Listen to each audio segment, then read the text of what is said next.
Chapter 1: The Broken Engagement Scene. My mother-in-law's family was getting too aggressive, and I angrily overturned the table and punched.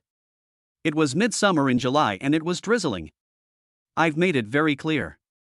Without 200,000 yuan in betrothal gifts, don't even think about marrying my daughter tomorrow. Mother-in-law Song Lily sat on the sofa with a proud look on her face and spoke coldly. Yi Bei only felt dizzy. He forced a smile and glanced at his silent fiancée Lin Yuhan. Mom, you're kidding me, right? I've already given her 200,000 yuan as a betrothal gift. That's my parents' life savings. Where am I going to find another 200,000 yuan? You are testing my sincerity towards Yuhan.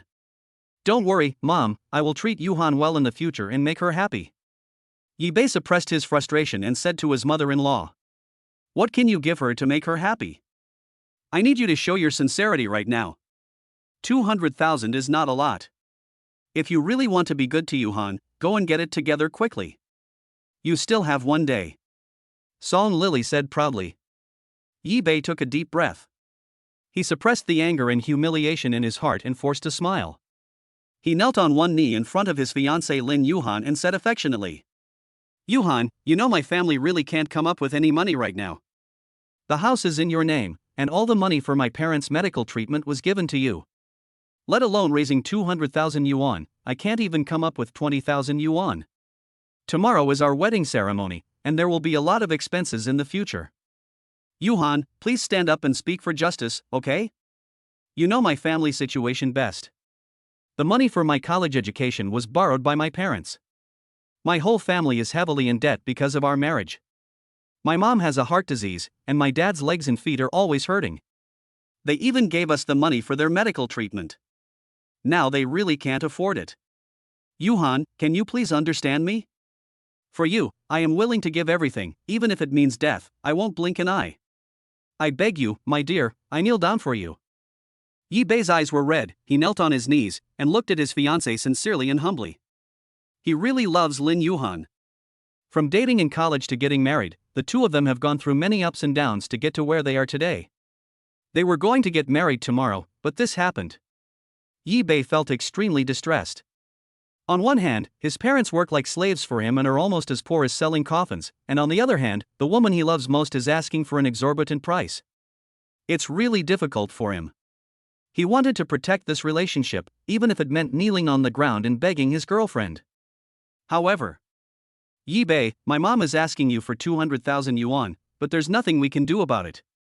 My brother isn't young anymore, and it's time to buy a house, find a girlfriend, and get married. You know how difficult our family situation is, and the 200,000 yuan you gave me is just enough to buy my brother a car. I'm only 200,000 yuan short of the down payment for a house. Can you please come and contribute to it? Only after you pay the down payment for my brother can I, as his elder sister, feel at ease to marry you. Fiancée Lin Yuhan is very disappointed with her. Yi Bei's heart was bleeding. His mother-in-law's words had already chilled him enough. He never expected that his fiancée, whom he had loved deeply for 5 years, would be so selfish. She was such a jerk who only cared about her brother. I worked so hard to get enough money for the betrothal gift, but in the end, I ended up sponsoring my brother-in-law to buy a car. Now I have to help my brother-in-law pay the down payment for a house? In the future, do I still have to take care of my brother-in-law until he passes away? The anger rose from Yi Bei's heels to his throat. He really couldn't stand it anymore. He kept enduring it and was almost becoming a ninja turtle.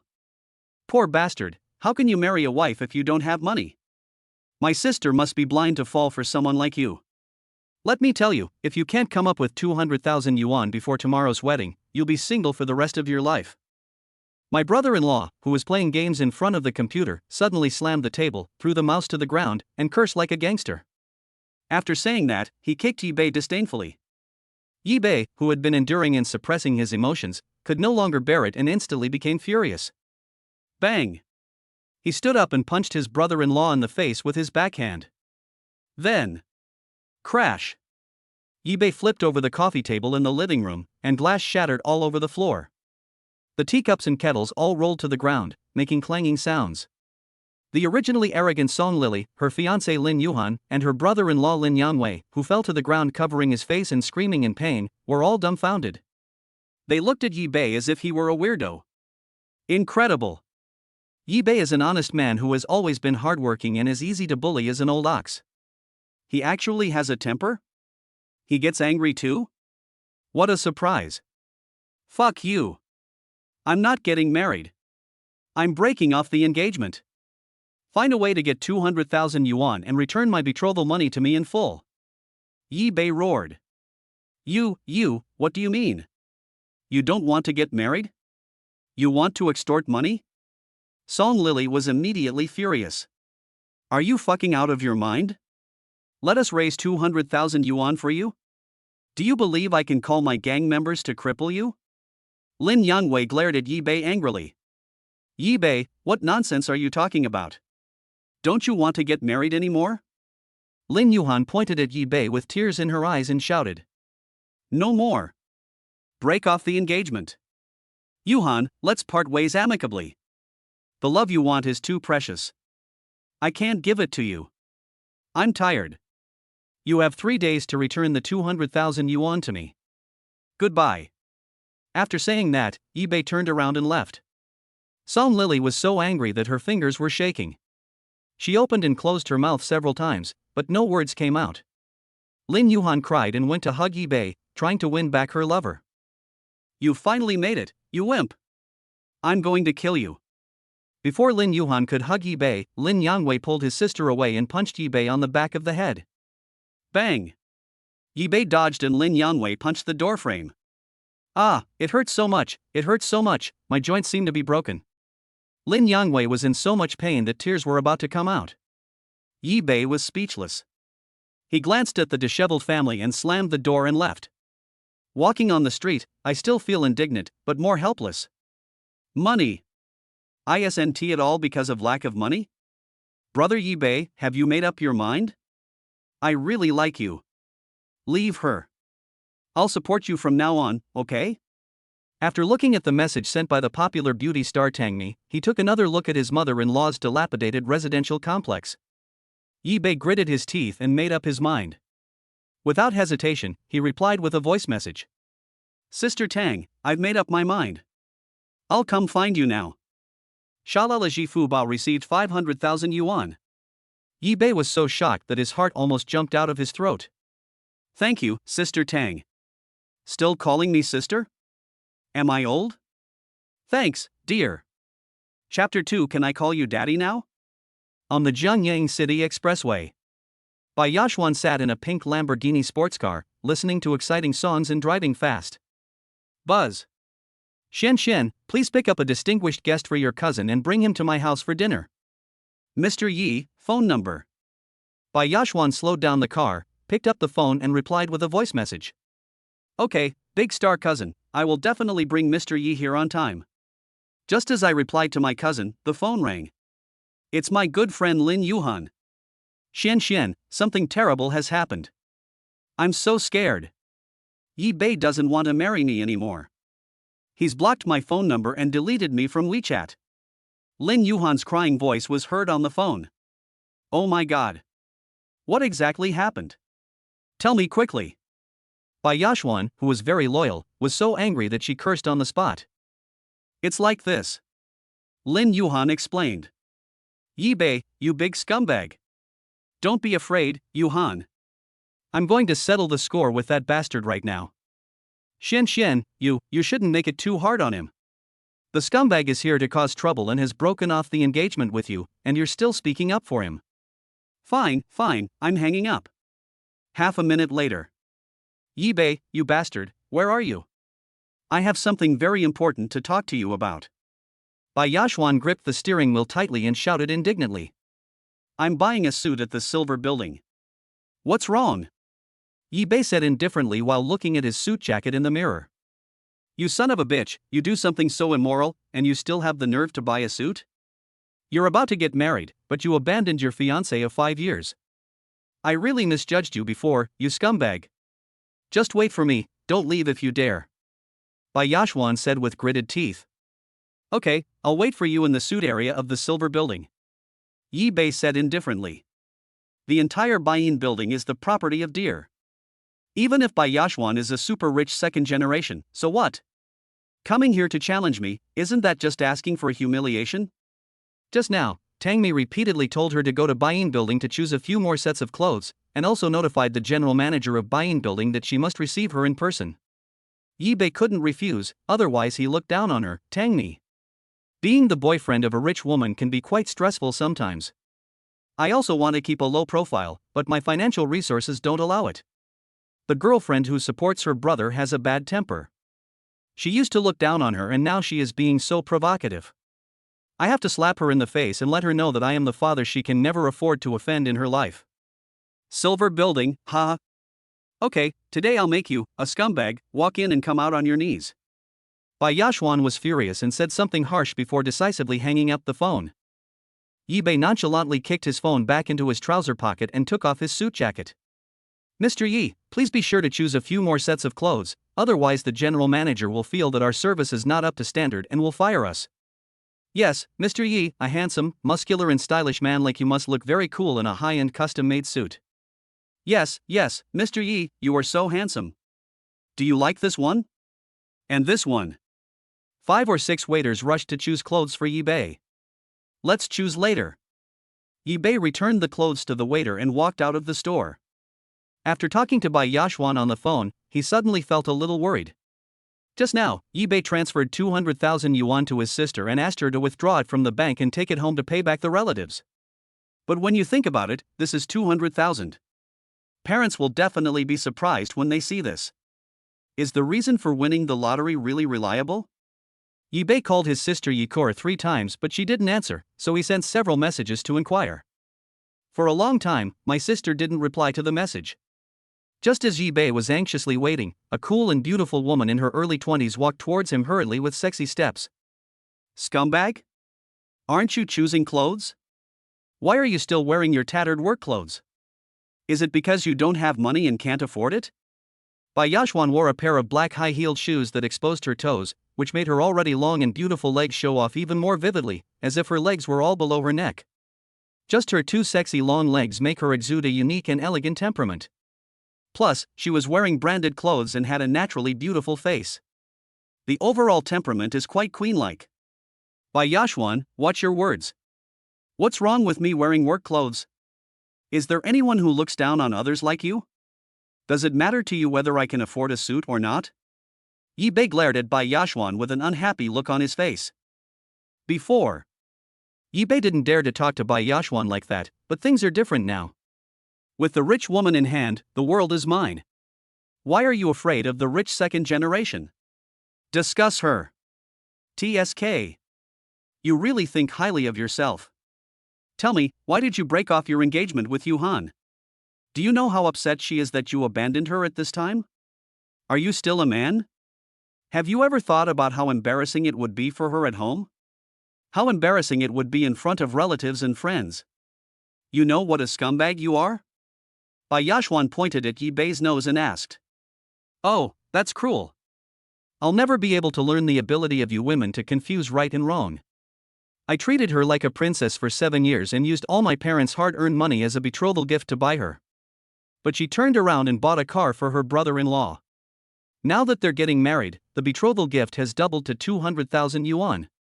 Whoever has money can marry this kind of vampire. I admit that you, Bai Yashuan, are very rich. 1 million is nothing in your eyes, but I can't do that. I don't have parents as rich as yours, nor do I have such a powerful background as yours. My whole family is almost driven to death just to get married, and now they're asking for a higher price. What's the point of a marriage like this? I'd rather be single my whole life. In full view of everyone, Yi-bei angrily retorted to Bai Yashuan. Many passers-by were stunned, and the waiters and store managers around were also extremely surprised. Why are the distinguished Mr. Yi and Miss Bai arguing? What's going on? Yi-bei didn't want to get angry. But this tone has been suppressed in his heart for a long time. As a man, it is hard for anyone to tolerate being pointed at and scolded by women all the time. Double the betrothal gift? And buy her brother a car and a house? You're talking nonsense. Yuhan isn't that kind of person. Why didn't she tell me? Bai Yashuan looked at Yi-bei in surprise. Believe it or not, if you're here to persuade me to change my mind, then there's really no need. I don't have time to play with a young lady like you. I'm very busy and I still have to go buy a suit. That's all. Yi Bei walked straight into the most expensive safety suit store in Buying Building. Stop right there. Where did you get the money to buy a suit? Do you know how expensive the suits in this shop are? Every single one costs tens of thousands. Don't think I don't know you're bragging. You can't even afford a shirt here, why are you pretending? Bai Yashuan chased Yi Beidao relentlessly. I want to be able to afford 10 suits. How about you call me dad? Yi Bei looked at Bai Yashuan unhappily. Ha, if you can afford it, I'd really dare to ask for it.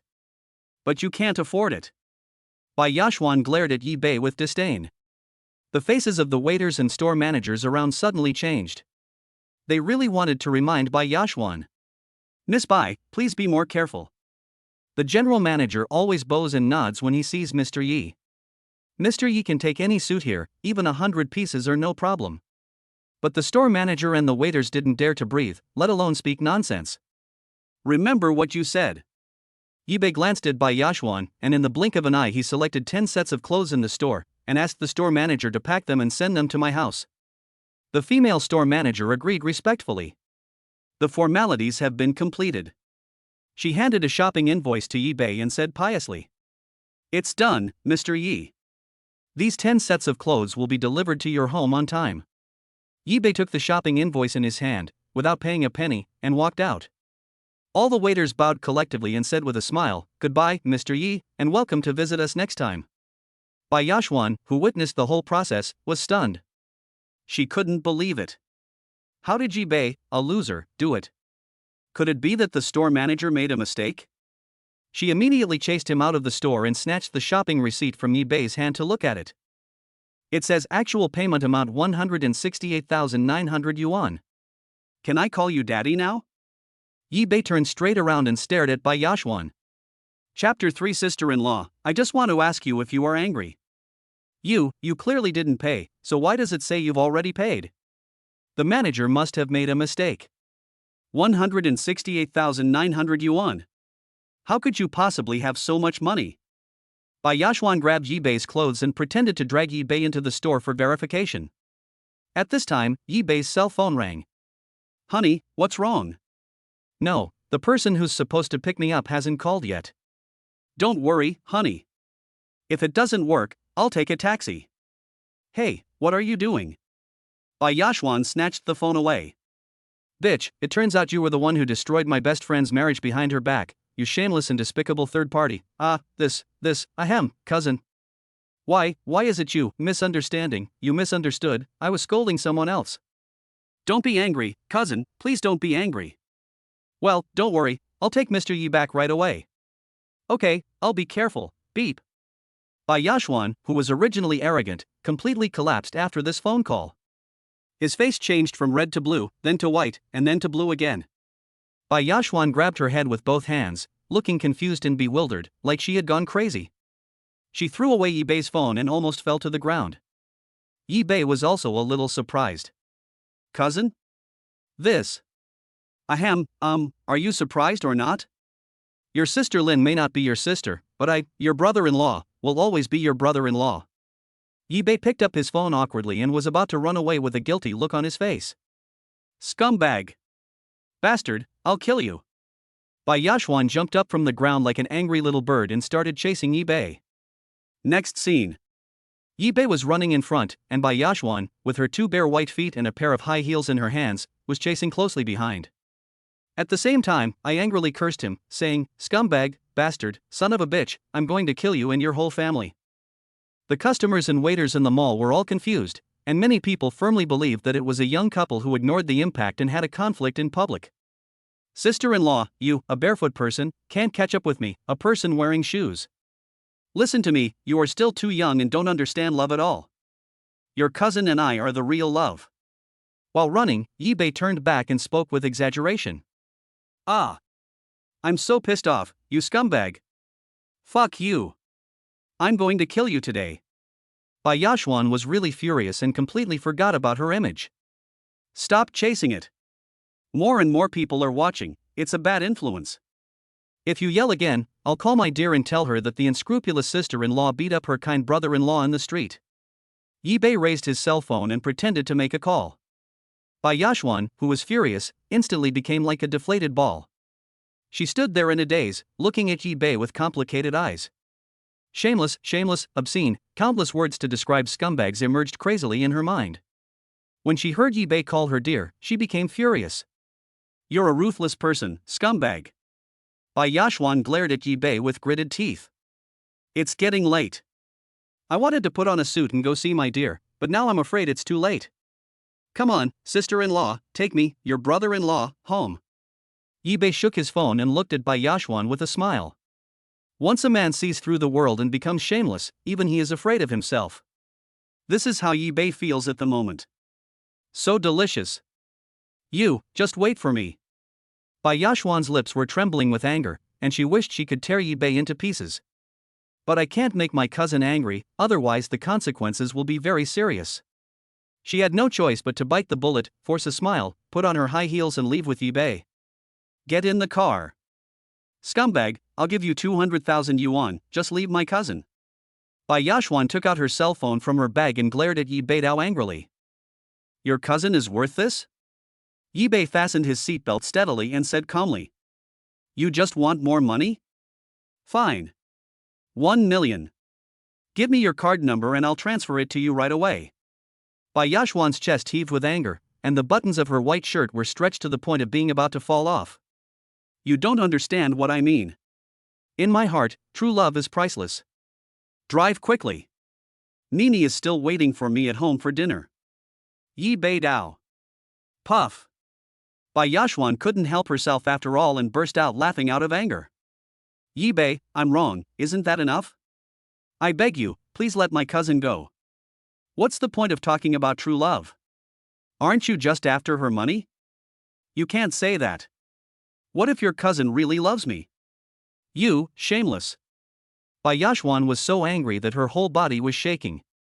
She took several breaths before she could suppress her rage. However, honey, I'm in Xuanxuan's car, don't worry. Whoosh. Yibei sent a voice message in front of Yashwan. Yashwan was furious, but she had no choice but to start the car and drive away. Neither of them spoke anymore. Yashwan was driving angrily while Yibei was looking at his phone. Brother, thank goodness you won the 200,000 lottery jackpot. Otherwise, I can't afford the temporary additional betrothal gift money. You just called me, Song Lily and her son are causing trouble at our house. She said she wouldn't marry Yuhan to you without a 200,000 yuan gift. My parents were so anxious they knelt down before her. I transferred the 200,000 yuan to them and now everything is finally fine. They promised that everything will be back to normal tomorrow. Thank God for that. Looking at the messages sent by his sister Yikur, Yibei was so angry that his liver ached. The family of the brother supporting fiancé is going too far. Aren't your words clear enough? If you can get the 200,000 yuan back to me within 3 days, I want to get married. Now things are different. I transferred the money from selling my body to my sister, but it was taken away by my mother-in-law. How hateful. Kor, how is mom's illness? Yibei suppressed the anger in his heart and sent a message to his sister. Mom's heart disease is still the same. Dad gave her some medicine and has heart pills ready to go. Brother, don't worry. Yibei felt sad. He immediately transferred the remaining 300,000 yuan to his sister. Kor, I actually won 500,000 yuan. Take this 300,000 yuan and pay back the money you owe to your relatives quickly. My parents have never borrowed money from anyone in their lives, but now they're burdened with over 200,000 yuan in debt. They must be feeling very bad. If they're not feeling well, go get imported medicine immediately. Don't delay, understand? It took Lin Kor a long time to reply to Yibei. My dear brother, you actually won 500,000 yuan. Okay, I get it. I'll pay my relatives back right away, and then I'll ride my scooter to buy medicine for mom and dad. That's great, brother. God is truly blessing our family. Seeing his sister's reply, Yibei breathed a sigh of relief. But I am still in a very low mood. What's wrong? Are you fidgeting? Are you scared? Yibei, let me tell you, it's not that easy to eat free food. You're just an employee, you can't do this. Really, I advise you to give up. You will ruin yourself. Bai Yashwan, who was driving, made a casual attack. Yi Bei turned a deaf ear. Hey! I'm here to tell you something serious. If you give up now, I'll give you this car right away. How about that? Bai Yashwan forced a smile and looked at Yi Bei. Chapter 4 Top Beauty Star Tangmi. Not interested, don't disturb me chatting with me. Oh my god. Bai Yashwan almost vomited blood in anger. Next. She didn't want to say anything more, as it would easily make her angry to death. The car sped along the way and the two came to a large estate on the outskirts of the city. It had beautiful mountains and clear waters, a pleasant climate, an artificial lake, a swimming pool, and 3 detached villas. It was the epitome of tycoon wealth. The car stopped and a servant immediately came forward to greet them. Welcome home, Mr. Yi. The servants automatically lined up in 2 rows in front of the sports car and bowed to Yi Bei, who had just gotten off the car in a well-trained manner. It was as if he was the owner of this manor. Bai Yashwan was dumbfounded. Even her own cousin has never enjoyed such treatment, so why should Yi Bei, a poor loser, deserve it? In fact, Yi Bei was also a little uncomfortable. He had never been treated respectfully by so many people before, and for a moment he didn't know how to react. What made him even more at a loss was that Tangmi slowly walked out of the luxurious villa. She has bright eyes, white teeth, and fair skin. Paired with a white gauze embroidered dress, her temperament is ethereal and she is as beautiful as a fairy descending from the sky. Such beauty, such temperament. He is worthy of being a popular top star and the helmsman of one of the most prestigious families in Jiangcheng. Cousin, what's going on? Did Yi Bei lie to you? He's just a poor loser and a scumbag. You can find any kind of handsome guy you want, but he... As soon as Bai Yashwan saw Tangmi, she started to talk back. He talked a lot. There is only one purpose, which is to let Tangmi see Yi Bei's true face and drive him out of the manor as soon as possible. Yes. Tangmi ignored her and walked straight to Yi Bei and gave him a big hug. I'm glad you made this decision. As the soft fragrance entered his arms, Yi Bei felt his heartbeat quicken a little.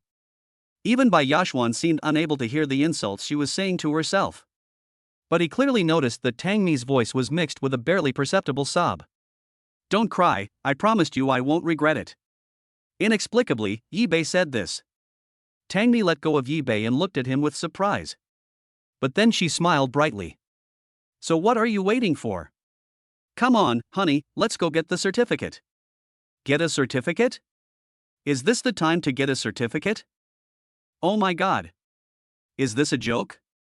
You two haven't met much, are you that familiar? So you're getting married? Bai Yashwan's jaw dropped in surprise.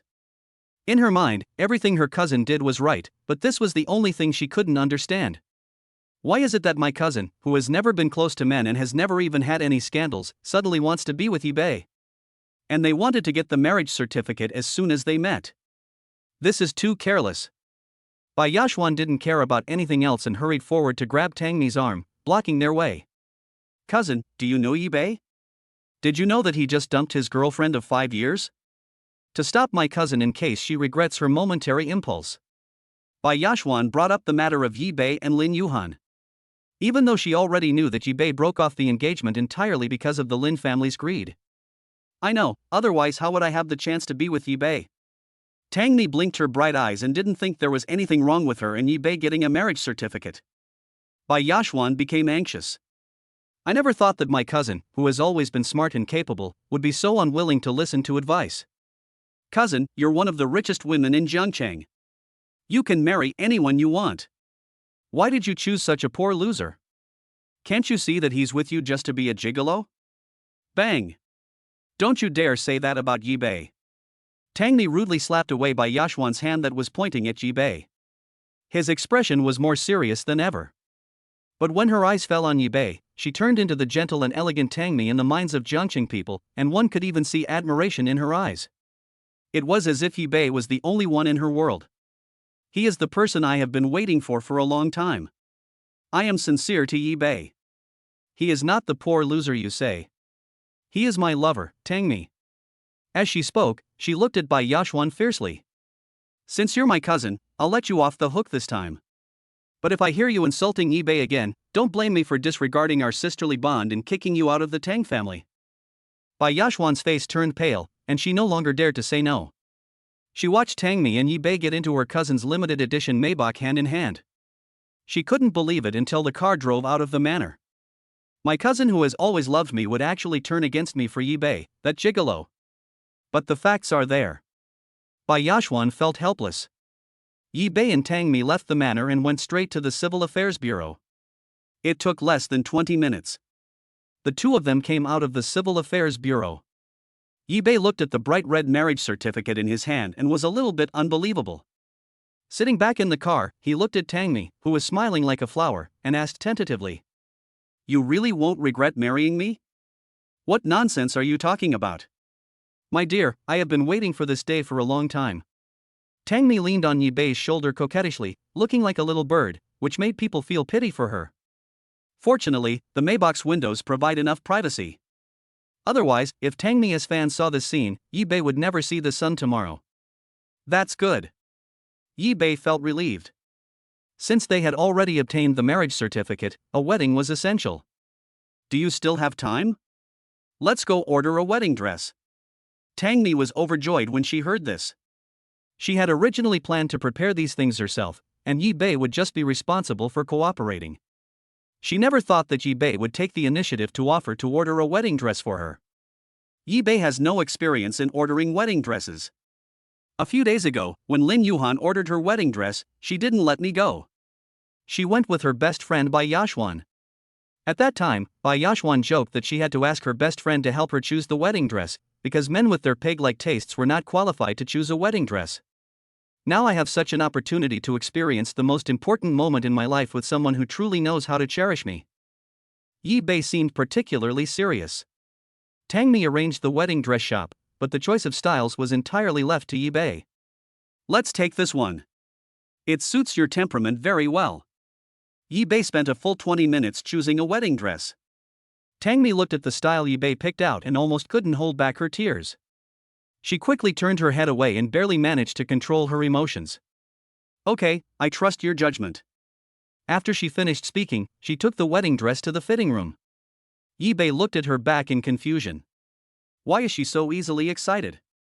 Chapter 5 Flowers bloom all over the city for you, and 3,000 lights shine for you. A few minutes later, the manager of the bridal shop personally opened the ceremony for Tangmi. Yi Bei was completely mesmerized by Tangmi in her white wedding dress.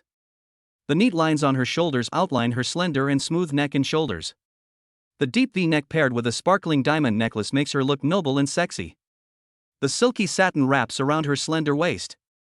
The layered skirt makes Tangmi look more like an elegant princess, sacred and inviolable. Mr. Ye's taste is truly amazing. This wedding dress enhances Miss Tang's beauty several times over. I believe Miss Tang will be the most beautiful bride in the world. The manager couldn't suppress the amazement in his eyes, and his praise for the two was sincere. Do you like it? Yi Bei was certainly satisfied with his own vision. But he cares more about Tangmi's feelings. Yes, I can't wait to marry you. You've already married me, but I won't owe you a wedding, which is so important. Yi Bei shook the marriage certificate in his hand and suddenly felt that this might be fate. He let go of Lin Yuhan, but got Tangmi. Tangmi smiled sweetly and without hesitation asked the manager to pack the wedding dress and send it to her manor. After ordering the wedding dress, the two returned to the manor. Arranged by the servants, the two had dinner together in the garden of the manor. Bai Yashwan, furious, could only sit alone in the manor's restaurant, sulking at the dinner on her plate. Bite. Tangmi took the initiative to clink glasses with Yi Bei, and the red wine in the goblet swayed. I wish you a happy wedding tomorrow and hope we can be happy for the rest of our lives. After saying that, she drank it all in one gulp. Yi Bei did not refuse and drank the wine in the glass. Yi Bei seemed to see some tears in Tangmi's eyes filled with happiness. He didn't think much about it. She only acted like this because she thought she had gotten the marriage she had always dreamed of and was so happy. I will do my best to make you happy. Yi Bei filled his glass again and promised with a firm expression. Tangmi didn't say anything, quietly enjoying her first meal with Yi Bei. After eating and drinking, Tangmi's face looked extremely flushed. Yi Bei was also very happy. He never thought that getting along with a woman could be so easy and enjoyable. After dinner, the two said goodbye. Tangmi asked Bai Yashwan to send Yi Bei back. Although Bai Yashwan was unwilling, what her cousin said was an order. She had no choice but to follow Yi Bei and walk out of the villa. When they reached the garden gate, Tangmi suddenly called Yi Bei. "Dear, remember to marry me tomorrow." "Good." Yi Bei nodded firmly and walked out of the villa. "Get in the car." "Little pretty boy, what kind of drug did you use to make my cousin so crazy?" Bai Yashwan said contemptuously while driving. "No comment." Yi Bei had a stern face and didn't want to pay attention to Bai Yashwan. But in fact, he didn't know why Tangmi fell in love with him. That's all. Now that he has obtained the certificate, he will definitely not shirk his responsibilities. Besides, Tangmi cherishes herself so much, she totally deserves to be treated well by herself. Upstairs in the villa, Tangmi stood at the window, watching Bai Yashwan's sports car gradually drive out of the manor. Even though she knew she would see Yi Bei again tomorrow, she still felt reluctant to leave. Maybe others don't understand, but she herself knows it very well. Her love for Yi Bei, after 2 lifetimes of fermentation, has penetrated deep into her bones. Yes, she is a reborn person. In her previous life, she was just like Yi Bei, a person with no status and no background. "I work hard to build my career, just hoping to live a stable and happy life. But the reality always makes her suffer from various harms. The betrayal of those around her made her lose hope of living and she suffered from severe depression. Just when she was extremely desperate about the world and was about to commit suicide, she met Yi Bei.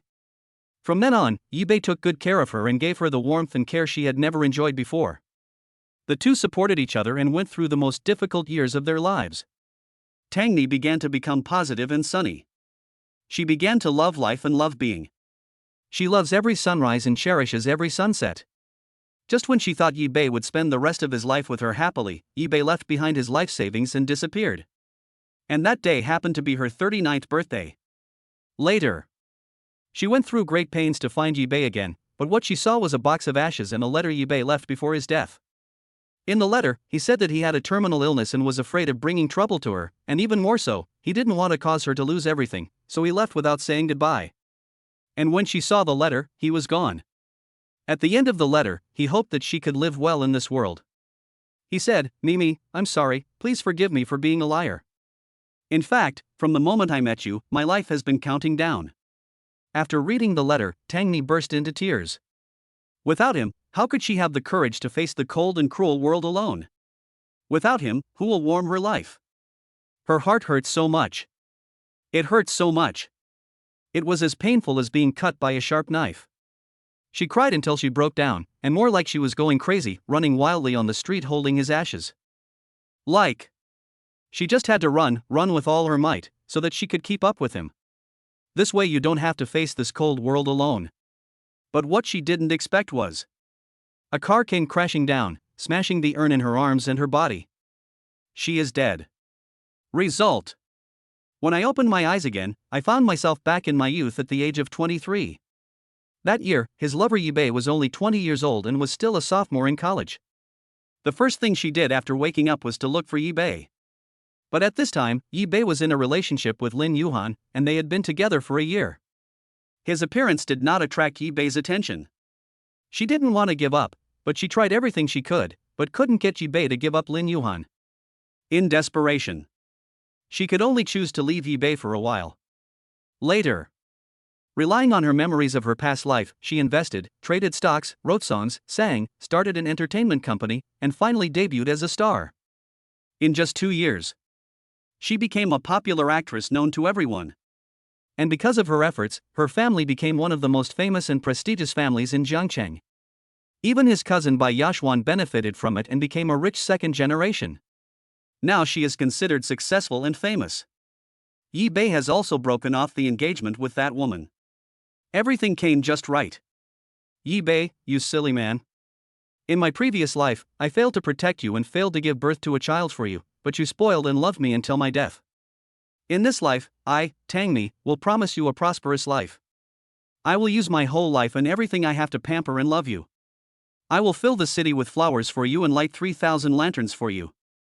When she thought about walking into the marriage hall with her beloved man tomorrow, Tangmi's eyes became moist again after just wiping them away, and an extremely happy smile spread across her face.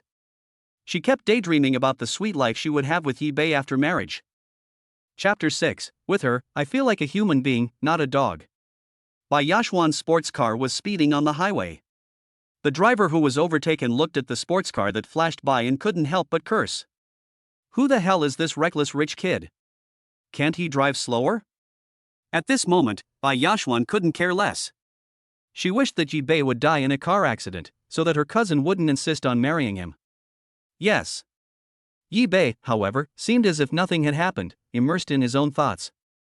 After getting off the highway, Bai Yashwan slammed on the brakes and stopped in a temporary parking space on the side of the road. She turned her head and looked at Yi-bei as if he was a monster. Are you really planning on marrying my cousin tomorrow? Yi-bei held the front windshield with one hand, barely able to sit still, and couldn't help but curse, "Fuck, can you drive slower?" "No, I'd rather throw you out and kill you." Bai Yashwan gritted her teeth and almost used her slender hands with freshly manicured hands to strangle Yi-bei's neck. She had these nails done specially for Lin Yuhan's wedding. After all, she is Lin Yuhan's bridesmaid and cannot lose face. But she never expected that Yi-bei would not only break off the engagement at the last minute, but also turn around and promise to marry her cousin tomorrow. Bai Yashwan, could you please not be so vicious? From tomorrow on, I'm your brother-in-law anyway. Have you ever considered your cousin's feelings when you curse me to death? Yi-bei questioned with a frown. This also answers Bai Yashwan's question. Brother-in-law? Humph. Bai Yashwan was furious, her chest rising and falling. Yi-bei, please be a human being. Don't forget, tomorrow is your wedding day with Yuhan. All your classmates, friends, and relatives will be rushing to the wedding. Aren't you afraid? What are you afraid of? Yi-bei looked at Bai Yashwan's blushing face impatiently. If he had known that this woman would ask so many questions, he would not have taken her car back. It's already so late. If he continues to waste time, when will he be able to go home? He still has to deal with the wedding tomorrow and wants to go back and rest early. Seeing Yi-bei's fearlessness, Bai Yashwan asked in surprise, "Are you really going to take my cousin to your wedding? Have you thought about what to do with Yuhan?" He. Yi-bei sneered a few times, looked at Bai Yashwan and said, "It was your best friend who was unkind first. My family didn't have much money to begin with, but in order to marry her, my parents took on a huge debt they had never borne in their lives. I even gave away all the money for my mother's medical treatment. It's more than just money. My family is almost giving our hearts and souls to your best friend, but what's the result? She and her mother suddenly want to increase the betrothal gift. This will not only drive me to death, but also drive my parents to death." Bai Yashwan admitted that Lin Yuhan and her family were wrong in this matter, but can such a thing be measured by money? You and Yuhan have been together for 5 years, from college until now. Are you going to give up your love just for a few dollars of betrothal money? Love? What is love? To drive someone to death, to drain them dry, is that what you call love? Bai Yashwan was speechless and the car fell into silence. It started to drizzle outside the window again. Yi-bei watched the rain passing through the car window and felt disheartened about the relationship that he had guarded for 5 years. After an unknown amount of time, Bai Yashwan calmed down. Have you really decided? Are you really determined to marry my cousin tomorrow? Yi-bei nodded heavily and said, "Of course I have thought about it. Although the time I have spent with Tangmi is very short, when I am with her, I feel like I am living like a human being, not a dog." Bai Yashwan looked at Yi-bei in surprise, not knowing how to respond for a moment. Of course, a rich girl like you will never understand my situation. She really didn't understand why 5 years of love would eventually be defeated by money. Money can be earned again, but once love is lost, how can it be recovered? What's more, Yi-bei is going to marry his cousin tomorrow. If they really get married, then there will be no hope for him and Yuhan. Buzz. The roar of the sports car's engine cut through the rainy night. Bai Yashwan didn't say anything else. She drove the car silently and sent Yi-bei back to a rundown shantytown in Jiangcheng. The rain has stopped. She looked at the bumpy alley in front of the car and the foul-smelling puddles, and was immediately in trouble. She leaned out of the car window and looked at the countless bungalows in front of her, her brows furrowed. I really didn't expect that Yi-bei's family was so poor. What era is this? There are still people living in such a hellish place. You go back. There's still some distance to go. I can walk back. Yi-bei got out of the car on his own initiative and took a look at the sports car that was covered in mud. Your car's chassis is too low, it can't move forward. Bai Yashwan rolled down all the car windows and stuck her head out to look at Yi. Have you really thought it through? Marrying my cousin will ruin her. My cousin has rarely had close contact with the opposite sex in her life. I don't know why she insisted on marrying you, but I'm sure she was just blinded by something at the moment. But you have to stay clear-headed. She's the most popular female star in our country, and right now is the peak of her career. If you marry her, what will the media say about her? What will they say about you? Are you sure you can handle it? Can you bear to watch her get destroyed by your own hands? Bai Yashwan's earnest advice failed to impress Yi. He looked at Bai Yashwan sitting in the sports car and suddenly sneered. Bai Yashwan, do you know what your biggest problem is? Bai Yashwan was stunned for a moment and asked curiously, what is it? You are so self-righteous. After Yi finished speaking, he strode towards the muddy alley. Bai Yashwan's anger, which had finally subsided, was ignited once again. Shit. I'm so self-righteous? Yi, you little white face, you bastard. You are hopeless. What the hell? I have a genuine and deep affection for my cousin, and I'm always willing to help my best friend. Even strangers are polite to me. I'm the most understanding of other people's feelings. Why do I become self-righteous when I come to you? Yi, stop right there. Seeing Yi walking further and further away, Bai Yashwan got out of the car on impulse. But as soon as her feet, wearing high-end limited edition leather shoes, stepped into the stinky puddle next to the car, she retreated back into the car with regret. Yi, I'm kindly asking you to think more about my cousin. Is that wrong? You've ruined me by telling the truth. How can there be a vicious phoenix man like you in this world? He always brings up how pitiful his parents are, and how difficult his life is. Since it's not easy, why don't you go and earn money like a man? Bai Yashwan's roar echoed through the alleys of the bungalows. Apart from the echoes and the intermittent barking of dogs, no one responded to her. Chapter 7. I've seen shameless people, but I've never seen. Chapter 7. Watching Yi completely disappear from sight. Bai Yashwan angrily threw away her shoes stained with stinky water, stepped on the accelerator with her bare feet, and drove away from the slum that made her sick. On the way, she became more and more angry. Unable to resist the impulse, she called her good friend Lin Yuhan. Lin Yuhan, what are you thinking? Is this really the end of your relationship with Yi?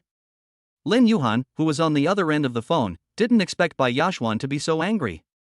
He quickly explained, No, Yi's parents have already taken out all the money they should have, and they specifically told us not to delay the wedding tomorrow. Right now, my family is already preparing for tomorrow's wedding. I was thinking of calling Yi and telling him not to be angry about what happened today. Oh, by the way, Xian, you will be my most beautiful bridesmaid tomorrow, so you have to come early. Bai Yashwan was overwhelmed by the voice on the phone. What is going on? Did Yi's parents take all the money they were entitled to? The wedding will continue tomorrow? Wouldn't it be chaos then? Yi has already promised his cousin that he will marry her tomorrow and attend the wedding. And Lin Yuhan will also wear a wedding dress to marry Yi. What the hell is this? Could it be that this bastard Yi wants to marry two wives? Xian? Lin Yuhan heard no response on the phone and asked again. What happened to you? Why aren't you talking? At this moment, Bai Yashwan's mind was in a mess and she didn't know what to say. I am even more unsure whether I should attend the wedding as a bridesmaid tomorrow or attend my cousin's wedding as her cousin. I'm driving. I'll tell you later. She made up an excuse and hung up the phone in a hurry without waiting for Lin Yuhan to reply. But just as she hung up the phone, her cousin called. Have you sent your brother-in-law back? Tangmi's sweet voice sounded like a spell in Bai Yashwan's ears. Especially the word brother-in-law, she felt so devastated when she heard it. He took control of the steering wheel and quickly replied. My cousin, what's wrong with you? Why do you suddenly become like a different person? You weren't like this before. After meeting Yi, I feel like I don't recognize you anymore. Are you really going to marry him tomorrow? Tangmi on the other end of the phone seemed unhappy facing another questioning. The tone was also a bit sharp. That's right, I want to marry Yi. Come back immediately. I have something to discuss with you. Cousin. Before Bai Yashwan could say anything, the call was hung up. Looking at the time, it was already 9 o'clock in the evening, so she had no choice but to drive back obediently. Yi-bei walked through the alley with 1 foot deep and 1 foot shallow, and returned to his dilapidated shantytown house. As soon as I entered the room, I saw my father, mother, and younger sister Yi-kur, all smiling from ear to ear as they gathered around 4 gift boxes wrapped in bright red coats on the table. My brother's luck has turned. He won the lottery and got married. His future will definitely be better and better. As soon as Yi-kur finished speaking, she ran to Yi-bei, who had just entered the room, and handed him a brand new and handsome suit and leather shoes as if she was presenting a treasure. How about it? You will definitely be the most handsome groom in Jiangcheng when you put it on. Put it down quickly, kid. What if it gets dirty? My mother stood up and put the suit, red belt, and other wedding items aside. She was so happy. Yi-kur also had a smile on her face and hugged Yi-bei's arm excitedly. Brother, tomorrow is your wedding day. We will take these things to your wedding room soon. Yi-bei kept silent with a stern face. The expectation in his parents' eyes and the smile on his sister's face made him swallow back all the words he had prepared along the way. How should he start? Not only did he withdraw from Lin Yuhan's wedding, but he also agreed to marry Tangmi? Just when he was in trouble, Yi-kir's cell phone rang. Sister-in-law, you haven't slept yet? Are you too happy to sleep? On the other side of the phone, Lin Yuhan ignored Yi-kur's enthusiasm and said coldly. Is your brother back? I need to talk to him about something. Please let him answer the phone. Oh, okay. Yi-kur didn't care and handed the phone to Yi-bei with a smile on her face. Brother, my sister-in-law is calling, answer it quickly. What's up? There was no emotion in Yi-bei's voice, but Lin Yuhan was extremely excited. I knew you would come up with the extra 200,000 yuan for my sake. Oh, by the way, my mom just said that among the 4 boxes of gifts you bring tomorrow, you have to buy the best black tea. The price of a box of black tea should be at least 500 yuan. You must not compromise, understand? Yi-bei frowned and wanted to interrupt Lin Yuhan. But the person on the other end of the phone kept chattering and didn't give him a chance to speak. And then there's the nyang meat. You have to use pork from the countryside, preferably a whole piece of pork ribs. Then your family has to pick the nyang meat in advance, but don't separate the bones from the meat. Just a little bit is enough. This way, when you get married and bring the meat to my house, it will be more convenient for me to cut it. Also, please don't let your sister take the red shoes you prepared for me. She's so clumsy and I don't trust her. If they get dirty, it would be so embarrassing for me to wear them. Yi-bei. Lin Yuhan couldn't hear any response from the phone, so she asked again in a harsh voice. You have to remember everything I ask you to remember, okay? Yi-bei pursed his lips and forced himself to suppress the anger in his heart. Hurry up and agree to it. This is no small matter. We have to do it according to their requirements and marry Yuhan with great fanfare.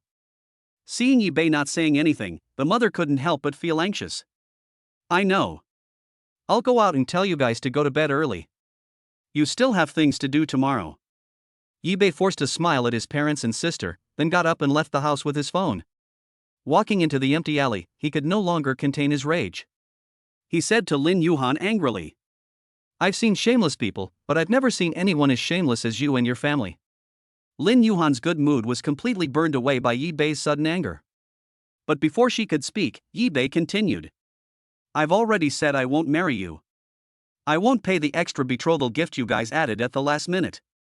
I'm breaking off the engagement, and you have to return my 200,000 yuan betrothal gift to me. And what happened? You turned the tables and came to my house to cause trouble again, taking the money that was supposed to help my parents pay off their debts and get medical treatment. Are you still human? Lin Yuhan was also in a bad mood and yelled into the phone. Money, money, money. You only care about money and don't care about the relationship between us at all. You obviously have money, so what's wrong with giving it to me? Is that little bit of money more important than the relationship between us? Chapter 8 I don't want anything, just a 30 million yuan dowry, a villa, and a sports car. Yi-bei held the phone away and waited until the other end of the line fell silent before he spoke. You're right. Money is certainly more important than our relationship. At least in the eyes of you, your mother, your brother, and even your entire family. His tone was calm, but it aroused all of Lin Yuhan's anger. Yi-bei, let me tell you, your parents have already discussed everything with my parents, and our family is almost ready. The marriage is settled, whether you want to marry or not. Yibei, I will get married tomorrow, but don't worry, the person I marry is not you. His patience completely disappeared after Lin Yuhan finished speaking, and he no longer restrained his anger. He almost shouted at the phone as he finished speaking. Lin Yuhan never expected that Yibei's attitude would be so firm. But the wedding is already ready, and she can't even count the guests who will be there tomorrow. If Yibei is really determined to break off the engagement, how will she end it tomorrow? How did she find such a boyfriend? Yibei, you're a loser. Who else would marry you except me? I advise you to stop being so self-righteous. Lin Yuhan was furious on the other end of the phone, and Yibei became even more furious when he heard the word pauper. He had given all his belongings to Lin Yuhan, and even the money Tangmi gave him was snatched away by Lin Yuhan's family. She's still not satisfied and still despises herself for being a pauper? In a rage, Yibei also lost his mind and immediately gave Tangmi away. Lin Yuhan, you're the one who's so self-righteous. Tomorrow I'm going to marry the superstar Tangmi, so you'll have to suffer the consequences of your greed alone. As soon as he finished speaking, a mocking laugh came from the phone. Ha, you really are a dreamer, the superstar Tangmi? You're such a fantasy. I never thought you'd turn into this kind of person. You'd have to go to such lengths with me just for a little betrothal money? Yibei was about to retort when Lin Yuhan said, Alright, I've said everything I need to say. Remember to prepare everything I told you to do tomorrow. I don't want to argue with you. Before he could even open his mouth, the call was hung up. Yibei looked at the dark screen of his mobile phone, which reflected his angry face. He suddenly felt that it was not worth getting angry at such a woman. Relaxing his frown, Yibei breathed a sigh of relief, turned around and went home. The other side. Although Lin Yuhan hung up the phone first, the anger in her heart could not be calmed for a long time. The only person she can talk to now is her best friend Bai Yashuan. As soon as the call was connected, without waiting for Bai Yashuan to say anything, she couldn't wait to start complaining about Yibei.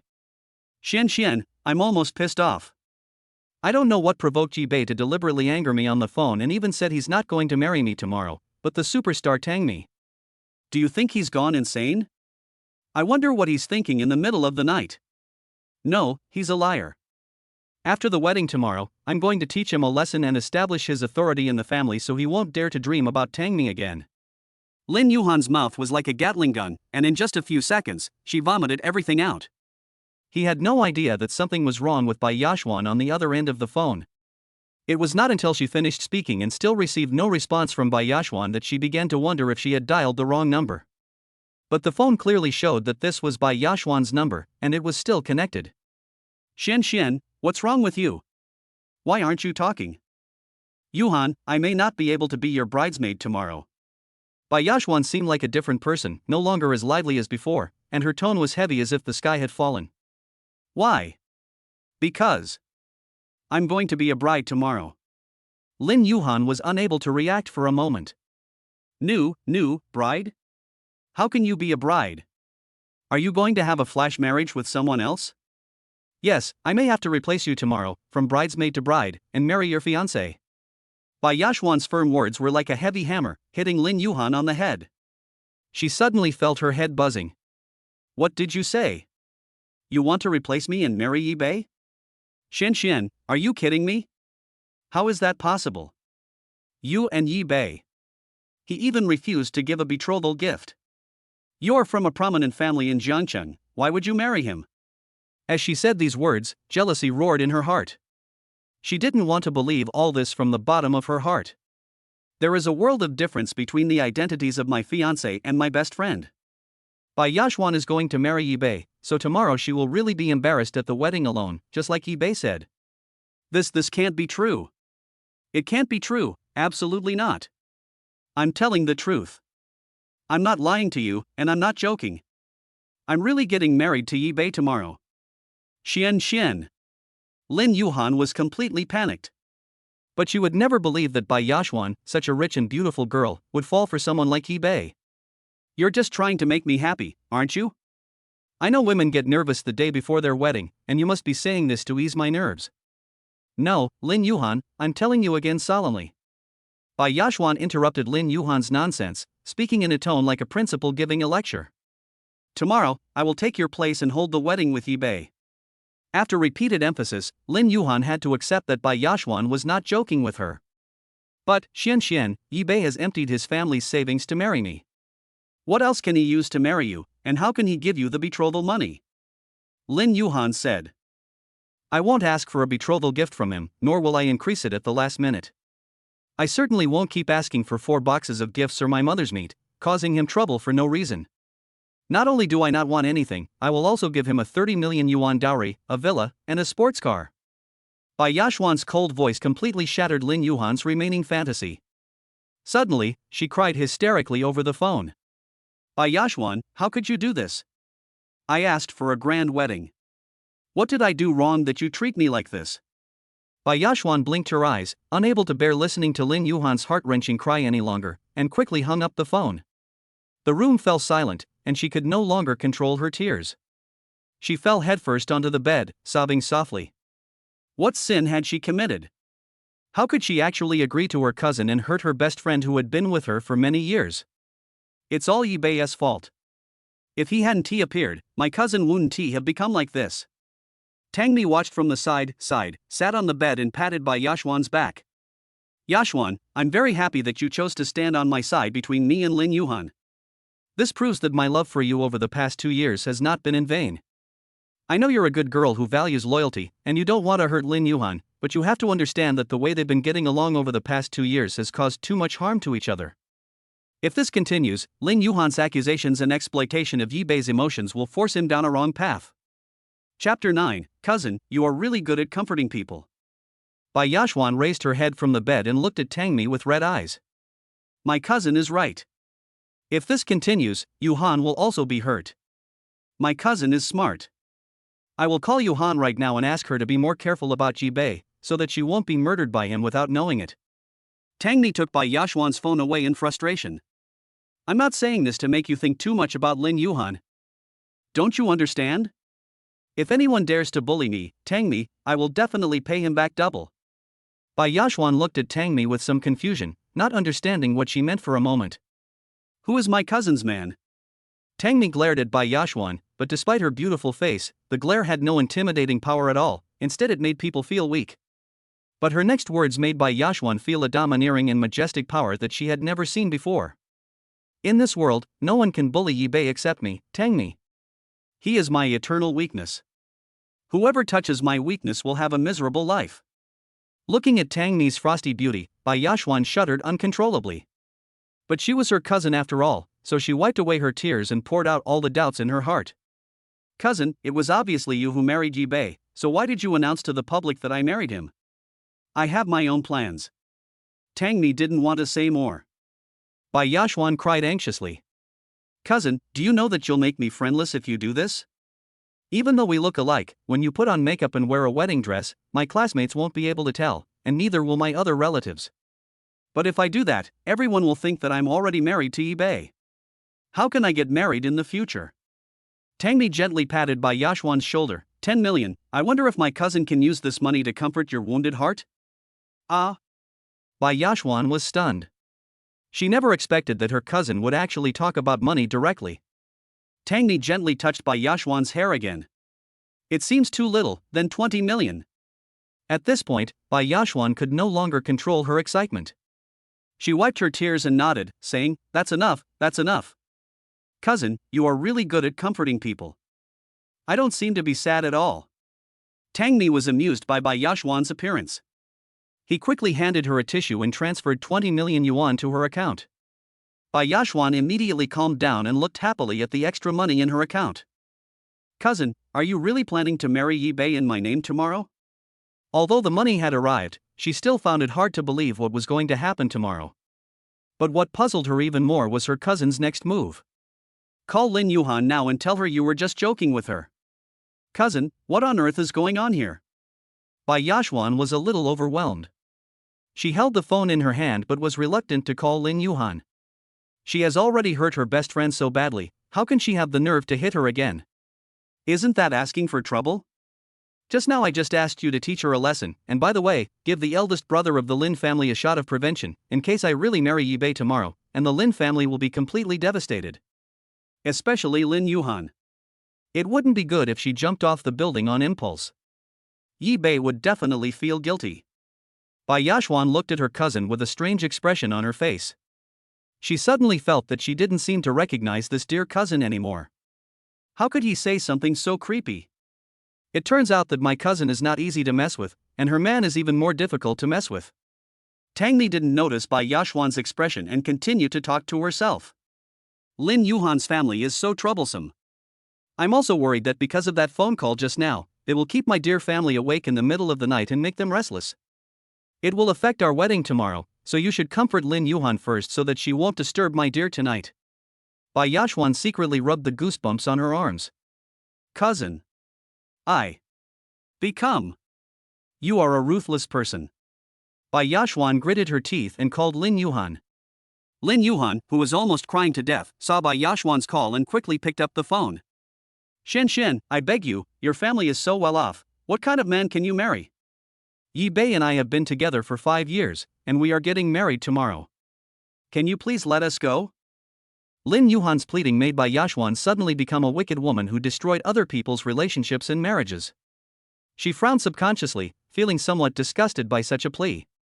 Without waiting for Lin Yuhan to finish her words, she hurriedly spoke.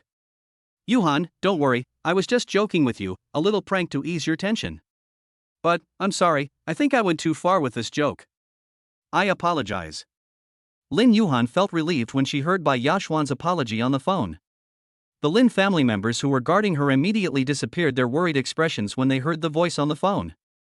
Xian, you really are. Lin Yuhan couldn't control her emotions for a moment and started crying again. She couldn't tell whether she was crying because she was angry, or because she was glad that Bai Yashwan was just joking with her and was crying with joy. But in the end, no matter how dissatisfied she was, she couldn't vent it on Bai Yashwan. This person is a well-known wealthy family in Jiangchang, a real rich second-generation white and beautiful girl. She always felt that being good friends with Bai Yashwan was her proudest thing. But the blow she received from the phone call just now was too heavy, and she couldn't help but complain a few words. Xian, don't make jokes like this again. You've almost scared me to death. Okay, stop crying and don't call Yi Bei. You're having a wedding tomorrow, and it must be very tiring. You must get a good rest tonight. If you have anything else, we can talk about it after the wedding.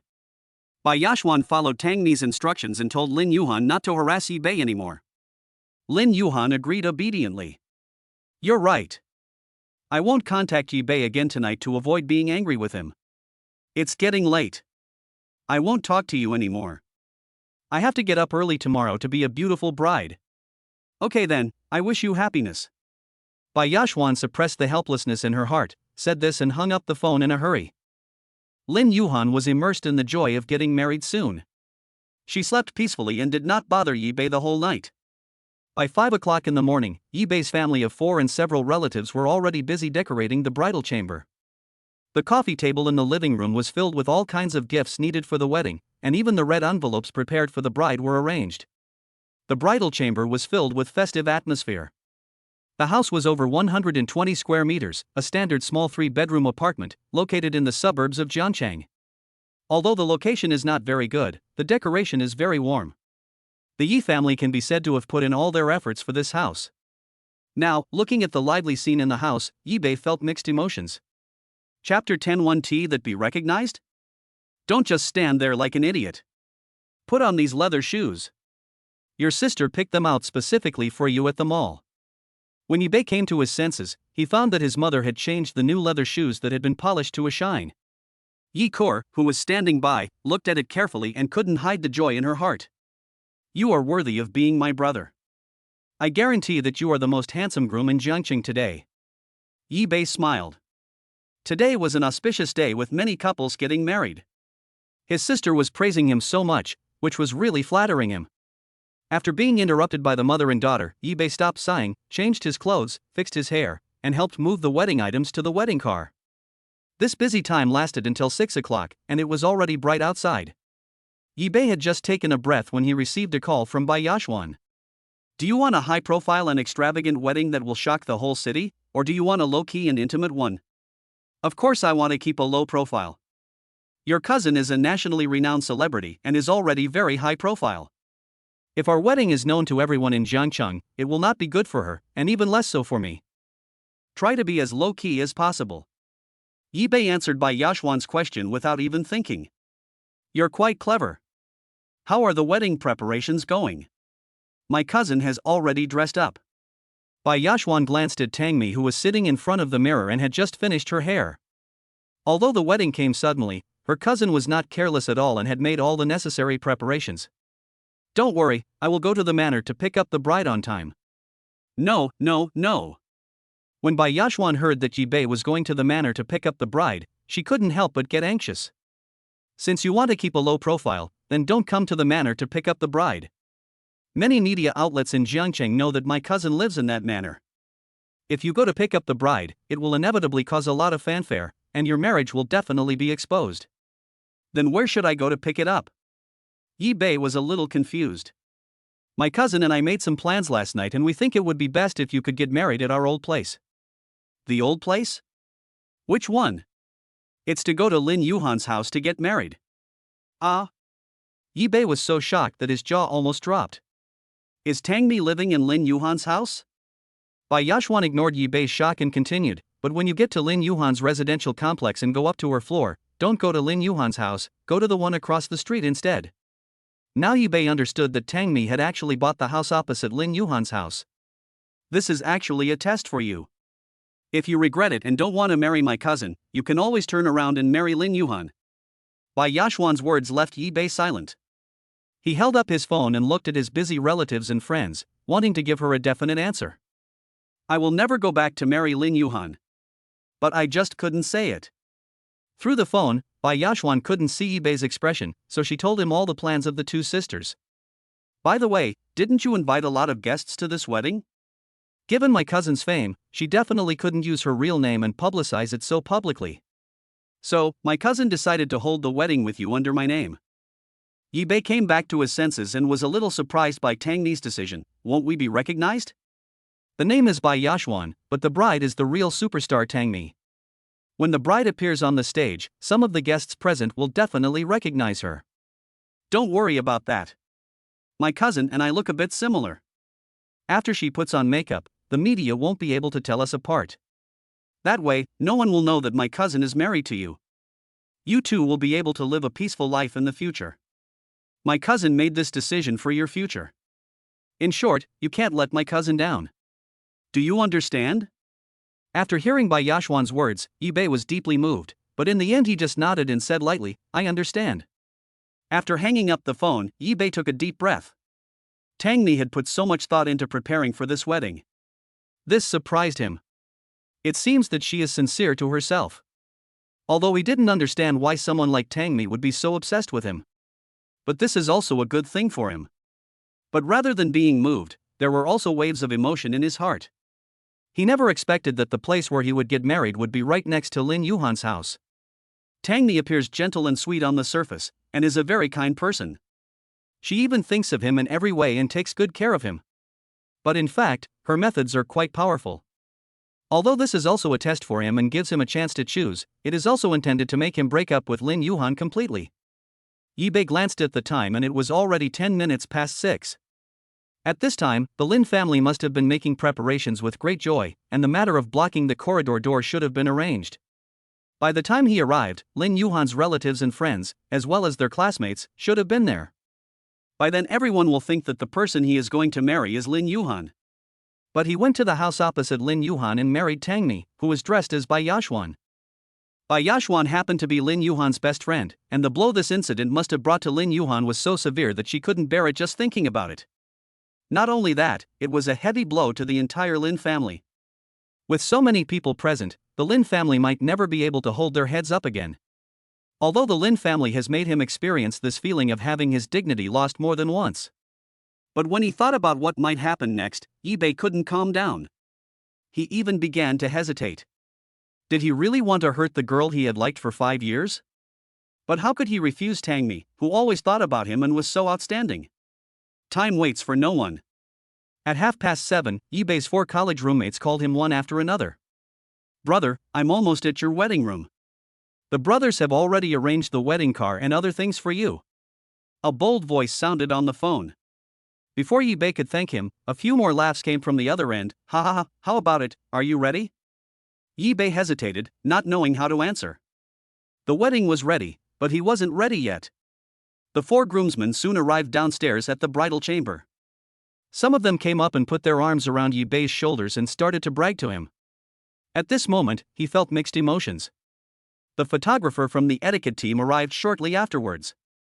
I took a photo of Yi Bei and the 4 groomsmen who had changed their clothes, and also took a group photo of the 4 members of the Yi family. His smile in the photo was quite decent. No matter what decision he made in the end, today was the most important moment in his life, so he should be happy. Chapter 11. Don't jump, I don't want to see it. Everything was ready at 8 o'clock in the morning. The bright sunshine shines on the bright red decorations in the wedding room. Yi Bei was wearing a handsome red dragon robe and was accompanied by 4 groomsmen dressed in Jinhui uniforms. Yi Kur was holding a red package and a wedding gift. The group got into the wedding car and set off. On the way, Yi Bei hesitated for a while and decided to talk to the groomsmen first. He turned to Xue Mingcheng, who was sitting next to him, and said, "Brother, I may not marry Lin Yuhan today. I want to marry another girl. Tell the 3 brothers later so that they can be mentally prepared."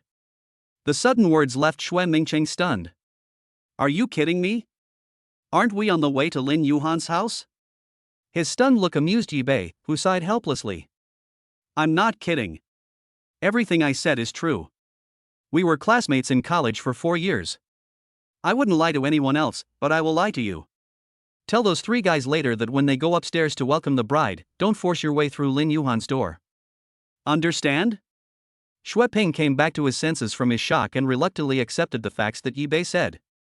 He said with assurance, "Don't worry, I will do as you say. But you're pretty awesome. You're about to have a wedding, and you still have the choice between the 2. He said, bowing to Yi Bei, "Brother, I admire you immensely. Can you tell me who you're going to marry?" Yi Bei and Lin Yuhan have been in love for 5 years, and this is something that everyone among their classmates knows. It was natural for the 2 of them to get married. But he had never heard that Yi Bei had contact with other women. For a moment, he was curious about what kind of woman could make him change his mind at such a moment. Unexpectedly, Yi Bei shook his head and said, "You will know when the time comes. Are you still keeping me in suspense?"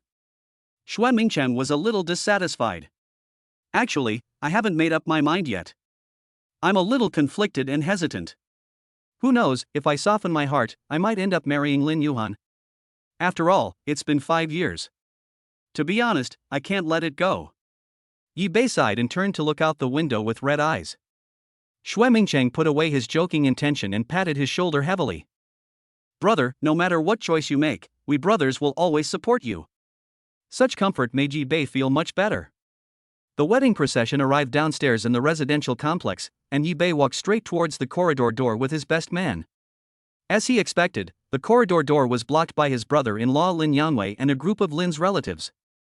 With a bang, an acupressure mat and a jump rope were thrown by Lin Yangwei in front of the corridor door. "If you want to get in, take off your shoes, jump 50 times on the acupressure mat with a skipping rope, squeal like a pig, and give us 20 red envelopes." His tone was fierce, as if he was not there to block the door, but to cause trouble. But he is Lin Yuhan's younger brother. Although the onlookers think that such a request is a bit excessive, no one says anything. The bridesmaids who were already dressed up upstairs heard the noise downstairs and leaned against the window. Each of them was very happy. Here comes the groom. Yi Bei looks pretty handsome today. Come on, let's get the entrance game ready. Looking at the bridesmaids laughing and joking, Lin Yuhan's face was filled with a happy smile. Sure enough, her efforts were meaningful.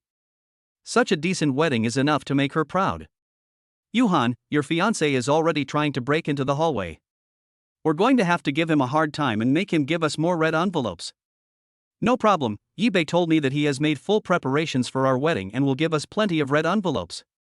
Having said that, Lin Yuhan didn't know how many red envelopes Yi Bei had prepared. But it doesn't matter, his family has plenty of ways to get Yi Bei to pay. "Yuhan, what's wrong with Xian? She agreed to be your bridesmaid, and even the groom is here, but she's not here." "What does that mean?" The other bridesmaid was upset and dissatisfied with Bai Yashuan's lateness. "Yeah, the phone call is also unavailable.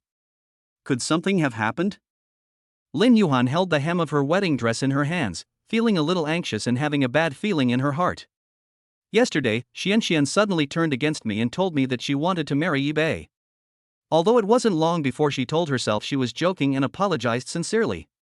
But at this time, Lin Yuhan felt that Bai Yashuan had not appeared until now. Could it be that she was really doing something behind the scenes? But when she saw Yi Bei had already arrived downstairs, ready to break through the door to marry her, her uneasy heart calmed down. Downstairs. Yi Bei looked at the acupressure mat and skipping rope on the ground, but was hesitant to bend down to pick them up. But with so many people blocking the door, other residents couldn't get in or out. And the guests who came to the wedding were all looking at him. Marrying a bride is not easy. The groom always has to suffer a little. Dance quickly. Everyone is watching. Bring the bride home soon and have your wedding night soon. Someone in the crowd shouted something. The atmosphere suddenly became lively, and Lin Yangwei's fierceness was also resolved. Under the urging of the crowd, Yi Bei signaled to the best man beside him and distributed more than 30 red envelopes. But Lin Yangwei in front of him showed no intention of giving in. Jumping rope on the acupressure mat is no longer a simple game. It is a naked punishment. Not to mention jumping rope, even walking 2 steps on the acupressure mat will make people grimace in pain. Lin Yangwei came up with this idea specifically, obviously to avenge Yi Bei for punching him at the Lin family that day. Never mind, he accepted it. He has to break through this corridor door, otherwise he will not be able to marry either Tangmi or Lin Yuhan.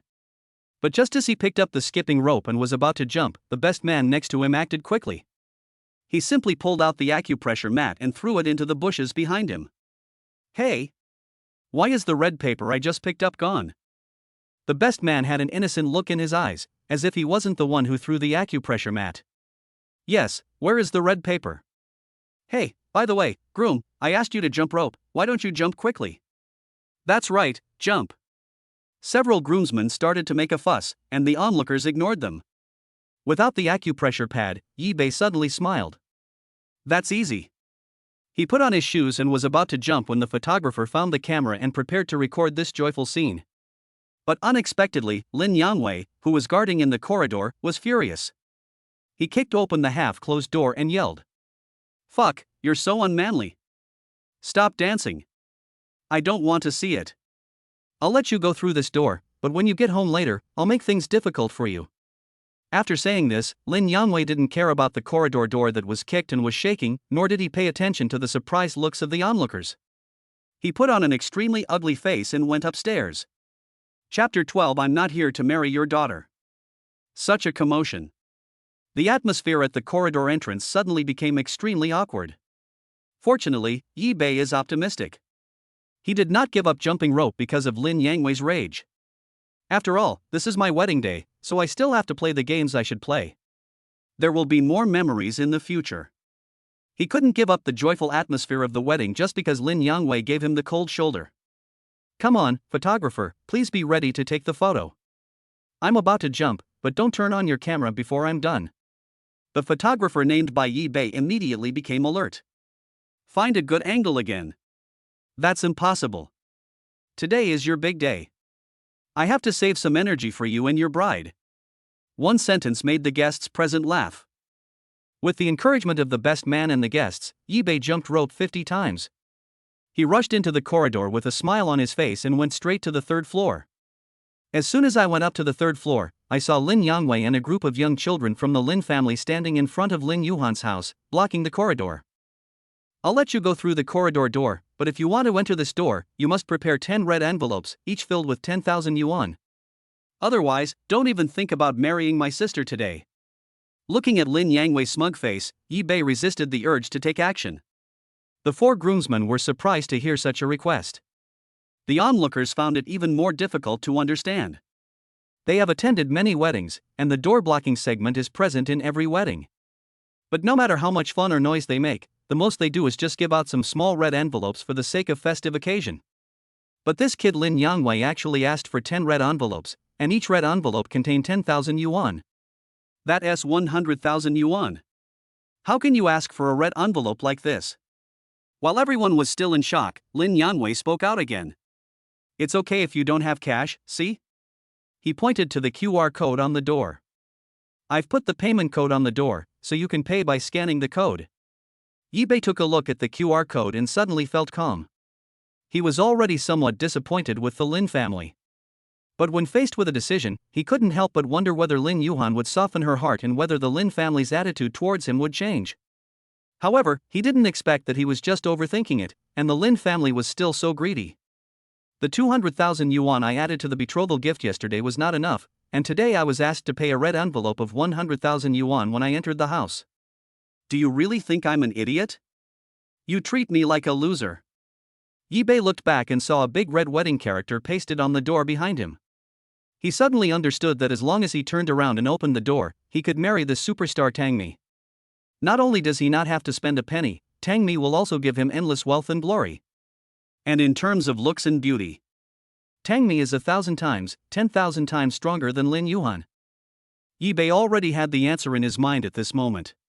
He turned around and looked at Lin Yangwei and said, I won't even give you a red envelope. I never even planned to enter your house. What's with the QR code? You're overthinking it. When Lin Yangwei and the relatives of the Lin family heard this, they laughed at Yi Bei without any concealment. You want to get away with this? Don't be silly. If you're not going to come into my house, what are you doing here? Don't tell me you want to go through the door opposite, ha ha ha. The rampant laughter made the onlookers feel that Lin Yangwei was even more unreasonable. The four groomsmen were even more furious. They had never seen such a shameless person. Brother-in-law, the red envelope you're asking for is a bit too big. One red envelope is 10,000 yuan, and 10 of them would be 100,000 yuan. How can you ask for red envelopes like this? That's right, you're too ignorant. Hurry up and change the rules. Maybe we can give you the red envelope right away. Otherwise, you really won't get any red envelope today. After hearing what the groomsmen said, the guests also began to persuade Lin Yangwei. That's right, Lin Yangwei, you should stop making things difficult for the groom. Who can afford a red envelope of 100,000 yuan? How can you ask for a red envelope like this? I think you are crazy about money. As your brother-in-law, I've never seen you act like this. Do you still want your sister to get married? Several emotional guests even started to curse at Lin Yangwei. Lin Yangwei, who had been spoiled since childhood, had never suffered such humiliation. Seeing everyone pointing fingers at him, he became angry and embarrassed. Why would you meddle in my family's affairs? Who do you think you are? What qualifications do you have to criticize me? He then looked at Yi Bei and said, I'm telling you, my family has to wait until a red envelope of 100,000 yuan arrives before we let you in. Otherwise, don't even think about seeing my sister. As soon as Lin Yangwei finished speaking, the door behind him was pushed open a crack. Mother-in-law Song Lily looked at the people outside warily. No one of you can break in. I'm not in good health. Even if she didn't say it, Yi Bei and the four groomsmen had no intention of breaking in. Yi Bei Fengkai's words were very clear. He no longer planned to marry Lin Yuhan, but chose the girl from the family behind him. Although the groomsmen didn't know who this girl was, they supported Yi Bei's decision. Moreover, with such an arrogant and greedy brother-in-law, even if the marriage is concluded, the future will not be peaceful. It is better to have an affair than to have nothing. It is better not to have this marriage. Song Lily went out and quickly closed the door. With his hands on his hips, he looked at the onlookers angrily. Who scolded my son just now? Is my precious son someone you should scold? What the hell, is it well-mannered? It's my family's wedding today, so don't find fault with me here. What my son says is what I say. What's wrong with 100,000 yuan? Is it a lot? If you can't even come up with this little money for a wedding, why bother getting married? Go back to being single. Song Lily's scolding quieted down the guests. They never imagined that there would be someone more unreasonable than Lin Yangwei. It is true that if the top beam is crooked, the bottom beam will be crooked too. The upbringing of the Lin family really opened their eyes. After hearing what Song Lily said, Yi Bei couldn't help laughing. Is this also what Lin Yuhan meant? Your family discussed this in advance, right? Although he asked this, he already had the answer in his heart. I was completely disappointed with the Lin family. Of course. We're the best family to work together. Stop talking nonsense and pay quickly. After you pay the 100,000 yuan red envelope, you can happily marry the bride away.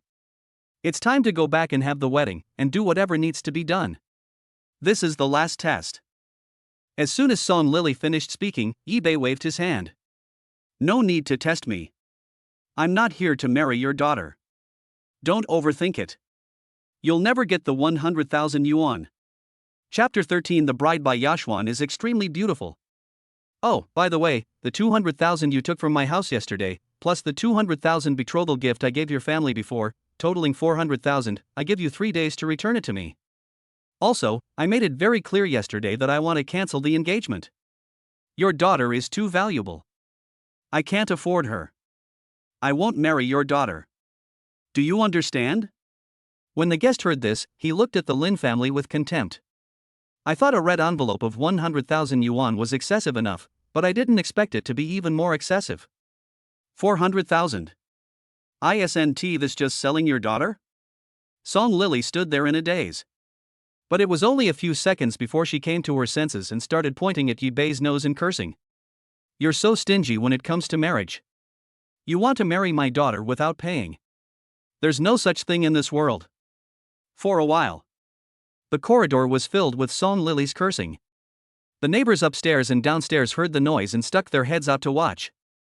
Lin Yuhan, who was originally waiting for Yi Bei to come in, heard the noise outside and quickly asked the 3 bridesmaids beside her to see what was going on. The 3 of them pushed open the door and saw Yi Bei and the 4 groomsmen beside him, who were knocking on the door next door. While knocking, he shouted Bai Yashwan's name loudly. Bai Yashwan, open the door quickly. Yi Bei is here to marry you. Tell us what you want quickly. We are ready. The shouts of the 4 groomsmen instantly made the corridor quiet. Lin Yangwei couldn't help but widen his eyes, looking in disbelief at the 4 groomsmen and Yi Bei who took turns knocking on the door. Song Lily also stopped yelling and stared blankly at Yi Bei's every move. For a moment, no one could react and wonder what was going on. What is going on? The groom actually wants to marry the girl next door? Could it be that the groom came here today not to marry Song Lily's daughter at all, but to marry the daughter next door? But it's true that even the richest man in Jiangcheng would have a headache if he met a mother-in-law like Song Lily. It's best not to marry, whoever marries will be unlucky. In fact, the 4 groomsmen were also a little confused.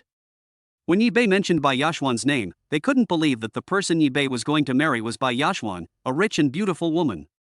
But the situation was urgent, and they had no time to determine whether Yi Bei's words were true or false. They could only knock on the door and shout as he wished. Seeing this, the 3 bridesmaids immediately returned to the Lin family and ran to the room where Lin Yuhan was staying, looking anxious and saying, Yuhan, something bad has happened. The groomsmen Yi Bei brought are knocking on the door next door. They also said that Yi Bei is going to marry Bai Yashwan today. Yuhan, what's going on? When did Bai Yashwan move in next door to your house? The 3 bridesmaids bombarded Lin Yuhan with explosive news one after another, causing her face to turn pale on the spot. She didn't have time to think about it, and didn't even bother to put on her shoes. She lifted the hem of her pure white gauze skirt, jumped out of bed barefoot, and ran to the door to see what was going on. But when the door opened, what she saw was Yi Bei knocking on the door opposite and being surrounded by more than a dozen beautiful girls opposite. Groom, you're finally here. Our Xian has been waiting for you for a long time. Red envelope, give me a red envelope and I'll let you in. A dozen girls and several exquisitely dressed bridesmaids gathered at the door, jokingly asking Yi Bei for red envelopes. Lin Yangwei sneered, what's that? Don't you have to give a red envelope to get in? No one paid any attention to Lin Yangwei's sarcasm. The 4 groomsmen distributed the red envelopes they had prepared in advance. The girls scrambled for the red envelopes with smiles on their faces. As for how much money is in the red envelope, they don't care at all. The red envelope has been given, so it's time to let us in, right? Xuan Mingcheng spoke first, and the 4 groomsmen worked together to push Yi Bei into the flower bush. The girls reluctantly let Yi Bei in. With a click, the door with a big red wedding character on it was shut tightly. The lively scene was also isolated. Lin Yuhan held the hem of her skirt in her hand and witnessed the whole process, but she didn't even have the courage to go forward and pull Yi Bei back. For no other reason than because the person opposite her is Bai Yashwan. Thinking of the phone call last night, she couldn't help but think of the 30 million dowry, a villa, and a sports car that Bai Yashwan mentioned. The shock in Lin Yangwei and Song Lily's hearts could no longer be described in words. The Lin family never expected that Yi Bei really did what he said. Not only did he enter the door opposite, he didn't even look at Lin Yuhan. This fact is hard for them to accept and they are unwilling to believe that what they see is true. It's even more unimaginable that this wedding is clearly a done deal. As a result, at the last moment, the groom changed his mind and married a girl from another family. Unlike the shock outside the door, it was extremely lively inside. As soon as Yi-bei entered the house, he saw a luxurious wedding bed in the living room. 4 bridesmaids with stunning looks are now accompanying Tangmi. Sitting in the middle of the bed was Tangmi, who was wearing makeup. For a moment, Yi-bei was stunned. This naive look made everyone present laugh. But it's not his fault. It's because Tangmi looks more beautiful with makeup on, like a fairy descending to earth. Yi-bei was stunned, and the 4 groomsmen were no exception. Looking at the bride and bridesmaids in front of him, his eyes were wide open. What a magical combination this is, it is so beautiful that it takes your breath away. They never dreamed that Bai Yashuan, who was already very beautiful on ordinary days, could be so beautiful after putting on her bridal makeup. She hardly looks like herself anymore. If it weren't for some facial features that were very similar to the usual Bai Yashuan, they wouldn't have believed that the bride in front of them who was about to marry Yi-bei was actually Bai Yashuan. For a while, the 4 bridesmaids all had the same feeling. Bai Yashuan looked so unfamiliar. But they also had to admit that Bai Yashuan was really beautiful today, beautiful to the extreme. The 4 groomsmen were still immersed in the beauty of the bride, but only Yi-bei knew best that the bride in front of him was not Bai Yashuan at all, but the big star Tangmi. The reason why he said that the person he was going to marry was Bai Yashuan was to avoid attracting public attention. Now seeing Tangmi's bridal makeup, Yi-bei felt from the bottom of his heart that Tangmi's decision was a great one. If she married him in her true identity, everyone present, including the best man, would inevitably be excited and out of control. And the guests watching outside would surely gather together excitedly when they heard Tangmi's name. It might even get crazy. By then, not to mention getting married, the wedding won't even be able to go on. The 4 bridesmaids, with smiles as beautiful as flowers, saw that the best man and the groom were so absorbed in the beauty of the bride that they couldn't come back to their senses for a long time. He took the initiative to walk up to Yi-bei and, according to the process agreed in advance, made a small request to him. "Groom, it's not easy to marry our beautiful bride, but we won't make it difficult for you." One of the bridesmaids said this and took out something that no one expected. Chapter 14, Marrying Shura Field. Here's the microphone. We're all ready. Sing a song for the bride. But it can't be just any song. It has to be a song that expresses your love for her and impresses her. Okay, no problem. Yi-bei took the microphone from the bridesmaid, and several photographers immediately found their best camera positions to ensure a 360-degree shot of him singing to his bride. "Xian, thank you for being my bride. Today I will take this opportunity to sing a song for you called Just Once." Yi-bei looked at Tangmi, who looked very similar to Bai Yashuan, and called Bai Yashuan's name. But he knew very well in his heart that the person who was about to marry him and spend the rest of his life with him was Tangmi. Thunderous applause suddenly rang out in the room. The bridesmaid also prepared the accompaniment and signaled Yi-bei that he could start at any time. He made an okay gesture and a gentle accompaniment sounded. And the look he gave Tangmi became more affectionate. "I want to see you smile, I want to play with you, I want to hold you in my arms. We can argue with each other with red faces 1 second and make peace with each other the next." Yi-bei's magnetic voice echoed in the room. As Tangmi listened to such beautiful and moving singing, the memories of her past life and the young and energetic Yi-bei in front of her blended together. They have been together for many years and have gone through the most difficult period of their lives. But no matter how hard the days were, Yi-bei would take care of himself in every possible way. No matter how late they are every day, they will return to their home together for dinner. The heartwarming scenes turned into tears and blurred her vision. How happy they were once, but fortunately, she was reborn. I can be with Yi-bei again in this life. This time, she must give Yi-bei the best.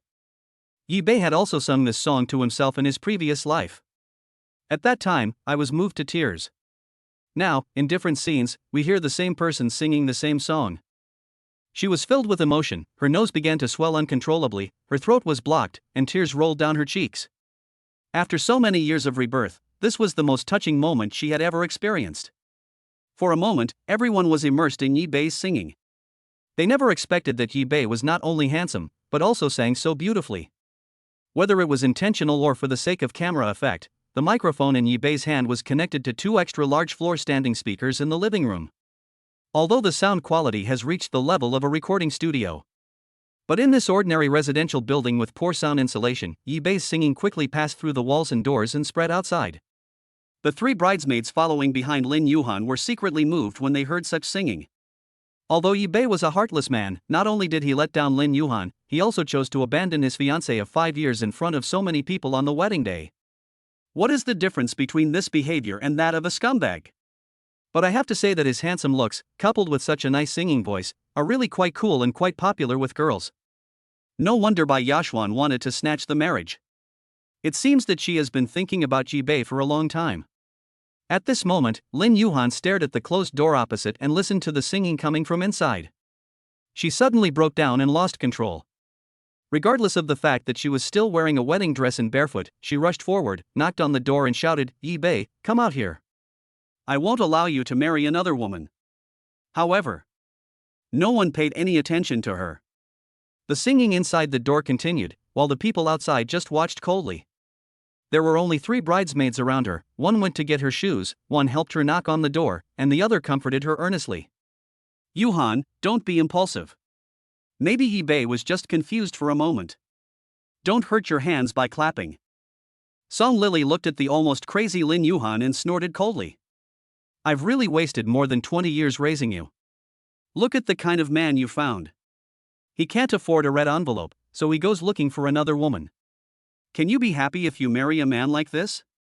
The stunned guests in the corridor were shocked when they heard this. Everyone secretly complained. If the 400,000 yuan you asked for as a betrothal gift was not enough and you forced Yi Bei to give another 100,000 yuan as a red envelope, how could he possibly turn to the good and abandon your daughter at the critical moment? Now that things have come to this, isn't it your Lin Yuhan who was embarrassed? I don't know if the door was not closed tightly or if Tangmi did it on purpose. After knocking twice, the door opened a crack. Yi Bei's singing voice suddenly became extremely clear. Lin Yuhan ignored the sarcasm of her family and the bridesmaid's objection.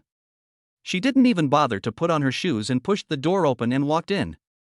In the room, his best friend Bai Yashuan was so moved by Yi Bei's singing that she burst into tears. Looking at Yi Bei again, he was gazing at Bai Yashuan with deep affection, as if they were a match made in heaven. "And I am just an unnecessary clown." Lin Yuhan, who originally wanted to talk to Yi Bei in a friendly manner, could no longer control herself after seeing the scene. Rushed forward and snatched the microphone from his hand. Shouted loudly, "Yi Bei, I won't allow you to marry Bai Yashuan.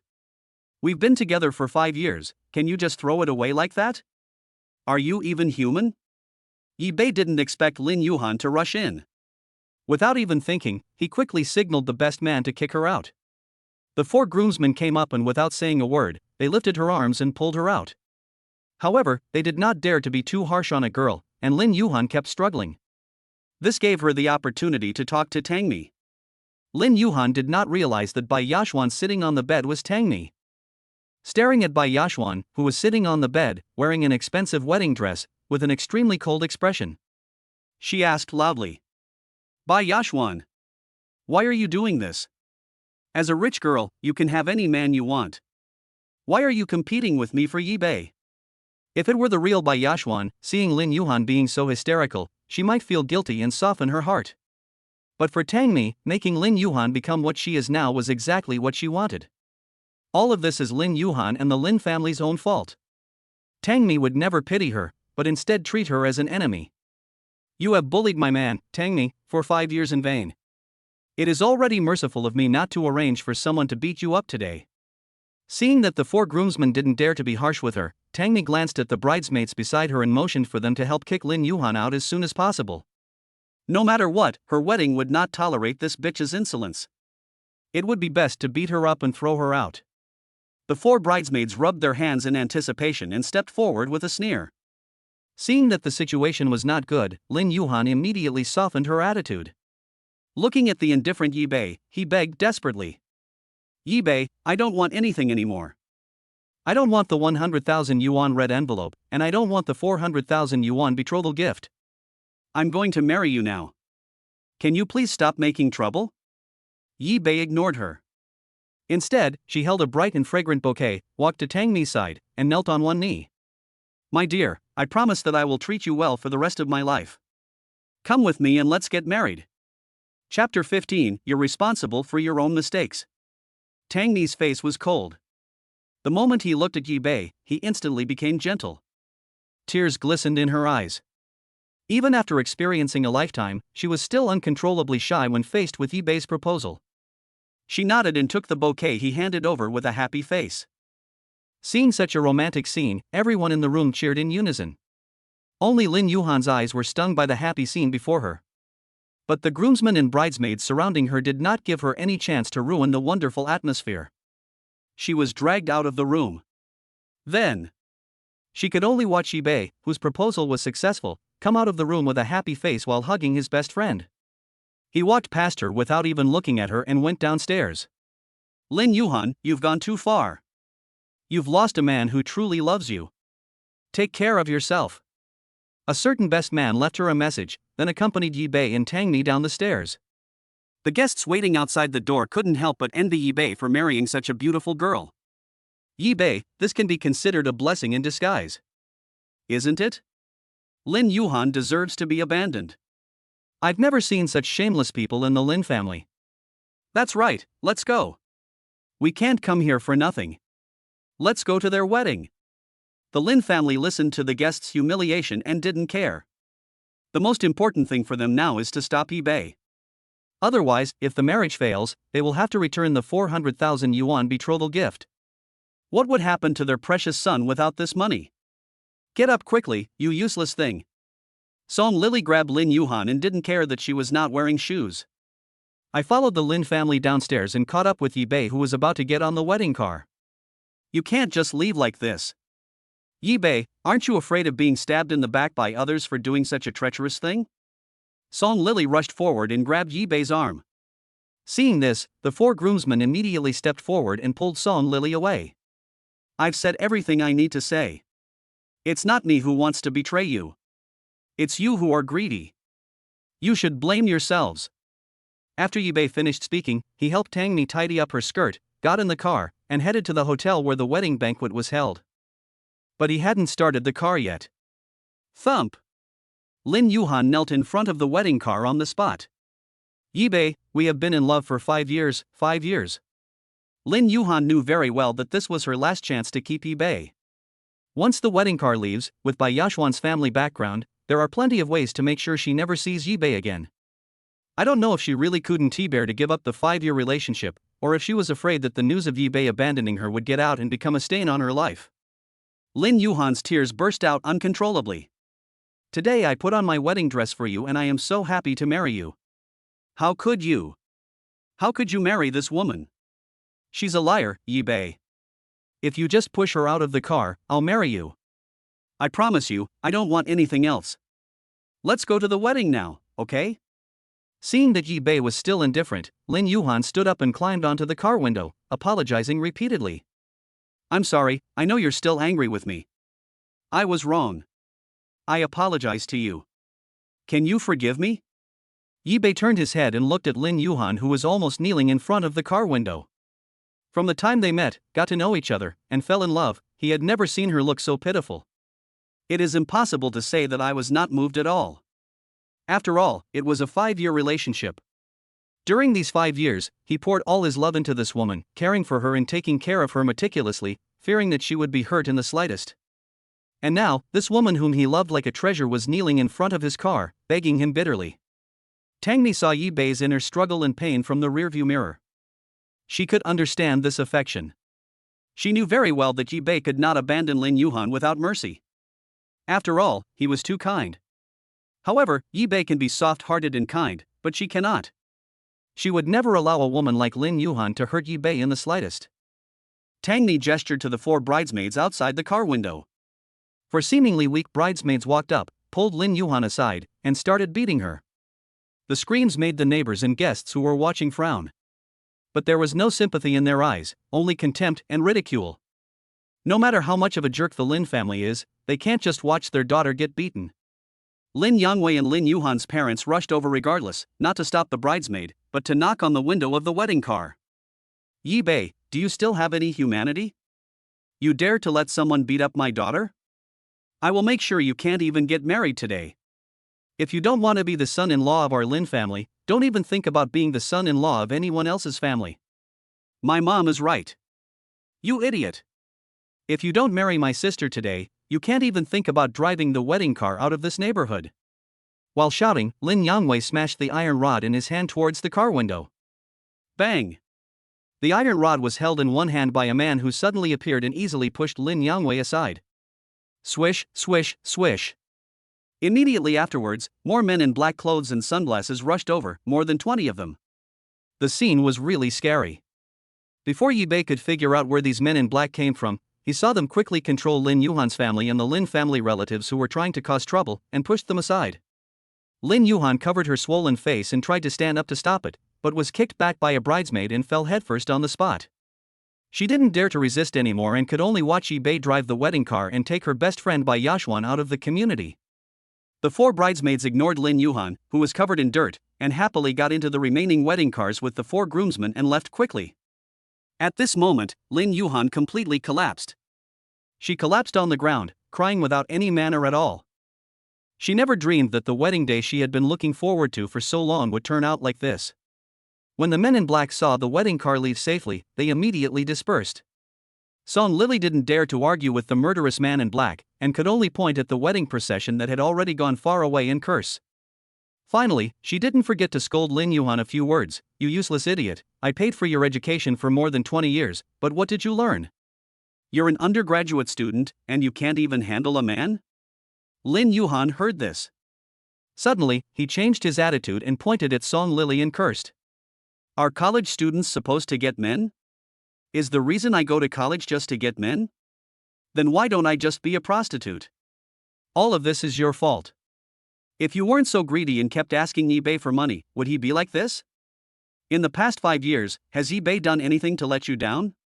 To please you, he doesn't even have time to honor his own parents during festivals, but instead honors you first. He gave you 400,000 yuan as a betrothal gift, and you still think it's not enough. You're even asking him for a 100,000 yuan bonus? Are you crazy about money? You still say I'm useless. If you were more capable, you wouldn't ask for a betrothal gift. You're the ones who drove away a man who loved me. I hate you. My lifelong happiness has been ruined by you. The onlookers, after listening to Lin Yuhan's words, realized that the girl had come to her senses. But what's the use? The groom has already left with the bride, and even if she cries her heart out, there is no way she can make the groom change his mind. It's really a case of bringing disaster upon oneself. Chapter 16 Tangmi's Embarrassing Thoughts. Lin Yangwei was so angry that he jumped up and down when he thought about having to return the 400,000 yuan betrothal gift in the future. He didn't care at all about Lin Yuhan's grief. Lin Yuhan, why are you yelling? Aren't you embarrassed enough? You're wronged, and I'm wrong too. Aren't you just a coward? He's just a gigolo.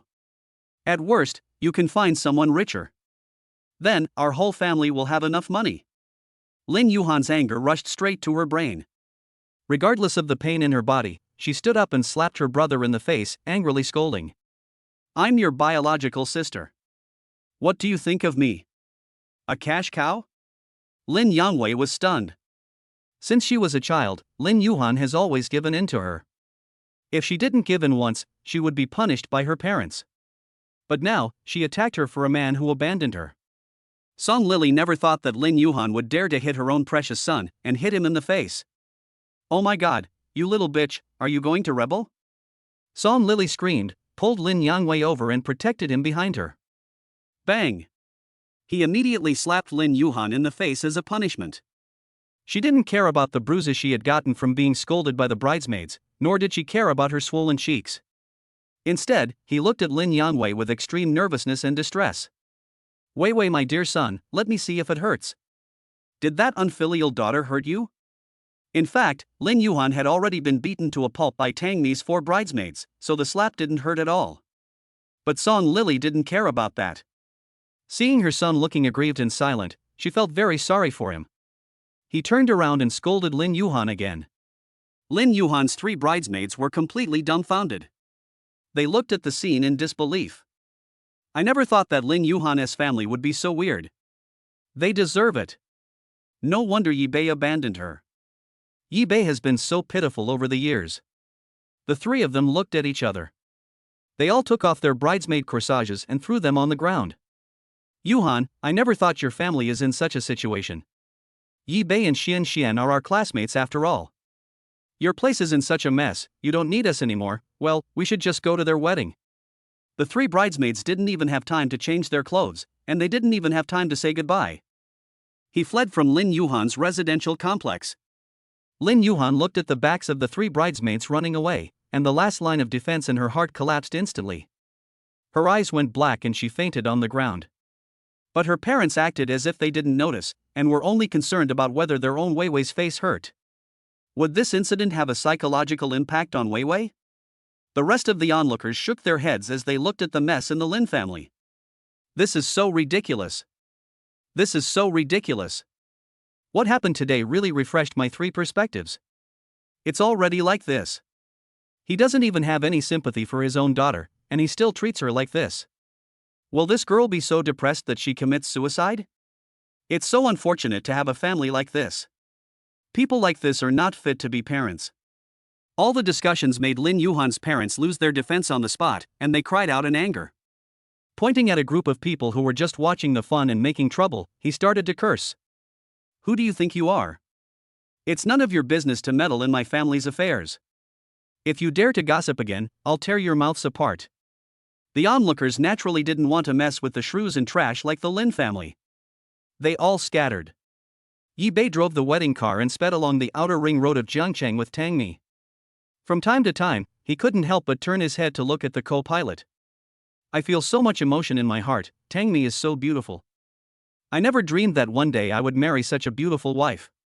If Tangmi was actually sitting next to him and looking at him from time to time, Yi Bei would have suspected that he was dreaming. This fact really made him doubt his life. You know, Tangmi is the big star admired by countless good brothers around him. She is also the dream lover of countless men in the entire dragon country. And today, I am going to marry her. Tangmi looked at the excitement in Yi Bei's eyes and couldn't help but want to smile. But she still asked tentatively, "Honey, do you regret marrying me?" Yi Bei looked straight ahead and answered without thinking. I have no regrets. It is my blessing to marry you. Even if this blessing is short-lived, I don't care. I know that you married me and treated me so well, it must not be for no reason. I'm not stupid, I know everything in my heart. Tangmi looked at Yi Bei's profile, did not interrupt his random guesses, and let him finish his words. But I still want to thank you. Thank you for letting me live like a human being these past 2 days. Maybe you'll use me to help you do something next. But no matter how you use me, at least in this short time of being married to you, I feel like I've lived like a real man. For me, that's enough. Yi Bei said this calmly, and the look in his eyes changed from the initial determination to the final fearlessness of facing death. Tangmi saw all of this and felt even more sorry for this man. She knew that with her status and position, it would be difficult for anyone to accept that she and Yi Bei were going to get married so suddenly.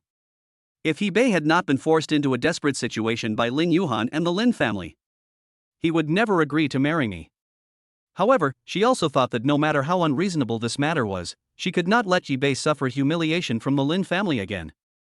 She had no intention of hiding the fact that she had been reborn from the future from Yi Bei, and would confess everything to him as soon as possible. This way he would understand why I suddenly wanted to marry him and he wouldn't have such humble thoughts. But right now, the time we spend together is too short.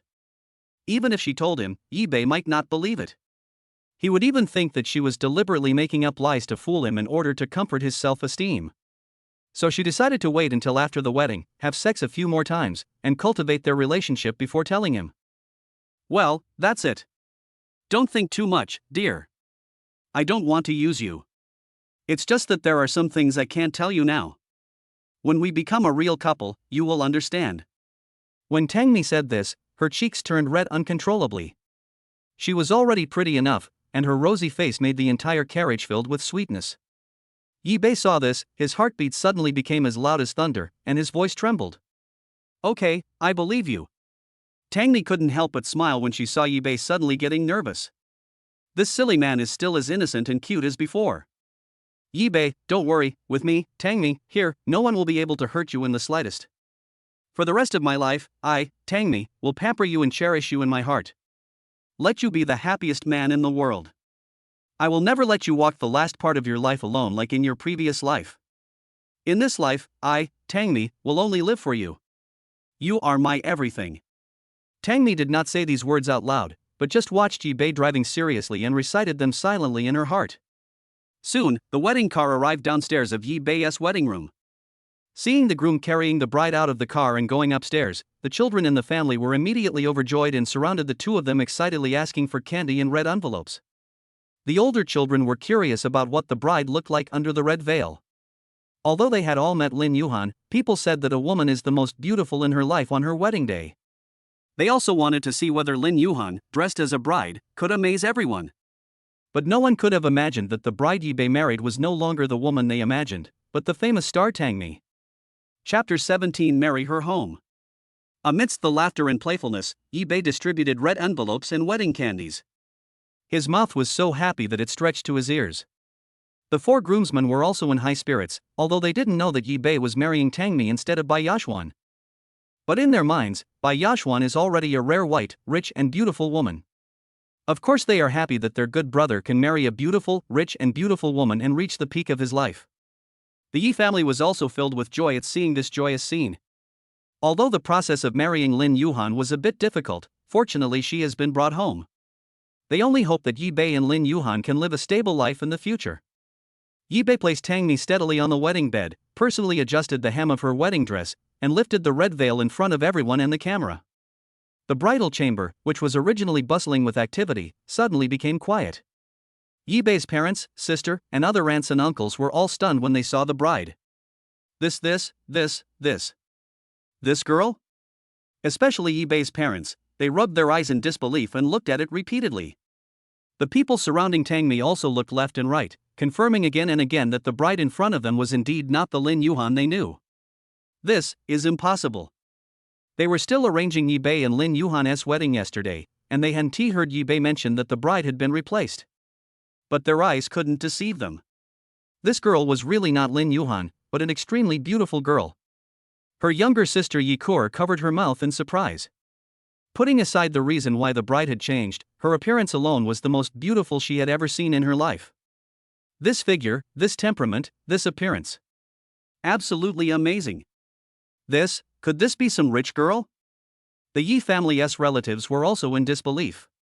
But looking at the beautiful and sweet bride in front of me, I can tell at first glance that she is a very kind girl.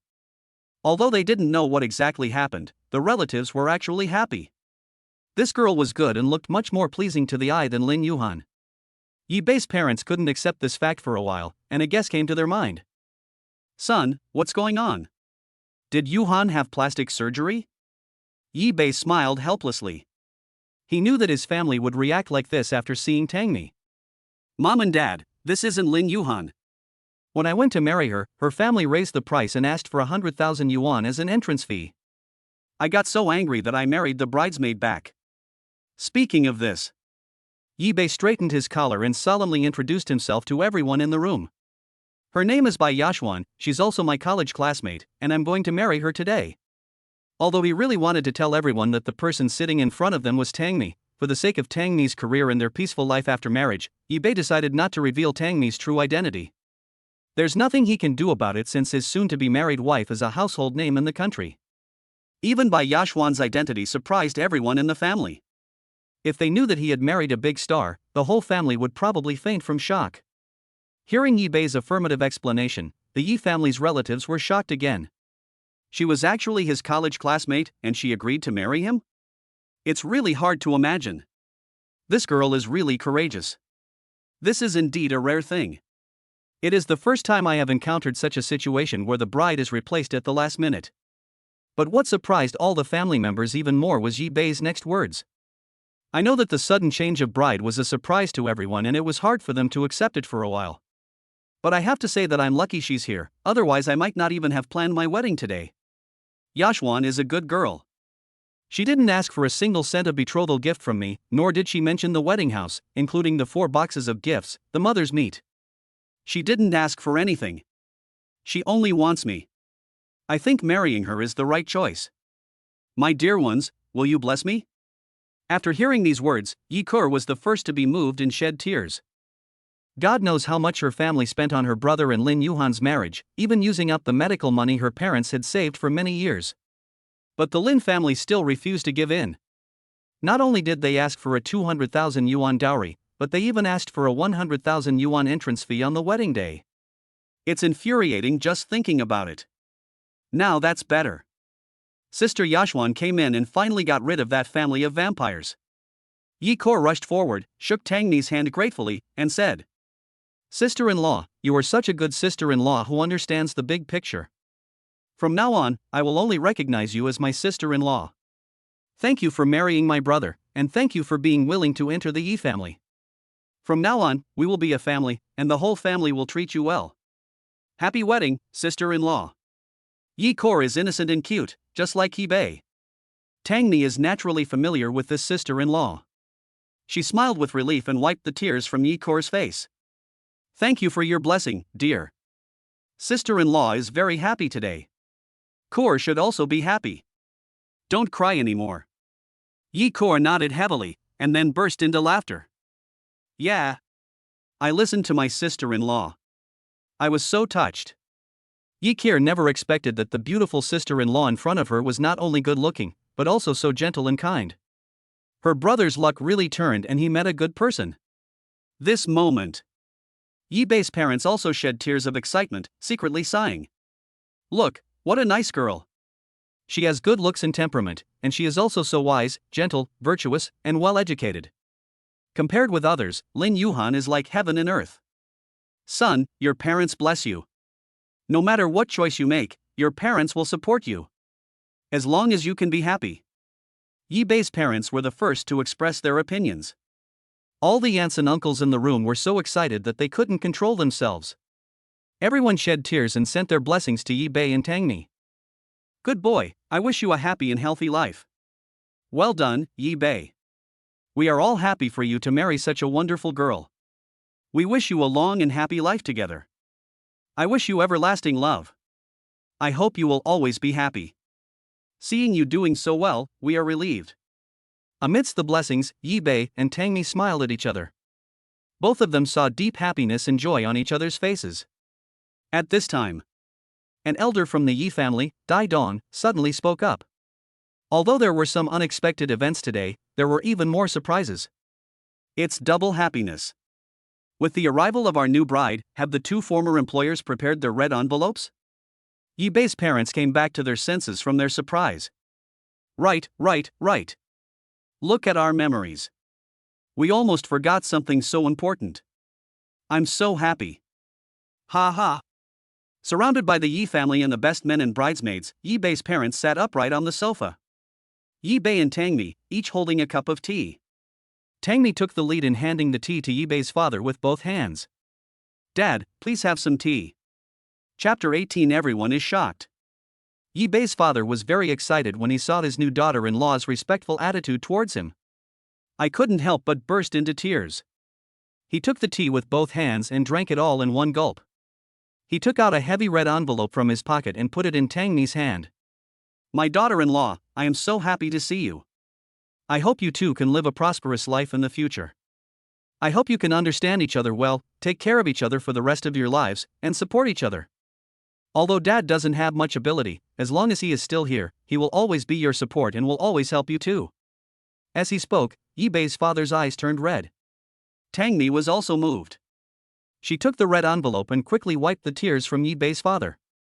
Seeing such a heartwarming scene, everyone present couldn't help but be moved.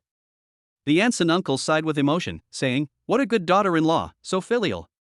Yi Bei must have been blessed for 8 lifetimes to marry such a good girl." "Thank you, Dad. Yi Bei and I will honor you well in the future." Hearing this, Yi Bei couldn't help but be stunned. He thought that Tangmi's marriage to him was just a formality, but he never expected that from the moment she entered the door until now, her every move did not seem perfunctory. Even Lin Yuhan, who had been in love with him for 5 years, might not be able to say such words. Tangmi didn't know what Yi Bei was thinking, so she picked up another cup of tea and offered it to Yi Bei's mother. The old man took the tea with trembling hands and drank it all in one gulp. "The moment I put down the teacup, tears started to flow." But there was no delay in the movements of his hands. She placed the heavy red envelope in Tangmi's hands, unable to stop crying, and it took her a long time to speak. "Daughter-in-law, thank you for marrying my son, thank you. Mom wishes you a baby soon and happiness forever." Finished. The mother was crying uncontrollably. Yibei and Tangmi hurried forward to wipe their mother's tears. Patting her back, he continued to comfort her. Mom, don't cry. It's a happy day. Let's be happy. As Yibei spoke, his nose felt a little sore. It is said that men don't shed tears easily, but they do when they are heartbroken. He knew that his mother was crying because she was happy for him, but also because she felt sad for the way she had been exploited by Lin Yuhan and the Lin family. But all these things are in the past. From now on, he will stand up straight and behave himself, and will never let anyone bully him or his family. He will also be a good husband and give Tangmi a warm home. After holding the changing of name ceremony at home, Yibei and Tangmi took a few more photos in the bridal chamber. Then we drove to the hotel where we were going to get married. At this time, there were already more than 20 tables filled with friends and relatives in the hotel. Everyone gathered together talking and laughing, and the atmosphere was very lively. When the auspicious time arrives, the wedding officially begins. All the lights in the venue were aimed at the end of the red carpet. Yibei appeared holding Tangmi's hand. The guests sitting on both sides were stunned when they saw the bride next to Yibei. What's going on? The bride didn't seem to be the one they knew. But this girl is so beautiful. Just like a beauty walking out of a painting. The host was holding the microphone and was also standing there in a daze. He even wondered if he had come to the wrong place today. But the groom is Yibei for sure. What the hell happened? How did the bride return to her parents? Just when he was at a loss, a young assistant ran to his side and said, Master Luo, the bride has been replaced at the last minute. Her name is Bai Yashuan. Also, this is the dowry list the bride is giving to the groom's family. Please make sure you don't read it wrong later. Okay, I got it. The host Luo Tao took the list and calmed down. He has been hosting weddings for many years and has never made a mistake. Even though this is the first time he has encountered such a situation, he still has full confidence in dealing with it. But when he looked down and saw what was written on the gift list, he was so shocked that he almost dropped the microphone in his hand. 30 apartments, a Lamborghini, and 1 million in pocket money. Damn, the bride is so rich. The groom's family is awesome. Marrying such a powerful wife, is this the legendary marrying a rich and beautiful woman and reaching the peak of life? The host didn't move for a long time, so Yibei and Tangmi could only wait. After all, it was a temporary substitution, and the host needed time to adjust. However, the guests on both sides were almost unable to sit still and were whispering to each other. Does anyone know what's going on? Why is there a sudden change of personnel? I heard that the original bride looked down on the groom. When the wedding was approaching, not only did she double the betrothal gift, she also asked for a 100,000 yuan wedding gift. So wicked? No wonder they changed the bride. The original bride must be regretting it. She deserved to lose Yibei, a child with such an upright character. Yes. I watched Yibei grow up. He is a very filial and upright person. The host recovered from his shock and felt ecstatic. He had never presided over such a wedding before. This is so exciting. For a moment, he became full of energy. And decided to use the best hosting skills of his life to host this wedding well. He picked up the microphone again and used all kinds of beautiful words to enhance the atmosphere. The guests who were still talking were attracted by his attention and began to look forward to the wedding. Under the gaze of the crowd, Yibei and Tangmi walked onto the stage. The host picked up the gift list and read out the bride's dowry seriously, fearing that he would read a word wrong or miss a zero and reduce the bride's value. The bride, Bai Yashuan, is giving the groom, Yibei's parents, a single-family villa in Yuan District and 3,200 square meter finely decorated apartments from Jiangyu Real Estate. All of the above properties can be freely used by Yibei's parents. This first dowry made all the guests gasp in surprise. They must have heard it right, Jiangyu Real Estate, those are houses located in a prosperous area of Jiangcheng, and there are 30 of them. With these houses, Yibei's parents no longer have to work hard on the farm. They just need to take the keys and collect rent every day. There are also detached villas in Yuan District. All the people living there are celebrities from Jiangcheng. In the future, the old couple will be able to live in the villa, collect rent, eat, drink tea, play mahjong, and enjoy a carefree old age life. For a moment, the guests cast envious glances at Yibei's parents. But there are also people who say the grapes are sour because they can't eat them. It's fake, it's just a show at the wedding. Who knows if there's no villa or property after the wedding? As soon as the man finished speaking, a video of a detached villa began playing on the big screen. The scene begins with more than a dozen unemployed people standing in a row at the door of the villa, greeting the camera respectfully. He also called out the names of Yi Bei's parents accurately. Welcome home, old folks. Next is the display of the detached villa. Looking at the villa's well-appointed decorations, the person who had just spoken felt slapped in the face. He could only sit down dejectedly, wishing he could find a hole in the ground to crawl into. Chapter 19, Never Before Seen, Extremely Shocking. The video on the big screen continues. The camera turns and we see 30 houses of 200 square meters, all of which are decorated with the most exquisite and popular styles at the moment. A house like this costs more than 3 or 4 million yuan. If you rent out any house, the monthly rent alone can be as much as someone else's monthly salary. After watching the video, Yi Bei's eyes were full of shock.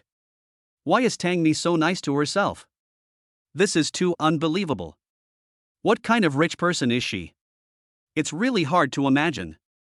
Does she really like me from the bottom of her heart? This seems a bit absurd, but all the facts point to this. Otherwise, why would Tangmi prepare such a heavy dowry for this wedding? Yi Bei's parents were also completely shocked. My daughter-in-law is a little too wealthy. Such a heavy dowry is something I wouldn't even dare to dream of, nor have I ever heard of. The guests present could not calm down for a long time. They couldn't imagine that just 2 days ago, the Yi family was still worried about the doubling of the betrothal gift from Lin Yuhan and her family, but today they got such a beautiful, rich and white daughter-in-law. Yi Bei is so lucky. He must have saved the earth in his previous life, so he can marry such a good wife in this life. At this time, the host announced again. Our beautiful bride has also arranged for Yi Bei's parents to undergo a full physical examination at the highest level hospital in Kyoto. No matter what problems are found, the most senior doctors in the relevant field will immediately be assigned to treat them.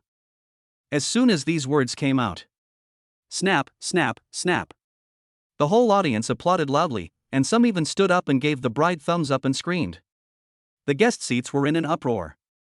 Everyone's face was filled with shock, envy, and jealousy. They couldn't understand what kind of fate Yi Bei had. He married a wife who was not only beautiful but also filial to the elderly. Most importantly, the bride was so rich. It's so enviable that it makes people crazy. Yes. The bride's dowry list has not yet been read out.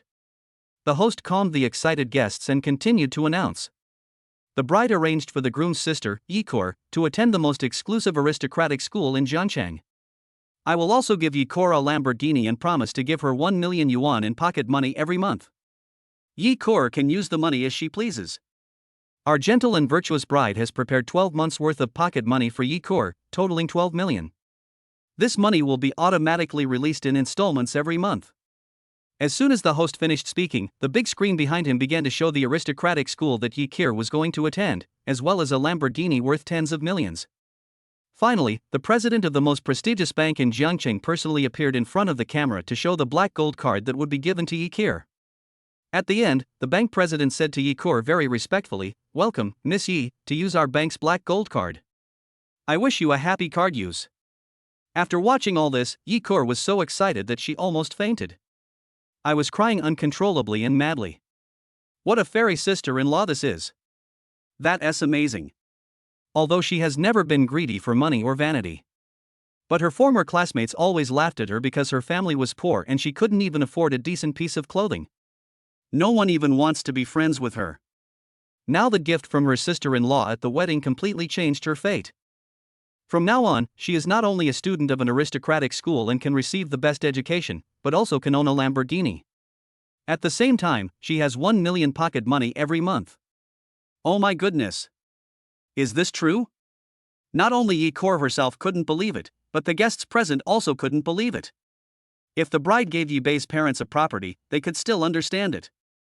After all, the new daughter-in-law respects the elderly.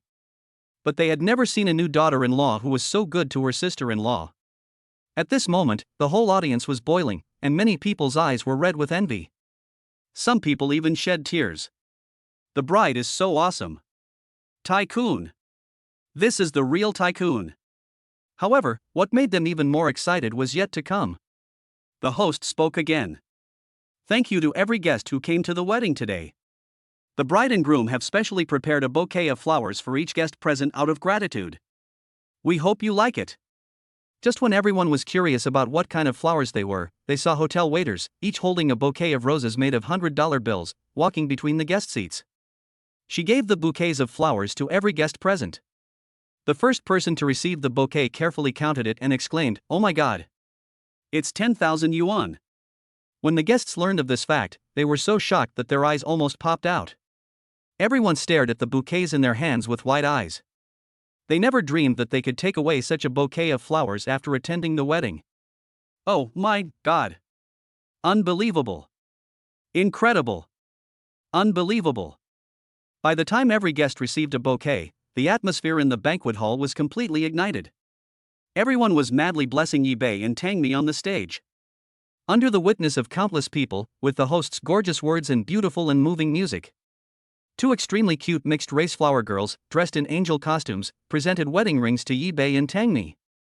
Yi Bei took a closer look and discovered that the wedding ring was inlaid with a 2-carat diamond. At this moment, it is shining brightly under the light. After experiencing the shock of the dowry list just now, he was both moved and shocked. Amidst this complex emotion, he picked up the wedding ring. Upon seeing this, the host was so excited that tears welled up in his eyes. He asked Tangmi, "Beautiful, noble, elegant, generous, virtuous, dignified bride, are you willing to marry this handsome, mature, steady, and kind man before you?" Tangmi looked into Yi Bei's eyes, her gaze was extremely persistent and firm. "I will do." In an instant, the whole audience burst into applause. Pa pa pa pa pa pa. Some people clapped their hands until they were sore, but they didn't stop. They kept clapping and saying blessings crazily. Crash! Afterwards, rose petals fell from the sky, and the atmosphere in the banquet hall was extremely romantic. Yi Bei took Tangmi's hand and put a wedding ring on her finger. Everything happened so naturally, and the two embraced each other. Yi Bei's gentle kiss gently fell on Tangmi's soft and sweet lips. At this moment, Tangmi shed tears of happiness. She finally got what she wanted. The thing she had dreamed of most after her rebirth finally came true. When Yi Bei kissed Tangmi, he was also extremely excited. No one can understand how he feels now. Because no one present knew except him that the bride who expressed her willingness to marry him was the big star Tangmi. And just as he finished kissing Tangmi and stood up straight, a system voice sounded in his mind. Congratulations to the host for activating the perfect life system. What sound? Perfect life system? What the hell? Yi Bei was puzzled for a moment and looked around, but found nothing. It seems that I was too happy and started to hear hallucinations, so I didn't take it seriously. Chapter 20 Super Sweet Wedding Night. The wedding is still going on. After the two exchanged rings, all the guests applauded and celebrated. The etiquette on the stage brought wine glasses to Yi Bei and Tangmi. In the audience, Yi Bei's parents, sister, relatives of the Yi family, as well as classmates, friends, best men and bridesmaids who were present, walked onto the stage under the guidance of etiquette. The whole family raised their glasses to the audience and everyone celebrated this happy moment together. After the collective toast, the wedding was successfully completed. Yes. The guests who had finished their meal were reluctant to leave. They never thought in their lives that they would have the opportunity to attend such a wedding. Especially Lin Yuhan's 3 bridesmaids, they were extremely glad for the decision they made. If they hadn't been smart, they would have chosen to attend Yi Bei's wedding. I'm afraid they will never have the chance to see how beautiful Bai Yashuan is when she becomes the bride. There is also a bouquet made of 10,000 yuan in cash in hand, which is simply irresistible. She is worthy of being the rich Bai Yashuan. Such a bold gesture is something Lin Yuhan will never be able to achieve in her entire life. No wonder Yi Bei abandoned Lin Yuhan. Now they finally understood Yi Bei's feelings. Since the guests don't leave, Yi Bei and Tangmi can't stay in the hotel all the time, as there are still things to deal with in the bridal chamber. Have no choice. Some people were arranged to stay and clean up the aftermath, while Yi Bei, Tangmi, and the Yi family left the hotel. Everyone watched the two newlyweds leave the wedding scene. Until the couple's wedding car completely disappeared from the guest site, everyone was still talking about how exciting and thrilling this wedding was.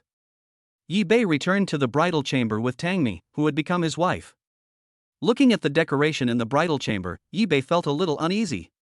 "I'm sorry, I didn't know you prepared so much for our wedding, but I didn't prepare anything for you." Finished. The guilt in his heart became even worse. It's a pity that he had previously suspected that Tangmi married him just to use him. Now. It doesn't matter. I told you not to think too much. As long as you are mine, I will be satisfied. Tangmi held Yi-Bei's hand, and the happiness on her face was hard to hide. Yi-Bei breathed a sigh of relief and took the initiative to clean up the miscellaneous things in the bridal chamber. The wedding room is downstairs. Yi-Bei's mother wanted to go back with him to see if there was anything else that needed to be purchased. After all, many things in the bridal chamber were arranged according to Lin Yuhan's requirements. Now that the new daughter-in-law has come home, they have to put everything in order. Unexpectedly, Yi-Kor stopped them directly. Mom and Dad, please stop being a third wheel. Leave this important moment to my brother and sister-in-law. Yi-Bei's parents were worried, so several well-trained assistants and bodyguards stepped forward and said respectfully, Miss Yi is right, uncle and aunt, your daughter-in-law has asked us to take you to see the villa and the property. If you two elders are willing, please come with us. Upon hearing this, Yi-Bei's parents nodded repeatedly, we're willing, thank you for your hard work. You're welcome, this is what we should do. When the two old people thought about how capable their daughter-in-law was, they were afraid that she would not even look at the wedding house. As for the things in the bridal chamber, they were even less rare. So what do they have to worry about? He immediately got into the luxury car prepared by his assistant and drove to Yuan District. What about me? Yi-Kor, who was left behind, looked at the other assistant beside her with eyes full of anticipation. The assistant understood. Ms. Yi, please get in the car. I'll take you to visit your school and your sports car. Yi-Kor jumped up happily on the spot and got into the car happily.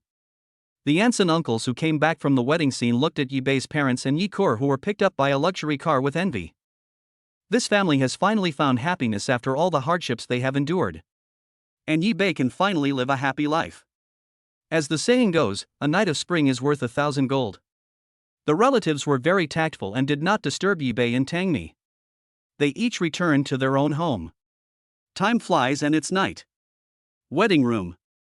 Yi-Bei took a shower and changed into a brand new red pajamas. I have some doubts in my mind. The pajamas that Tangmi brought as part of her dowry are not only of superb quality, but also fit her perfectly. How does she know my size so well? These pajamas are neither too big nor too small, just right. However, when he thought about their wedding night coming up, Yi-Bei stopped worrying about this issue. In the bridal chamber, Tangmi, who had already taken a shower and dried her hair, was sitting on the bridal bed waiting for Yi-Bei. Her slightly red cheeks revealed sweetness. Looking at the beautiful girl smiling like a young girl, Yi-Bei's heart began to beat uncontrollably. He sat next to Tangmi, and the two looked at each other in silence. In the quiet bridal chamber, they could hear each other's heartbeats. Finally, it was Tangmi who broke the silence. She took the initiative to hug Yi-Bei's neck and gently kissed him on the side of his cheek. Yi-Bei suddenly felt the blood in his body expand, and his hands involuntarily wrapped around Tangmi's slender waist. The distance between the two of them was getting closer and closer. The system's voice suddenly rang in Yi-Bei's mind again. Ding! The host kisses his wife, signing in successfully. Reward lively and vigorous skill. Yi-Bei was a little confused. What's going on? Why do I hear this sound again? Where does this machine-like sound come from? And I just kissed Tangmi, so how could he say that I successfully signed in by kissing my wife? Can I sign in by kissing Tangmi? And what is this lively and vigorous skill? Just when Yi-Bei was confused about the situation, suddenly, an endless power spread throughout his body. Especially the waist. This feeling made him involuntarily believe that his waist could be turned into a jack without any problem. It's as strong as the waists of 100 male dogs combined. System, I never thought that Tangmi not only changed my destiny, but also allowed me to own the system. She is so nice. He is simply a noble person in my life. Tangmi noticed that Yi-Bei's reaction was a little slow, and thought that Yi-Bei was unable to let go and did not dare to take the initiative, so she went forward and kissed him again. But this time Yi-Bei did not let Tangmi go. The two of them were on the verge of passion and kissed each other passionately. But this time the system did not prompt that the sign-in was successful. Why didn't the kiss sign in this time? Can I only sign in once a day? This question, Yi-Bei just thought about it for a moment, and he no longer had the mind to think about it. If he still has wild thoughts with the soft fragrance in his arms, he is not a man. Crackle. Pieces of thin pajamas fell to the ground one by one, warm and soft, like dry firewood in raging fire. The temperature in the room rose instantly. The buds at the bedside slowly blossomed under the nourishment of dewdrops. The fragrant scent of the wedding room makes people more obsessed the more they smell it. Chapter 21, I Can Still Be So Happy. This night, Tangmi enjoyed a happiness she had never experienced before, as if she was walking on the clouds, light and floating, like a dream. The next morning, when Yibei opened his eyes, he saw the beautiful Tangmi in his arms. It took him a while to calm down before he believed that he had actually married the famous domestic actress Tangmi yesterday. We became a real couple and were still so crazy. I never thought that being a man could be so happy. Tangmi woke up slowly and smiled sweetly when she saw Yibei holding her. Before her rebirth, she woke up in Yibei's arms countless mornings. Now that feeling is back. Honey, you're awake. How did you sleep last night? Yibei Dao. How dare you say that? Tangmi glared at Yibei coquettishly. This glance made Yibei's heart tremble. His body uncontrollably wrapped around Tangmi. Tangmi seemed to be afraid of him and quickly dodged with a smile. Well, it's getting late, dear. We should get up. Yibei turned his head to look at the sunlight coming through the gap in the curtains, kissed Tangmi on the cheek, stood up and said, That's fine. You worked hard last night. Why don't you get some more sleep? I'll go make breakfast. Tangmi stuck out her tongue and nodded obediently and cutely. Yibei walked to the kitchen reluctantly and just opened the refrigerator door. Ding! Congratulations to the host for kissing his wife, signing in successfully. Obtain top-level chef skills. As the machine sounded, thousands of all-encompassing recipes instantly emerged in Yibei's mind. Yibei felt excited. It seems that my guess yesterday was correct. As long as you kiss Tangmi every day, you can sign in and get a reward. So cool.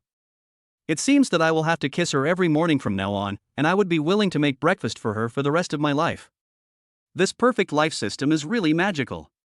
Now, he has two skills, the vigorous skill and the top cooking skill. Thinking back to the vigorous skill, Yibei couldn't help but recall the crazy lovemaking of last night. He wanted to do it again countless times. Gulu. Nini smells so good. The skill of being full of vitality is really powerful. I am still very energetic until now. It seems that it is not an exaggeration to describe it as the skill of controlling a goddess. Think about this. Yibei suddenly became more curious about the vigorous skill. Besides making one feel full of energy in bed, what other uses did this skill have? Out of curiosity, he closed his eyes and carefully felt the information about the Shanglong Wolwing in his mind. Yibei was immediately happy when he realized this. It turns out that this vigorous skill is not just for strengthening the body, it can also give people supreme combat power. Through long-term practice and comprehension, one can develop powerful killing moves such as the Dragon and Tiger Punch and the Dragon and Tiger Spinning Kick. This made Yibei very happy. He started practicing the vigorous kung fu in the living room right there, one move after another. As these moves were performed, the extremely strong and masculine energy of the dragon and tiger circulated throughout his body. Yibei felt warm all over, as if his body was filled with countless little suns. The power of his fists and feet was more concentrated than ever before. Yibei felt that as long as he wanted to, it would be easy to punch through a wall. At the same time, it is child's play to exert force on your feet instantly and run dozens of meters away. Good. That's great. With this dragon tiger kung fu, if anyone dares to bully my Mimi in the future, I will beat him up with one punch. After practicing a complete set of vitality kung fu, Yibei slowly exhaled a breath of hot internal energy and opened the refrigerator door. Looking at the various vegetables inside, Yibei instantly had a series of delicious dishes in his mind. In less than half an hour, Yibei made 7 or 8 dishes, and he tasted each one himself. Even he was surprised. Tasty. It's so delicious. I've never eaten such delicious food in my life. It turns out that Yibei is so awesome. This chef's skills are truly amazing. If Tangmi tastes my cooking, she will definitely be dependent on me for the rest of her life. At this time, a beautiful girl came out of the bedroom in pajamas. Slightly messy hair, big watery eyes, a small upturned nose, a cherry mouth, exquisite facial features, white and delicate skin. Paired with a loose one-piece pajamas, it reveals a pair of white and tender beautiful legs. That look is simply stunningly beautiful. It is both pure and lustful, and can be called the ceiling of pure desire. People like Jingchuan Liu and Xiao Fan are so weak compared to her, they are all humble as dirt. Yi Bei, who had prepared a table full of delicious food, immediately approached Tangmi when he saw her appear. At this time, Tangmi also saw Yi Bei. When she smelled the extremely delicious aroma of food in the kitchen, she instantly became extremely excited, like a little greedy cat, and her nose was twitching slightly. However, just as she was about to take a step forward and prepare to give Yi Bei a loving hug, she cried out and fell to the side. Yi Bei was quick to pull her into his arms. Tangmi's cheeks were extremely red, and she said shyly, "My dear, you were so strong last night. It still hurts now. You bad guy. It's all your fault, hum." Faced with Tangmi's shyness and cuteness, Yi Bei's heart melted instantly. I couldn't help but hug her tighter. "Dear Mimi, I feel so blessed to have you. You are the greatest blessing in my life. From now on, I will work hard to make you feel pain every day." "Ah. Humph. You're such a bad guy, you're so bad." "Ah, just kidding. Since you're in a bit of pain, I'll carry you and go wash up." "Mua, thank you, hubby." Yi Bei carried Tangmi to wash up. Finished washing up, Tangmi hung on Yi Bei like a koala and went to the restaurant together. She originally thought it was just ordinary food, but when she took a bite of the soup dumpling, her eyes suddenly opened wide and her expression froze. Wow, delicious. Honey, did you really make this? It's too delicious." Tangmi was extremely shocked, these words came completely from the heart. Tasty. It's really delicious. This soup dumpling was something she had never tasted in her life. It was extremely delicious. It's incredible. When did my husband learn to cook such delicious food? How come I don't know anything about this? Ha ha ha. As long as Mimi likes it, your husband will make it for you every day. Yi Bei saw Tangmi was as excited as a little greedy cat, and his heart was full of pride. The more I look at Tangmi, the more I like her. To the extent that Yi Bei always felt like he was dreaming. This was too happy. How could he marry such a beautiful and virtuous celebrity wife? It's really beautiful, and very enjoyable. Wow, husband, this wolfberry pumpkin porridge is even better, it's simply indescribable. After taking a sip of pumpkin porridge, Tangmi looked at Yi Bei in surprise again. Chapter 22. Dear, why are you so nice to me? Yi Bei was so delighted by his wife's praise that his lips were almost smiling. Just for Mimi's admiring expression, Yi Bei would willingly agree even if he was asked to make breakfast for the rest of his life. The two of them had a very happy and sweet breakfast. After breakfast, Yi Bei looked at Tangmi's angelic beauty, fair and delicate skin, and sexy and perfect body. I couldn't help swallowing. I secretly muttered in my heart, my wife is so beautiful, I can't resist this temptation at all, oh no. My body reacted again. But when Yi Bei thought about the scene where Tangmi was tortured by him last night, so much so that she couldn't even walk this morning. Forget it. If I do it again so early in the morning, not only Mimi will not be able to bear it, but the bed will also not be able to bear it. Thinking of this, Yi Bei felt a little sorry for Tangmi. Just as Yi Bei was staring at Tangmi's beauty in a daze, sinking into all kinds of fantasies, Tangmi said, "Honey, do you have anything important to do today?" Yi Bei came back to his senses, put his arm around Tangmi's slender waist, and teased her. "Of course, how about you come with me?" Tangmi frowned. "Ah. I wanted to, but I have trouble walking. I can't go with you. I need to recover at home." Let Yashwan accompany you. It would be more convenient for her to handle some things." Yi Bei couldn't help but laugh when he saw Tangmi's serious expression. He was just teasing Tangmi and had no intention of asking her to accompany him to deal with anything. "Mimi, we're married now, but I haven't met your parents yet. How about I put mine aside for now? I'll stay home with you today. When you're well again, we can go meet your parents first."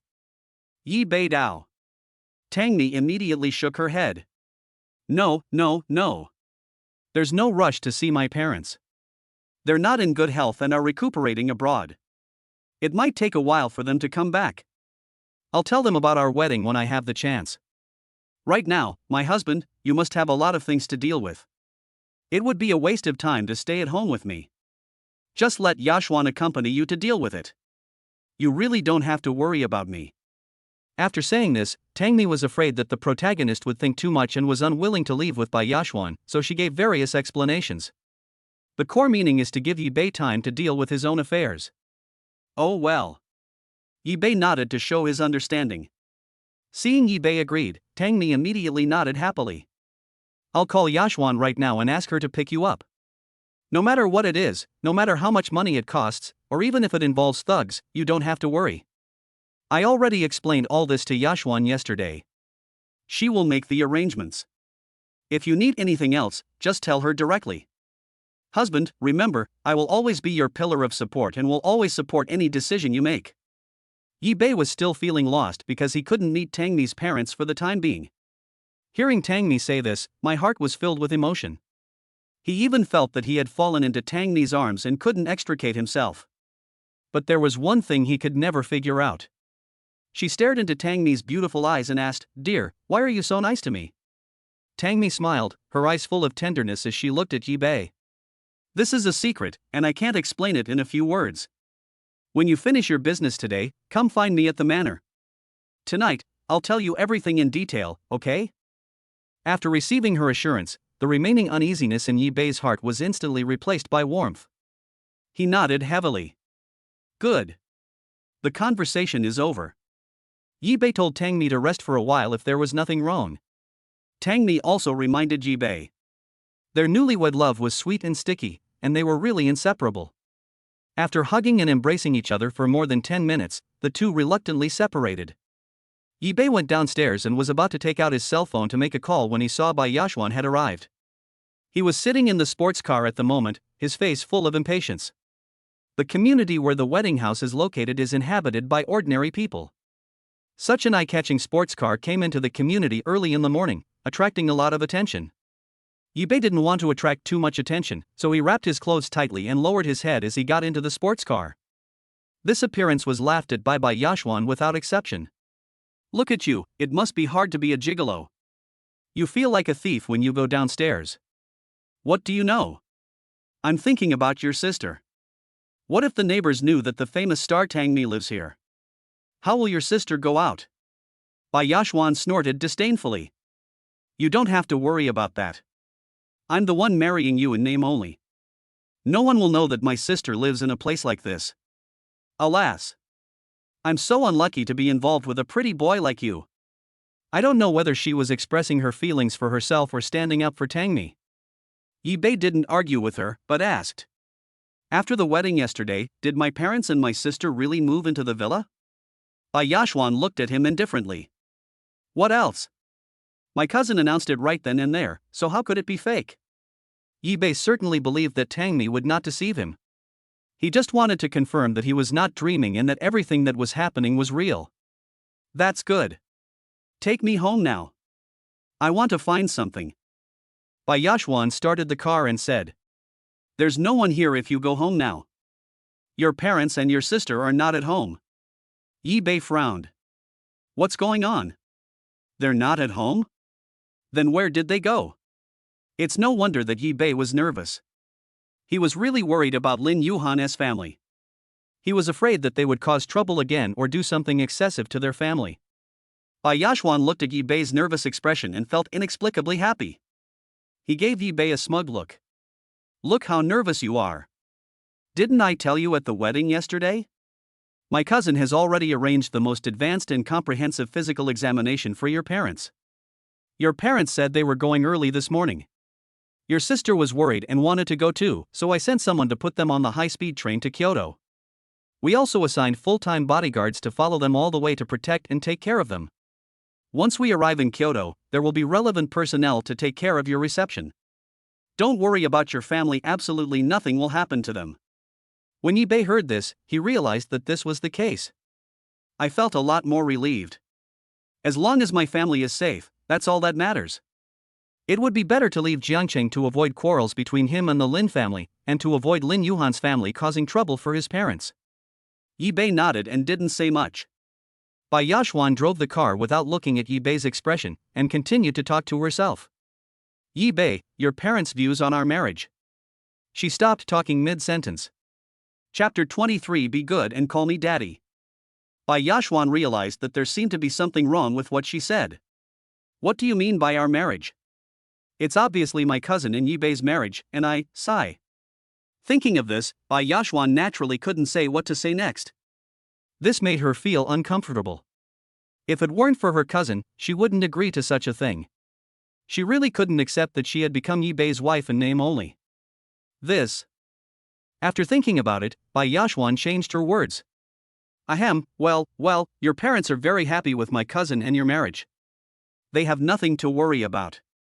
Before leaving, they said they wanted to leave enough space for you two to be sweet, so they left without saying goodbye. After hearing this, Yibei understood. No wonder there were only him and Tangmi in the bridal chamber yesterday, so that's how it was. The parents' idea is quite thoughtful. Since my parents have their own things to do in the near future, it is also a good choice to let them go to Kyoto. Come to think of it, the two elders have never been to Kyoto yet, which is also good. Since you don't have to worry about your parents' affairs, just take care of your own affairs first. Think about this. Yibei looked at Bai Yashuan and said, Thank you so much for taking care of my parents. By the way, do you know anyone at the debt collection agency? Bai Yashuan heard it. Debt collection company? She couldn't help but look at Yibei doubtfully. Debt collection agency? What are you looking for this for? Is there even a need to ask? Of course I'm asking Lin Yuhan's family for the 400,000 yuan betrothal gift. At yesterday's wedding, in order to ensure that Tangmi and Yibei's wedding could go smoothly, Bai Yashuan suppressed her curiosity and did not go to the wedding scene. She couldn't understand why Yibei asked the Lin family for 400,000 yuan. Yibei saw that Bai Yashuan's eyes were full of doubts. He immediately explained.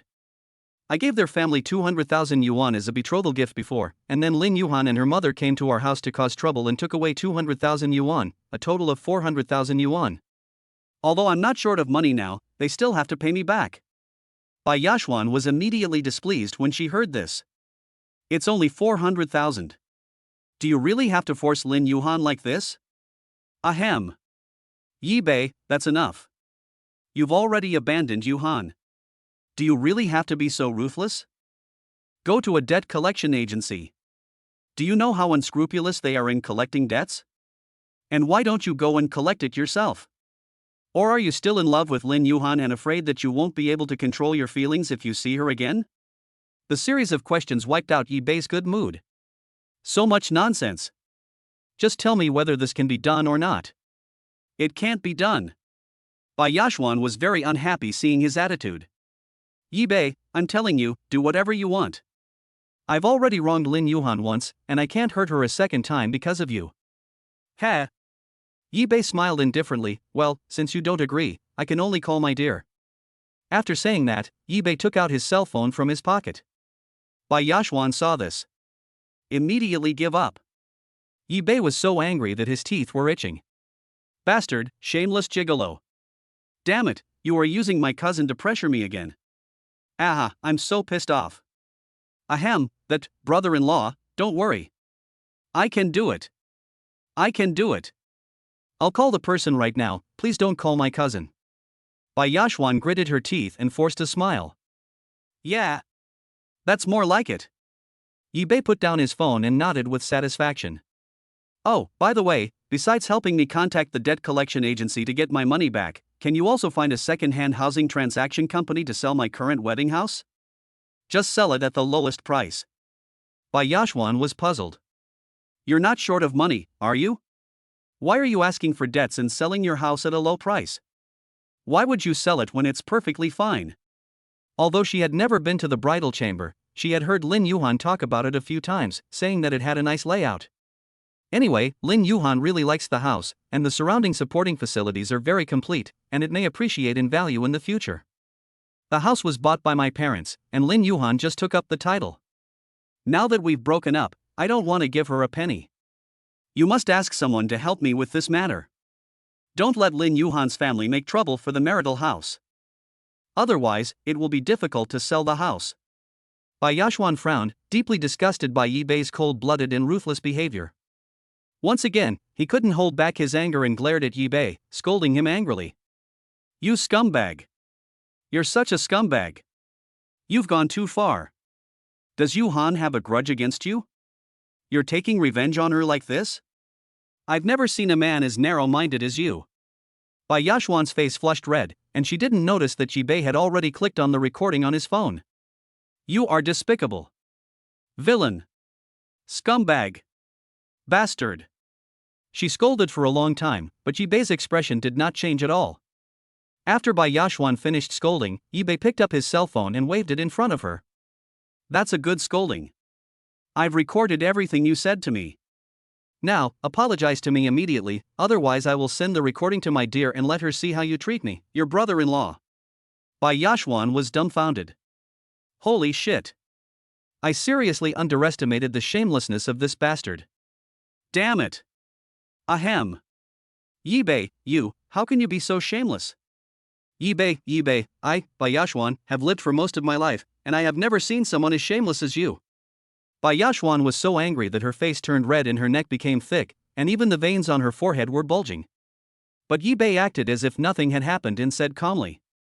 Now you see it. You. What do you mean? You're not going to apologize, are you? Fine, I'll send the recording to my dear right now.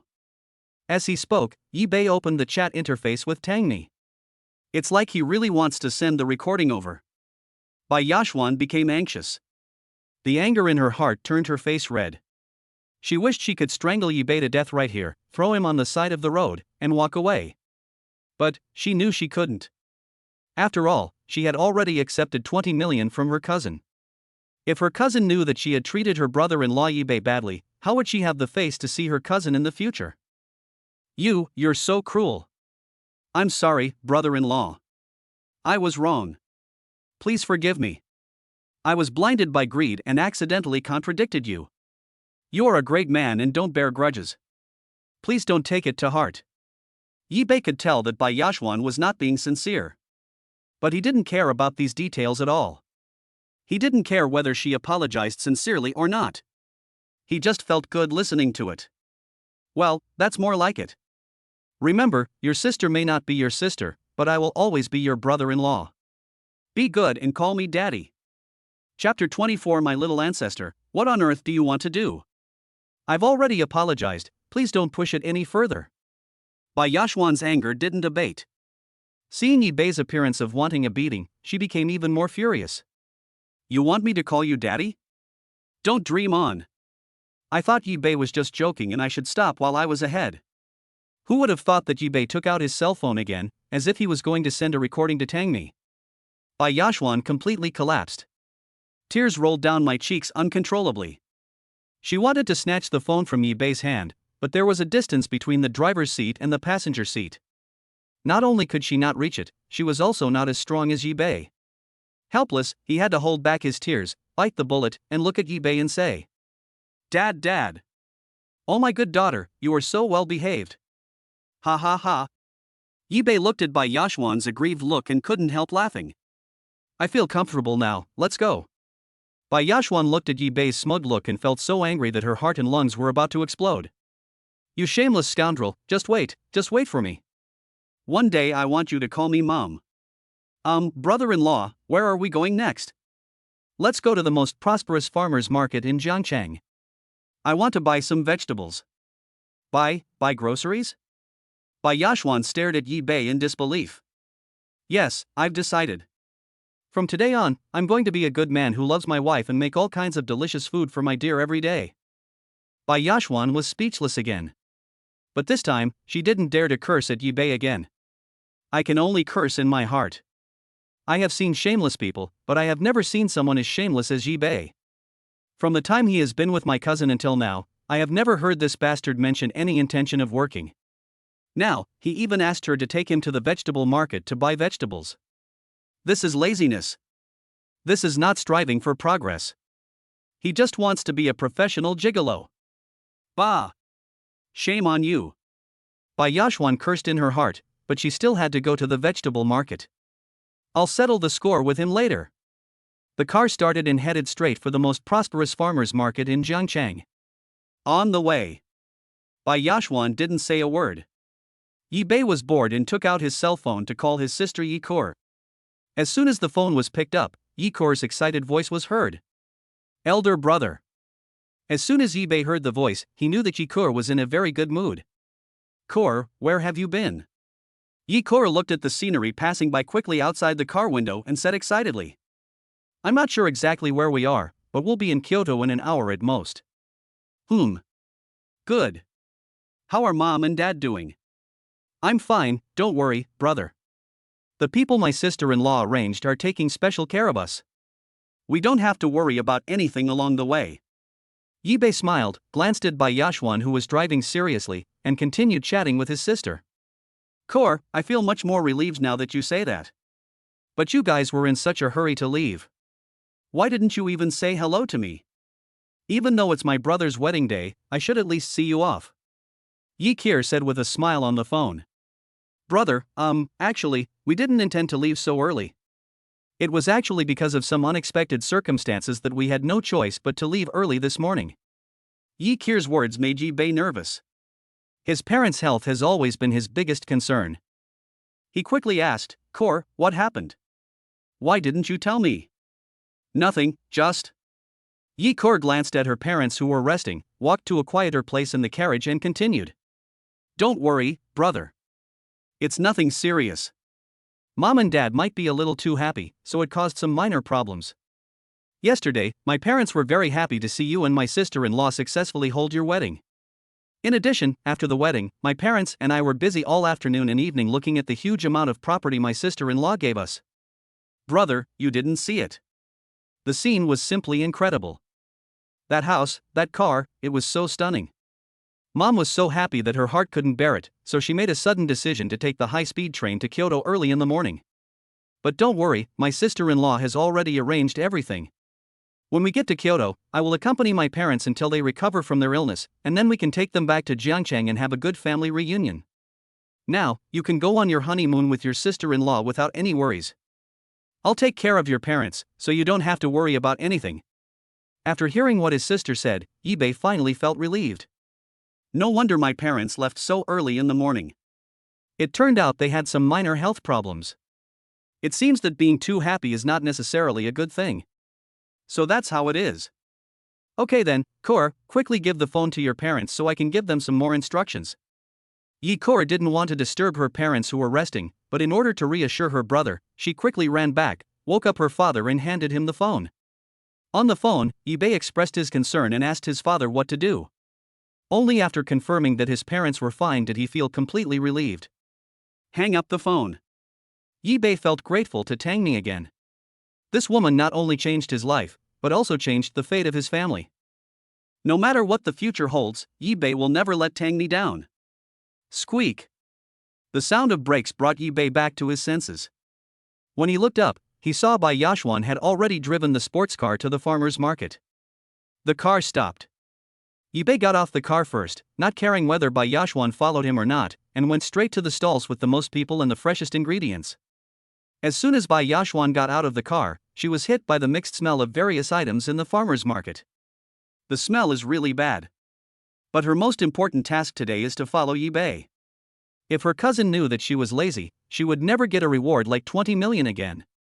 So she could only endure the strange smell in her nose. He locked his sports car and quickly caught up with Yi-bei who was rushing in front. There were a lot of people in the farmer's market early in the morning. People coming and going looked at the fair-skinned and beautiful girl behind Yi-bei, and then at the Lamborghini parked not far away, and all cast astonished glances at Yi-bei. Yi-bei was completely unaware of all this. My mind is full of various recipes. The amount of food in his hands increased, until both he and Yashwan's hands were filled with large and small bags, and then they stopped. After buying groceries, the two rushed to Tangmi's manor. At this time, inside the manor, Gold Medal Agent Hong Yi, with a stern face, looked at Tangmi who had just returned and was fiddling with flowers and plants and said, "My little ancestor, what on earth do you want to do? Please give me a 5-star review, thank you everyone. I heard that book friends who give 5-star reviews are all handsome guys who are loved by everyone and flowers bloom wherever they go. Chapter 25 For the rest of my life, Fengawat is you, Shueyue is you. My little ancestor, what on earth do you want to do? After you became famous, instead of striking while the iron is hot to consolidate your top-tier status, you returned to Jiangcheng. Alas, it's such a pity just thinking about it. And now, your new album hasn't been released yet, and you've turned down all the commercial performances and product endorsements I've accepted. Staying in Jiangcheng and not going anywhere. This won't do. If you do that, you'll really end up eating up all your savings. Tangmi listened to her agent's chatter, trimmed the last pot of flowers into shape, and looked at it carefully. I said indifferently. I'm already married and don't plan to show up in public anymore. Besides, my husband is quite good at that. Tangmi's cheeks flushed as she spoke. I should be pregnant soon. Wouldn't it be better for me to take care of my husband and children then? When Han Yi heard this, she almost broke down and cried. My dear, this is not okay. I beg you, you are breaking the contract by doing this. When you signed with Iran Entertainment Culture Company, the contract clearly stated that if you breach the contract, you will face a minimum penalty of 80 million. Although you made a lot of money by accepting advertisements, live streaming and investing in various industries in Jiangcheng when you were at the peak of your fame, the Tang family in Jiangcheng also became a famous and prestigious family because of your success. You are now the backbone of the entire Tang family. I know all of this, and it is indeed your asset. But my dear, you are at the peak of your career right now. You can't just quit the entertainment industry like this. In a person's life, there are only a few years of true glory. If you don't seize the opportunity, you will regret it later. By then, it will be too late to say anything. Yes.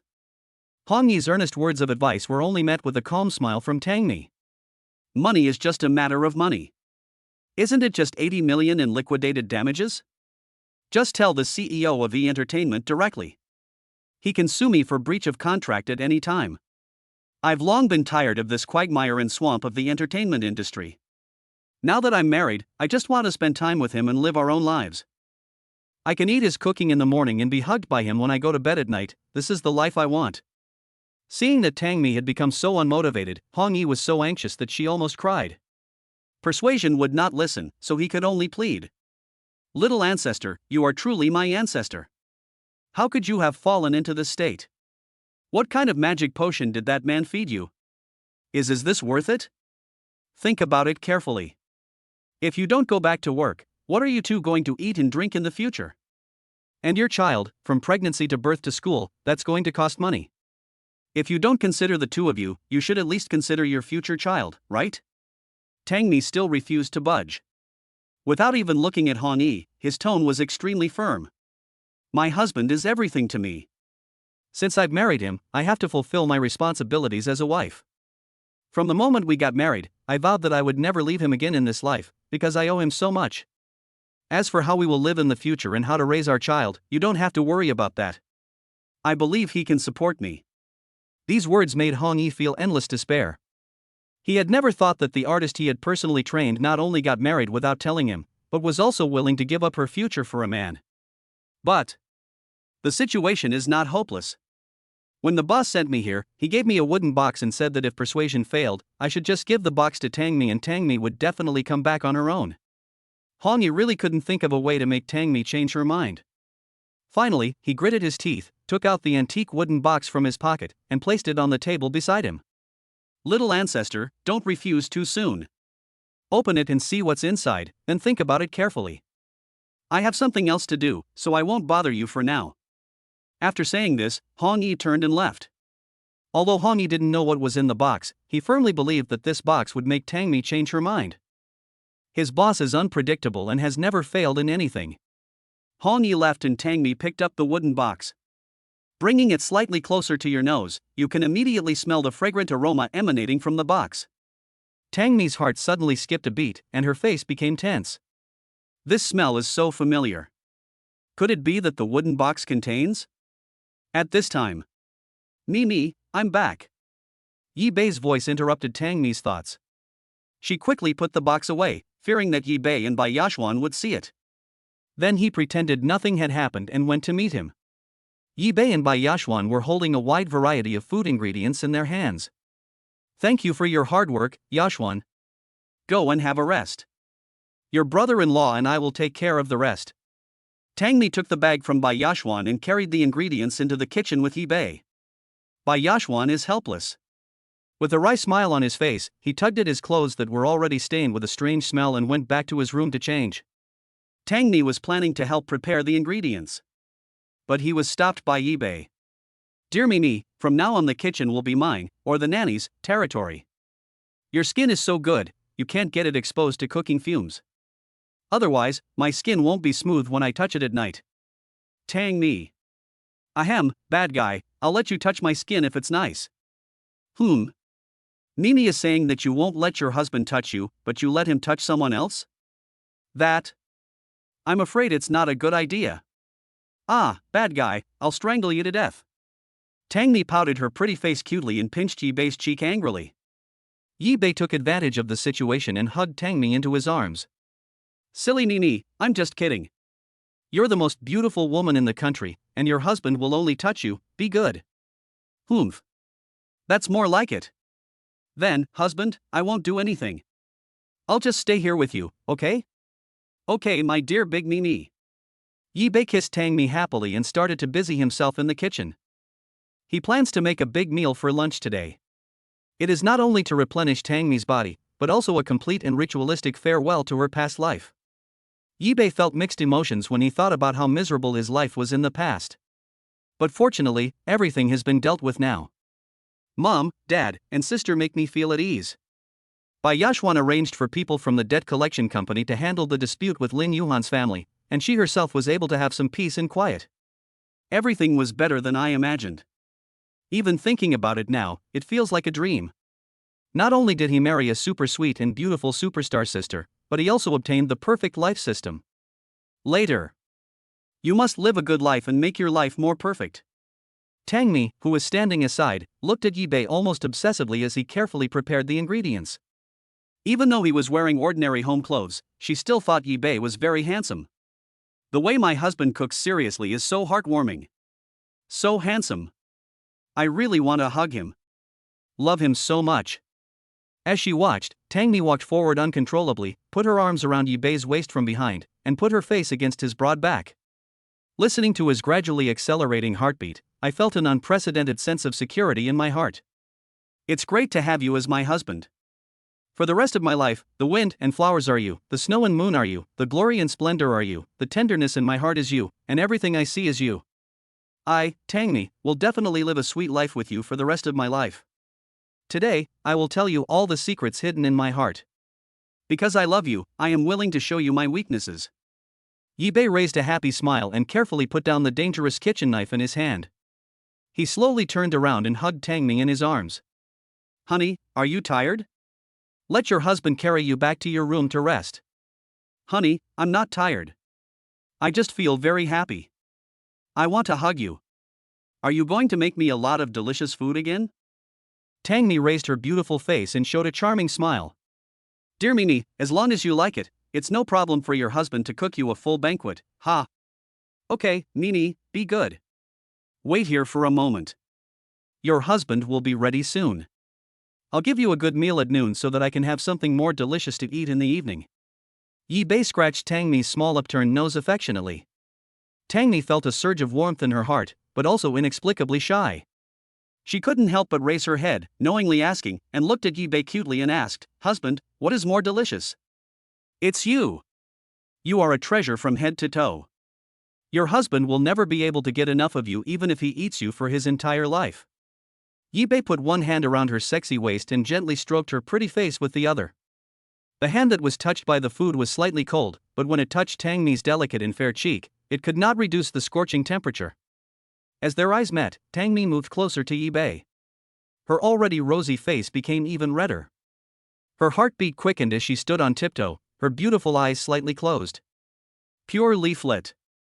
Hello everyone, the subsequent development of this article will incorporate some new elements. Xiaodia wants to take a different approach and write something different, something that you have never seen before. I won't write about boring commercial pretentious models, nor will I write about urban cultivation, etc., because too many people have written about these, and they are not fresh to read. Therefore, brothers who like to read the sequel of commercial novels or urban cultivation novels, you can say goodbye. If you don't like it, please don't hurt it. The main plot of the subsequent development of this story remains unchanged. Dog food is spread all over the world, love is sweet enough to make people diabetic, and the old driver drives so fast that he can fly. Nini's position as the heroine is very stable.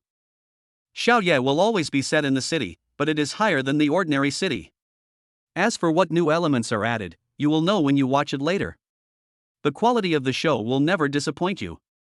The biggest advantage of this setting is that the more you watch, the more interesting it becomes, and the larger the world background expands, the more exciting it becomes. Therefore, I hope that everyone will continue to love Xiaoye's stories, continue to follow the novel, and please do keep following it. Otherwise, you will really miss the new settings that Xiaoye has been thinking about. Thank you everyone, I love you for 10,000 years. Chapter 26 800 million. The ambiguous atmosphere is about to break out. The distance between lips. 10 centimeters. 5 centimeters. 3 centimeters. 0.1 centimeters. Bore. The two of them kissed passionately in the kitchen, as if the world had stopped and everything was forgotten. At this time, Bai Yashuan had just changed her clothes and was about to go to the kitchen to get a glass of water when she saw this scene. Is this still the cousin I know? This is too exciting, the clothes, oh. It's too much to bear. Bai Yashuan tactfully avoided it and ran back to her room. I feel helpless and sad. It's over, my cousin has been completely bewitched by this pretty boy. This is too intimate. In broad daylight, in the kitchen, a heated argument ensued. Alas, poor me, a single dog. In the end, I had to bear it all alone. Damn Yibei, a big liar, a gigolo, he stole my cousin away, what a shameless thing. Stinky man, I hope that your side will be exhausted soon. By then he. Let's see if my cousin still wants you.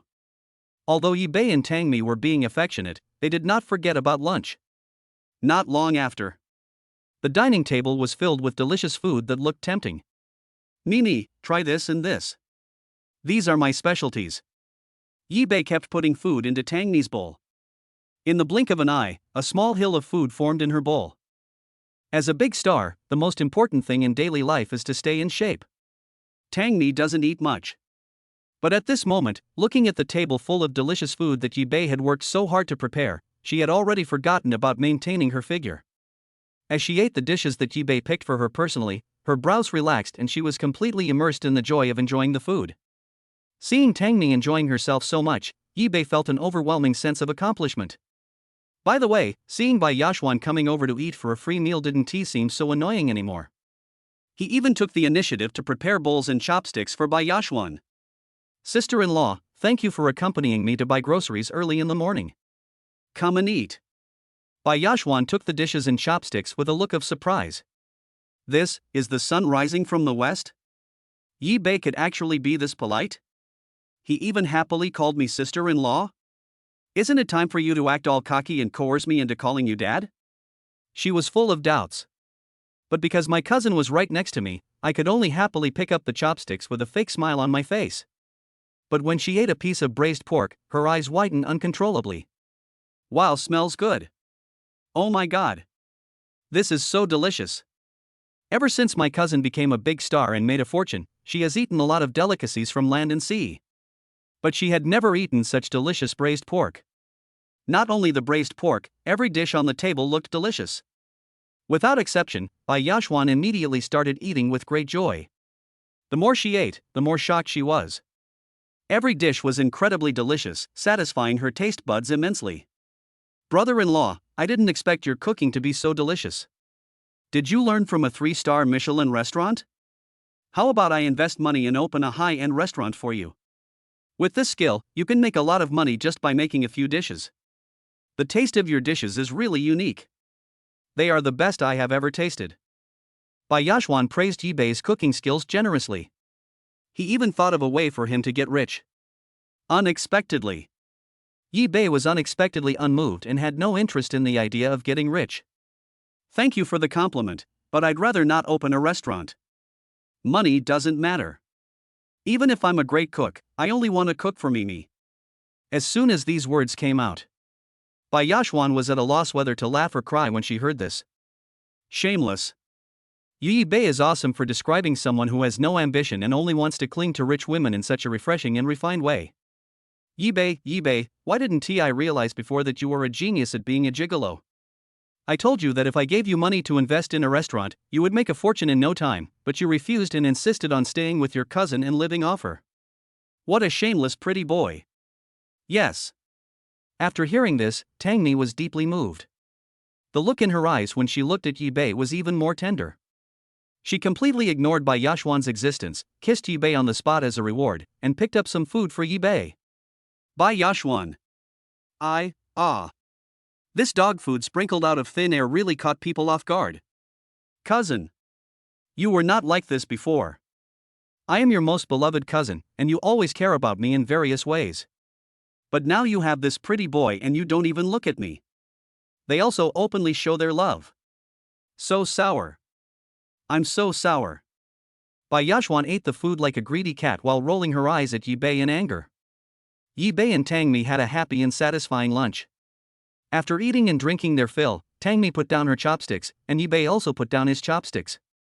As the two of them were looking at each other affectionately, Yi Bei picked up Tangmi. Once again, he ignored Bai Yashwan's existence. Hubby, what are you doing? Put me down quickly, Yashwan is still here. Tangmi blushed and wanted to push Yi Bei away. But Yi Bei had no intention of letting go. Me, be good. It's not good to exercise after lunch, so your husband decided to carry you back to the room to sleep. As for Yashian. As Yi Bei spoke, he turned around to look at Bai Yashwan, who was eating with her head down and an embarrassed face. Let her take care of the small task of clearing the table. She said today that she loves doing housework the most. When Tangmi heard this, she couldn't help but cover her mouth and chuckle. Okay. I'll listen to my husband. Let's go. Let's take my big Nini to bed. After saying that, Yi Bei ran along holding Tangmi and disappeared. Bai Yashwan. Depend on. Yi Bei is a piece of shit. Why should I clean the table? When did I say I love doing housework? You shameless little white face, you are making things up out of thin air, secretly plotting, imagining and fabricating things. You are shameless. Bai Yashwan gnashed her teeth in anger, her rage rising to her head. But it was of no use. Yi Bei had already disappeared with his darling wife in his arms, leaving only a mess of dog food on the ground, leaving Bai Yashwan, a single dog, sad and helpless, eating dog food in silence. In the bedroom, Yi Bei gently placed Tangmi on the big bed. Just when I was about to take it a step further, I did some after-dinner exercise with Mimi. Unexpectedly, the system's voice sounded again in my mind. Ding! Congratulations to the host, the couple's sweetness level exceeds 70%. Reward, 10 fire spirit fruits. System rewards? I didn't expect that Tangmi and I have such a good relationship. How long have we been together? The sweetness level has exceeded 70%. That's a good thing. But what is this fire spirit fruit? I've never heard of it. Just thinking about it. Tangmi suddenly stood up, put her arms around Yi Bei's neck, and kissed him. Hubby, let me show you something nice. As she spoke, Tangmi took out a box. The box is opened. There was a burst of fragrant air coming from inside. Yi Bei took a closer look and saw that inside the box was a bright red fruit. It is about the same size as a crisp date, and has clear flame patterns on the skin. Isn't this the fire spirit fruit the system just rewarded me with? It's just that the one in the box is smaller and of a lower quality. Why would Nini show me this? What is this? Yi Bei asked, pretending to be confused. Hubby, this is the fire spirit fruit. It's extremely precious. An ordinary person might never get to know such a treasure in their entire life. When Yi Bei heard this, his eyes lit up. It really is the fire spirit fruit. Is it so precious? I've never seen this kind of fruit before. It smells so delicious. How much is it worth? Yi Bei asked curiously. 80 million for one fire spirit fruit, and it's in short supply. Many wealthy people are desperately trying to buy one, but only a very few can get it. Its significance is more than just a precious fruit, it often determines a person's fate. 80 million is just the base price. 80 million? Still the bottom price. Yi Bei was extremely shocked. He never expected that such a small fruit would be so expensive. From what Tangmi said, even if you have money, you might not be able to buy it. How can this thing really determine a person's fate?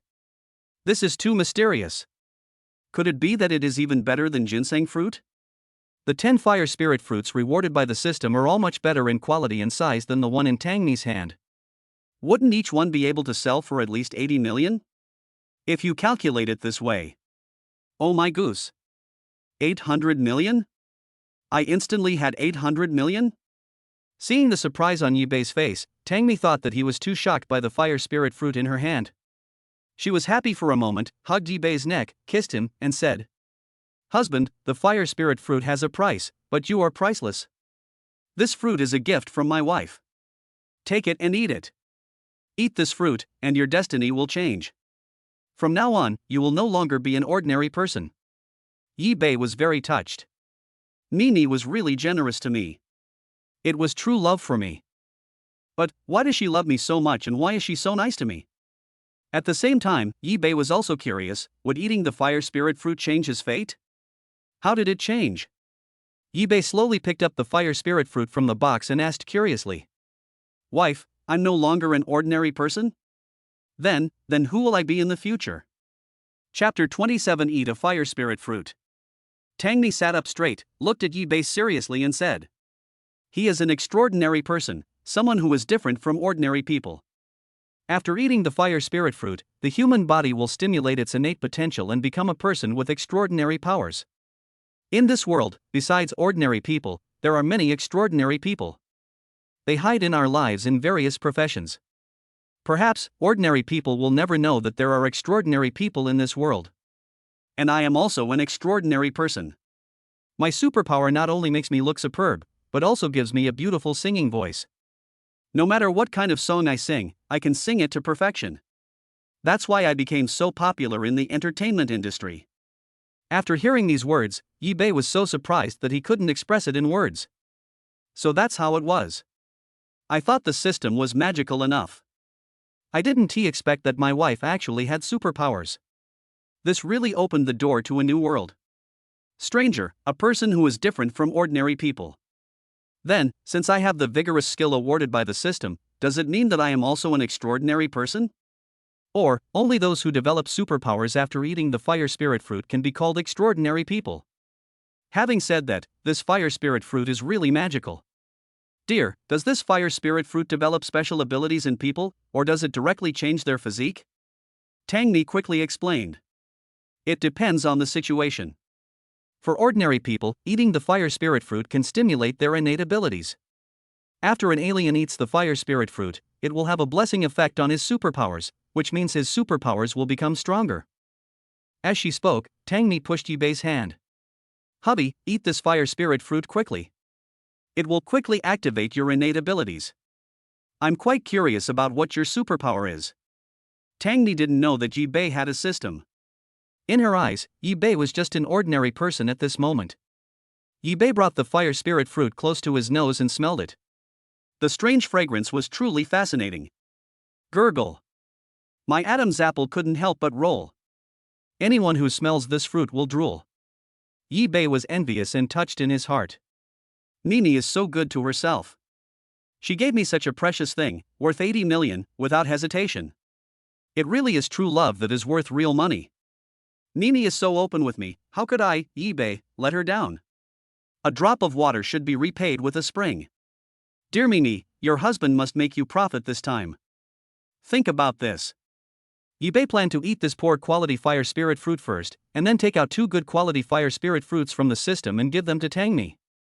He said that he had a superpower that allowed him to eat a fire spirit fruit and then turn it into 2 fire spirit fruits. In this way, Nini will definitely be very happy. Ah! Yibei swallowed the fire spirit fruit into his mouth in one gulp. It is really delicious, and every taste bud in the mouth is stimulated as if intoxicated. The extremely sweet and tender flesh turned into juice before I even chewed it. When he swallowed it, it was like swallowing a flame. Yibei's whole body instantly became warm, as if countless small flames were running wildly in his body. It only takes a few breaths. The small flame turned into strands of powerful masculine energy, flowing wildly through Yibei's limbs and bones until it was completely integrated into his flesh, blood, and bones. At this moment, Yibei became even more radiant. Ding! Congratulations to the host, you have become a 1-star mutant and activated your innate ability Eye of Heaven. Hearing the system reminder, Yibei's eyes sparkled, and there seemed to be a flame-like energy between his eyebrows. When Yibei looked at Tangmi again, the scene he saw had completely changed. Tangmi's clothes turned out to be completely transparent. What should be seen and what shouldn't be seen, cough cough.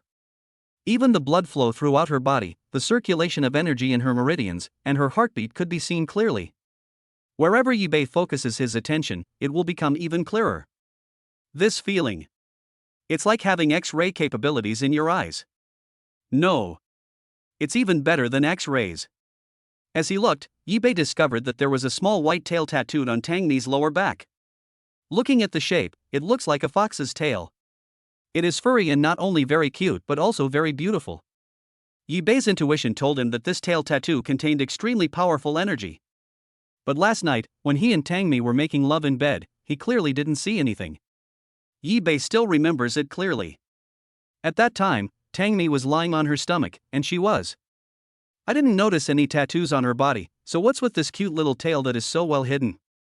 Could it be that my wife can transform into a vixen? Oh my goodness, if it's really possible, it's so exciting. Yibei shook his head, shaking off the random thoughts in his mind. At this time, after seeing Yibei eat the fire spirit fruit, Tangmi stared at her and even smiled foolishly. I can't help but be curious. Hubby, do you feel any changes in your body? Tell me quickly, what is the innate ability you have stimulated? Yibei came back to his senses. He smiled slightly and extended his hand. Swish! In an instant, 2 fire spirit fruits appeared between his palms, and they were larger and fuller in quality. Tangmi was stunned. She widened her eyes and looked at the 2 fire spirit fruits in Yibei's hand in disbelief. The size of these 2 fire spirit fruits is much larger than the one Yibei ate, and the fragrance seems to be more exotic. This shocked her, but she was also secretly delighted. Hubby, you're so amazing. You ate 1 fire spirit fruit and turned it into 2, and they're both of such high quality. This superpower of yours is amazing. Tangmi was extremely excited, and countless new ideas popped up in her mind. Hubby, try eating another peach later and see if you can turn it into 2 fairy peaches. Yibei was amused by Tangmi's fantasy. He gave the fruit to Tangmi and kept it. He looked at her with a smirk and said, Honey, this superpower of mine can only be used once a day, unless. Tangmi's eyes sparkled, and she said expectantly, Unless what? Unless, let me do it again tonight, who knows? I might be able to conjure up 2 fairy peaches for you. Tangmi's little face turned red instantly. Yibei pulled Tangmi into his arms, their eyes met, and the 2 of them moved closer and closer. Soon, the sound of love and affection could be heard in the room. After 3 incense sticks of time, the room finally became quiet. Yibei hugged Tangmi and felt comfortable all over. I couldn't help but sigh that such a life is really so happy. Ever since I've been with my dear Mimi. He felt that he was enjoying a happiness he had never experienced before. I have to say that Mimi is truly a rare gem. She is so perfect that there is not a single flaw on her body. You can play with long legs for a lifetime and never get tired of it. Tangmi nestled in Yibei's arms, enjoying the tranquility after the joy. Yibei's warm body temperature made her drowsy. She subconsciously moved her body, found a comfortable position in Yibei's arms, and slowly closed her eyes. Yibei looked at his lovely wife in his arms and felt secretly emotional. It's over. I'm really addicted to this woman in my life. He suddenly remembered that the famous female writer Eileen Chang once said that the path to a woman's heart is ahem. In fact, the core meaning of this statement seems to work just as well when applied to men. The happy tiredness, coupled with Tangmi's gradually steady breathing, made Yibei feel sleepy. But he didn't fall asleep. But, swish! He summoned a fire spirit fruit from the system and stuffed it into his mouth. Chapter 28. She is so tired of committing suicide that she wants to jump off the building. Soon, a current of heat swept through the whole body, and endless energy filled every limb and bone. Ding! Congratulations to the host, you have become a 2-star alien. 2-star alien. Hee. Not bad, only 1 star away from my wife. Originally, Yibei wanted to eat it all at once. But at this moment, the body feels like it is about to burst with energy, just like the feeling of fullness that one gets after eating too much and feeling uncomfortable all over. Well, I'll eat the rest another day. Looking at Tangmi, who was already sleeping soundly in his arms, Yibei closed his eyes contentedly and fell asleep. The 2 of them hugged each other and spent a wonderful afternoon. Mid-afternoon. Neither Yibei nor Tangmi seemed to be in a hurry to get up. Not only Tangmi enjoyed this sweet moment, but Yi Bei also cherished every minute they spent together. But before the two of them could enjoy it for long, Yi Bei's cell phone rang. I picked up the phone and saw that it was a call from my good brother Shui Mingcheng. Brother, what's the matter with the call? Yi Bei Dao. Life after marriage is so much better than before, and Yi Bei's voice is extremely cheerful. But Shui Mingcheng's tone was very solemn. Brother Yi, something happened. Your girlfriend? No. Your ex-girlfriend, she's jumping off the building. What? Jump off a building? Lin Yuhan is jumping off a building? Yi Bei immediately put away his relaxed attitude and asked seriously, where is it? Shui Mingcheng, it's on the roof of your wedding room. Now Lin Yuhan's family, police, firefighters, ambulances, and many onlookers are all gathered downstairs.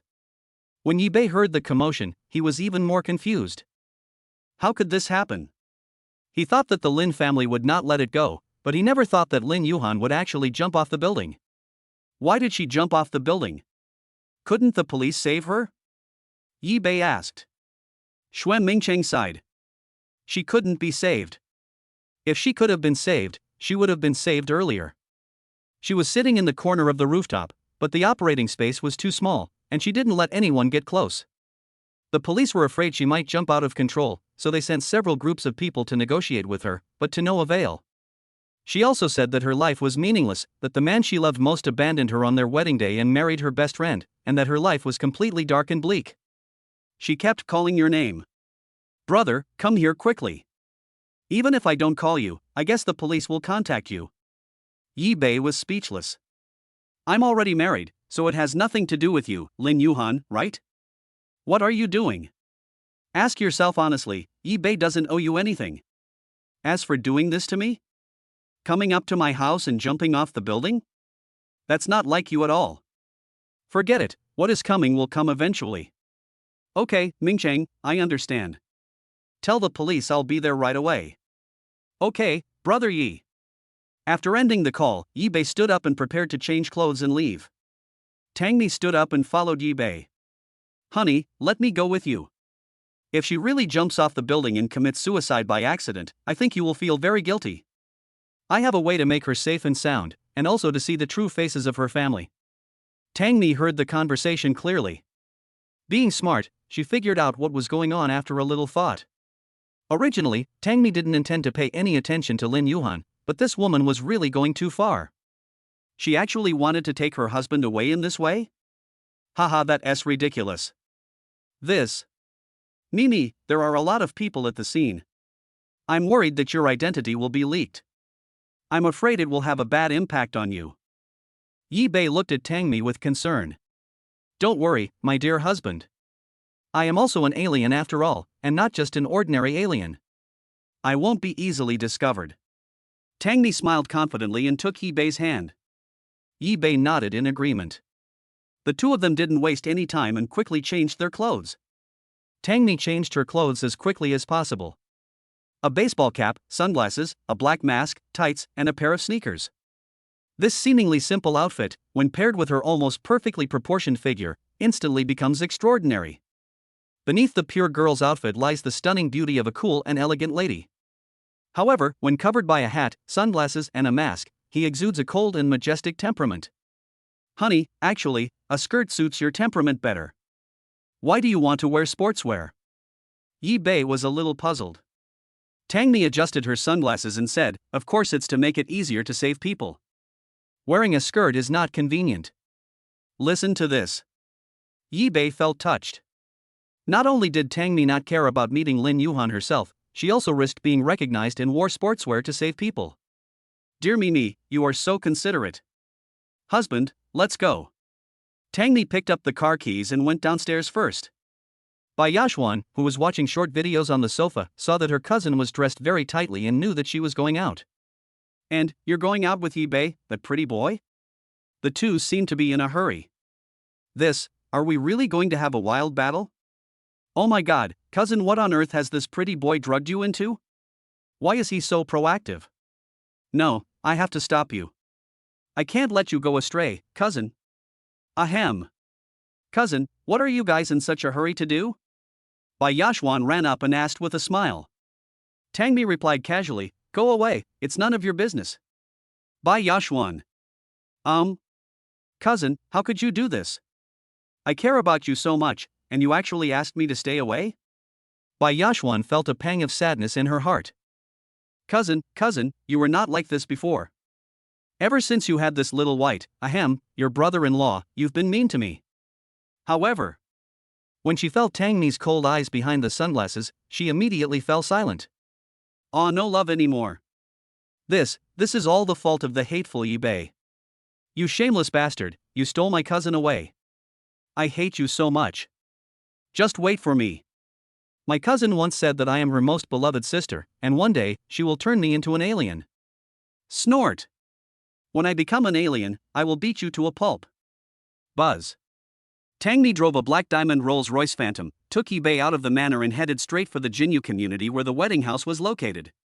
In order to save time, Tangmi directly demonstrated her godlike driving skills. Weave back and forth in the endless stream of traffic, ensuring the fastest speed without violating traffic rules.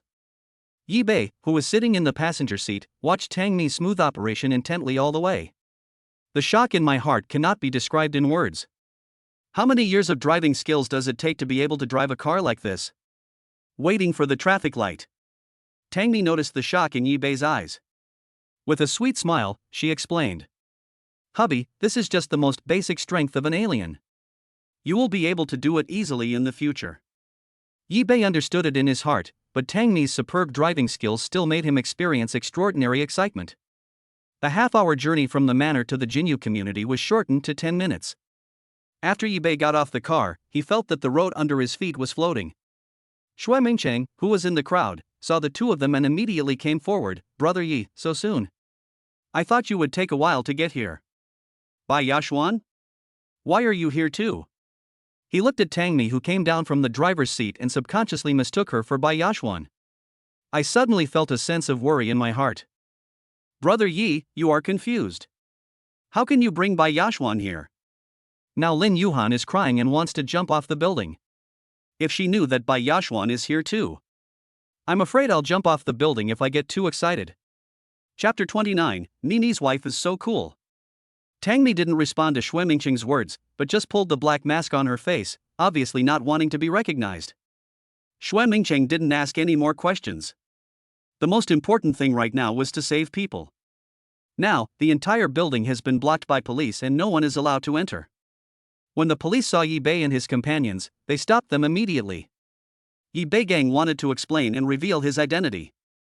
Tangmi, who was standing by, reached out and took out a black wallet and handed it to the police. The guard took the certificate and saw the following written on it. Mysterious Bureau District 7. Name, Tangmi. Gender, female. Age, 26. Military rank, 3-star Demon Slayer. External identity, entertainer. After reading the ID, the police officer stood in awe, returned the ID with both hands, and saluted with a very special military gesture. Hello, Commander Tang, please come in. Then, all the police officers saluted together. Hello, Commander Tang, please come in. Tangmi nodded and responded in a deep voice, Comrades, thank you for your hard work. No hard work, just serve the people. The sonorous and powerful voice resounded throughout the entire community. Many people who were watching the excitement heard the noise and speculated whether some important person had come to their community. However, there was no one in the community who looked like a big shot. Tangmi didn't want to be too conspicuous, so before anyone could react, she pulled Yi Bei across the cordon. Shui Mingcheng was still immersed in the shock of the police's collective salute. When he came to his senses, Yi Bei had disappeared. When he tried to get any closer to the cordon, the police stopped him. Shui Mingcheng had no choice but to stay outside the cordon and wait, but he was very confused. Why did you call that woman just now Commander Tang? Isn't her last name Bai? Why are you asking so many questions? This is not something you should know. The police officer's cold voice made Shui Mingcheng shiver. He smiled awkwardly and left the cordon. I thought maybe I was seeing things, that person wasn't Bai Yashuan at all? But that face shape, figure, it seems to be Bai Yashuan for sure. Maybe, there is also the possibility that I was wrong. Maybe Yi Bei specially invited some powerful person to save Lin Yuhan. Yi Bei is indeed a capable guy. It would be a lifelong sorrow for Lin Yuhan to miss him. Within the cordon. Yi-bei followed behind Tangmi, speechless with astonishment. He kept thinking, my wife is not simple. Who is she? What was that certificate just now? Why did the other party become so respectful instantly after seeing it? I thought I knew her pretty well, but now it seems that I know nothing about my wife's abilities and background. Yi-bei couldn't help but suppress his curiosity. When he reached a deserted place, he leaned close to Tangmi and whispered, honey, that ID you just had. Before she finished speaking, Tangmi smiled indifferently and handed the black leather wallet to Yi-bei. Yi-bei looked at the contents of the certificate with a look of confusion on his face. Mysterious Bureau? District 7? Demon Slayer? Honey, what does what is written on this certificate mean? Yi-bei asked directly. Tangmi smiled and said, this is a long story. The situation is urgent now, so I can't explain it clearly right away. Do you remember what I said to you this morning? Yi-bei nodded repeatedly. Remember, you said you had something to say to me tonight. Well, I'll tell you everything in the evening. After hearing this, Yi-bei stopped worrying about it. Okay, then you must tell me tonight, otherwise I will be on top tonight. Yi-bei meant something. Tangmi's ears suddenly turned red. She pinched Yi-bei's arm unhappily and said coquettishly, bad guy, I know. I'll do as you say tonight. While they were talking, the two had already arrived at the rescue area downstairs. Right now, the first priority is to find a way to save people. But Lin Yuhan's position was at the corner of the roof. It was not advisable to rescue her from the downstairs window, and it was equally unrealistic to rescue her from the roof. The blind spot was too small, and it was not easy to get closer to the 90-degree corner. However, kind words of persuasion were completely ineffective and instead made Lin Yuhan even more agitated. The rescue has reached a stalemate. Yi-bei looked up at the rooftop, and Lin Yuhan happened to notice him as well. She stood up from the corner, raised her megaphone, and shouted at Yi-bei. Yi-bei. I want you to announce in front of everyone that you are divorcing by Yashuan and be with me, otherwise I will not live anymore and I will jump off the building. These words instantly made the police and paramedics downstairs nervous. The police immediately handed Yi-bei a loudspeaker and asked him to find a way to calm Lin Yuhan down. Yi-bei took the loudspeaker, but didn't know how to persuade him. He didn't want to compromise with Lin Yuhan at all, and now he hated her family deeply. Looking at the crazy Lin Yuhan on the roof, and then seeing the super sweet, super warm, and super perfect wife Youngmi beside her. Comparing the two, Yi-bei shouted without hesitation. Lin Yuhan, I advise you to stop and stop messing around. This is impossible. We are over. Lin Yuhan's emotions instantly became more agitated, and she cried out in tears. You won't agree to me? Then I'll jump right now. Without you, there's no point in living. I'd rather die. As she spoke, Lin Yuhan really acted as if she was about to jump off the building. This scared the rescuers. The people watching outside the cordon spontaneously asked Yi-bei to agree to her request as soon as possible. Why are you so stiff, man? Promise her first and let her come down. That's right, you'll be happy only if someone dies. He can even abandon his bride on their wedding day. Now he's probably just waiting for her to jump. This kind of guy is obviously not a good person. Yes. You are right. Yi-bei turned a deaf ear to the sounds outside.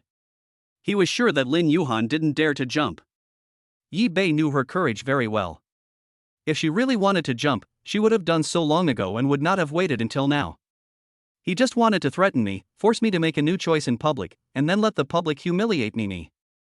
I have given you, Lin Yuhan, chances more than once, but you didn't cherish them. Are you trying to make me compromise by doing this today? Ridiculous. I absolutely cannot hurt my wife, Demi, who is so good to me, because of an outsider. So, no matter what, I will not agree to announce the divorce, and it is even more impossible for me to agree to be with you, Lin Yuhan. Song Lily saw that Yi-bei was indifferent. Immediately, he let out a lion's roar. Then, he fell to his knees on the ground and burst into tears. My poor daughter. You've been harmed like this by that scumbag. You were about to jump off the building, but he wouldn't even give in. God, please open your eyes and save my kind daughter. If anything happens to my daughter, I will die. I'm dying, The heart-wrenching cry made the onlookers burst into tears, and they wanted to rush over and beat Yi-bei up. Scumbag. This is definitely a real scumbag. What a passionate girl. She was about to jump off a building for you, yet you're so cold and indifferent. What's more, the mother was kneeling on the ground, crying like that, and was about to die with her daughter, and you didn't even say anything. Such a heartless man. This kind of man is simply a scumbag to the extreme. For a moment, the surroundings were filled with foul language, and everyone wanted to curse Yi Bei to death. But Yi Bei could see clearly that Song Lily was just talking big but not delivering any action. Then again, wasn't everything that happened today caused by you, a damn bitch? And you still have the nerve to cry? Damn, you're crying.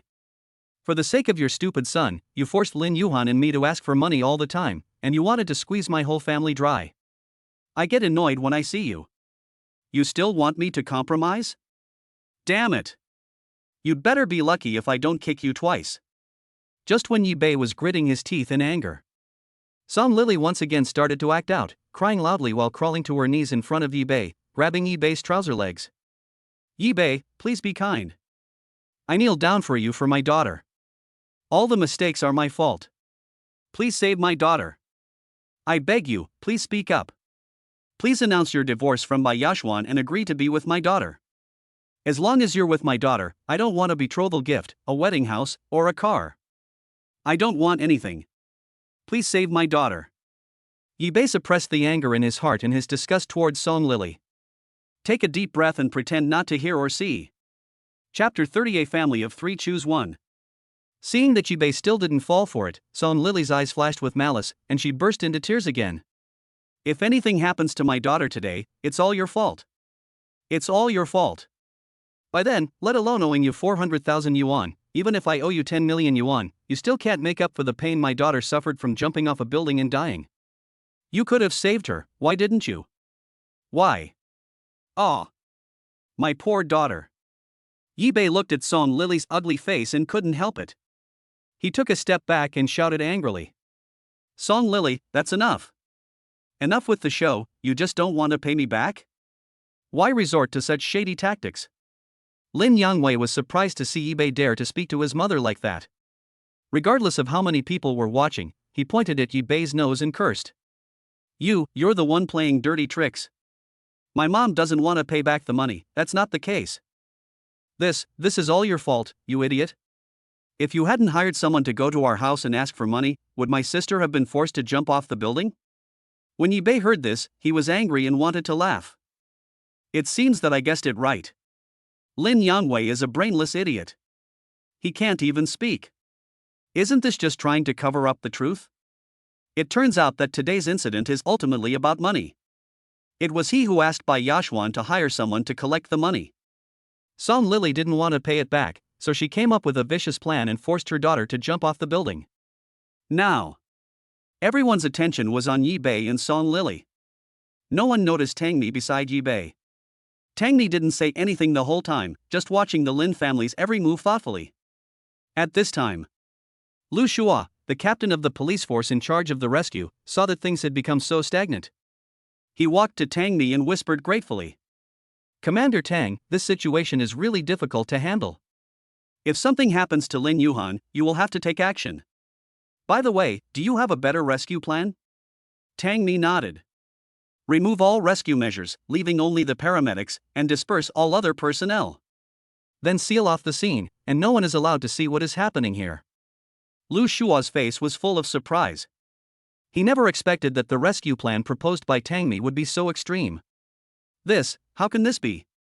Without any rescue measures, if Lin Yuhan really jumped down from such a high floor, what if you, Commander Tang, didn't catch her?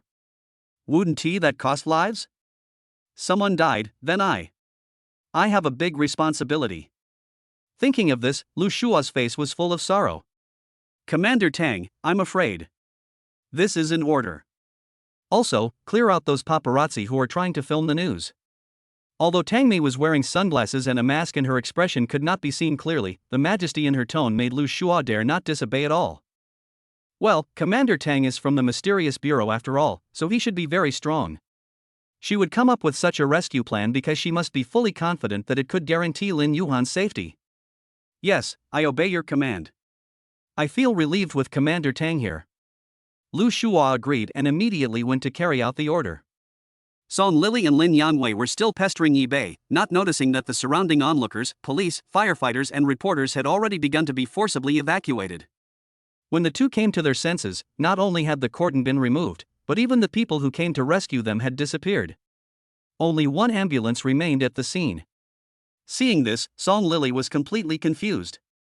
He ignored Yi Bei and stood up, yelling at the police officer guarding the gate of the community. "You bastards, you're completely devoid of conscience for not helping someone in need." Swish! She had just finished cursing and hadn't even caught her breath when she felt a figure flash past her. Click! Kakapa! His neck was pinched by a woman in tight black clothes, and the neck joints made slight crackling sounds. "It seems like it will break at any time. How dare you insult a public servant who protects the safety of this area? I'll give you a small punishment." Tangmi looked directly at Song Lily with her captivating cold eyes and spoke in a cold tone. You. Song Lily was so scared that she was trembling all over, her lips turned purple, and she almost wet her pants. She wanted to beg for mercy, but she was already scared out of her wits. He couldn't even utter a word to beg for mercy.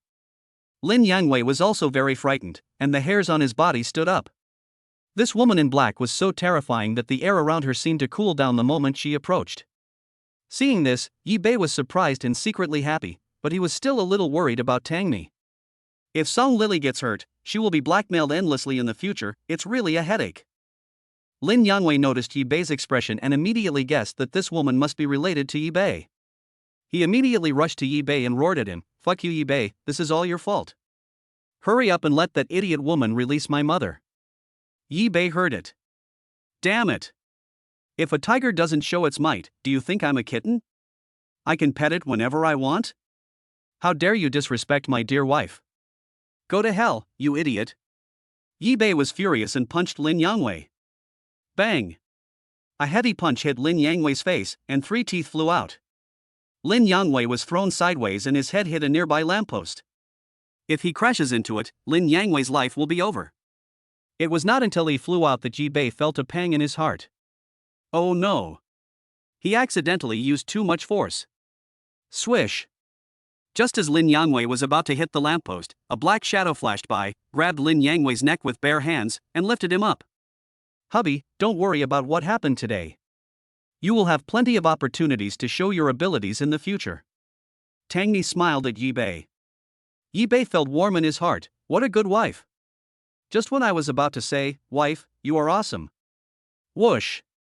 Tangmi pinched the two men with her bare hands and disappeared from sight. Yi Bei looked in the direction of the afterimage. Found that he had entered the building.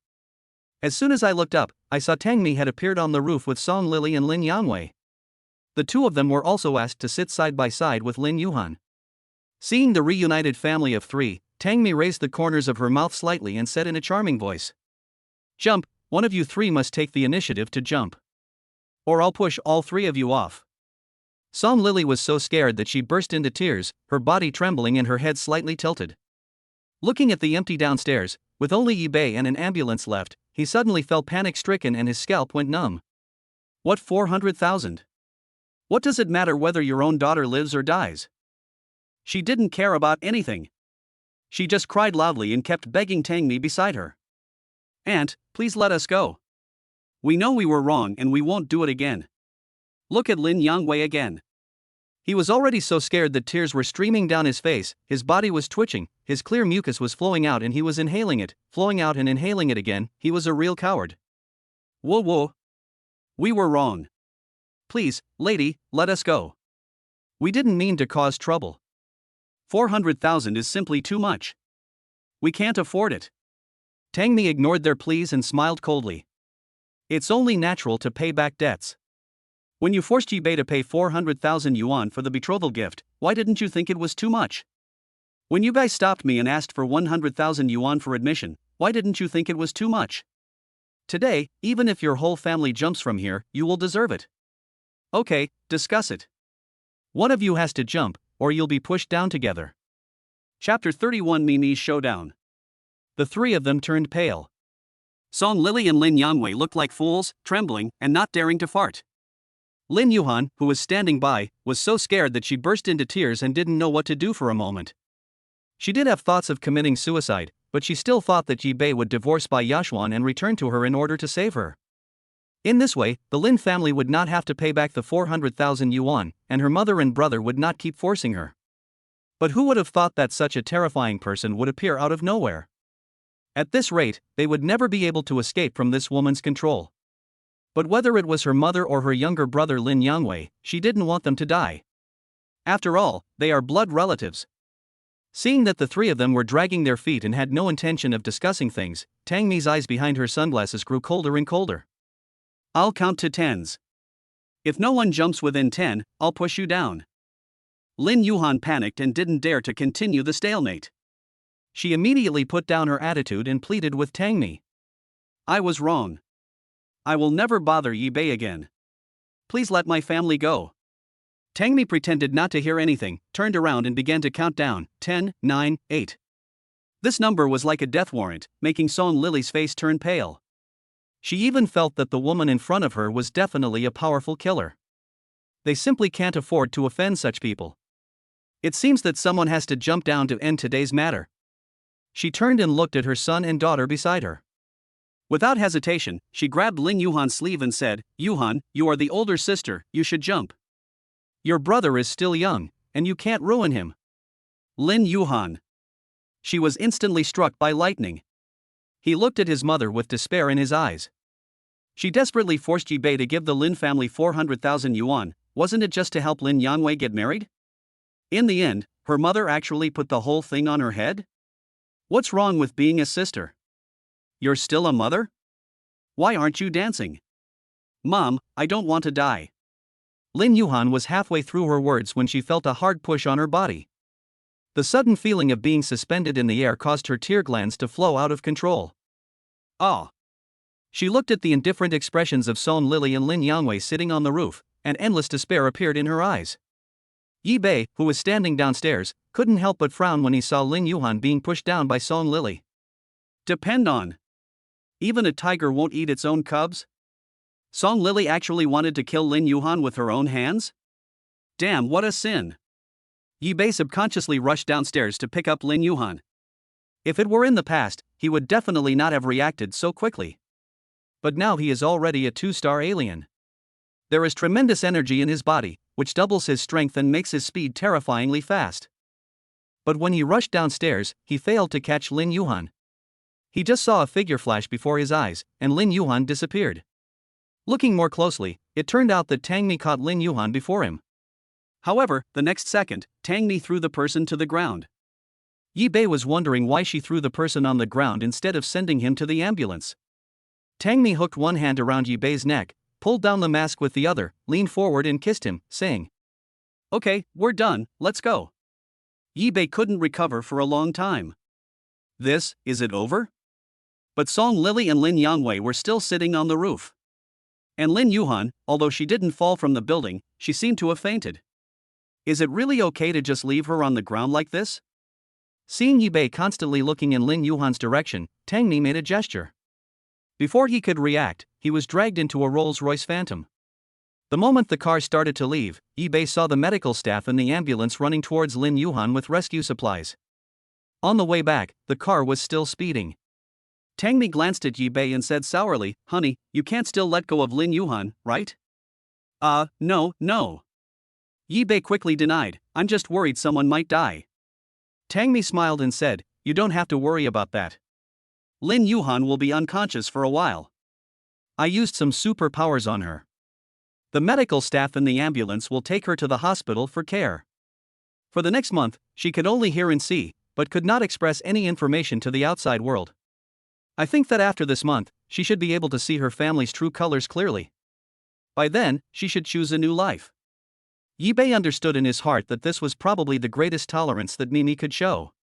Tangmi added, "Honey, you wouldn't mind if I took the initiative and attacked Lin Yuhan, right?" "Of course not, you are my wife, I will support you no matter what you do." Yi Bei looked at Tangmi affectionately. He knew very well that if Tangmi had not been there, today's matter would not be so easy to resolve. The Lin family's persistence will eventually drive Lin Yuhan into a dead end. Although he no longer had feelings for Lin Yuhan, he didn't want anyone to die. No matter what decision Tangmi makes, as long as no one dies, it's fine. Tangmi felt relieved by Yibei's understanding, but she still couldn't help but stand up for him. I've done my utmost. Considering what the Lin family did to you and what happened today, we can completely ignore it. Yibei nodded, agreeing with what Tangmi said. It's good now. Everything is over, but...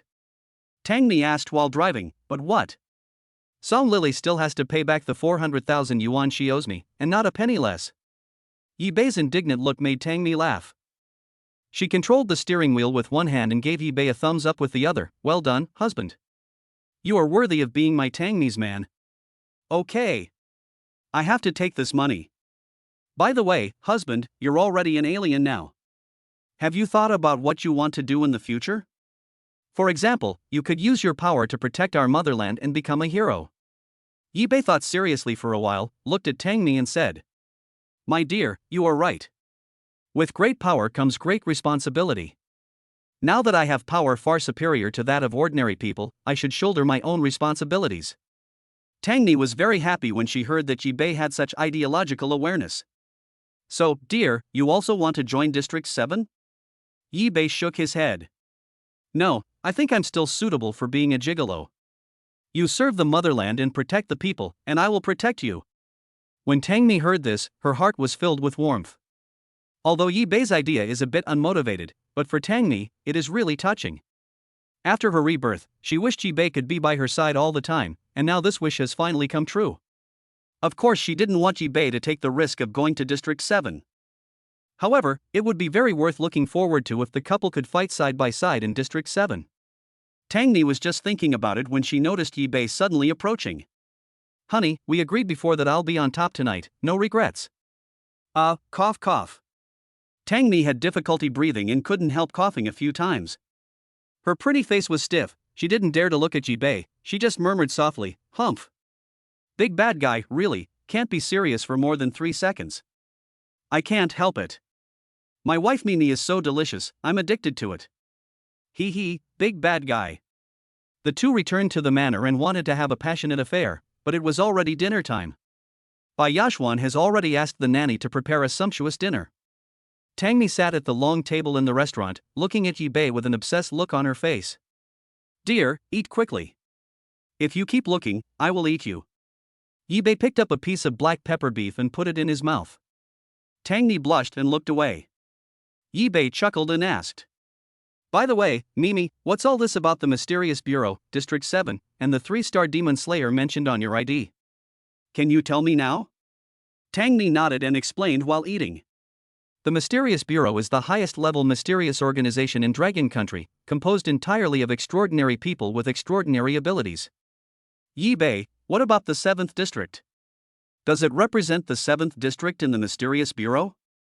No, District 7 is just a nickname, used to confuse the enemy and protect the Mystery Bureau's organizational structure from being exposed. But I'm not exactly sure how many districts the Mystery Bureau has. What about the Demon Slayer? Yibei continued to ask. Demon Slayer is the professional title for members of District 7. They are extraordinary individuals who specialize in slaying demons and ghosts.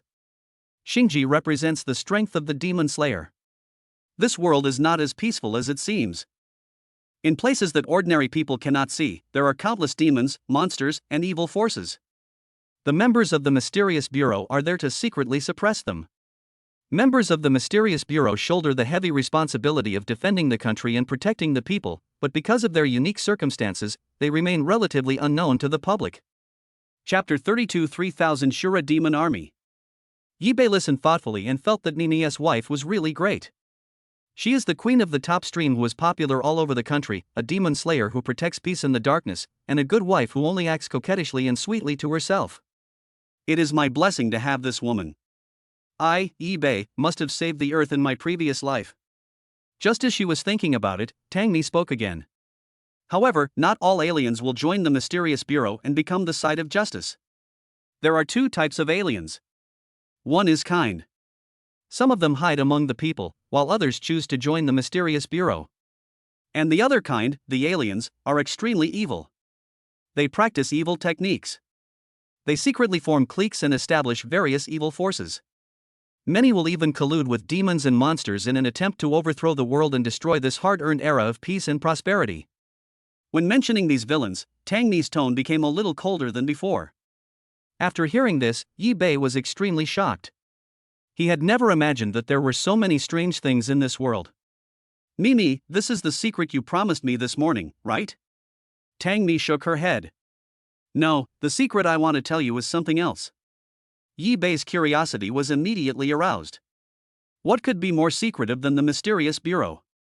Tangmi didn't keep the secret any longer. He looked at Yi Bei and began to talk about his rebirth. My dear, this may be hard for you to believe, but I am actually your future wife. I was reborn from the future. The first thing I did after my rebirth was to find you and rekindle our past relationship. Unfortunately, you were in college at the time, and you completely ignored my pursuit of you. You only cared about Lin Yuhan. I don't know if you still remember me back then. Yi Bei's eyes were glazed with surprise. It turns out. Mimi is my future wife, no wonder she is so nice to me. Back in college, well, there was actually a very pretty girl who suddenly showed up and pursued me. Oh my god. It turned out to be Mimi? Seeing Yi Bei was so surprised that he couldn't speak, Tangmi continued to tell the story. At that time, I knew that we had no future together, so I could only focus on my career first. I used my past life experiences and memories to make a strong debut in the entertainment industry and became a popular star.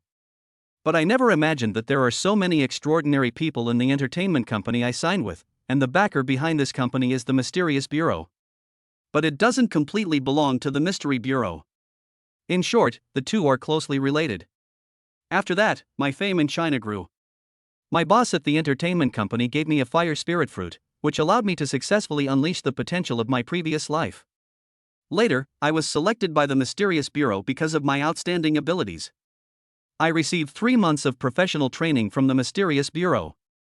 The devilish training has given me all-around abilities, and my strength has reached a 3-star level.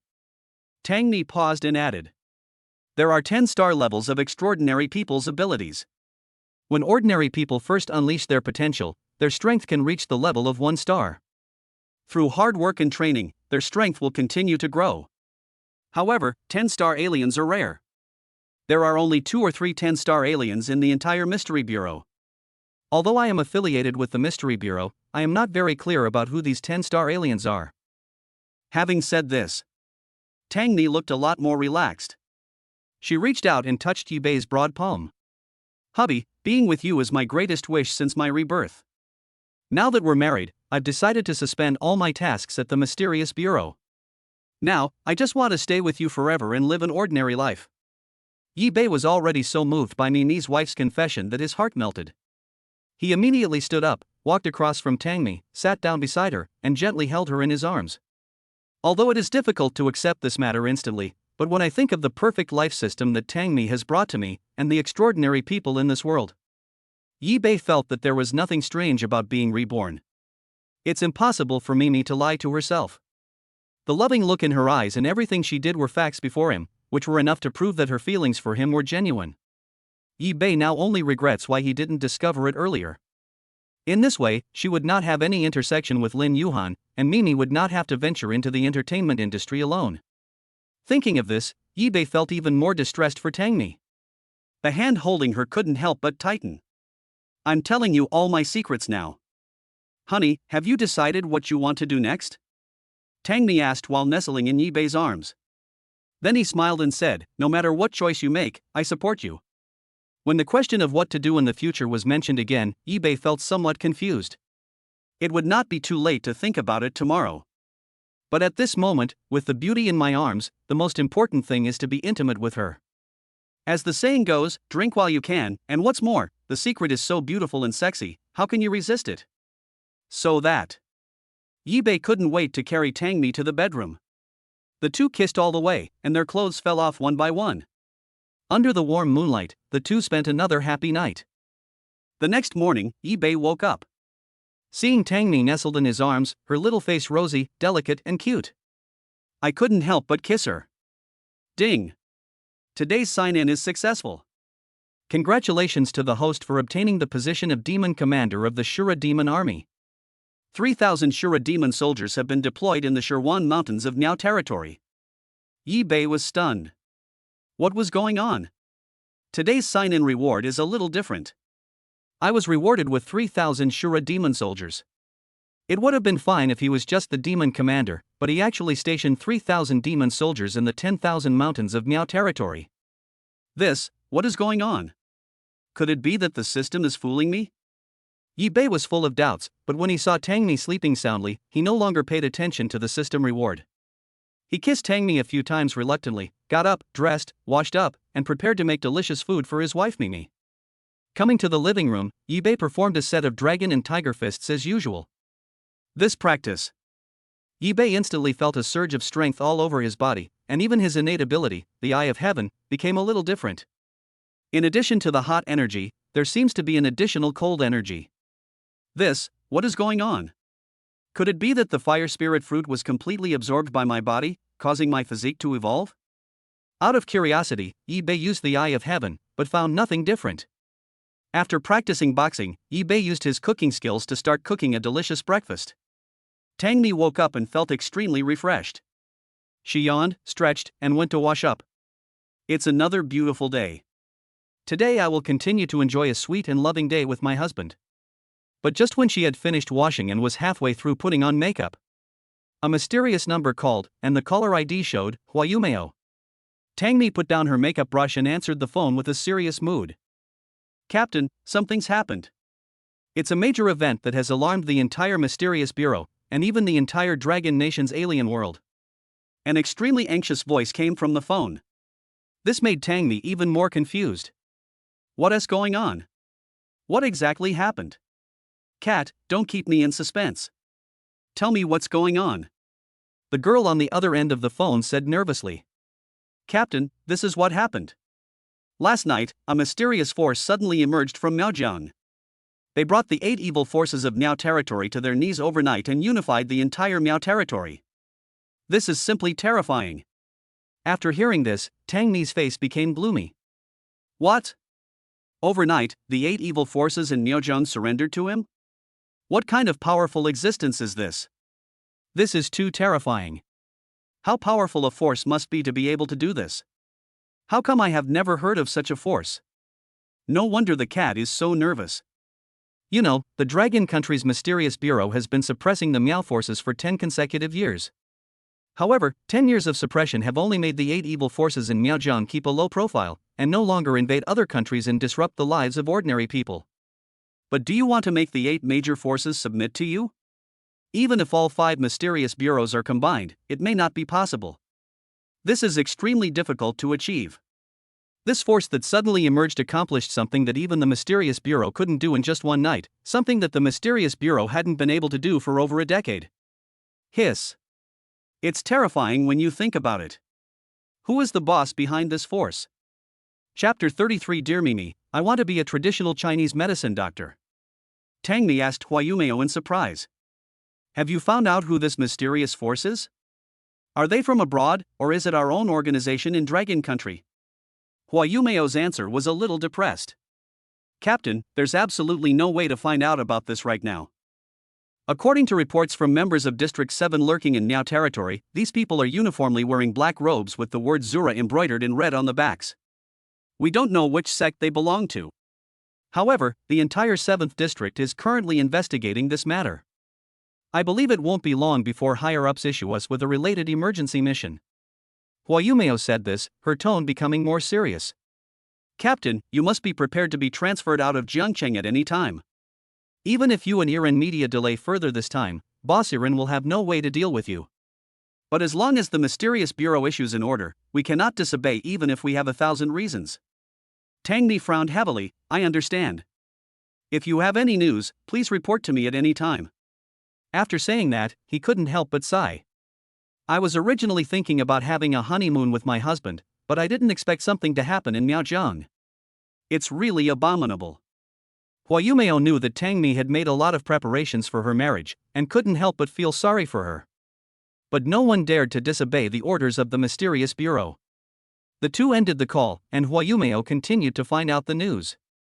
Tangmi adjusted her mood, put on makeup, and changed clothes. Then he came to the restaurant with a smile on his face as usual. As soon as you enter, the entire restaurant and kitchen are filled with the aroma of delicious food. It goes without saying that Yi Bei prepared another rich and delicious breakfast for her. Are you awake? Come and eat, it's just out of the pot. Yi Bei brought the exquisite breakfast to the table and took off his apron to prepare dishes and chopsticks for Tangmi. Although Tangmi was still worried about what had just happened, she saw Yi Bei's sunny smile and enjoyed his meticulous care. All the worries were thrown away in an instant. The breakfast atmosphere was cheerful. Even Bai Yashuan, who came downstairs late, did not say anything to mock Yi Bei. Just lower your head and enjoy the delicious breakfast. But Yi Bei always felt that Tangmi seemed to have something on her mind. Seeing that she looked a little absent-minded, he suddenly remembered his eye of God. He didn't know what the extra cool energy he had just gained was for. Why not try me? Thinking of this, Yi Bei immediately used cool energy to cast the eye of heaven. This sight made Yi Bei extremely surprised. How could this happen? Above Tangmi's head, a scene suddenly appeared. In the picture, Tangmi ate a fire spirit fruit, and after massaging it herself, her whole body temperament underwent a qualitative leap. Then Tangmi said excitedly, "Husband, I finally became a 4-star demon slayer." This scene only lasted about 1 second, almost flashing by, but Yi Bei quickly realized that this scene was most likely predicting what would happen in the future. He secretly marveled in his heart that this eye of God was so powerful that it could even see what would happen in the future. In this way, wouldn't I have the ability to predict a person's future destiny? But there was one thing Yi Bei couldn't understand: why did he have to give me a massage? The self in the picture is very serious when giving massage. Well, let us use the fiery energy to cast the eye of heaven and see, is it because Mimi's body really needs a massage? Yi Bei immediately reopened the eye of heaven. In an instant, Tangmi's body became transparent. There was not much difference between wearing clothes and not wearing clothes. Regarding this, Yi Bei was very happy. He used fiery energy to cast the eye of heaven. It was too similar to the X-ray eye, but more powerful than the X-ray eye. However, Yi Bei is not here to admire his wife's perfect and exquisite curves, but to see if there is any problem with her meridians. After a closer look, Yi Bei actually discovered some problems. There were actually several areas of qi blockage in Tangmi's body. These blocked acupoints are basically located in several private parts of Tangmi's body. Yi Bei suddenly felt that Mimi was too naive before. She didn't tell me the first time and didn't even massage the blocked acupoints herself. As your husband, I must massage you well, and these places are all the feng shui spots that I love to touch, ha ha ha. Pulling his bad thoughts back, Yi Bei observed carefully again. If these blocked meridians were unblocked, the energy in Tangmi's body would seem to be able to circulate smoothly on the spot. No wonder. Mimi ate the fire spirit fruit and then massaged herself, and she broke through easily. The fire spirit fruit can quickly replenish magical energy and nourish the human body's meridians, while one's own massage is specifically designed to target blocked acupuncture points. Now that he already knows what will happen in the future, why not make it happen sooner? Well, that's settled. If there is a suitable opportunity, I will give Mimi a massage, hee hee. After breakfast, Tangmi drank the flower tea and asked Yi Bei casually, "Honey, have you decided what you want to do in the future? Your previous job is definitely not suitable for you anymore." Yi Bei nodded. He was now an extraordinary person, and he had to use his abilities to do something more meaningful. If I were to do the same job again, it would be a waste of my talent. Yi Bei thought for a moment and said with a smile, "Got it. My dear Mimi, I want to be a traditional Chinese medicine practitioner and open a Chinese medicine clinic specializing in massage." When Tangmi heard this, she was stunned at first. Then he couldn't help laughing. "My dear, you are such a joke. Not everyone can become a traditional Chinese medicine practitioner. And massage requires very high professional skills. Are you sure you want to open it?" Yi Bei, well, what's there to be uncertain about? Open it. Tangmi smiled bitterly, nodded and said, "Okay, then, my wife, I'll pay for a few experienced Chinese medicine practitioners to come to your clinic and see patients. I guarantee that your clinic will become famous throughout the city." Yi Bei was deeply moved, but he shook his head repeatedly at Tangmi's suggestion. Mimi, massage is not something I can handle. Your husband is truly an accomplished Chinese medicine practitioner. Well, if you don't believe me, I'll just give you a massage using my 10% medical skills, and you'll understand." Tangmi was so amused by Yi Bei that she didn't know whether to laugh or cry. "My husband is so humorous. He even wants to give me a massage. That's fine, let him do it. Okay, let's go to the gym on the third floor. After she said that, she changed into a sports t-shirt and shorts. The two came to the gym on the third floor, and Tangmi lay comfortably on the long bench. Yibei looked at Tangmi's smooth and fair skin, her almost perfect body curves, and her two long and beautiful legs, and couldn't help swallowing. Giving a massage to such a perfect wife is really a test. However, in order for Tangmi to become a 4-star demon slayer as soon as possible, he still concentrated his mind and prepared to show his skills. Honey, where are the 2 fire spirit fruits I turned into yesterday? Eat one first, and then I'll give you a massage. This way the effect will be better. Tangmi thought for a moment and replied. It's in a wooden box, right in our bedroom. Do I need to eat fire spirit fruit for a massage? Chapter 34 This sudden dog food. Although Tangmi was also planning to take one in the near future, she was still a little confused about taking it before a massage. The mountain man has his own unique ways. You will know when the time comes. Okay. I believe you. Then I'll go get it. As she spoke, Tangmi was about to stand up. Yibei quickly stopped her and said, Leave it to me, and you just wait and enjoy it. Tangmi nodded obediently and lay on the long chair waiting for Yibei. Yibei did not go to the bedroom, but went to a room on the second floor and summoned a fire spirit fruit from the system.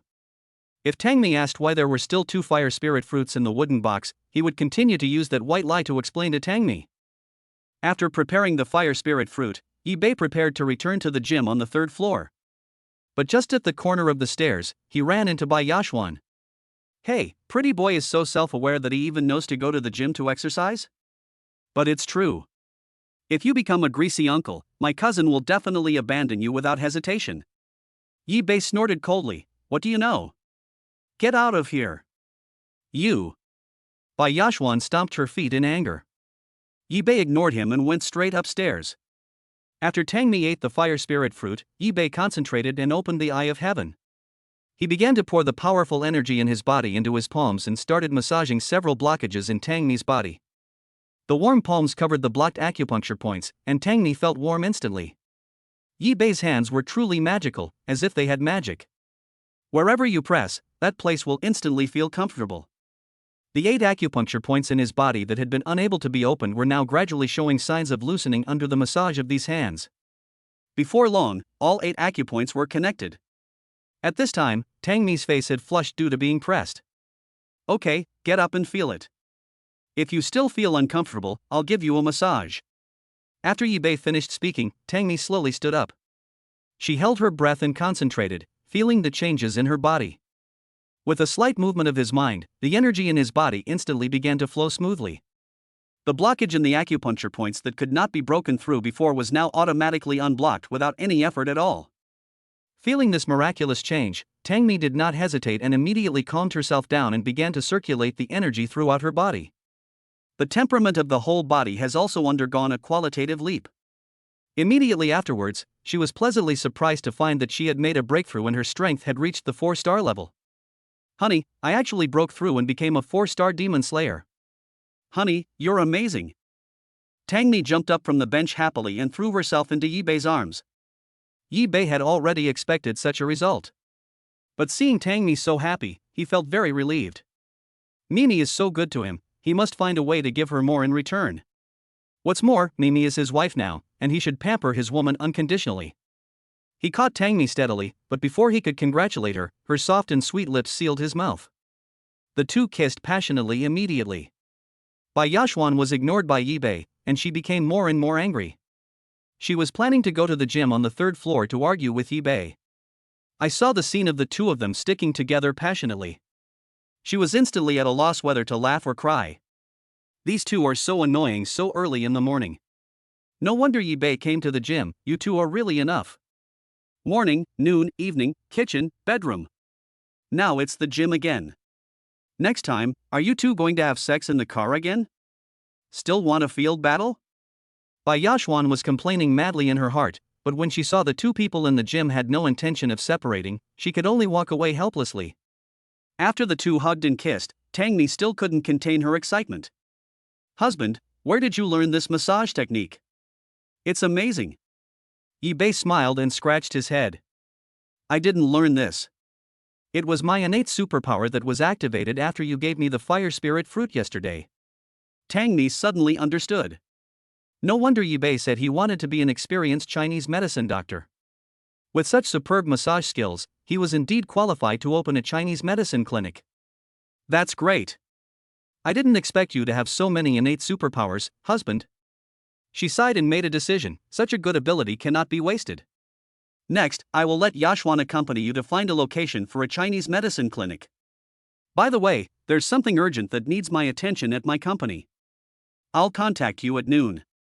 When Yibei thought about the mysterious bureau behind Tangmi's company, he couldn't help but worry. Did something happen in District 7? Tangmi didn't expect Yibei to be so sharp-minded.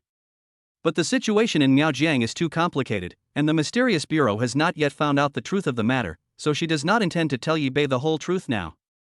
He just said, I'm not sure what it is exactly, but don't worry, I will tell you what's going on.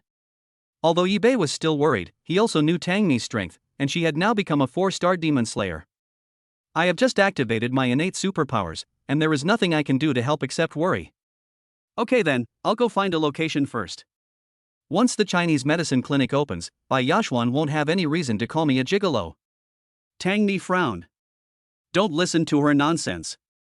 I'll give her a good beating later. This child is too ignorant. Yeah. It's time to give her a good beating, haha. But. Me. I'm eating and drinking your food and drinking your drinks, and I even live in your manor. It seems like I'm really just a gigolo. But hey. Being a gigolo for my dear is pretty good too. Yibei said this with a chuckle and offered her a kiss.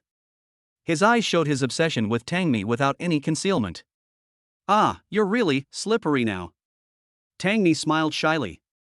The two laughed and played in the gym, and then Yibei and Bai Yashwan drove out. Tangmi stood in front of the door, watching the sports car departing, and suddenly began to feel uneasy. My husband seems to be quite powerful. From now on, I must do my best to protect him. He must not be touched by the monsters and evil aliens of this world. Of course, the best option is to recommend him to join the mysterious bureau. However, he has just unleashed his innate superpowers, and his strength should only be 1 star. It's better to wait a little longer. It's not too late to join the mysterious bureau after my husband becomes stronger. It would be wonderful if my husband could really join the mysterious bureau. Then, we can work together to fight demons and protect the people. Just as she was thinking about it, Mao Mao called her again. Captain, the latest notice has just been issued, requiring all members of District 7 in each city to gather immediately at the local Mystery Bureau branch. The director is going to hold a video conference to issue on-site missions to the members of the National Mystery Bureau's 7th District. Although we both belong to the Magic City Mystery Bureau branch, we can only gather at the Jiangcheng Mystery Bureau branch for now. Chapter 35. Mimi is beautiful and cool. Tangmi sighed, thinking to herself that what was supposed to happen had finally happened. Hua Yumeo was right, he really couldn't refuse anymore. Mao Mao, when will you arrive? Do you need me to pick you up? No need, Captain. I'll be at your manor soon. See you soon. Good. Not long after the phone call was hung up, a limited edition black Maserati stopped in front of Tangmi's manor. The gatekeeper hurried forward, opened the gate of the manor, and welcomed the Maserati in. The sudden brakes sounded, and Huai Mao, who was wearing a red tights and had an extremely sexy figure, opened the door and got out of the car. A shadow flashed by, and she instantly appeared in front of Tangmi, who was waiting for her in the living room. Captain, long time no see. I missed you so much. It's a pity I couldn't attend your wedding, otherwise I would have been your bridesmaid. Tangmi pushed away Hua Yumeo, who jumped on her, looked at her proud figure and said with disdain. Get out of the way. I can't breathe. Hua Yumeo chuckled and took out a uniquely shaped mobile phone and handed it to Tangmi. Captain, this is your communicator. You should carry it yourself from now on. If there's an emergency notification, I'm afraid it would be delayed if I carry it. Tangmi took the phone and nodded. He was the first to leave the living room and said, Let's go. We can talk on the way if there's anything. Hua Yumeo hurried to follow. The two drove to the mysterious bureau branch in Jiangcheng. Cat, I have good news for you. Hua Yumeo was driving the car, tilting her head slightly and asked, Captain, do you have any good news? I've achieved a breakthrough and am now a 4-star demon slayer. Isn't that good news? What? Hwayumeo opened her jaw slightly, unable to digest the shock for a moment. Captain, this is too fast. Captain, when did you break through? Why weren't there any signs? I remember you became a 3-star demon slayer only half a year ago. How come you became a 4-star demon slayer so quickly? Captain, are you going to defy the will of heaven? Hwayumeo's surprise made Tangmi feel extremely proud. There's no such thing as going against the will of heaven. I was able to break through so quickly because I have a great husband. Ah? It's my brother-in-law? Could your breakthrough be related to my brother-in-law? Of course, marrying him is the happiest thing in my life. Tangmi's face was full of smiles. Hwayumeo saw it and felt jealous. Captain, you can't be so affectionate. Let's get to the point. Tangmi's smile widened. The facts I said are not just showing off my love. Hwayumeo was at a loss whether to laugh or cry. Captain, can you tell me how my brother-in-law managed to help you break through in such a short time? Well, keep it a secret for now. I'll tell you when the opportunity arises. Tangmi's face was full of mystery, which made Hwayumeo feel itchy and she felt jealous of her brother-in-law. Full of curiosity. If I have the chance in the future, I must get to know my brother-in-law better. Oh well. Although she felt a little disappointed, she never disobeyed Captain Tangmi's words. Oh right, so my brother-in-law is also a superhuman? What superpowers does he have? When can you introduce him to someone? I haven't even met my brother-in-law yet. The barrage of questions made Tangmi smile. Okay, let's do it at noon today. After we finish our meeting at the Jiangcheng Mystery Bureau branch, I'll take you to see him. Upon hearing this, Hwayumeo immediately put aside his previous disappointment. He stepped on the accelerator to the bottom, and the black Maserati flashed across the road like a shining snake, and soon arrived at the door of the Jiangcheng Mystery Bureau branch. The two looked at the branch gate through the car window. This is their first time to visit the Jiangcheng branch. There was only a sign that read National Cultural Survey Bureau hanging on the door. 2 soldiers in special uniforms stood guarding the gate on each side. There were many passers-by, but all their eyes were on Hwayumeo's limited edition Maserati. Tangmi saw at a glance that this was just a disguise of the mysterious bureau, whose purpose was to prevent the world from knowing the existence of the mysterious bureau and to avoid exposing the specific location of the branch to the enemy. Small seclusion is in the mountains, great seclusion is in the city. Who would have thought that a branch of the mysterious bureau would be set up next to such a busy street? Tangmi and Hwayumeo got out of the car and threw the car keys to one of the soldiers. The other party nodded and walked towards the car. Another soldier saluted respectfully and said to the two of them, "Please show your IDs, both of you." Hwayumeo and Tangmi each took out their ID cards. The other party glanced at them and saw the words District 7 and was instantly in awe. The two walked into the hall and quickly arrived at the meeting room according to the instructions. Open the door and enter. More than 30 members of the Jiangcheng Mysterious Bureau branch, wearing special uniforms, turned their heads in unison and looked at Tangmi and Hwayumeo curiously. This scene was as if they were late. In fact, Hwayumeo had already calculated the time and arrived 10 minutes early.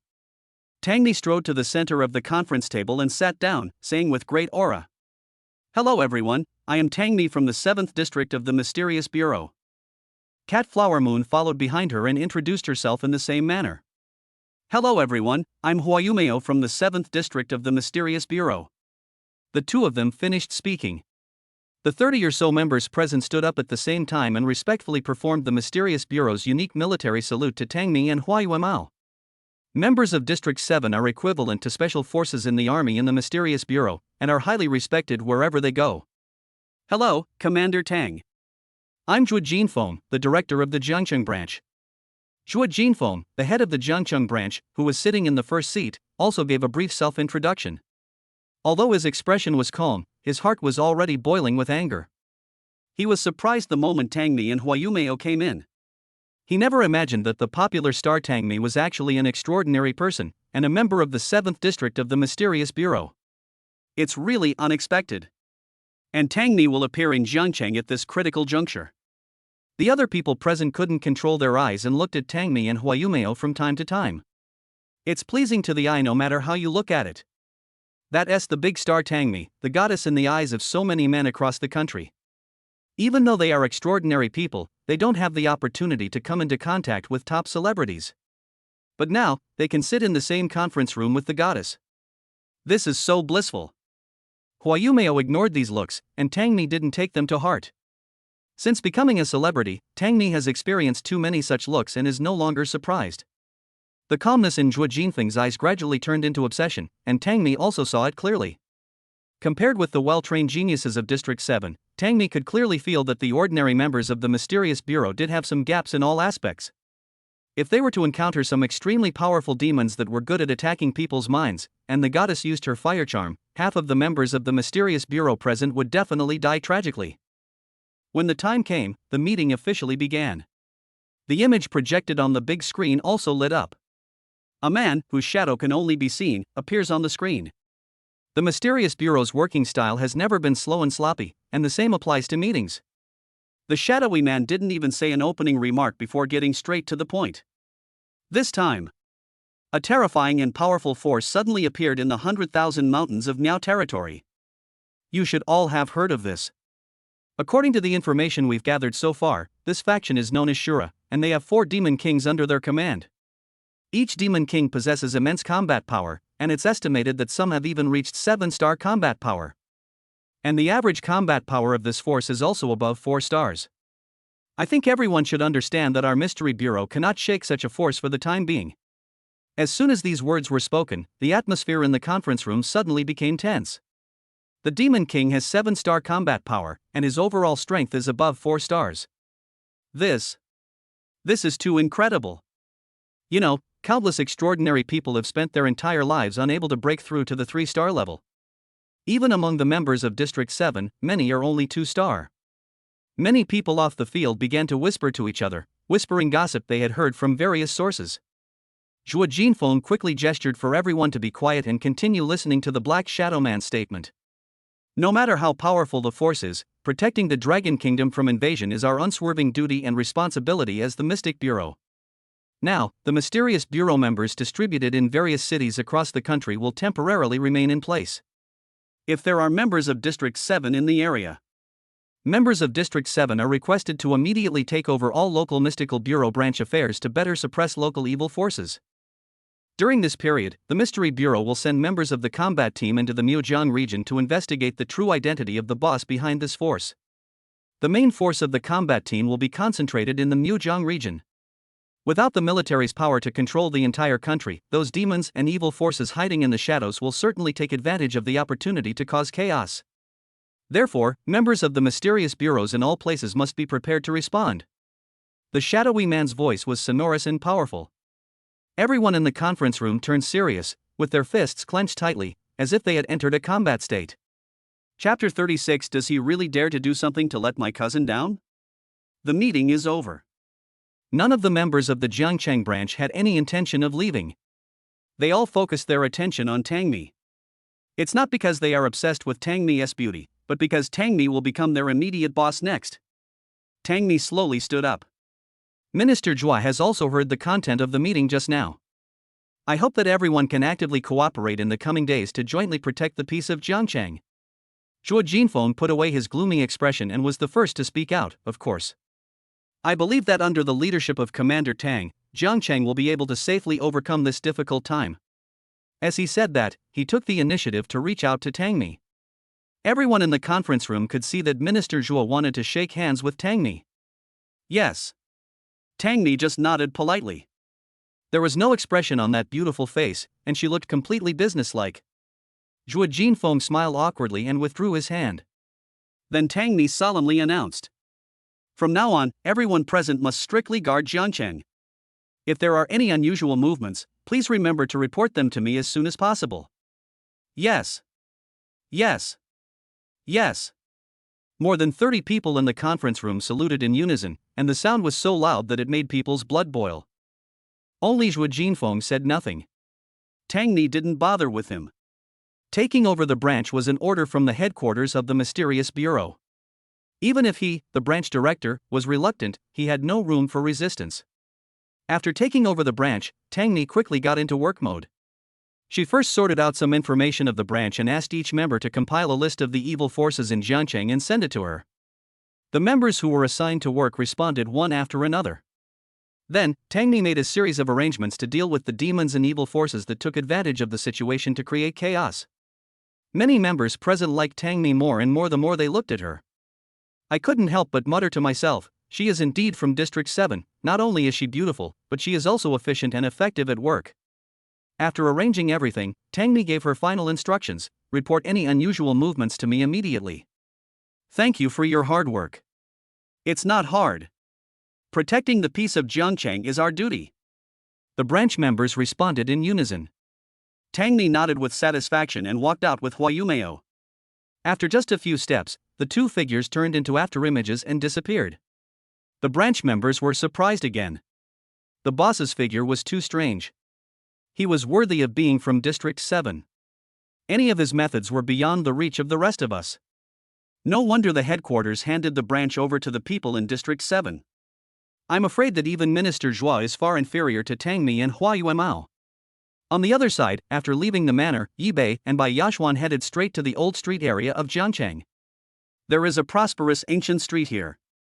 Yibei really likes the ancient atmosphere here and thinks that if he can open a Chinese medicine clinic here, he will be happy every day.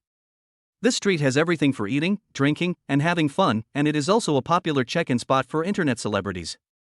You can watch beautiful young ladies dancing on the street.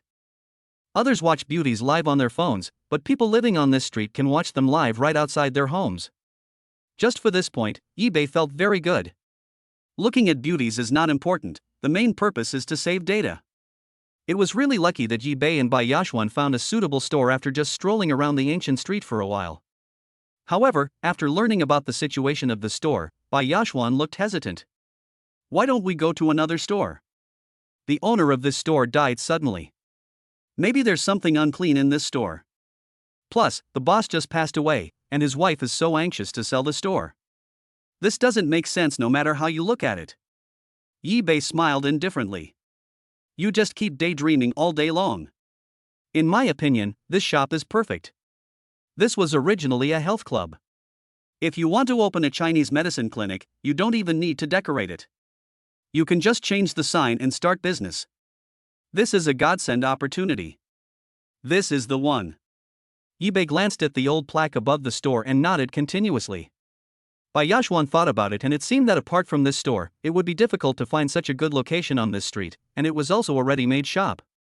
In the end, the two of them decided to buy the store.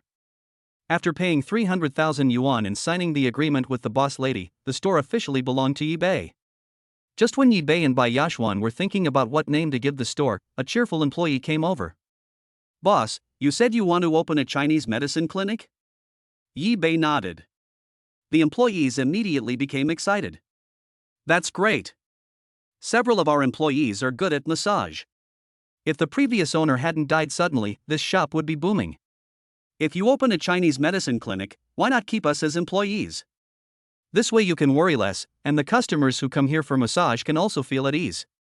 When Yibei heard this, he thought, this girl is smart and has potential. Well, your suggestion is great. This way, you don't have to resign, and I don't have to hire any more employees. It's a win-win situation. Yes, boss, you have a good eye. By the way, my name is Xiaoya. Ha, Xiaoya. Not bad, you have a sweet mouth. Yibei smiled heartily and looked at the other employees. It doesn't matter if you don't look at it, but once you do, it inexplicably triggers the eye of God. The shadow of a snake was faintly visible on the body of one of the young female employees. This made Yibei secretly shocked, but with a piece of glass between them, he also wondered if he had seen it wrong? Or is it true what Bai Yashuan said, that there is something unclean in this store? Seeing Yibei staring at the prettiest female employee, Xiaoya quickly introduced her. Boss, she is the most beautiful, sexy, and youngest female technician in our store. Her name is Xiaoqing. As he spoke, he kept waving at Xiaoqing, asking her to come over. Xiaoqing put down the towel in her hand and quickly walked to Yibei. Hello, boss. My name is Xiaoqing. Yeah. Not bad. As expected. Yibei looked Xiaoqing up and down and nodded repeatedly. Now he could see clearly that this girl named Xiaoqing actually had the shadow of a snake hidden under her human form, and it was quite large. It seems that Xiaoqing is very likely a snake demon. However, there are several blocked areas on the snake demon's body. I guess I have encountered a bottleneck in my cultivation. It's better to do it today than to wait for another day. Why not meet this snake demon today? Think about this. Yibei looked at Bai Yashuan and said, "What are you sitting there looking at?" "Naming the shop, hiring staff, and everything else. I'll leave it to you. Get busy." Bai Yashuan. Am I easy to bully? Then sit there and flirt with girls while I go to work? Damn. Shameless pretty boy, that's enough. Ahem, what about you? What are you doing? Bai Yashuan glared at Yibei with gritted teeth. Me? As the boss, of course I'm in charge. Go do your own thing and don't interfere with me cultivating relationships with my employees. Bai Yashuan almost exploded with anger. The anger was ignited instantly. Yibei. You shameless bastard, are you ashamed to leave all these things to me alone? Do you still have any conscience? Cultivating relationships with employees? I think you just want to pick up girls. Faced with the tigress like Bai Yashuan, all the store employees were trembling with fear. Yibei really didn't care. Sister-in-law, you actually framed me and scolded me. Forget it, I want to call my dear. Bai Yashuan, split right there. Depend on. I, Bai Yashuan, have never seen such a shameless person in my life. You are so cruel. Yibei gently stroked his handsome hairstyle and pointed to the finance office. Go ahead, I believe in your ability. This little thing won't be difficult for you. Bai Yashuan glared at Yibei with gritted teeth and left angrily. But when I thought of Xiaoqing, who had a charming figure and seductive posture, I suddenly became alert. This shameless pretty boy, how dare he do something to let my cousin down?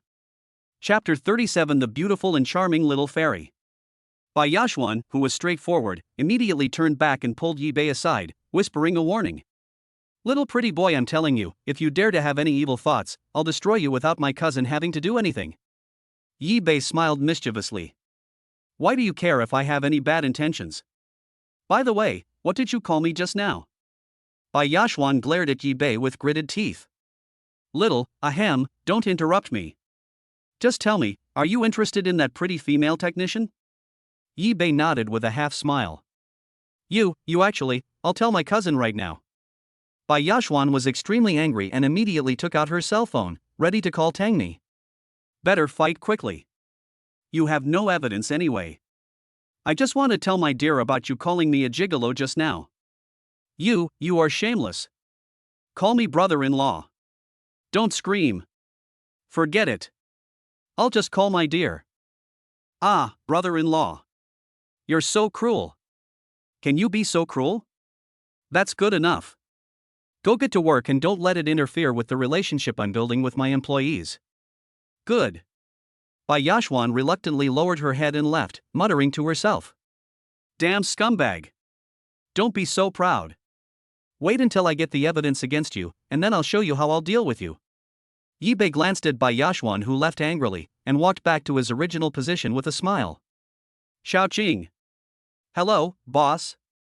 Xiaoqing looked at Yibei nervously. Turn around and let me see. Okay, boss. Xiaoqing immediately turned around in front of Yibei. Yibei looked at it and nodded repeatedly. The human-shaped beauty that the snake demon transformed into was truly charming. Her slender almond-shaped eyes were full of charm, and the few strands of hair falling from her temples gently brushed her face, showing her graceful demeanor. Especially her graceful figure with perfect curves. Even if she was wearing a plain white coat, it couldn't hide her passion. The fairy is worthy of being a fairy, she is really charming. If Xiaoqing likes to seduce men, how many men can resist such temptation? Could it be that the death of this store owner has something to do with her? She was a demon, but she didn't stay in the deep mountains and old forests to concentrate on her cultivation, and instead ran to the old streets where all kinds of people were mixed together. There must be something fishy. Thinking of this, Yibei slowly stood up, nodded to Xiaoqing and said, Xiaoqing, come with me to the office. Okay, boss. Xiaoqing nodded and followed Yibei obediently. When the other employees in the store saw her, they realized. Xiaoqing, this bitch, really knows how to seduce men. She was already favored by the new boss after just the first meeting. For a moment, all the employees began to whisper. Yibei brought Xiaoqing to the office. closed the door. Xiaoqing stood in front of the desk in an orderly manner, looking at Yi Bei with a well-behaved and obedient look. Xiaoqing, how long have you been coming to this store? Boss, I've been here as an apprentice since I graduated from junior high school. After I finished my apprenticeship, I've been working here ever since. Xiaoqing blinked her eyes, her pretty face looking pure and lustful. She looked like a girl of 18 or 19. She always said this when guests asked her, and no one ever doubted it. But Yi Bei knew very well that it would take time for a snake demon to cultivate into a human form. This girl was probably old enough to be his grandmother. The thought of hiding a bloody, man-eating monster beneath this innocent and lovely face makes me shudder. Yi Bei was still a little bit afraid. But in order to clarify the doubts in his heart and to challenge the monsters in this world, Yi Bei decided to expose Xiaoqing's disguise. You're lying, you're not even human. As soon as these words were spoken, a trace of panic flashed across Xiaoqing's charming almond-shaped eyes. But then, her eyelids were slightly narrowed, and her pupils flashed with a strange light due to the burning murderous intent. Boss, you really know how to joke. If I'm not a human, what am I? Xiaoqing said this and slowly approached Yi Bei. The aggressive murderous intent in his eyes made the atmosphere in the office dangerous. Boss, are you talking nonsense because you're too tired? How about Xiaoqing help you relax? You'll definitely like it. If he were an ordinary man, he would be disappointed when he saw Xiaoqing's charming yet cute look. He had already been completely bewitched and lost his soul, so how could he sense any murderous intent? But Yi Bei had already seen through Xiaoqing's true face. Her seduction must be a hidden murderous intention, and she wanted to murder him. Before Xiaoqing could get close, Yi Bei exuded the aura of a two-star alien. Xiaoqing, who was about to poison Yi Bei to unconsciousness, felt the oppressive aura of the two-star alien and her face turned pale in an instant. Two stars? He is actually a two-star alien. It's over. I can't even beat a one-star alien, so the boss is actually a two-star alien. I definitely can't fight him. Once he makes a move, his terrifying two-star strength will definitely kill me. Of the 36 strategies, running away is the best. Xiaoqing turned and ran. Swish! As she ran to the door, Yi Bei's shadow blocked her way. Xiaoqing immediately turned around and prepared to jump out of the window. Swish! Yi Bei blocked her again. Xiaoqing was so anxious that she almost cried. Her only option now was to transform into a snake and then shrink her body. That way, she could escape from the corner. Bang! Just as Yi Bei reached out to grab Xiaoqing, a burst of thick smoke exploded out of nowhere. Xiaoqing is missing. Yi Bei's vision was completely obscured by smoke. Yes. This is not a problem for Yi Bei. As soon as the Eye of God opened, he looked around and immediately found a small green snake about 7 or 8 inches long and as thick as a little finger, quickly climbing up the window and escaping out. Yi Bei is quick-eyed and quick-handed. Grab it! He just happened to grab Xiaoqing's tail and pulled her in front of him. Xiaoqing instinctively clung to Yi Bei's arm, but she didn't dare bite. Xiaoqing, you're being a little dishonest. Did you want to attack me just now? Seeing that I'm stronger than you want to escape? Yi Bei looked at Xiaoqing and said. Xiaoqing was very panicked at this time. Boss, I was wrong. Please let Xiaoqing go. It took Xiaoqing 100 years to transform from a snake demon into a human form. It was truly an incredible journey. As long as the boss is willing to let Xiaoqing go, from now on, Xiaoqing is willing to work like a slave for you and do anything the boss likes. Xiaoqing will do whatever you ask her to do and will never go against your wishes. The little green snake spoke in human language but did not dare to spit out its tongue. Its eyes were misty, as if it was about to cry. Yi Bei wanted Xiaoqing's attitude, and he nodded with satisfaction. He threw Xiaoqing to the ground. Swish! Xiaoqing immediately transformed from a snake into a human form. Her pretty face turned pale, and she quickly knelt on the ground and begged Yi Bei for mercy. Thank you for not killing me, boss. Xiaoqing will follow your lead from now on. Yi Bei looked at Xiaoqing's pitiful appearance and nodded. Okay, I'm not a demon slayer, I won't kill you. But you can't cause trouble in the world. You must be a kind and good demon. Xiaoqing kowtowed repeatedly. Thank you, boss. Xiaoqing has always been kind and will be even kinder in the future. After she kowtowed, she stood up and looked at Yi Bei seriously. Boss, don't worry, Xiaoqing has never hurt anyone. Just now. I was trying to poison the boss to save my own life. Xiaoqing, really? Yi Bei waved his hand to interrupt Xiaoqing's stumbling explanation and said, Okay, no need to explain so much to me, I have something to ask you. Xiaoqing felt relieved when she saw that Yi Bei did not pursue the matter of her intention to kill him. Boss, are you asking about the sudden death of the previous boss? Chapter 38, Two Dimples on the Smile. Yi Bei was shocked. Could it be that this little snake demon could read minds? How did she know she wanted to ask this? Yes, did you kill the previous boss? Xiaoqing quickly shook her head. It's unfair, boss. It wasn't Xiaoqing who did it. It was another demon who did it.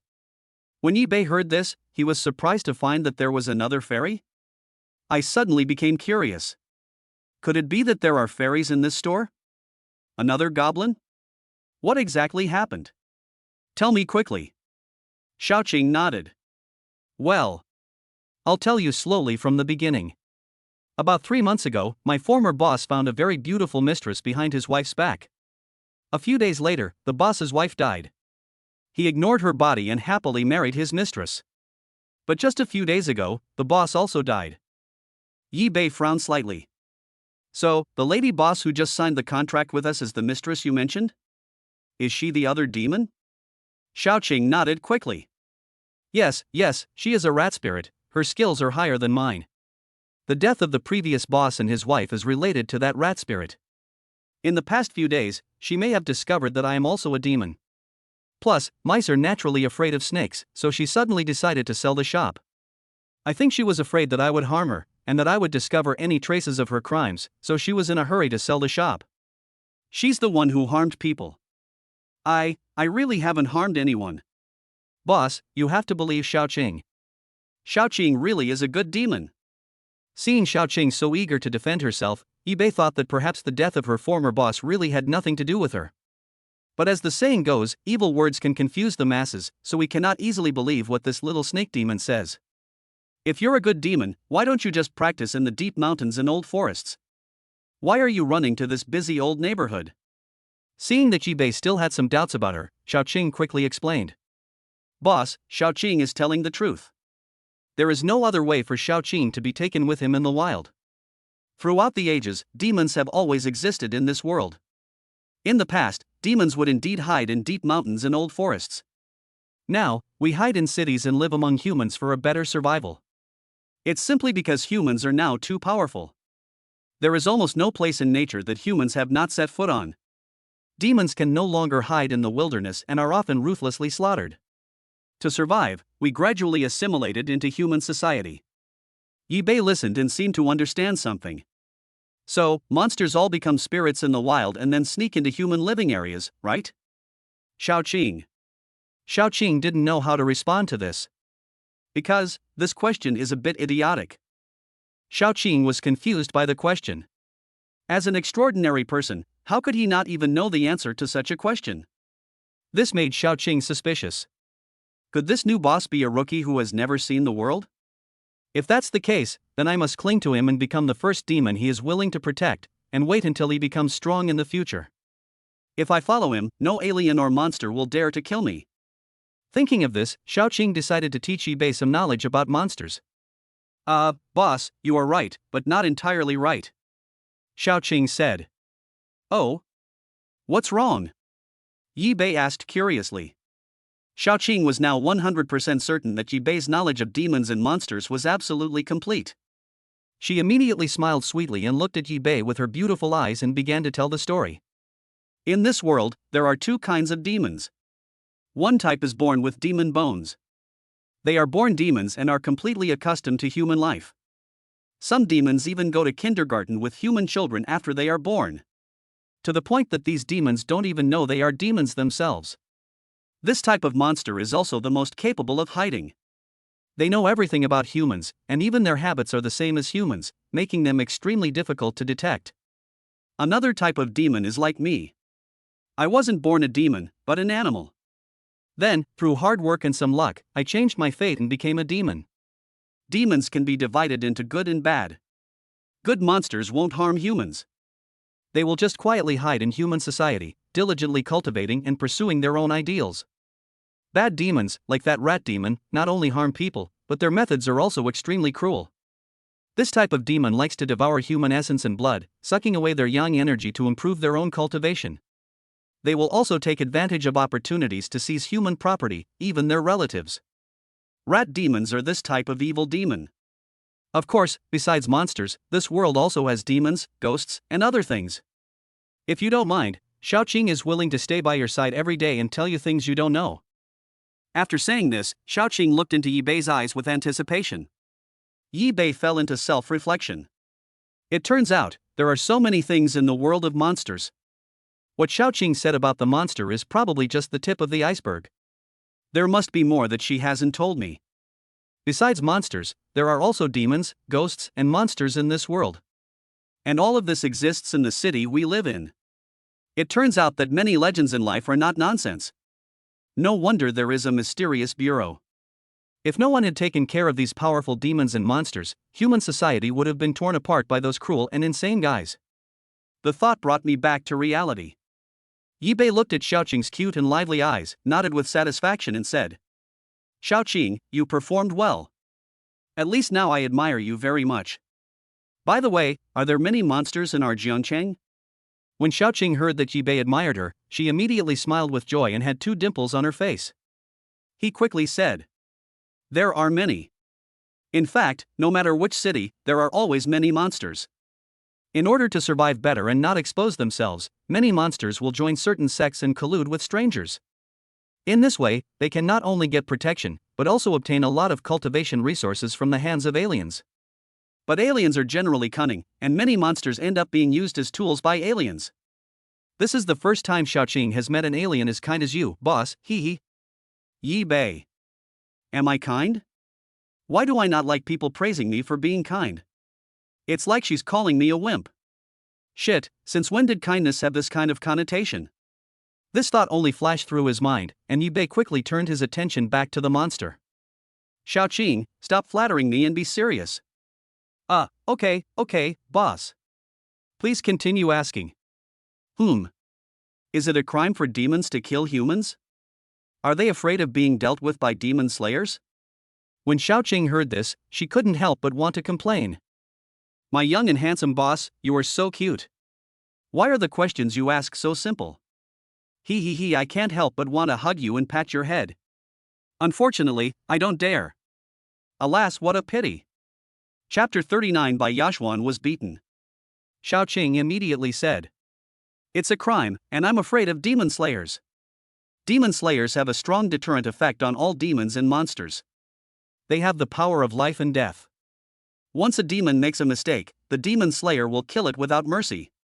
And regardless of the size of the mistake, even the smallest one will result in the demon slayer slaying the demon, sometimes even wiping out the entire group.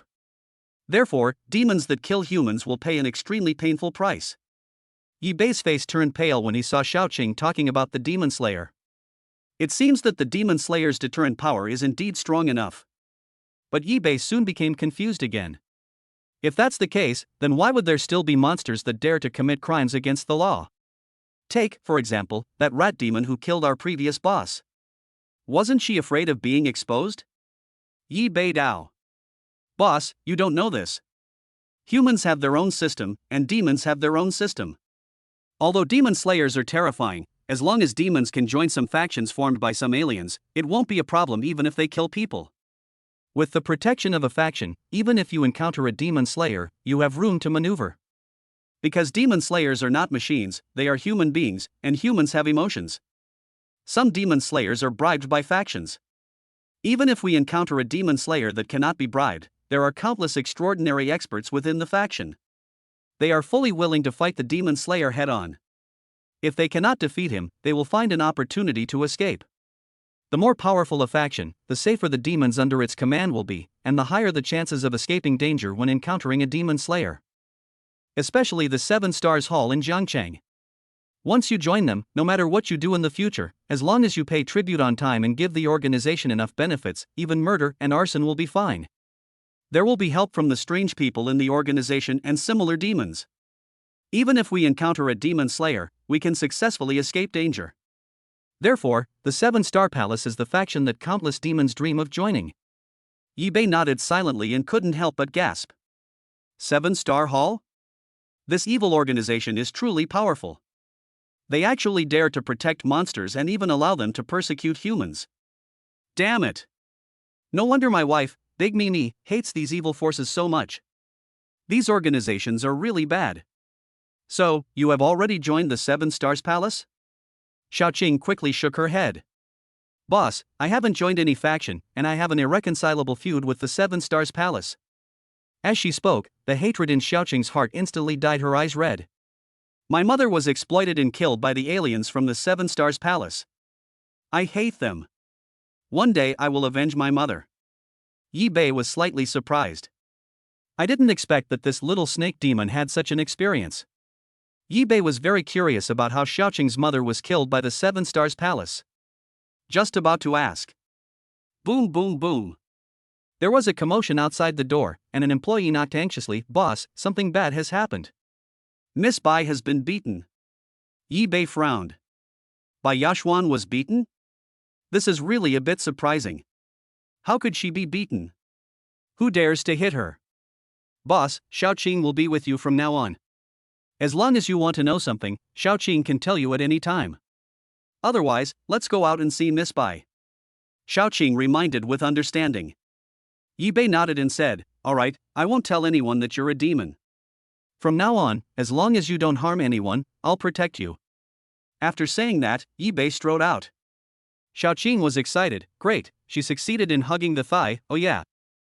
Yi-Bei took Xiaoqing out of the office, and as soon as they reached the lobby, they saw the boss lady. No. It was the rat spirit Jiang Jiji. At this moment, she was dressed gorgeously, hugging a man's arm in a seductive manner, looking down on the whole audience. The man had a fierce look on his face and was followed by more than a dozen younger brothers, acting like a gangster. Yi-Bei didn't look at the couple who were snuggling together. The first thing he did was to come to Bai Yashuan, who was sitting on the ground with her face covered. Are you okay? Who hit you? How's your face? When Bai Yashuan saw that it was Yi-Bei, she slowly raised her head and removed her hand from her cheek. There was a red palm print on her fair face. The mark was so heavy that it seemed as if blood would drip out at any time. Xiaoqing was very perceptive. She reached into her pocket and took out a soft ice pack, handed it to Bai Yashuan, and asked her to apply it on her face to prevent it from swelling and looking ugly. Unexpectedly. Before Bai Yashuan reached out to take it, Jiang Jiji rushed over, snatched the ice pack and threw it to the ground. Icy water splashed all over the floor. Jiang Jiji pointed at Yi-Bei and Bai Yashuan arrogantly and said, You two are doing great, now. Right now. Get out of here right now. I'm not selling this store anymore, and that's it. You little bitch, you dare to argue with me? I'll give you a slap, but if you don't get out of here, I'll give you both a slap. Yi-Bei instantly became furious and was about to explode. Xiaoqing behind him tugged at his sleeve and whispered in his ear. Boss, the man next to Jiang Jiji is a stranger from the 7 Stars Palace. Those following him are all monsters. Don't underestimate him when you fight him.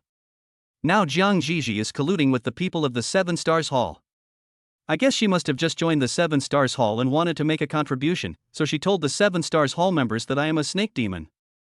It's also possible that she discovered you're an alien and wants to rob you. Anyway, boss, you better be careful.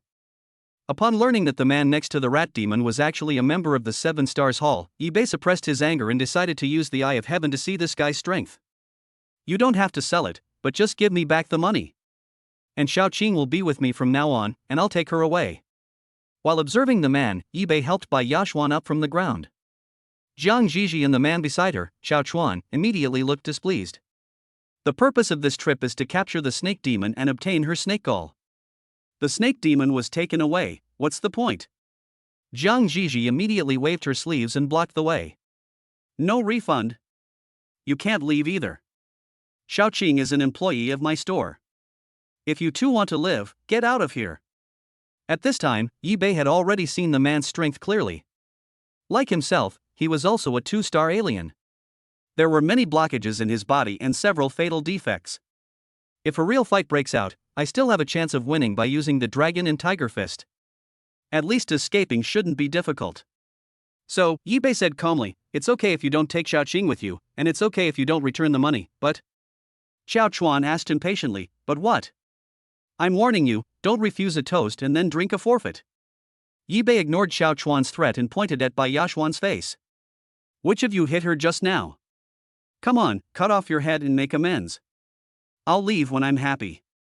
Xiao Chuan frowned, his nostrils flared slightly, and he looked like he was about to take action. The dozen or so younger brothers following behind him also looked eager to try. Seeing that the other party had bad intentions, Bai Yaxuan pulled Yi Bei's clothes and whispered, "Don't mess around, let's go first." Yi Bei smiled faintly, indicating that Bai Yaxuan was fine. Then turned around. Chapter 40. Are you the legendary sand sculpture? Who do you think you are? How dare you talk to us like that? Do you believe I can't let you leave this store today? Zhang Zhizhi had a ferocious look on her face. She thought Yi Bei was just an ordinary human being and didn't take him seriously at all. Yi Bei sneered and said sarcastically, "Auntie, I really admire your shamelessness. Your husband passed away just 2 days ago, and you've already found another man. Aren't you afraid that your husband will turn into a ghost and come back in the middle of the night to kill you?" "Ah. What did you call me?" As a rat spirit, Zhang Zhizhi is of course not afraid of any evil spirits, but she can't stand Yi Bei calling her aunt. She always felt that she was actually quite beautiful. He immediately became angry and rushed over to attack Yi Bei. Unexpectedly, Yi Bei was well prepared. As soon as I got close, bang! Yi Bei used a powerful punch of dragon and tiger to knock her out directly. His body fell heavily on the glass of the shop door a few meters away. The glass shattered, and a pile of debris fell on her one after another. She tried to get up, but failed after struggling several times. This blow was too heavy, containing extremely strong internal energy, far beyond what a one-star demon like her could withstand. He almost revealed his true colors in public. The power of that punch shocked the entire audience. Bai Yaxuan covered her face and looked at everything happening in front of her in disbelief. When did Yi Bei become so powerful? Can one punch send someone flying? Could it be that his cousin? Xiao Qing was also secretly shocked. The boss was really powerful. This punch was too powerful. Even I would probably be beaten to the point where I couldn't get up. Fortunately, I didn't anger my boss before. My choice was indeed the wisest. My boss is awesome. So cool. It's so satisfying to watch the people from the Seven Stars Palace being beaten up. Relieve the anger. Seeing that the new boss was so powerful, the other employees in the store looked at Yi Bei with more fear than usual in addition to admiration. They were originally worried that these gangsters would smash up their shops, but now that they have such a powerful boss protecting them, they have nothing to worry about. When Xiao Chuan saw his novice demon being beaten, he gestured angrily. More than 10 little demons pulled out the machetes they carried on their waists and gathered towards Yi Bei. They were baring their teeth and claws, as if they wanted to cut Yi Bei into pieces. Seeing this, everyone hid behind Yi Bei in fear. Bang! Just when a machete was about to fall on Yi Bei's head, Yi Bei's body moved like lightning, and he disappeared in an instant, appeared behind the little brother, and knocked him to the ground with a punch, making him fall and wail. Bang, bang, bang. In less than a minute, Yi Bei used his lightning-fast body movements and dragon tiger fist to easily knock more than a dozen little demons to the ground, unable to get up. At this moment, Xiao Chuan was completely surprised. Good job. He is actually a 2-star alien. This person looks unfamiliar, and his control over the power of Gangqi is not very pure. It is very likely that he has just become an extraordinary person not long ago. He has just become an alien and he is already a 2-star. Interesting, this kid is a talent. It would be a shame if such a talent did not join my 7-star pavilion. Think about this. Xiao Chuan decided to win over Yi Bei. As for Zhang Zhizhi and the other little demons who fell to the ground and couldn't get up for a long time, he didn't even look at them. Monsters are just tools that can be summoned and dismissed at will. The real gain is to recruit a strange human as a subordinate. Xiao Chuan changed his previous angry attitude, looked at Yi Bei with appreciation, and raised his hands to applaud on the spot. Bang bang bang. Not bad. You're really good at this, little brother. Ha ha ha. Seeing Xiao Chuan's expression, Yi Bei was stunned. What's going on? I beat up your woman and your little brother, but instead of being angry, you applauded me and praised my skills? Could it be that you are the legendary sand sculpture? I've never seen this before. Thank you for the compliment, big brother. If there's nothing else, I think you can leave. Yi Bei waved politely to Qiao Chuan. No, no, no. Little brother, I haven't finished what I want to say. I see that you have a strong and elegant figure and a full forehead. You must be a martial arts genius. I, Qiao Chuan, have always been broad-minded. We are close friends, and have you ever heard of the 7-Star Pavilion? Qiao Chuan looked at Yi Bei with a smile. Zhang Jiji and the other little demons lying on the ground grimacing in pain were all dumbfounded. Boss Qiao, you are trying to steal the bamboo shoots. What do you mean by no fight, no acquaintance? You have always been broad-minded. The one who fought was not you. Ah, big brother, you're such a nice person. I applaud your broad-mindedness. I haven't heard much about the 7-Star Hall. What's wrong? Yi Bei smiled meaninglessly. Seeing that Yi Bei was so easy to talk to, Qiao Chuan immediately smiled happily. Even my 7-Star Pavilion has never heard of him. This kid is really a rookie. Ha ha ha. It's really a blessing from heaven. I made a fortune today and got a 2-star alien as my younger brother. Hee hee. So happy. Little brother, it doesn't matter if you haven't heard of it. Later, I will slowly tell you about the power of the 7-Star Palace. For now, all you need to know is that my 7-Star Palace is the leader of Jiangcheng. My name is Qiao Chuan, and I'm a master of the 7-Star Pavilion. I sincerely invite you to join the 7-Star Hall. As long as you are willing to join the 7 Stars Palace, I am willing to give Shaoqing, the Snake Demon, and Zhang Jiji, the White-Haired Mouse Demon, to you as your cauldrons. Both the Snake Demon and the White Cat Mouse Demon are the most exquisite beauties. It's going to be a blast to play. No need to thank me. I, Qiao Chuan, am just that generous. So, join the 7 Stars Palace.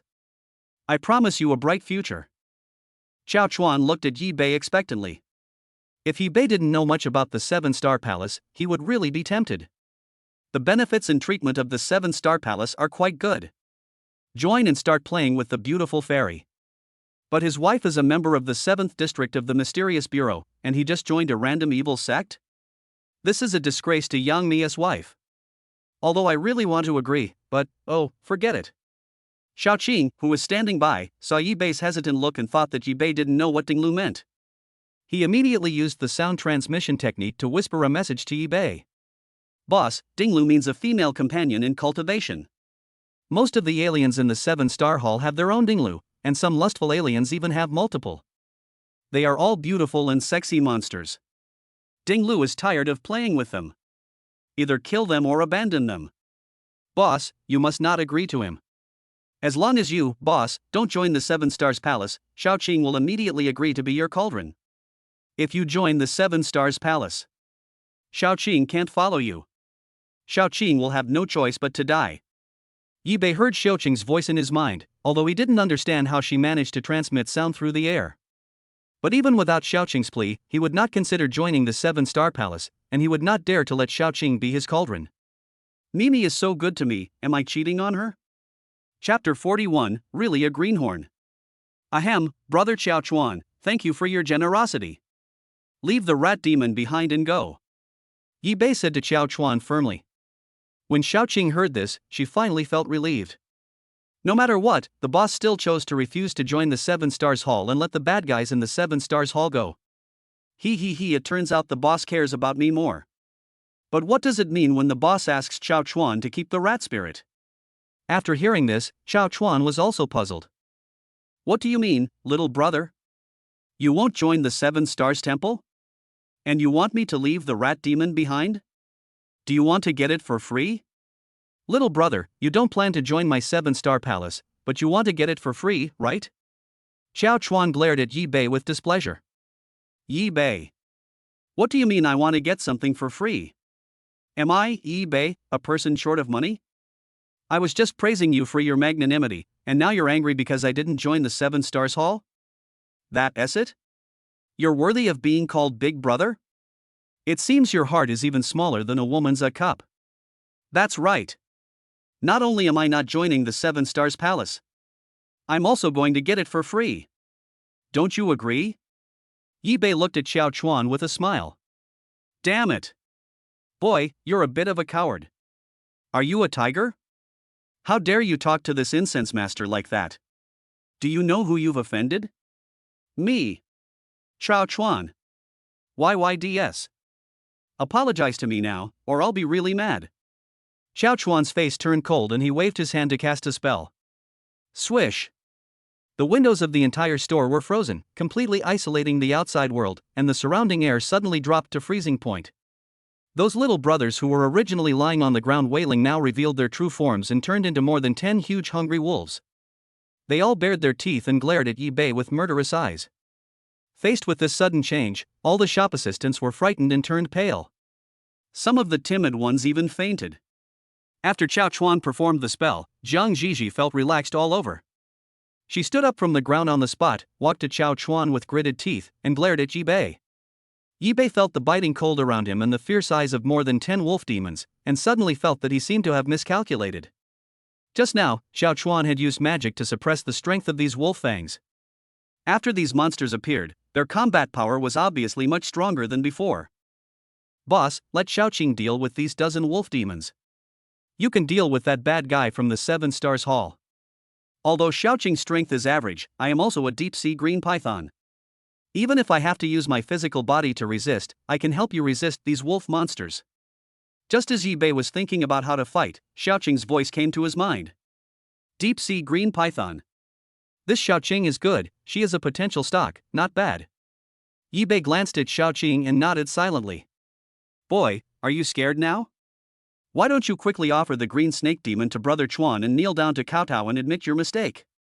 Jiang Zhizhi looked down upon Yi Beidao with an arrogant look on her face. Ha ha, little brother, it's not too late to regret now. Join my 7-star palace and I'll guarantee you endless wealth and glory, as well as all sorts of beautiful and sexy little demons to play with. Why not? Chao Chuan thought Yi Bei was frightened by his methods, and smiled smugly. Yi Bei followed with a loud laugh. Ha ha ha, it's negotiable. Wait for me.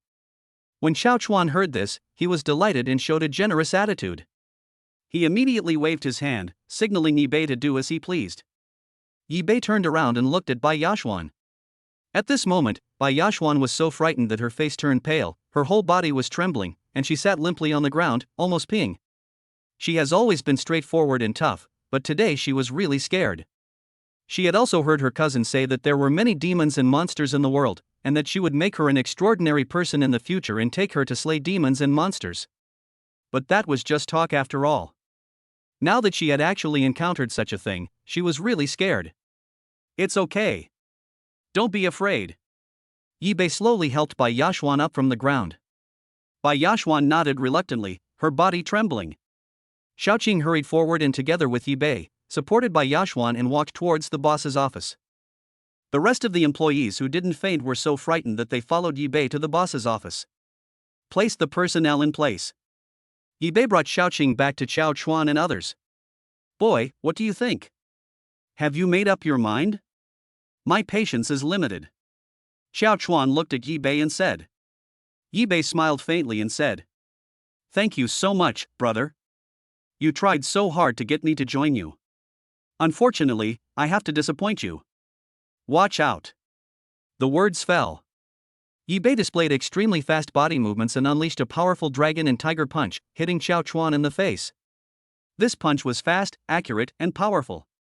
The friction between the fist and the air produced wisps of fire. The air was ignited by the majestic masculine power of Yi Beiquan. Xiaoqing did not hesitate and revealed her true form on the spot. A huge deep-sea green python opened its bloody mouth and attacked more than 10 wolf monsters.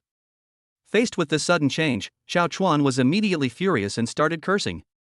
Fuck you! You little bastard, you have no moral principles. Just as Yi Bei's fist was about to hit Chao Chuan's face. Swish! Chao Chuan quickly moved to the side. Boy, you succeeded in pissing me off. Boom boom boom. Accompanied by 3 muffled sounds, 3 magic seals were formed behind Chao Chuan. Within the ice-attributed seal, ice cones condensed in an instant and flew towards Yi Bei. The fire-attributed seals and the gold-attributed seals were suspended in the air, condensing into fireballs and flying blades, ready to be launched. Yi Bei was really panicked when facing the ice cone attack of this advanced magic. I didn't expect that this 2-star alien from the 7-star palace would be so awesome and could cast attack seals with 3 attributes.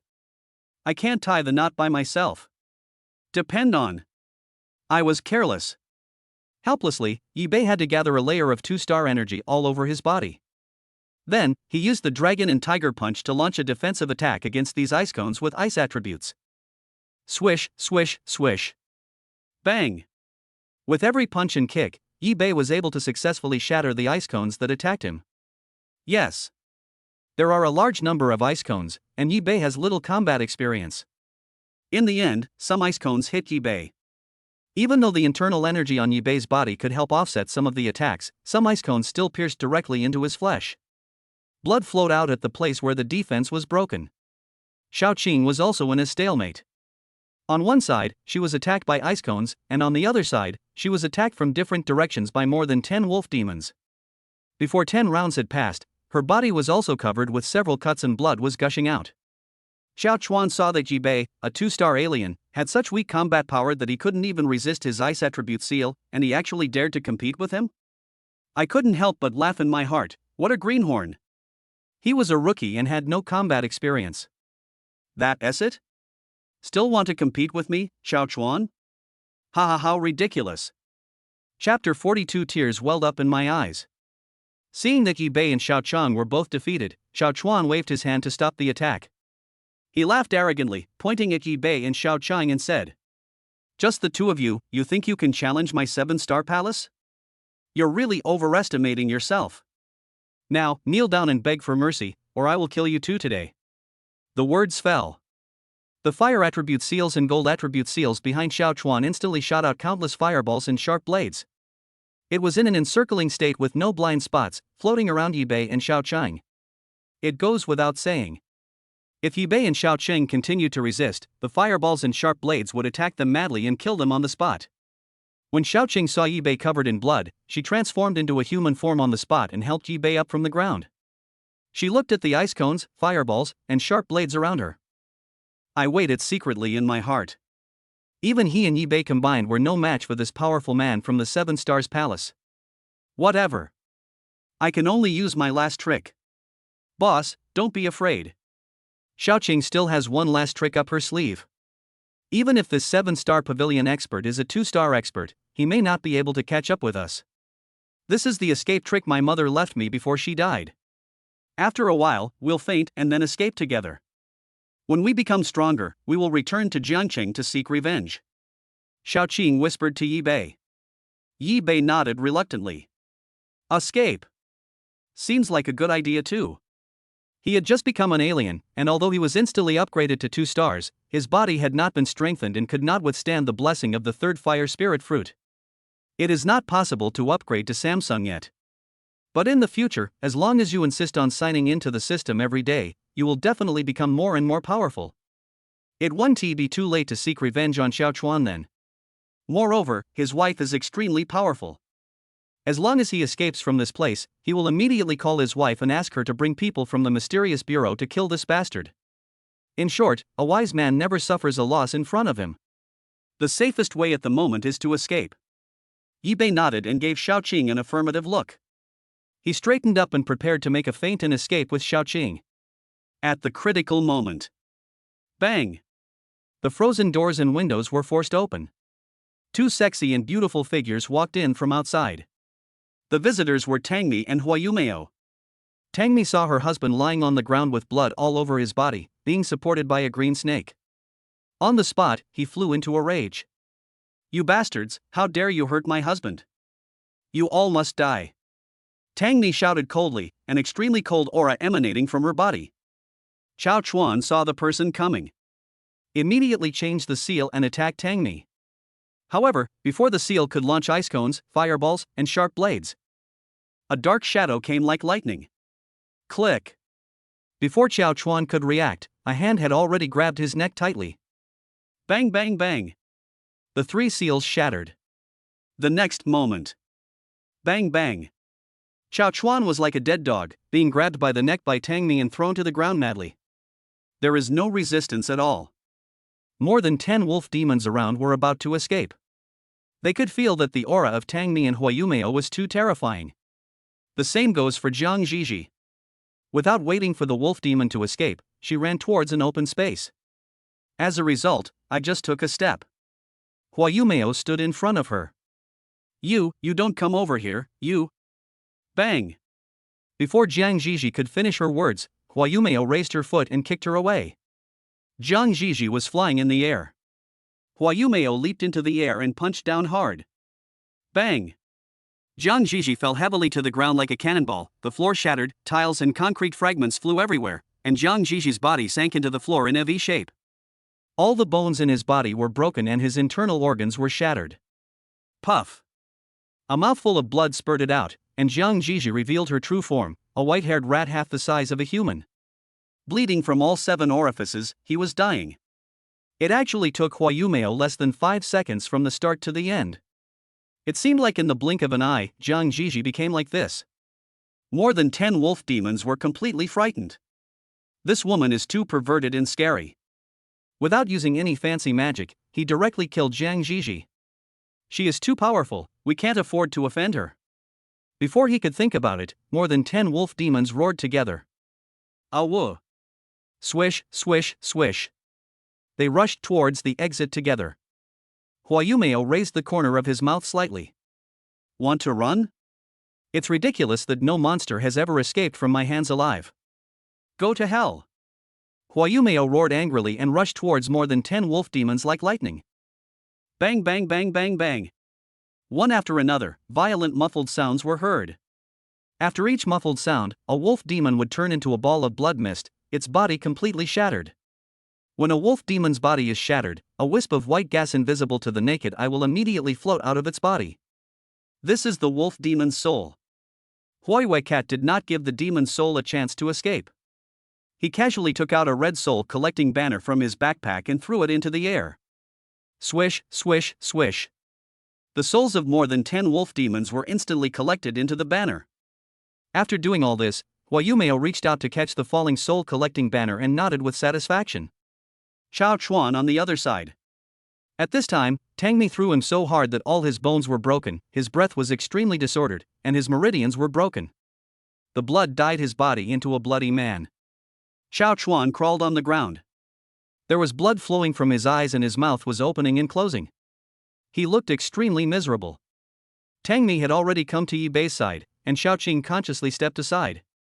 Tangmi carefully supported Yi Bei's body, feeling extremely distressed and tears welling up in her eyes. Honey, it's my fault for causing you this kind of harm. Don't move. I'll heal you right away. Tangmi covered Yi Bei's wound and warmed it with her extremely warm breath. When Xiaoqing saw the scene, she was so shocked that she couldn't express it in words. It turns out that the boss already has a partner, and she is such a powerful and beautiful alien. She actually used her physical strength to defeat Xiao Chuan in seconds. It was simply horrifying. Just how terrifying is this fighting power? And her companion. There were more than 10 wolf demons there, but he easily beat them all into bloody pulp. Even their souls couldn't escape and were all taken away. This is really not an ordinary stranger. No wonder the boss is not afraid of the 7-star palace. The boss's backing is really powerful. My choice was so wise. From now on, if I follow the boss, I will never be bullied by the 7-star pavilion again, and I will never have to run away again. Yi Bei felt Tangmi's deep love and felt sweet in his heart. Although the wound will continue to feel piercing pain, it is worth it as Mimi cares about me. At this time, Xiao Chuan finally breathed a sigh of relief. He spoke with difficulty. 2 ladies, please spare me. I am the incense master of the 7 Stars Hall. As long as you can spare my life, I will give you whatever you want. Yes. Tangmi turned a deaf ear and only had Yi Bei in her eyes. Hua Yumeo smiled coldly. Forgive you? Chapter 43 Spreading dog food again. Dream on. Hua Yumeo shouted coldly. Boom. She slapped Xiao Chuan out of thin air. He took shape and attacked from across the sky. Xiao Chuan widened his eyes with fear. He wanted to dodge, but it was impossible. He was now a disabled person. No. No. Bang. With a muffled sound, Xiao Chuan turned into a bloody mist on the spot. After Tangmi's careful care with her breath, Yi Bei's injuries finally stopped bleeding and the pain subsided. Yi Bei felt much better and his body had basically returned to normal. Fortunately, he was now an extraordinary person. If an ordinary person suffered such an injury, he would not be able to walk for 10 days or half a month. Being an alien is pretty good. After Tangmi healed Yi Bei's injuries, she was already in tears of heartache. She opened her arms and hugged Yi Bei tightly. Emotional moment. The two of them kissed openly. Hua Yumeo on the side opened her mouth and stared at Tangmi, who had transformed into a little woman in a daze. It's too shameful to watch, it's really too shameful to watch. This dog food was spread so unexpectedly. Is this the captain she knows? Is this still the cold and aloof Commander Tang from District 7 who was decisive and killed countless demons? This picture. If the other demon slayers in the mysterious bureau saw this, they would probably doubt their lives just like me. Hua Yumeo glanced at Xiaoqing, who was standing aside and didn't know what was going on. He walked up to Xiaoqing and said, "Little snake demon, have all the people here been killed by these monsters?" Xiaoqing immediately shook her head repeatedly. No. No, they are all hiding in the office. Okay. Take me to them. Okay. Xiaoqing didn't dare to hesitate and immediately took Hua Yumeo to the office. 10 minutes later. Everyone gathered in the store lobby. Yi Bei told all the employees not to be afraid. They should go home and rest today and come back to work as usual tomorrow. All the employees went to the locker room to change their clothes and left one after another. Except Xiaoqing.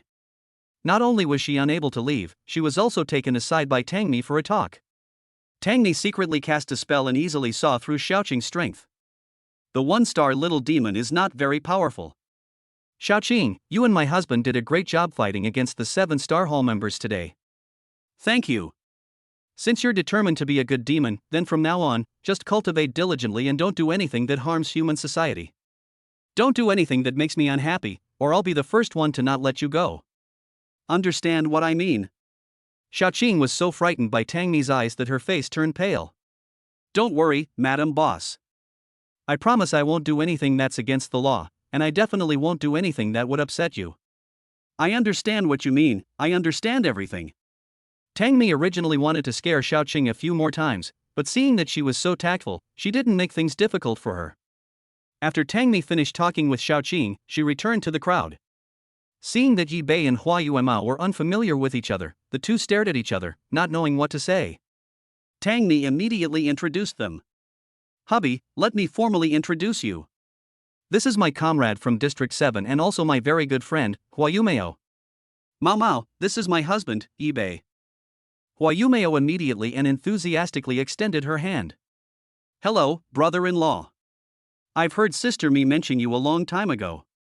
It's a rare opportunity to see you today. Yi Bei smiled and shook hands with Hua Yumeo, looking her up and down. Nice to meet you. The people in the 7th district are not only strong, but also have excellent looks. Although Hua Yumeo's appearance is somewhat different from Mimi's, her figure, with its curves, plumpness, and various shapes, coupled with her playful and cute face, really looks a bit like a cat. While Yi Bei was looking at Hua Yumeo was also looking at him. He is a handsome guy in appearance, but his strength is only that of a 2-star alien. However, the captain said that her breakthrough to 4-star level was all thanks to her brother-in-law. This shows that this brother-in-law is quite capable. And seeing how they showed their affection without paying attention to others just now, it can be seen that it is not only the captain who has deep feelings for him. He also takes good care of the captain. It seems that the captain made the right choice by giving up her career, turning down the mission in District 7, and marrying him without hesitation. After the two sides got to know each other again, Tangmi asked Yi Bei about the details of the incident with a serious expression. What the hell is going on? Aren't you just choosing a store? How come you still encounter those monsters? Yi Bei was also straightforward and told the whole story of how he and Bai Yashuan had booked the shop, how the former boss was murdered by Jiang Jiji, and how she brought Chao Chuan and other people from the 7 Stars Hall to the shop to cause trouble. After listening to Yi Bei's narration and hearing him mention the 7-Star Hall, Tangmi's eyes instantly became serious. Although she grew up in Jiangchang, she was not an alien at that time. But now she had just returned to Jiangchang and was not very familiar with the situation there. In addition, she has not been a mutant and has not been in District 7 for very long. Therefore, I only know the basics of the evil faction in Jiangcheng. But now after hearing what Yi Bei said, she suddenly felt that this 7-star palace was a hidden danger that had to be taken seriously. If this situation is allowed to continue, more than just the owner of a Chinese medicine clinic will die. Moreover, they captured so many monsters from the 7-star palace today, including a 2-star alien. I'm afraid the 7-star palace will not let things go peacefully. Mao Mao, how much do you know about the 7 stars palace? Not much, but I've been investigating the situation in Jiangqing recently, and I've also come across some things about the 7-star palace. Hua Yumeo took out a uniquely shaped mobile phone, retrieved the recently found information, handed it to Tangmi, and continued. The 7 stars palace has developed quite well in the Jiangqing area and has many strongholds. What they do most is to recruit ordinary aliens to join the 7-star palace. They also won't let go of some demons and monsters. Due to the mixed membership, the internal structure of this evil sect is very complex, and feels a bit like a pyramid scheme. After listening to this, Yi Bei recalled what Xiao Chuan had said to him. Yes, that Xiao Chuan is the man you guys got rid of in the end. He also asked me to join the 7 stars palace, but I didn't agree. Hua Yumeo turned her head and looked at him with an amused look on her face. From what I understand, ordinary aliens are treated very well after joining the 7-star palace. Why would you refuse, brother-in-law? Yi Bei said with a righteous look on his face, my wife is in the mysterious bureau. If I joined the 7 stars palace, wouldn't that be a joke? No matter how good the treatment is, it can't compare to my dear Mimi. As he spoke, he took Tangmi into his arms and kissed her without any hesitation. Bai Yaxuan watched from the side, with a look of both amusement and tears on her face. Shaoqing didn't think there was anything wrong with it, instead she was full of envy. Chapter 44, Lord of Destiny. Hua Yumeo saw that the two of them started to show their affection as if no one was around. I couldn't help but clear my throat and reminded them to pay attention to the occasion. Tangmi shyly pushed Yi Bei away and said coquettishly, okay, let's talk about business now. Yi Bei chuckled and thought to himself, well, I'll have to wait until the evening when we're alone to be intimate with my wife. Captain, the Xiao Chuan we just killed must have some power in the 7-star hall. Otherwise, with his 2-star strength, he would not be qualified to lead so many little demons. Tangmi regained her former efficiency and decisiveness. The corners of her mouth curled up slightly, and she said confidently and easily, since the safety of Jiangqing is now my responsibility, let's eradicate the evil sect of the 7-star palace first. This light sentence made Shaoqing excited. Really? Madam Boss, are you really going to eradicate the 7 stars palace? Tangmi looked at the hope in her eyes and nodded. As the demon slayer of District 7, I will not hesitate to eradicate any evil sect that threatens the safety of the people. Hua Yumeo was also very excited. She hadn't seen Tangmi fighting against evil forces for a long time. When she thought that she would be able to fight side by side with Tangmi again soon, she couldn't wait to see the scene of the 7-star palace being taken over by the mysterious bureau. Today, the people from the 7 stars palace dared to bully my brother-in-law. Tomorrow, they will pay the price for their stupidity. When Shaoqing heard Hua Yumeo's bold words, her excitement immediately turned into worry. The 7-star hall's influence is widespread and deeply hidden. Completely eradicating the 7-star hall is no easy task, and we can't rush into it. Shaoqing thinks it's best to investigate step by step. Tangmi nodded. You're right. We must root out the grass at its roots. We must not give the 7 stars palace any chance to turn things around.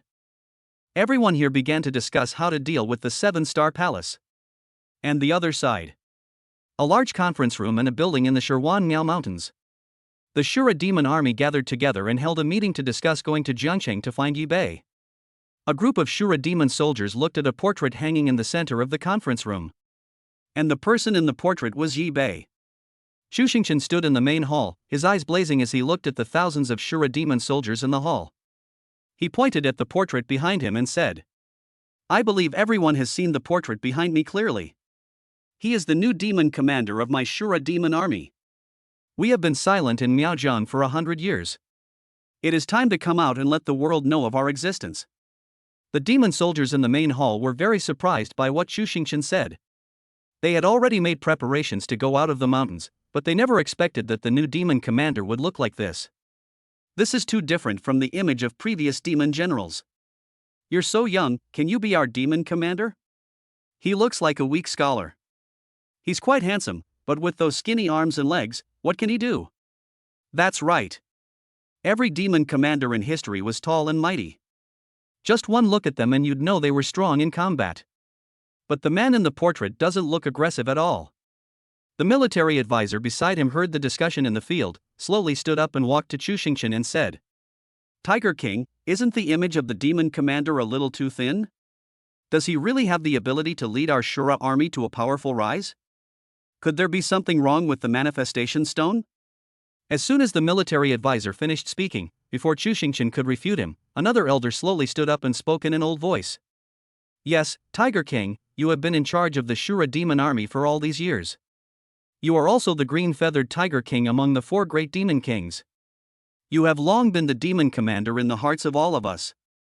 Now we have taken control of the entire Miao territory overnight. The next step is to defeat the Dragon Kingdom's war department and crush the Dragon Kingdom's mysterious bureau. Then our Shura demon army will be able to take control of the entire Dragon Kingdom. Then we can march towards the world. I believe that within a few years, my Shura demon army will be able to take control of the world.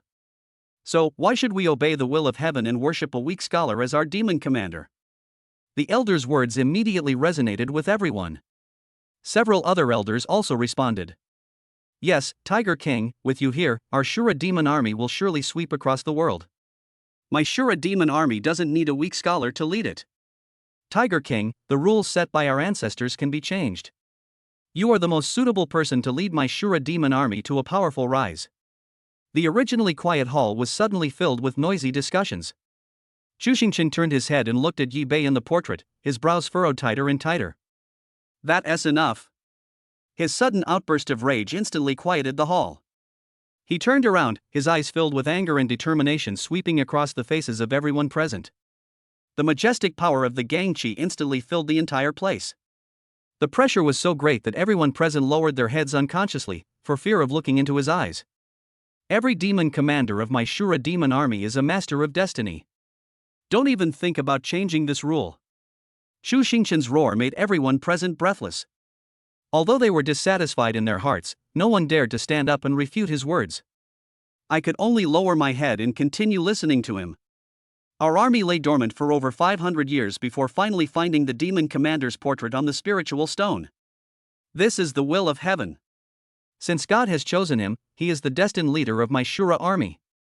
I believe he is definitely extraordinary. If anyone here dares to speak nonsense again, don't blame me, Chu Xingchen, for turning my back on you. I will punish those who talk too much according to military regulations. The Shura demon army in the hall was so shocked by these words that they never dared to speak out to criticize the new demon commander again. They knew very well that Tiger King would definitely do what he said. They didn't want to offend Chu Xingchen, the green-feathered Tiger King who was feared throughout the Miao territory, because of a weak demon commander whom they had never met. The military advisor originally wanted to persuade Chu Xingchen a few more words. But seeing his firm attitude, she swallowed back the words that were on the tip of her tongue. I was also extremely shocked inside. If this kind of thing happened to someone else, they would probably have complied with everyone's wishes, overthrown the Lord of Destiny in the portrait, whom they had never met, and sat on the throne of the demon commander themselves. But Chu Xingchen. The military advisor sighed and couldn't help but worry about the future of the Shura demon army. Several elders were also shocked by Chu Xingchen's words. They had never seen Chu Xingchen so angry. It seems that he attaches great importance to this Lord of Destiny. Seeing that no one objected, the white-browed lion king Qin Dufeng, the purple-winged eagle king Yan Dongchen, and the black-armored snake king Su Moyang all walked out in unison. For a moment, the 4 demon kings all stood in the main hall, emitting an extremely terrifying pressure. 4 pairs of extremely determined eyes glared at the entire audience. At this time, the Shura demon army in the hall finally realized that even though the outside world has developed into modern society, the traditions left by their ancestors can never be changed. If they dare to disobey the rules of their ancestors again, none of the 4 demon kings will let them go. Chapter 45. My subordinates shocked the whole country, even my wife was a little panicked. Based on this, all the members of the Shura demon army knelt on the ground in unison and saluted towards Yi Bei's portrait. Meet the demon marshal. Meet the demon marshal. Meet the demon marshal. The mighty shouts of the Shura demon army members shook the entire main hall. Just listening to it makes one's blood boil. Seeing that the Shura demon army had finally let go of their prejudice against the new demon commander, the green-feathered Tiger King Chu Xingchen nodded with satisfaction, turned around and knelt down in front of Yi Bei's portrait. The 3 demon kings followed closely behind, kneeling in front of Yi Bei's portrait and performing the highest etiquette of the Shura demon army. The ceremony of paying respect to the commander is completed. Green Feather Tiger King Chuxingshan stood up and looked at everyone present and said, "Now that the overall situation in Miaojiang has been determined, we should contact the demon commander as soon as possible. From now on, our army will follow the orders of the demon commander." The members of the Shura demon army became uncontrollably excited when they thought about sweeping across the world next. Shout together. "Follow the demon commander's orders. Follow the demon commander's orders. Follow the demon commander's orders."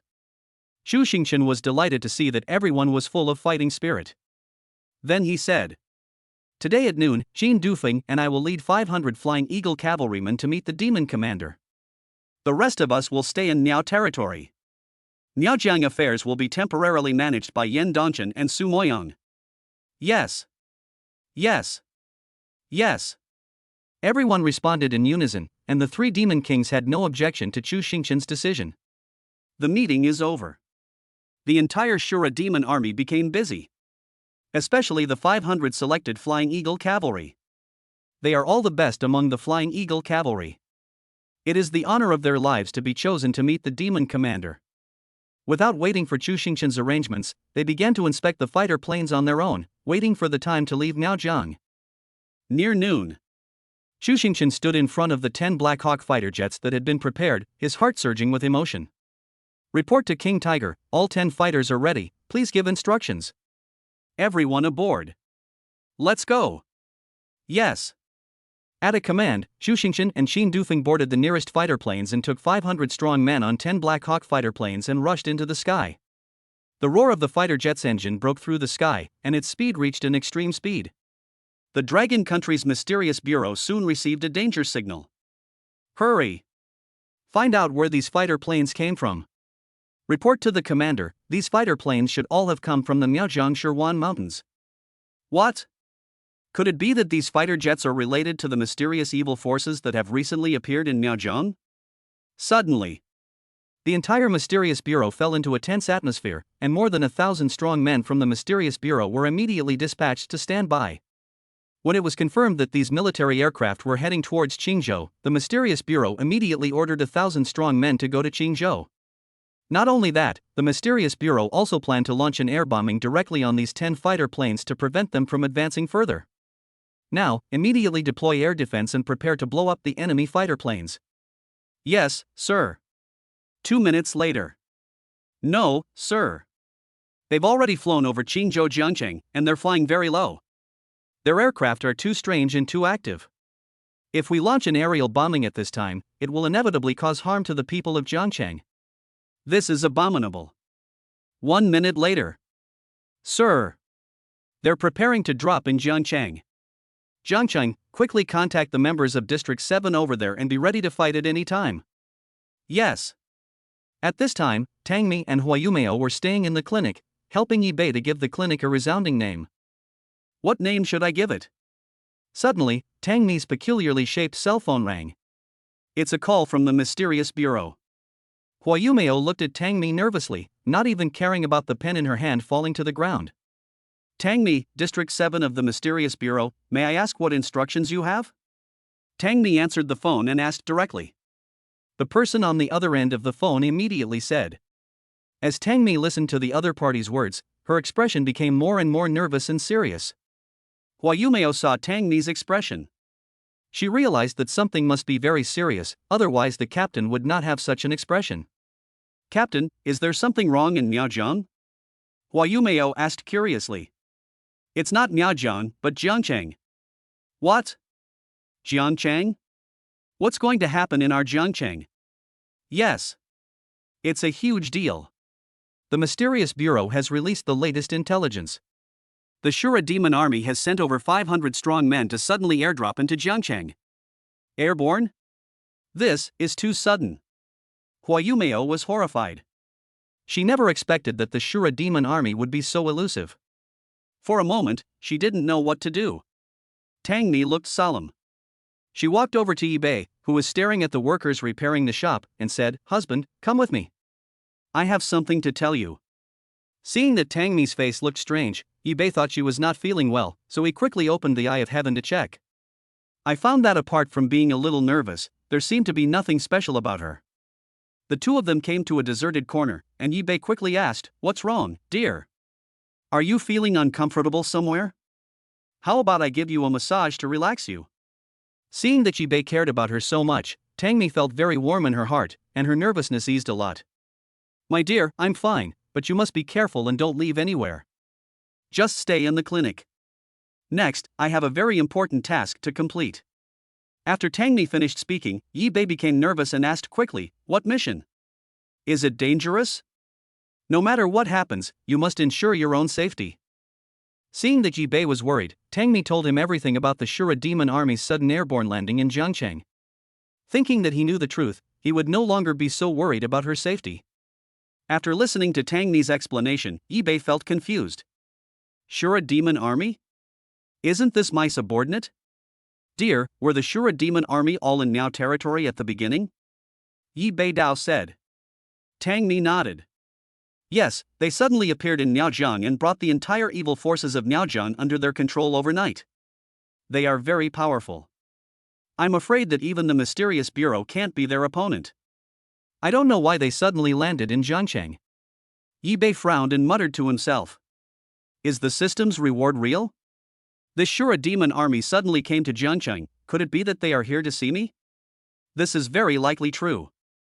Yi Bei breathed a sigh of relief when he realized that the Shura demon army might not have any malicious intentions when they airdropped into Jiangcheng.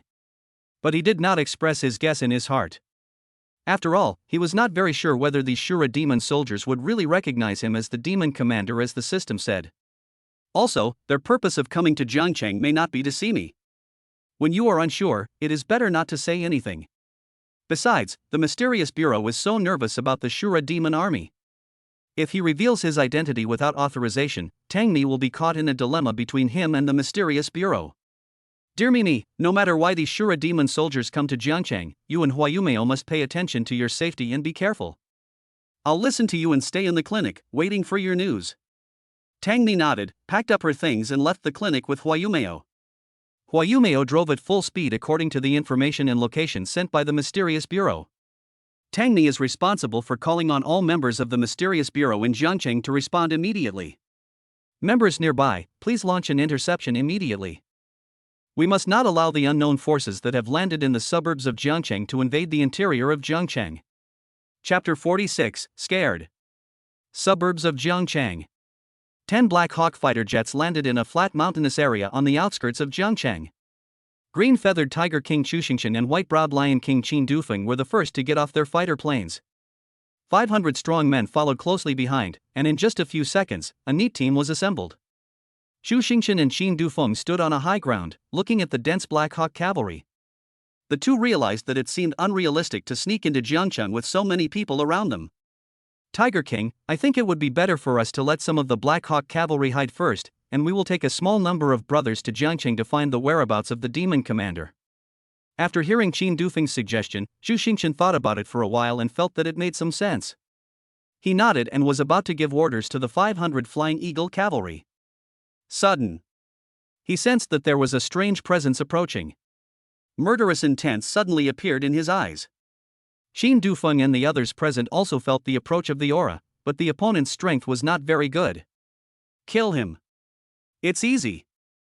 Feeling the murderous intent of his brothers, the Tiger King raised the corner of his mouth slightly. He thought to himself that the main purpose of their coming to Jiangcheng this time was to meet the demon commander. Before the situation was confirmed, it would be better to keep a low profile. Everyone, act according to the circumstances and do not kill innocent people. Prepare to fight. Yes. 500 Black Hawk cavalrymen were all in formation. Just at this moment, dark shadows walked out from around them. Everyone, we are members of the mysterious bureau. You evil forces have invaded Jiangcheng without any reason. Why don't you surrender quickly? A strong man in the lead said. At this time, Tangmi and Huayuanmao were still on their way. If she knew that these members of the mysterious bureau would rush up so recklessly to fight the Shura demon army, she would definitely be furious. Chu Xingqian and Qin Dufeng had also heard of the mysterious bureau, but neither of them took it seriously. What's more, all those who appeared in front of them at this time were just two-star aliens. These people are nothing to be feared. The two demon kings sneered at the same time when they saw these members of the mysterious organization, who were weak in strength but so arrogant. Chu Xingchen spoke first. It's probably impossible to surrender. If you don't want to die, you'd better get out of here. My Shura demon army has no intention of harming anyone. If you are so reckless as to insist on confronting us head-on, don't blame me for being ruthless. The members of the mysterious bureau believed that the Shura demon army were not good people, and if they could capture one of them, it would be a great achievement. So everyone was eager to try it out. Some members of the mysterious bureau, unable to contain themselves, took the lead in attacking the Shura demon army. Holding weapons, he slashed at the 500 scattered Black Hawk cavalry. However, before the weapon fell, the man was kicked away by the Black Hawk cavalry. He fell on a rock not far away, a mouthful of blood spurted out, and he couldn't recover for a long time. The rest of the mysterious bureau members were unwilling to watch their teammates being knocked to the ground, so they raised their weapons and started fighting with the 500 Black Hawk cavalry of the Shura demon army. But looking around, all he saw were the Black Hawk cavalry unilaterally slaughtering the members of the mysterious bureau. The weapon with a cold glow swung down, and the Black Hawk cavalry caught the weapon with their bare hands. Before the members of the mysterious bureau could react, the weapon was broken into 2 pieces. On the other hand, the Black Hawk cavalry, with bare hands and no weapons, were able to easily knock all the members of the mysterious bureau away with just a few punches and kicks, leaving them lying in the rubble and unable to get up. The mysterious man in the lead, seeing how brutal the battle was on his side, knew that he could not continue wasting time like this, otherwise he would not be able to stop the Shura demon army from invading Jiangcheng. The members of the mysterious bureau will also sacrifice in vain. Forced into a corner, he summoned 3 seals on the spot. Boom, boom, boom. There were 3 muffled sounds, and 3 more seals of attributes appeared behind the leading man: fire, thunder, and earth. Seeing this, the other members of the mysterious bureau also gave up close combat, propped up their bodies that were beaten and in pain, and summoned large and small seals. For a moment, the 500 Black Hawk cavalry and the 2 demon kings were completely enveloped by the light of the seal. But there was no panic on Chu Xingchen and Qin Dufeng's faces. Even the 500 Black Hawk cavalrymen looked at these mysterious bureau members with indifference. A bunch of guys who overestimate their own abilities. Chu Xingchen snorted contemptuously, waved his hand, and instantly summoned 8 magic seals, which were super large. The 8 seals were like rotating golden bells, spinning rapidly around him. The light they emitted soon overshadowed the seals of everyone in the mysterious bureau. There is no doubt that the power contained in these seals has reached an extremely terrifying level. At this time, every member of the mysterious bureau has an icicle floating in his hand, but no one dares to act without authorization. They were all stunned by Chu Xingchen's powerful magic power. This is too terrifying. How powerful a force must be to be able to summon 8 seals so easily. Only then did they finally realize that the man in black at the mysterious bureau headquarters was not joking. These Shura demon armies are even more difficult to deal with than they imagined.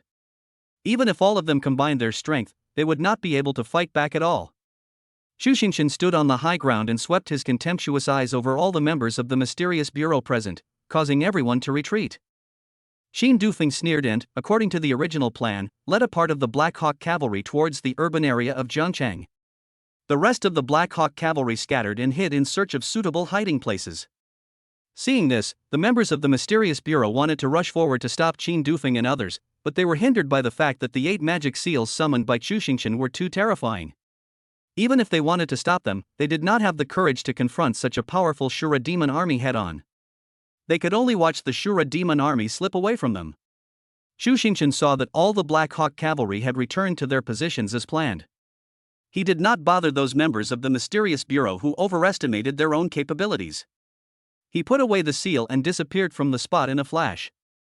Only 10 empty Black Hawk fighter jets were left, parked in front of the members of the mysterious bureau. The powerful aura of oppression disappeared in an instant, and the members of the mysterious bureau were like deflated balls. They put away their seals and sat slumped in the ground, unable to recover for a long time. When Tangmi and Huayumeo arrived here, there was no trace of the Shura demon army. Only a group of people were left sitting there, looking as if they were extremely frightened. "Where is the Shura demon army?" Tangmi asked the mysterious bureau member in charge with a serious expression. "They are too powerful. The 8 seals, I have never seen such a powerful force. Commander Tang, we are no match for them." "Yes, Commander Tang, what should we do next?" Tangmi frowned and shouted angrily, "So you just watched them escape? And you didn't send anyone to chase them?" Looking at the faces of every member of the mysterious bureau, there was a look of decline. Tangmi was furious. But the people had already run away, so no matter how angry she was, it would be useless. Call all members of the Jiangcheng Mysterious Bureau and return to Jiangcheng immediately to search for the whereabouts of the Shura demon army. No matter what the cost, we must find them. At Tangmi's command, the members of the Mysterious Bureau immediately perked up, reorganized, and headed towards Jiangcheng. Chapter 47. She's a little angry. It was getting dark. Yi Bei squatted at the door of the store, watching the people coming and going, feeling very regretful. Why didn't he leave Hua Yuemao's cell phone number? Now, he can't contact his dear Mimi, and he can only squat at the door of the store like a wife waiting stone, hoping that his wife can return safely as soon as possible. Can you please stop squatting in front of the store? You're like a beggar. Bai Yashuan kicked Yi Bei with a look of disgust. You stinky little girl, scolding me isn't enough, you're now hitting me, right? Yi Bei stood up, raised his fist, and acted as if he was going to teach Bai Yashuan a lesson. But Bai Yashuan was the one who refused to submit to him. She stretched her neck as if she was afraid that Yi Bei couldn't hit her. Come on, try to touch me. If my cousin finds out, she'll definitely punish you. Yi Bei glared at her and retracted his fist. Considering that Bai Yashuan's kick was not very heavy, he didn't intend to argue with her. He dropped his joking attitude and asked solemnly, Is there any way to contact your cousin? My cousin is never contactable when she's on a mission for the Mysterious Bureau. Don't waste your time and return to the manor. Bai Yashuan said, stuffing Yi Bei's coat into his arms. Besides, my cousin is very strong, there is no need for you, a pretty boy, to worry about her. Yi Bei was just about to tell Tangmi that he should stay in the store and not go anywhere when he saw Xiaoqing locking the store door. The surrounding shops also closed early. What's going on? Why are they all closed at this time? Yi Bei was full of confusion. Xiaoqing handed the key to Yi Bei and explained, Boss, don't you know? Someone from the old block management office just came to inform us that the city is undergoing circuit maintenance tonight and there might be a power outage. So it's not just these few stores, neighborhood stores across the city will close early. Yi Bei nodded thoughtfully, thinking to himself that the circuit maintenance was fake, and dispersing the crowd was real. It seems that the Mysterious Bureau has determined that the Shura demon army is not a good person, so they are so vigilant. Bai Yashuan snorted coldly, he just squatted at the door of the store, how could he take care of the business inside the store? After saying that, she pulled Xiaoqing into the Lamborghini parked on the side of the road. Aren't I worried about my Mimi? Yi Bei put on his coat and chased after him while talking. However, Bai Yashuan's chartered car only had 2 seats. Yi Bei looked at Xiaoqing sitting in the passenger seat and asked Bai Yashuan, what about me? You're not going to leave me here alone, are you? Figure it out yourself. If you can't go back, stay and look after the store. How can that be? Nini told me to be careful. There's not even a single person in this old neighborhood at night. How unsafe is that? When Yi Bei saw Bai Yashuan start the car, he immediately became anxious and kept hitting the car window. It was Xiaoqing's first time to ride in such a luxurious sports car. She was curiously looking at the various decorations inside the car. She only reacted when she heard the sound of knocking on the car window glass. Boss, get in the car. Brush. As soon as Xiaoqing finished speaking, a white light flashed inside the car, and only a small green snake was left in the passenger seat. Yi Bei quickly opened the car door and finally got in before Bai Yashuan stepped on the accelerator. You are so cruel. Xiaoqing is still better. As soon as Yi Bei finished speaking, Xiaoqing twisted its snake body and wrapped itself around his arm. Bai Yashuan snorted coldly, stepped on the accelerator to the bottom, rushed out of the old neighborhood where there were no people, and headed straight for Tangmi's manor. Tangmi was not there, and Yi Bei was too lazy to go into the kitchen. The servants prepared the meal, and the 3 of them sat in the dining room, eating while discussing the sudden arrival of the Shura demon army in Jiangcheng. Yi Bei absent-mindedly expressed his guess. I'm afraid it won't be peaceful tonight. I have a feeling the city-wide circuit maintenance is related to the Shura demon army's airborne landing in Jiangcheng. You're overthinking it, aren't you? Bai Yashuan looked at Yi Bei with disdain and said calmly, with the Mysterious Bureau here, the Shura demon army can't possibly threaten the safety of the people of Jiangcheng.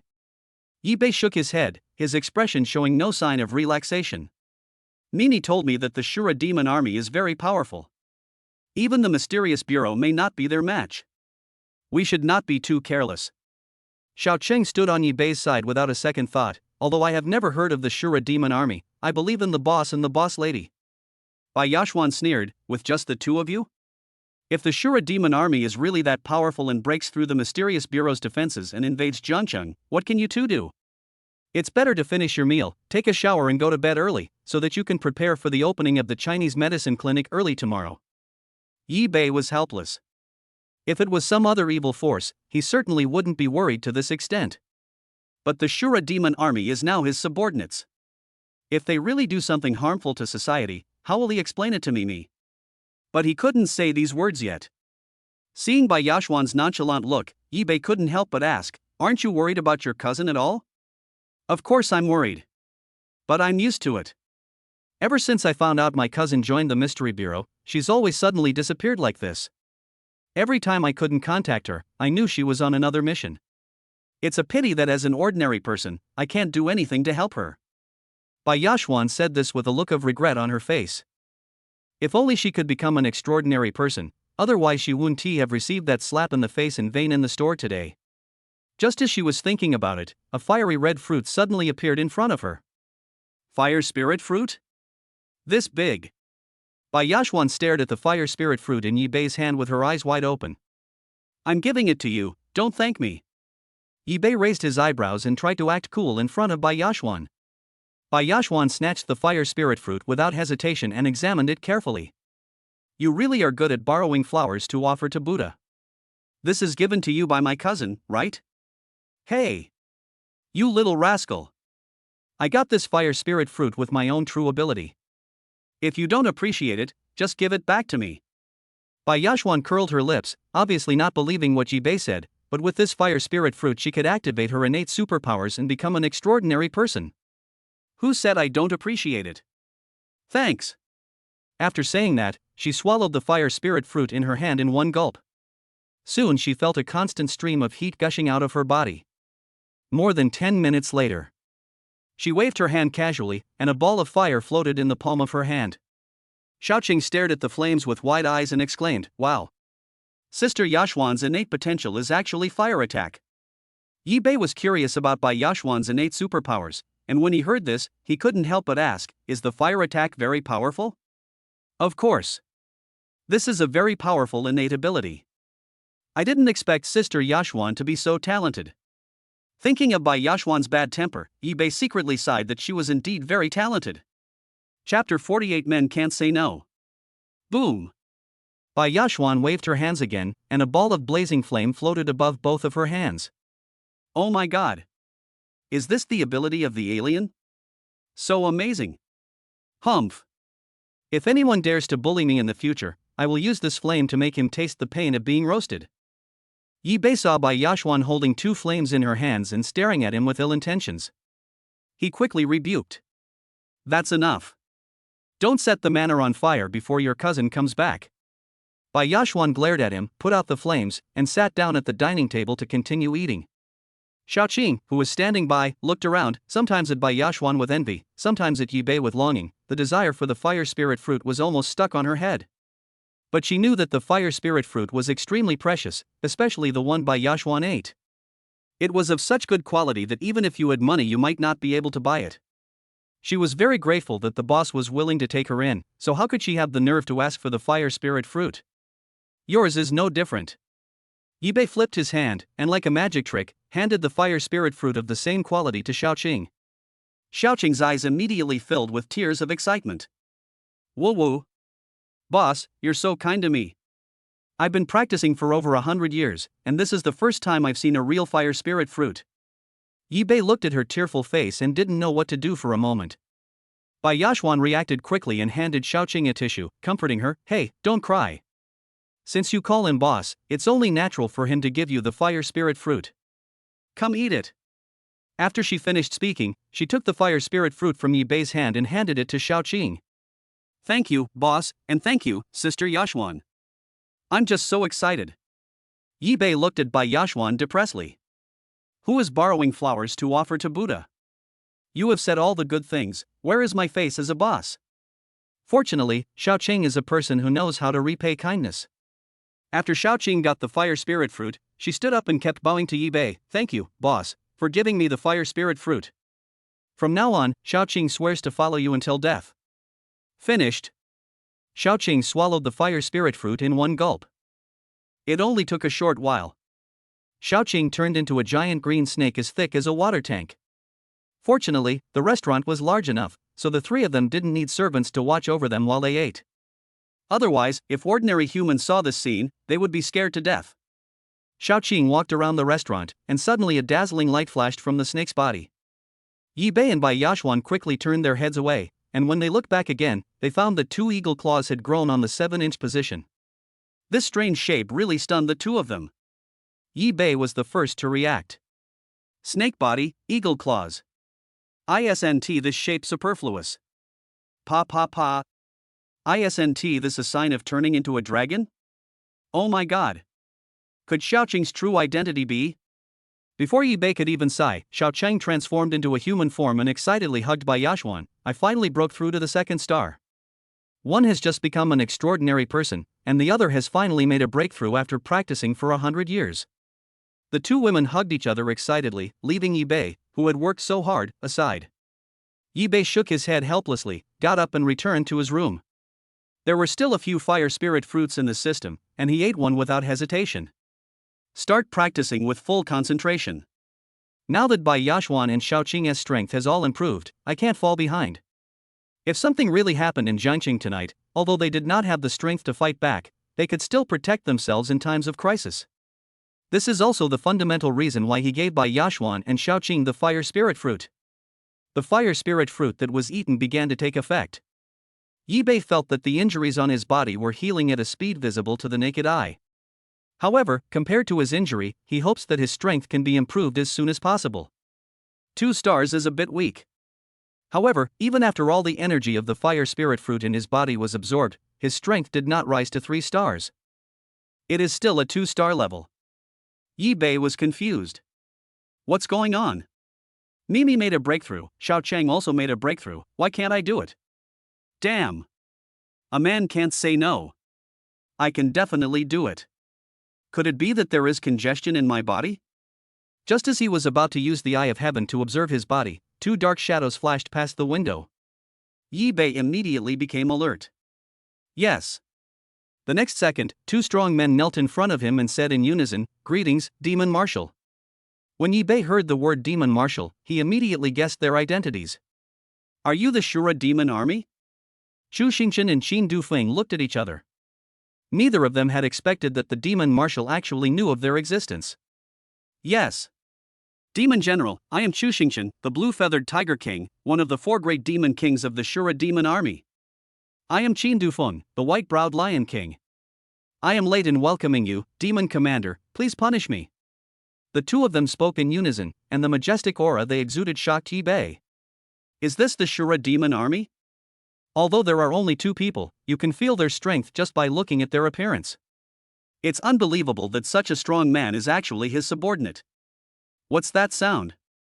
Bai Yashuan's voice came closer. Little white face, who's in your room? No. No one. I'm watching a movie. Yi Bei looked panicked and kept winking at the 2 people kneeling in front of the window, signaling them not to make any sound. You're still blaming me. My cousin doesn't even know what's going on, and you still have the mind to watch a movie? What do you care about me? I'll go to sleep after watching it. Yi Bei leaned against the door, afraid that Bai Yashuan would suddenly break in. TSK. Who cares about you? Hearing the footsteps fade away, Yi Bei breathed a sigh of relief. Chu Xingchen's face was fierce, and he said to Yi Bei, Commander Demon, how dare that woman insult you? I will kill her right now. Commander Demon, she is just a 1-star alien and is no match for us at all. Qin Dufeng responded. Yi Bei waved his hands quickly. No. Don't do that. That girl just now is my sister-in-law. She's just a fool and means no harm. Sister-in-law, okay then. Chu Xingchen and Qin Dufeng knelt down again. Yi Bei wiped the cold sweat from his forehead, moved 2 chairs and sat opposite them. We are all family, don't kneel down, sit down and talk if you have anything to say. Yes. This time the 2 spoke in much lower voices. Yi Bei was very satisfied with their performance, but when he thought of their fierce aura, he started to worry about Tangmi again. Did you run into anyone from the mysterious bureau when you airdropped into Zhongcheng this time? Yi Bei asked. We did meet them, but the people from the mysterious bureau are very weak and are no match for us at all. Chu Xingchen answered truthfully. What? Yi Bei's heart, which had just calmed down, rose again. He quickly grabbed the wedding photo of himself and Tangmi on the bedside table, pointed at Tangmi and asked, Where is this woman? Have you seen her? Chu Xingchen and Xin Dufeng looked at the wedding photos, and their attention was instantly attracted by the handsome Yi Bei in the photo. I didn't expect that Yao Shuai is already married. I didn't see it.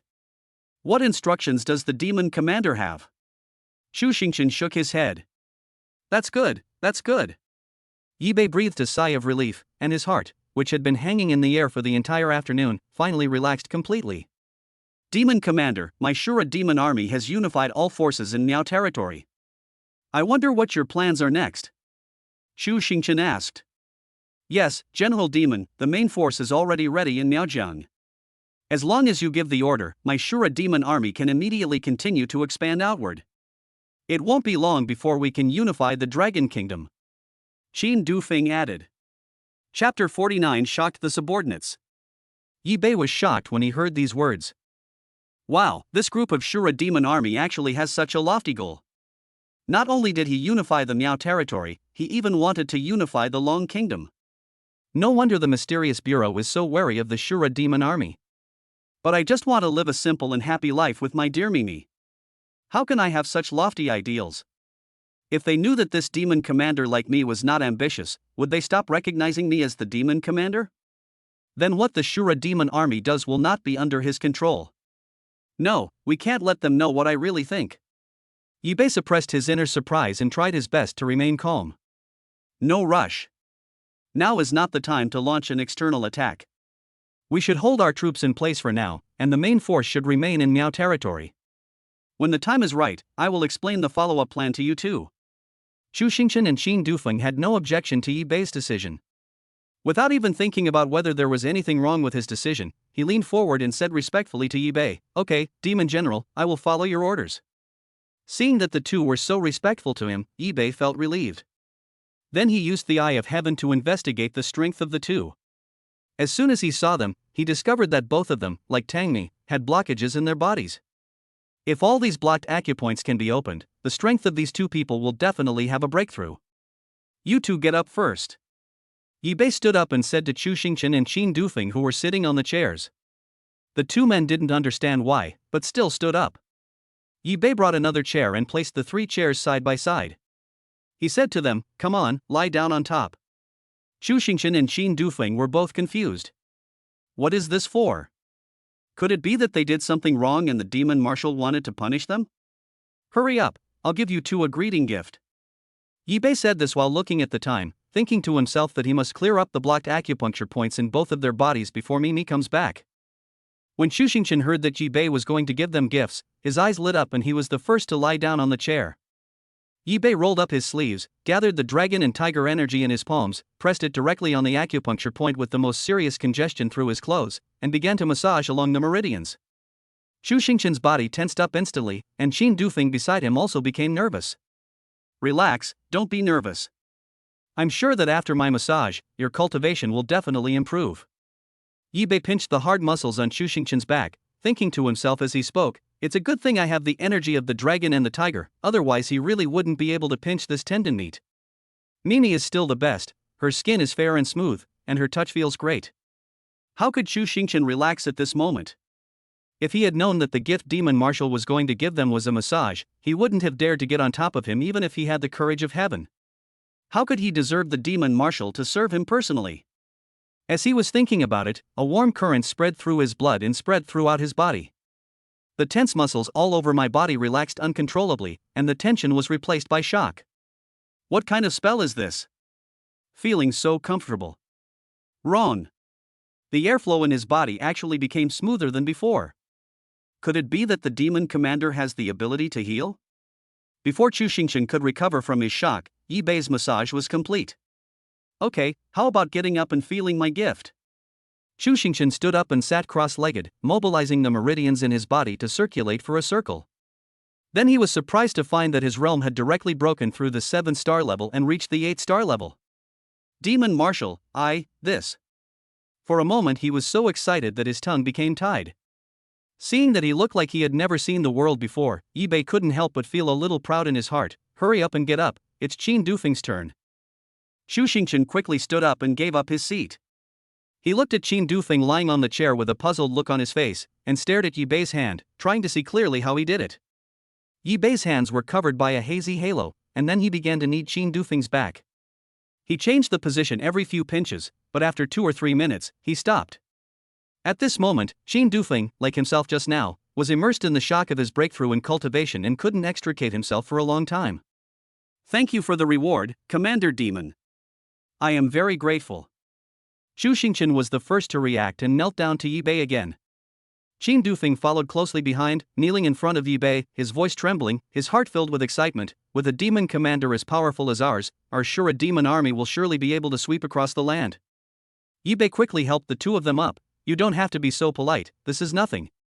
Since you are willing to follow me, of course I must do my best to treat you well. But you must remember that without my order, the Shura demon army must not act on its own. I understand. The two said in unison, and they admired Yibei even more than when they first met him. Especially Xu Xingqian, he has been lingering in the 7-star realm for decades, and has tried all kinds of methods but has not been able to break through.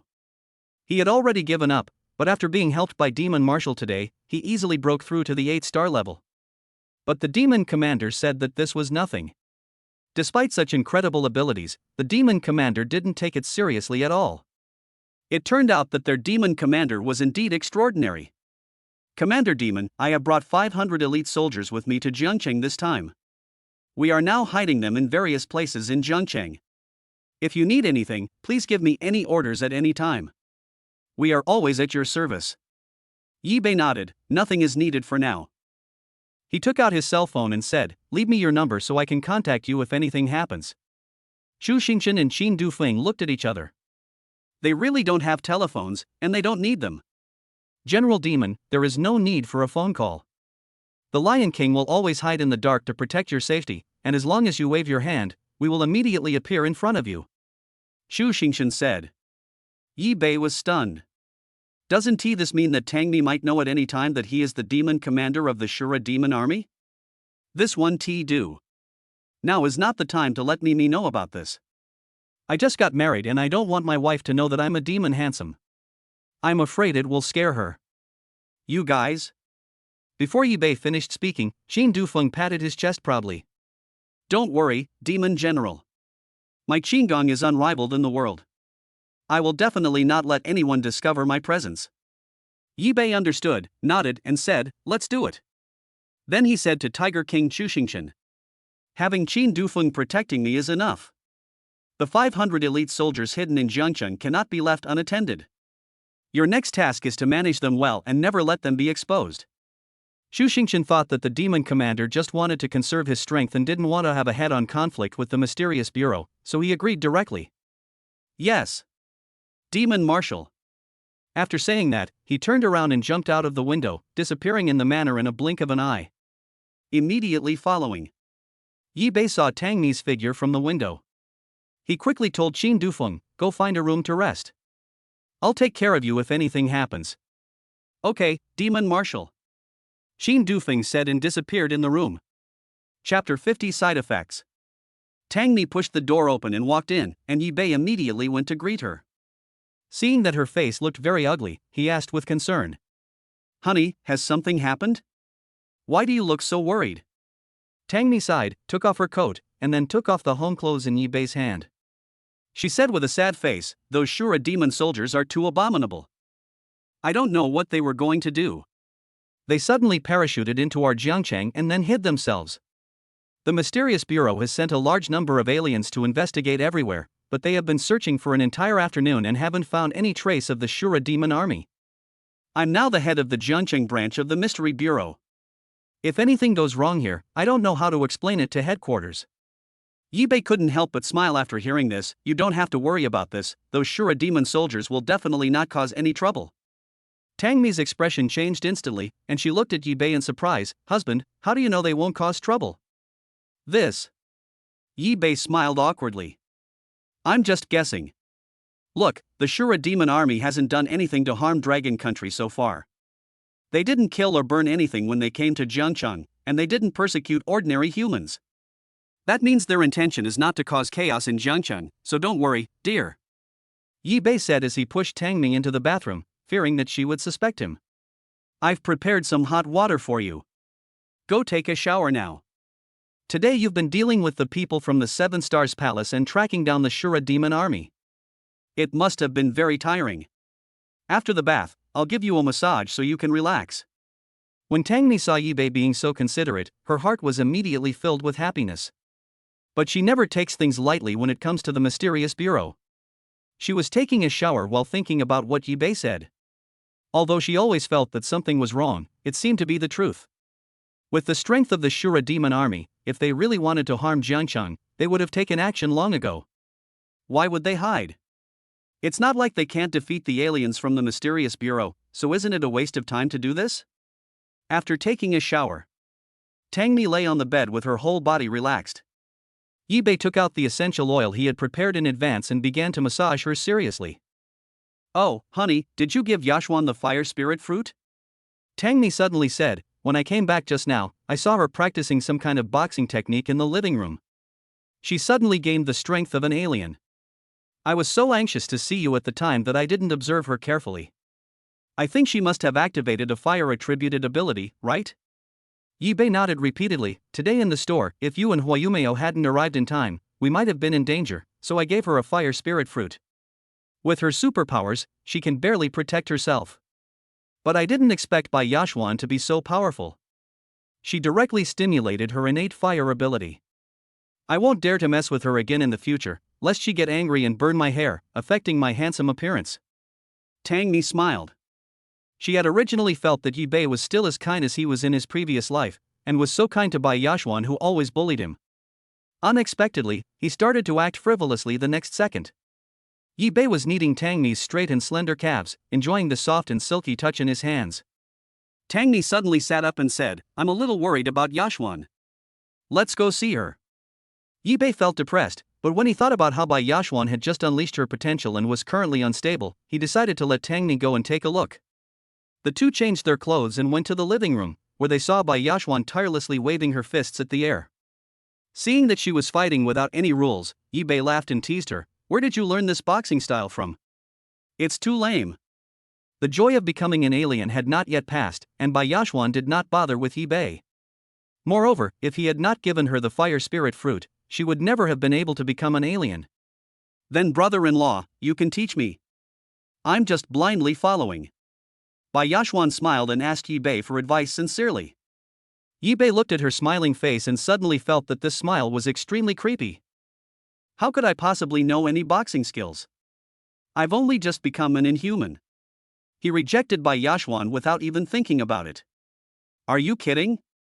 Asking him to teach Bai Yashuan how to box would be like shooting himself in the foot, wouldn't that be? It goes without saying that after this little girl learns it, she will definitely practice on herself first. Bai Yashuan felt lost. Seeing this, Tangmi stepped forward to comfort her. If your brother-in-law doesn't teach you, your cousin will. Bai Yashuan was overjoyed, her eyes lighting up. Really?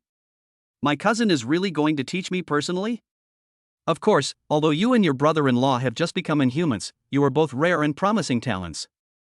I will teach you too the sword techniques I know, so that when you encounter danger, you will not be helpless. Bai Yashuan was so excited that she lost herself and fought and wished she could start learning swordsmanship right away. But Yi Bei had no such plan. It is indeed cool to swing a sword like a knight, but the thought of carrying a sword all the time is really inconvenient. Going through security is a hassle. The seal is still better. Not only can it be condensed at any time, but it can also directly attack the enemy. Moreover, even Xiao Chuan, that second-rate fellow from the Seven Stars Palace, could form seals, so he couldn't fall behind. After all, he is a 2-star alien. Honey, do you know how to make a seal? Why don't you teach me how to make a seal? Yi Bei looked at Tangmi with anticipation. Yes, I can, but a 1-star alien can't control something like a seal. It must be a 2-star one. Yi Bei immediately perked up when he heard this. I am a 2-star level. And my strength has reached the peak of a 2-star level. Really? Tangmi was surprised. She quickly grabbed Yi Bei's hand and began to explore his aura. Upon this investigation, her beautiful eyes opened wide instantly. Yi Bei was not lying. Her husband had actually become a 2-star peak level alien. But he had just become an alien. How could it be so fast? Is it because he swallowed the fire spirit fruit again that he reached such strength? This won't do. Tangmi looked sullen and pulled Yi Bei aside. What's wrong? Is there something wrong with my body? Seeing Tangmi's expression, Yi Bei couldn't help but become nervous. Husband, have you devoured the fire spirit fruit again? Yi Bei nodded. Yeah, otherwise how could I have made such rapid progress? Tangmi said with a worried look. Hubby, you can't eat too many fire spirit fruits in a row. You can only eat 3 at most per year. After taking the 4th pill, there will be very serious side effects, which will make it impossible for the inhuman to break through. How many pills have you taken now? Chapter 51, Hugging the Thigh. Yi Bei breathed a sigh of relief when he heard this. Fortunately, Nini told him about this. Otherwise, he really planned to continue eating a fire spirit fruit to improve his cultivation. When he thought about his own strength, which was 2 stars behind his beloved Mimi, he couldn't help but feel anxious. I ate 3, and gave 1 each to Xiaoqing and Bai Yashuan. I now have 4 fire spirit fruits left. Yi Bei said as he calculated. Tangmi was a little confused. Husband, where did you get so many fire spirit fruits? Yi Bei was a little proud. Wife, have you forgotten? My innate ability is to create fire spirit fruit. Tangmi was speechless for a moment, but of course she had not forgotten. But my husband's special ability is really hard to understand. She had come into contact with many strange people, but this was the first time she encountered such strange and bizarre superpowers. There is also Yi Bei's massage technique, if this were placed in the circle of extraordinary people. Her husband is a real freak, but also a priceless treasure. Yi Bei was still thinking about learning the seal, so he broke the silence and asked, Honey, do you know how to do the seal? Tangmi came back to her senses, nodded and said, Of course I can, and I also know 5 kinds of seals. How about that? Impressive, right? She has always been satisfied with her own strength, especially now that she has become a 4-star demon slayer. If she continues to develop at this rate, she believes that it won't be long before her abilities improve again. When Yi Bei heard this, he was immediately excited and hugged Tangmi's thighs. Great, great. Honey, I want to hug your thighs. From now on, I will follow you, my wife. As if afraid that Tangmi would reject him, the hand holding Tangmi's thigh tightened a little. Please, my wife, accept me as your little brother. It doesn't matter whether my wife agrees or not, the main thing is that I like the feeling of hugging her thighs, especially when I put my face against them. Just like what they said in a certain advertisement, I enjoy the silky smoothness at this moment. Tangmi felt itchy from Yi Bei's actions, and she couldn't help but laugh and cry. She quickly pulled him up and said, You, stop making trouble, Yashuan is still watching. Yi Bei stood up reluctantly. Tangmi thought for a while and took Yi Bei back to the living room. She looked at Bai Yashuan, then at Yi Bei and said, Hubby, how about this? I'll teach you the seals myself, and let Mao Mao teach Yashuan swordsmanship. Otherwise, I really can't handle teaching both swordsmanship and seals at the same time. When Bai Yashuan heard this, her heart ached. Cousin, you really don't love me anymore. Although she thought so in her heart, Bai Yashuan also understood that her cousin had to deal with the affairs of the mysterious bureau and also deal with the situation in the entertainment industry, which was actually quite hard. Then cousin, you should concentrate on teaching your brother-in-law. If Sister Mao Mao is willing to accept me as her apprentice, I would be honored. I will definitely study swordsmanship seriously. Tangmi nodded with satisfaction and immediately called Hua Yumeo. Hua Yumeo answered immediately. Captain, what are your orders? How's the investigation into the Shura demon army going? Tangmi did not directly mention the matter of teaching swordsmanship, but instead asked about the progress of Hua Yumeo's mission. I have no idea. A long sigh came from the other end of the line, followed by Hua Yumeo's complaints. These Shura demon soldiers are simply amazing. They clearly have more than 500 people here, but now there is no trace of them except for a bunch of broken fighter planes in the suburbs. Those 500 people, and the 2 leaders who led them, are nowhere to be found. I even suspect these guys were born in the year of the rat in their past lives. It's so strange, and their ability to hide is terrifying. Tangmi also looked helpless and told Hua Yumeo. Let all members of the Jiangcheng Mystery Bureau be dispatched to conduct a blanket search for the whereabouts of the Shura Demon Army members. We must not miss any clues. And the city's surveillance cameras need to be checked as well. Huayumeo immediately perked up and said decisively. No problem. Captain, don't worry. Even if the members of Jiangcheng's mysterious bureau can't find out, I will investigate thoroughly and make sure not to miss any members of the Shura Demon Army. However, Tangmi said, no, I have another task for you now. Come to my manor first.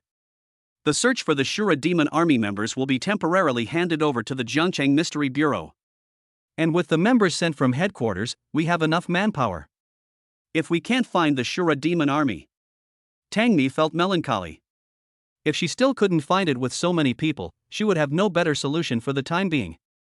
According to her husband's logic, the Shura Demon armies coming to Jiangcheng may not necessarily be to cause destruction. Perhaps there is still room for reversal. Huayumeo agreed, hung up the phone, turned the car around and drove quickly towards the manor. Half an hour later, Huayumeo appeared in front of Tangmi in a tight outfit.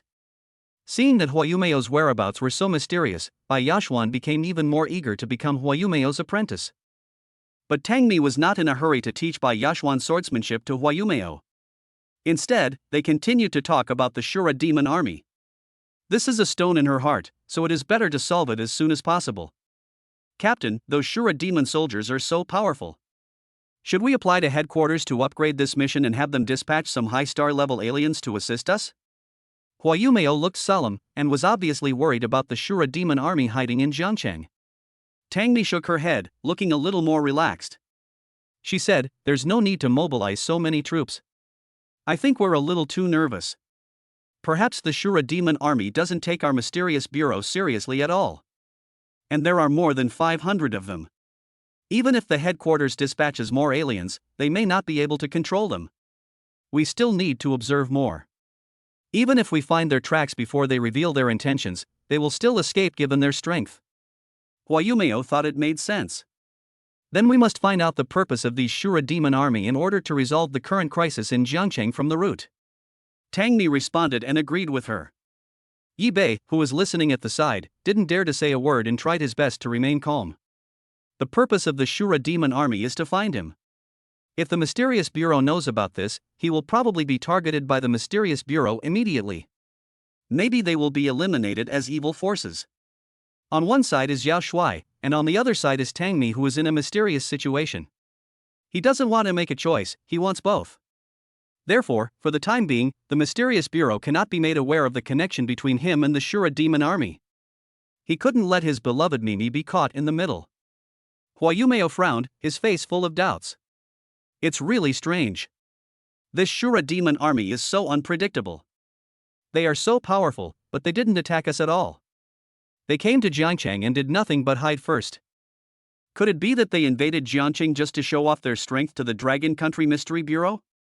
Or is there someone in Jiangcheng they particularly want to see? As she spoke, she looked at Tangmi and glanced at Yi Bei beside her. This glance made Yi Bei's heart immediately rise to his throat. Could it be that Huayumeo knows something? Chapter 52 Kiss Sign In. Tangmi shook her head and had no idea about the real purpose of the Shura Demon Army. He could only put this matter aside for the time being, explained the purpose of having Huayumeo come to the manor, and then asked, are you willing to accept Yashuan as your apprentice? Although she has just activated her superpowers, her talent is still very high, and it is a fire-attributed superpower. Although Huayumeo is her subordinate, the matter of accepting a disciple still depends on Huayumeo's own wishes. Huayumeo was a little surprised. She remembered that when she was in the store during the day, Bai Yashuan was still an ordinary human being. How come she turned into an alien in just a short while? However, she had never been a master before, and when she saw Bai Yashuan looking at her with shining eyes, she agreed without thinking. Bai Yashuan was so excited that she was about to bow to Huayumeo, imitating the way she did in martial arts TV dramas. Master, please accept my disciple's greetings. Huayumeo was immediately happy, helped Bai Yashuan up, and said, we are all family, no need to be so polite. You are my first apprentice, I will definitely teach you well. When Bai Yashuan heard this, she could no longer hold back and dragged Huayumeo to the gym on the third floor, eager to learn swordsmanship. Yi Bei and Tangmi also returned to their rooms and began to learn the art of seals. Before imparting, Tangmi first analyzed the aura emanating from Yi-Bei's body. After this analysis, she was surprised to find that her husband's special ability was actually of lightning attribute. For a moment, she was envious and excited. I should have taught you earlier, husband, did you know that your special ability is actually lightning attribute? This is so rare. Yi-Bei was a little confused. I don't know much about the properties of superpowers, is there anything special about them? Certainly. Tangmi said proudly, as if the person with the lightning attribute was herself. In fact, compared to improving her own strength, she hopes that Yi-Bei can possess powerful supernatural powers. This is rare among extraordinary people. Being able to cultivate lightning-attributed seals is something many extraordinary people yearn for throughout their lives. After listening to Tangmi's explanation, Yi-Bei was very happy. Then I have to study harder. When I become stronger, I can protect you, my wife, and you won't have to work so hard. Tangmi felt a sweet feeling in her heart. No matter in the past or present life, her Yi-Bei was still so heartwarming. It was getting late, and Tangmi concentrated on teaching Yi-Bei the magic seal. If you want to learn the seals, you must first learn the art of the 5 elements and 8 trigrams. Because the foundation of the Dharma seal is the 5 elements and 8 trigrams. Only after learning this can a supernatural being integrate his supernatural powers into the 5 elements and 8 diagrams according to his own body's attributes, and condense his own seal. Yi-Bei was fully focused and began to study seriously. Even something as important as sleep was forgotten. When he came to his senses, it was already 3 a.m. But neither of them wanted to sleep. Very good, husband, you have finally mastered the art of the 5 elements and 8 trigrams. Next, you should begin to condense the seal. Tangmi said. Yi-Bei felt delighted. He had finally reached the stage of learning how to condense the seal. It was not easy. Finally, after dawn, Yi-Bei successfully condensed a dazzling lightning seal. Even the dazzling morning light could not match the brilliance of the seal. Husband, try it. Tangmi suppressed her excitement and instructed Yi-Bei to control the seal. Yi-Bei just flipped his hand, and linear lightning was released from the seal around him, making crackling sounds. Tangmi's eyes lit up when she saw it. Okay. It's incredible. She never thought that one day Yi-Bei would possess such magical abilities. This lightning seal has a really strong attack power, and it has such an effect the first time it is condensed. My husband is really a genius. But that's not all. The next moment. After Yi-Bei finished casting the linear lightning, a spherical lightning condensed directly within the seal. Yi-Bei controlled the ball lightning, held it in front of Tangmi and said, "How about it, dear, isn't this thunder beautiful?" Tangmi's beautiful eyes were covered with blue electric light, and she nodded excitedly. Hubby, this is incredible. The first time you condensed a seal, you actually had 2 attack modes. This is simply. For a moment, she couldn't find the right words to describe it. In short, her husband has far exceeded her expectations. Seeing Tangmi so excited, Yi-Bei put away the seal and pulled her into his arms. I have such powerful abilities thanks to you, my dear. The excitement on Tangmi's face was replaced by a happy smile. She looked up at Yi-Bei, who was so close to her, and kissed him without thinking. This kiss made Yi-Bei recall the voice of the system in his mind again. Ding! Sign-in successful. Congratulations to the host for obtaining the illusion technique. Immediately following, information about illusion magic flooded into Yi-Bei's mind. This illusion technique not only allows a person to move as fast as a ghost, but also can condense a false illusion to confuse the enemy. Good stuff. Yi-Bei's heart was immediately filled with joy. Today is really a double happiness. If the system had rewarded me with this illusion technique earlier, I wouldn't have been beaten in the store yesterday. Tangmi noticed Yi-Bei's emotional fluctuations and asked curiously, "Husband, what's wrong with you?" Yi-Bei grinned, "I just feel so happy and a little excited." Tangmi threw herself into Yi-Bei's arms, smiled sweetly and said, "We will be happy every day from now on." Yi-Bei nodded heavily, immersed in Tangmi's soft embrace and unable to extricate himself. Seeing that it was getting late, and his dear Mimi had worked hard for him all night, Yi-Bei decided to make her a good reward by making her breakfast. "Wife, you haven't rested all night. Go to sleep for a while. I'll make breakfast and call you when it's ready." Tangmi shook her head. "I'm an alien.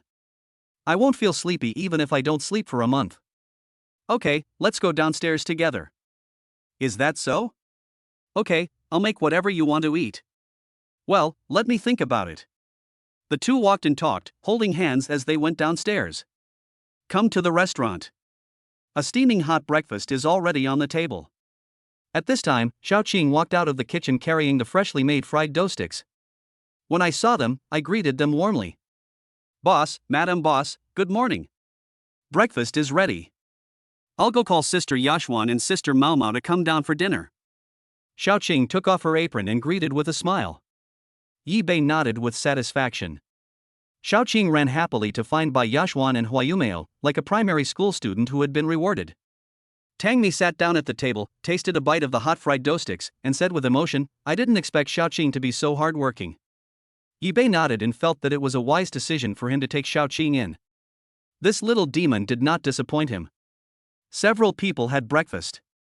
Huayumeo said with a clear mind, Captain, if there's nothing special going on, I'm going to take my good disciple Yashuan with me today to help her gain some experience. Tangmi nodded. It seemed that Mao Mao's teaching was progressing quite quickly. No problem, but be sure to be safe. Bai Yashuan said happily, Don't worry, cousin, I will pay attention. After last night's study, I have already mastered a set of sword techniques. I have to thank my brother-in-law for all of this. If it weren't for his fire spirit fruit, I wouldn't have had the chance to learn such a powerful sword technique. Chapter 53 Mimi wants to act alone. Bai Yashuan's gratitude made Yi Bei secretly grateful. The sun is rising from the west. Bai Yashuan is so sensible sometimes, she still has some conscience. However, he could feel that since Bai Yashuan became an alien, her attitude towards him had gradually changed. If I had known that a fire spirit fruit could bribe this hot-tempered sister-in-law, I wouldn't have been called a pretty boy by this little girl for so long. Forget it, considering that she is Tangmi's cousin, I won't care about what happened in the past. Yi Bei waved his hand indifferently and said, You don't need to thank me. If you want to thank someone, thank my Mimi. After all, you are Mimi's cousin. I love my wife and her family, and my Mimi is my dearest child, so I gave you a little favor. You don't have to take it to heart. Bai Yashuan looked at Yi Bei's blushing face as he said those cheesy words without a second thought, and she didn't know whether to laugh or cry. Brother-in-law, you should be mindful of the occasion when you're showing off your affection. There are so many people here. What are you afraid of? Yi Bei said calmly, I wish everyone in the world knew that I love my Mimi. It's just that my Mimi is a household name, so it's not convenient to make it public. When the day comes that I can make it public, I will definitely spread this dog food to the whole world. Huayumeo didn't know how impressive he was and gave Yi Bei a thumbs up. But I was secretly sighing in my heart, hey. I haven't finished my breakfast yet, but I'm fed enough dog food. It's my fault for being single. However, seeing the happy smile on the captain's face, she felt happy from the bottom of her heart. Xiaoqing on the side didn't say anything, but just looked at Yi Bei with admiration. Whatever the boss says is right and sounds good. The boss was the most unique of all the men she had ever met. Ahem, husband, let's take it easy, look at how cocky you are. Tangmi glared at Yi Bei unhappily. But my heart feels as sweet as if it were filled with honey. Yi Bei chuckled, not only did he not restrain himself, he even kissed Tangmi on the fair cheek and said, This is not called showing off, this is called not loving enough. Tangmi blushed as she saw Huayumeo, Bai Yashuan, and Xiaoqing all staring at her and her husband. I suddenly felt embarrassed. Ahem. She coughed a few times and quickly changed the subject. Cat. I've already notified all the members of the Jiangcheng Mystery Bureau to gather for a meeting. Next, take Yashuan to the meeting. I have something very important to do later. Okay, Captain. Huayumeo sat upright and put away his gossipy thoughts.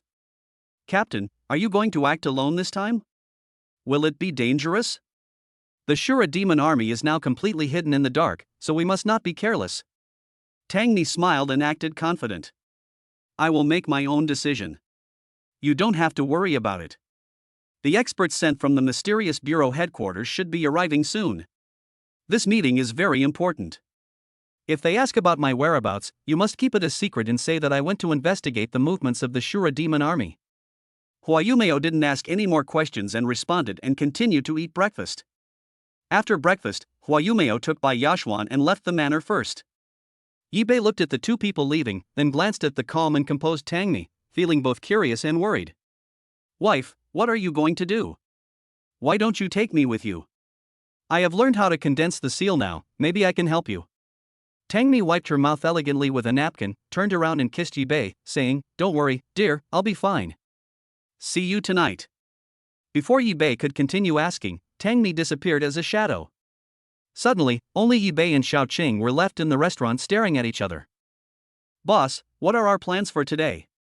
Seeing that everyone was busy, Xiaoqing wanted to find something to do. But the only things she can do now are cooking, washing clothes, and giving massages. Her only ambition is to find the Seven Stars Palace to avenge her mother, but the time is obviously not right yet. If she wants to successfully take revenge, she must improve her strength as soon as possible. After his wife left, Yi-bei no longer had the mood to leisurely eat breakfast. Thinking that the Chinese medicine clinic was almost cleaned up, he took Xiaoqing there. Without Bai Yashwan as a driver, Yi-bei prepared to drive himself. But before he reached the garage, the manor's servants came over. "Sir, I'm the driver your wife has assigned to you. Where would you like to go? I'm always available to serve you." Yi-bei glanced at the respectful driver and secretly sighed that his dear Mimi was so considerate that she could think of such a small thing in advance. "Okay then, go pick up the car, I'll wait for you here." "Yes, sir." The driver turned and walked towards the garage of the manor, and then a diamond black Maybach stopped in front of Yi-bei and Xiaoqing.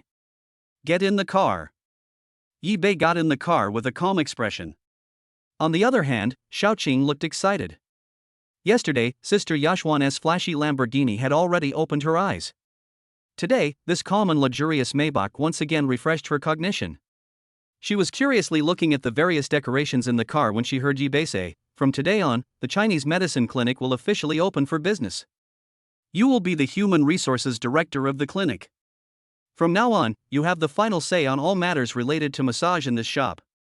If you encounter anything that you can't solve, come to me again." Xiaoqing stared at Yi-bei with her almond-shaped eyes in disbelief, then asked, "Boss, are you really planning to let me run the Chinese medicine clinic?" Yi-bei nodded and asked with a smile, "Do you think I would joke with you? Boss, what if I fail to manage the Chinese medicine clinic well and it goes bankrupt? Would you like to think about it carefully?" Although Xiaoqing said this, she was still looking forward to becoming the human resources director. Although the Chinese medicine clinic is not very big, it is well known in the old neighborhood. If she could really become the human resources director, it would be a great achievement in her life. Yi-bei acted like a boss and patted Xiaoqing on the shoulder to show encouragement. "I believe in your ability. I am confident in leaving the Chinese medicine clinic to you." Upon hearing this, Xiaoqing's confidence suddenly surged. "Boss, don't worry. I will definitely not let you down. I will definitely make our Chinese medicine clinic flourish." Yi-bei smiled and said, "Don't work too hard, just let it go." Xiaoqing nodded solemnly, looking at Yi-bei sitting in the back seat, and couldn't help but sigh, "Boss, you look like a CEO in a TV show now. With a luxury car, a driver, and a subordinate like me, it would be even more perfect if I could change into a high-end suit." Upon hearing this, Yi-bei looked down at the casual clothes on his body. Although they were expensive, they were indeed a bit less classy than the haute couture suits. But that's not what I'm after. Chapter 54. Qin Dufeng comes and goes without a trace. What president? I'm just a small boss of a Chinese medicine clinic. It's not as mysterious as you say. Yi-bei waved his hand indifferently. Xiaoqing immediately perked up. That's not necessarily true.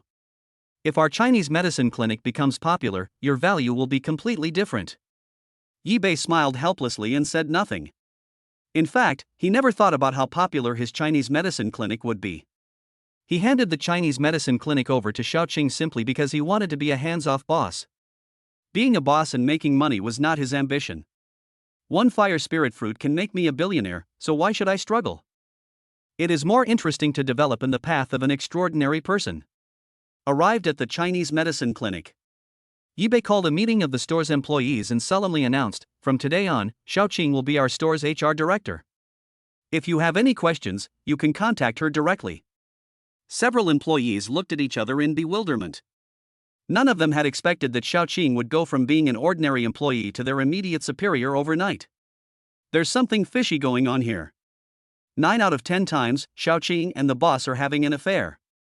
Fortunately, Xiaoqing is kind to others and has never offended anyone.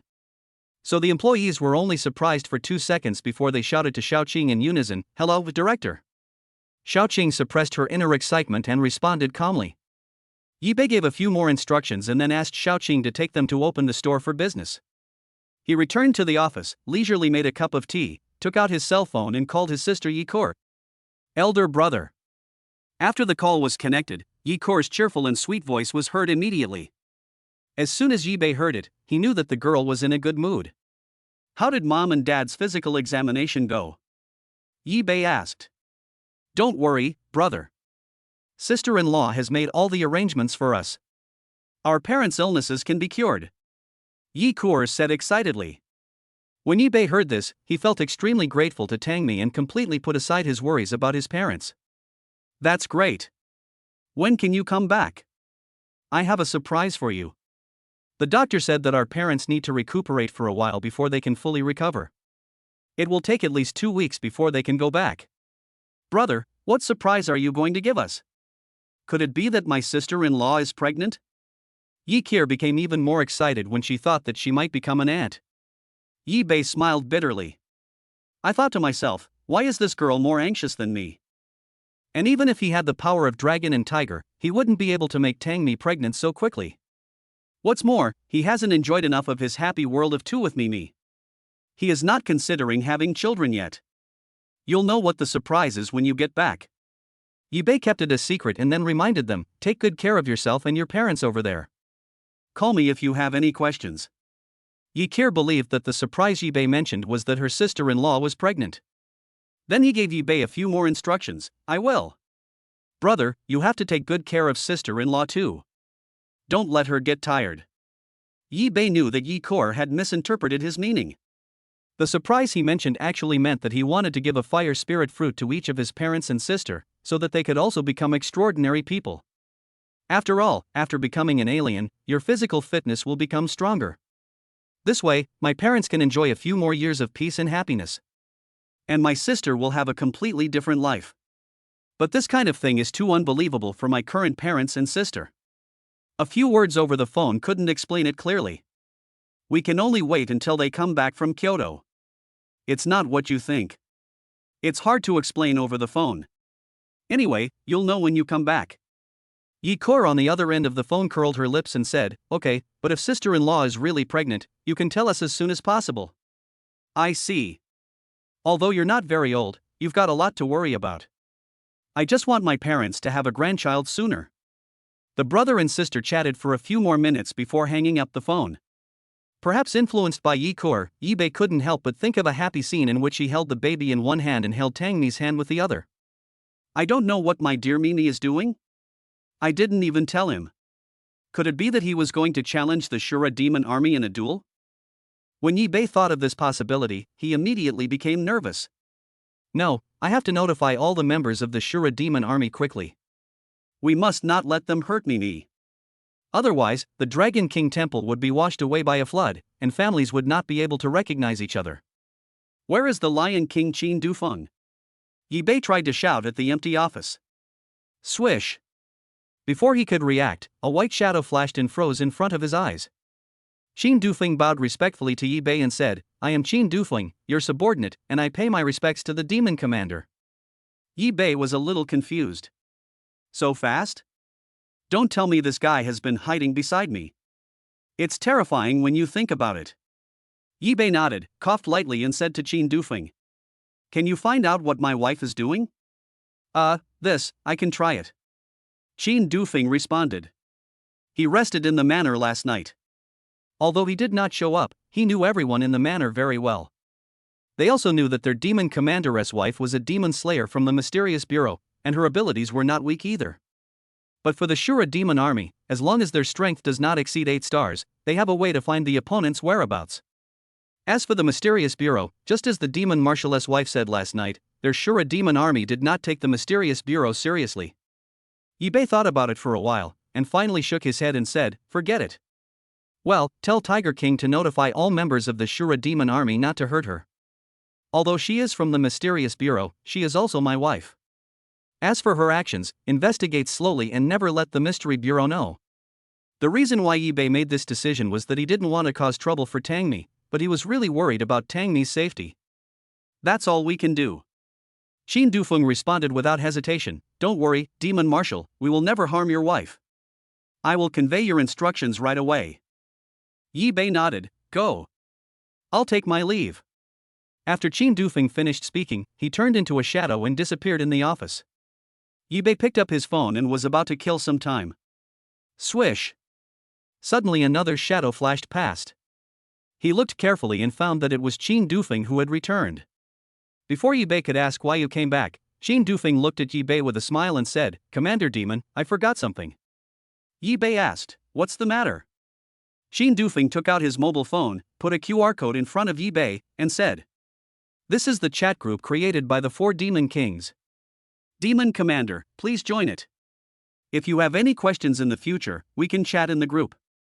Yi Bei raised his eyebrows, opened his phone, scanned the QR code, and asked, "Didn't you say you didn't need phones? Why did you think of creating a group?" "Originally it wasn't necessary, but for your convenience, Commander Yao, we bought a mobile phone overnight."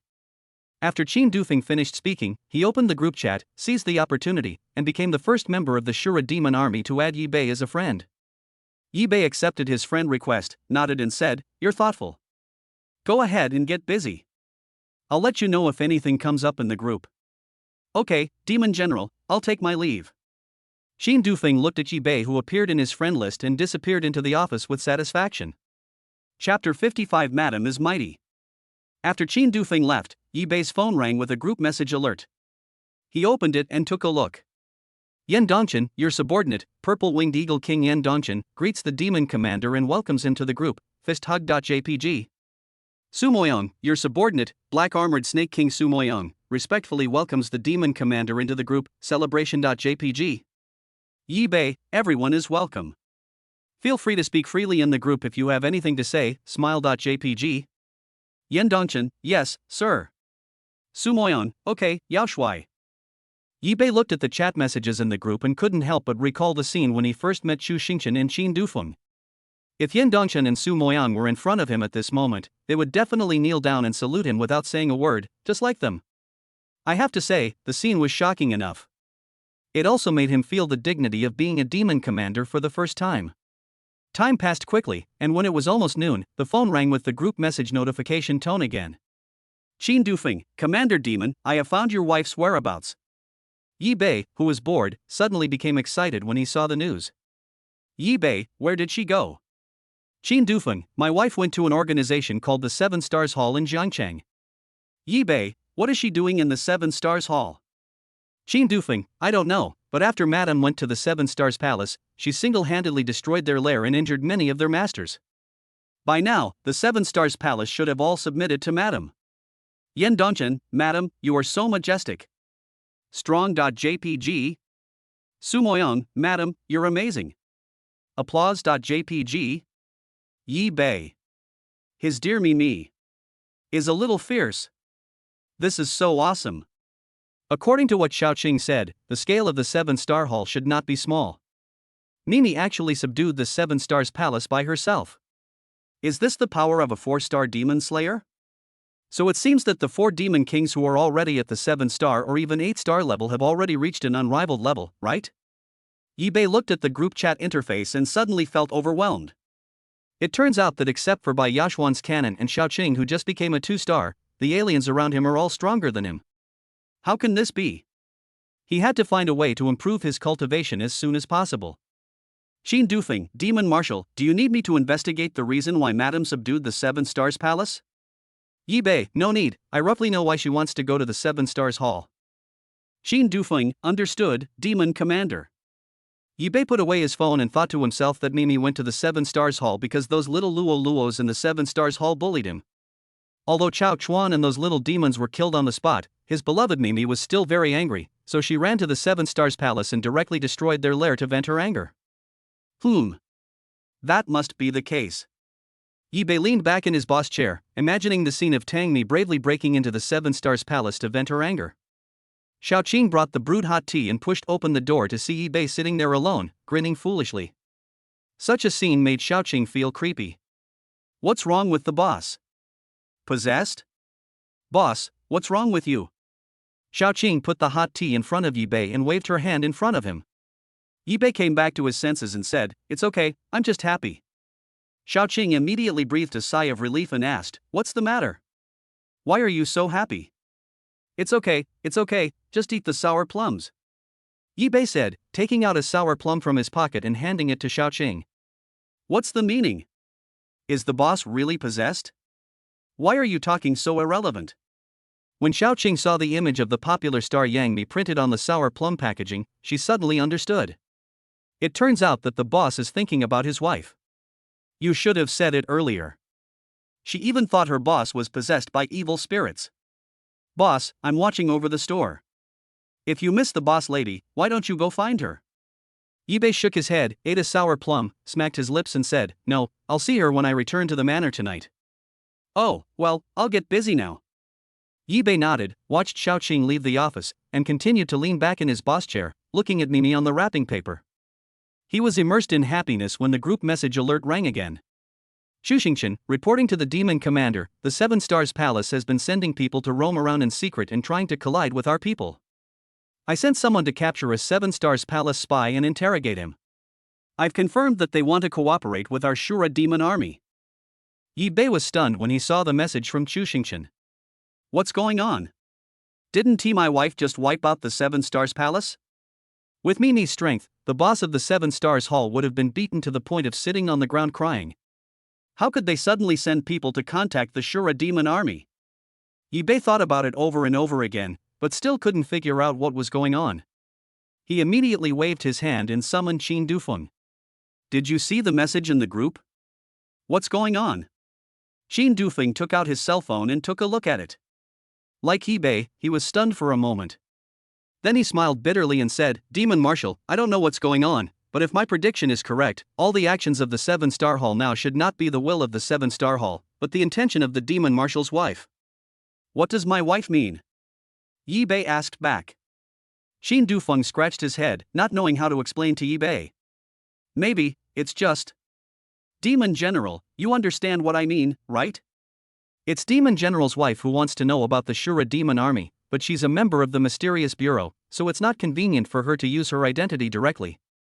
That's why she subdued the Seven Stars Palace and made them her puppet, so that she could get the information she wanted. Yi Bei nodded thoughtfully, that seems to be the case.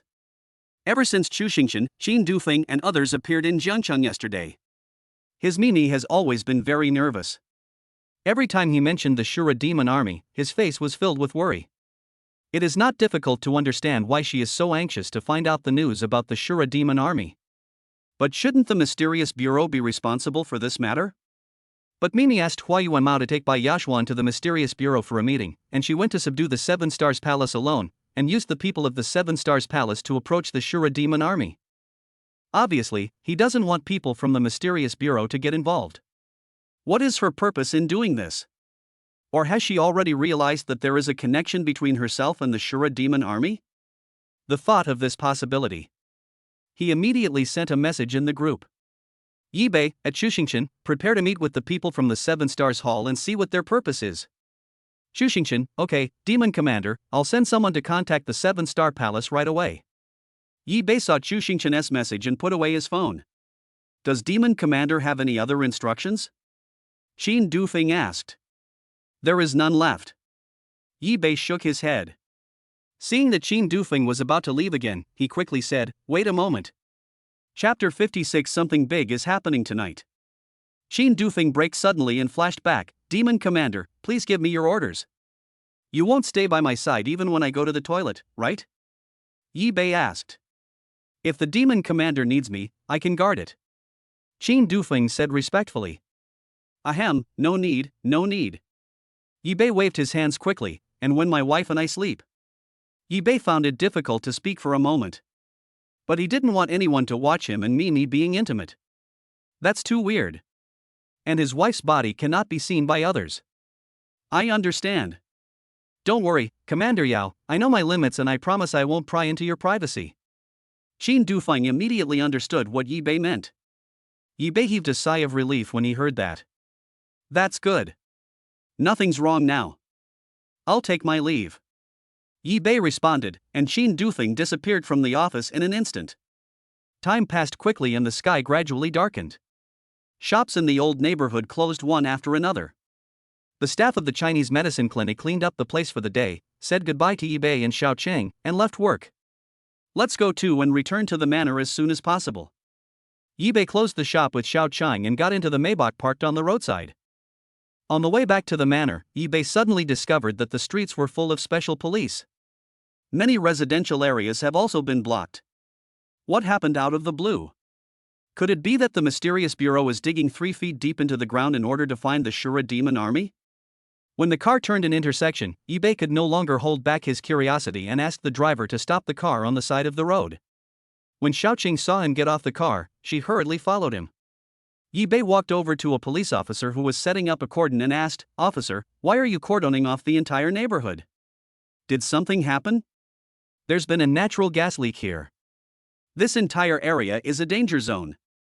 To ensure the safety of the citizens, it must be cordoned off urgently." The police officer explained, then turned to Yibei and asked, "Are you a resident of this community?" Upon hearing that it was a natural gas leak, Yibei breathed a sigh of relief, shook his head and said, "I don't live here, I was just passing by. When I saw you guys setting up the cordon, I thought something big had happened. Don't worry, since you're not a resident here, just leave and go home early. Go do what you need to do. The problems here can be solved quickly and won't affect the normal lives of the residents." What about other places? Are there also natural gas leaks? Yibei looked around at the special police officers everywhere and asked another question. The police patiently explained, "There is only a natural gas leak in this area at the moment, so only this area will be urgently blocked, and other places will not be affected." Yibei nodded thoughtfully, thanked the policeman who spoke to him, took Xiaoqing into the car, and continued to rush to the manor. Just after passing 2 traffic lights, Tangmi called. "Husband, where are you now?" When Yibei heard Tangmi's anxious tone, he cheered up and said, "I'm on the way back to the manor." What happened? Another major incident has occurred in Zhengcheng. You and Xiaoqing should hurry back to the manor. Once you get back, don't go anywhere else.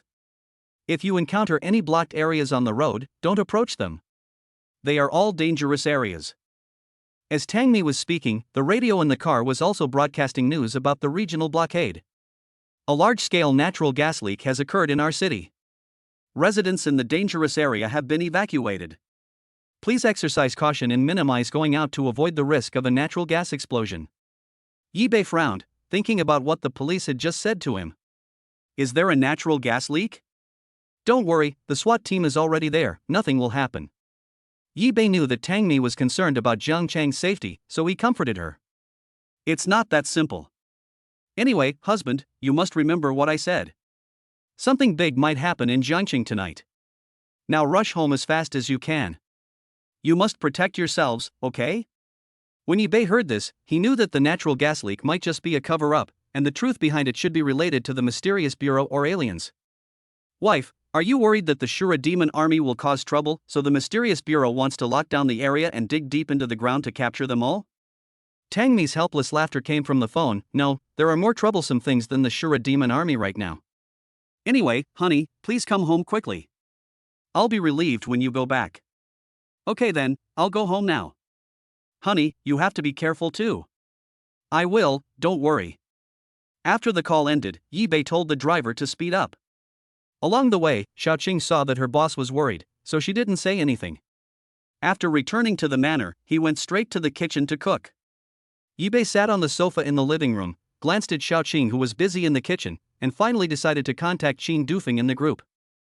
Yibei, a blockade suddenly appeared in Jiangqing subdistrict. What's going on? Check it out. Qin Dufeng, okay, Demon Commander, I'll arrange for someone to investigate right away. Seeing how quickly Qin Dufeng replied to the message, Yibei deeply suspected that he was hiding in the dark playing with his phone. But after a while, a prompt sound came from the group again. Shuxingshan, Demon Commander, I've already contacted the people from the 7-Star Hall. Their purpose is very clear. They say that all members of the 7-Star Hall want to join the Shura Demon Army and become part of our Shura Demon Army. They want to follow us in the future. Shuxingshan, Commander Yao, what should we do now? Should we agree with them? Yibei, let me think about it. If it was the 7-Star Palace from before, he would have refused without even thinking about it. But according to Qin Dufeng, the 7-Star Palace is now in Mimi's hands, and they are now a family. But he was not sure why Mimi did this, and if he rashly agreed, it might lead to trouble. While I was thinking about it, the group message was updated again. Shuxingshan, Demon Commander, according to the military regulations of our Shura Demon Army, we will not accept any external forces to join us. Unless our Shura demon army needs to expand, we will select talents. Shuxingchen, however, the selection requirements are very high, not just any extraordinary person can join.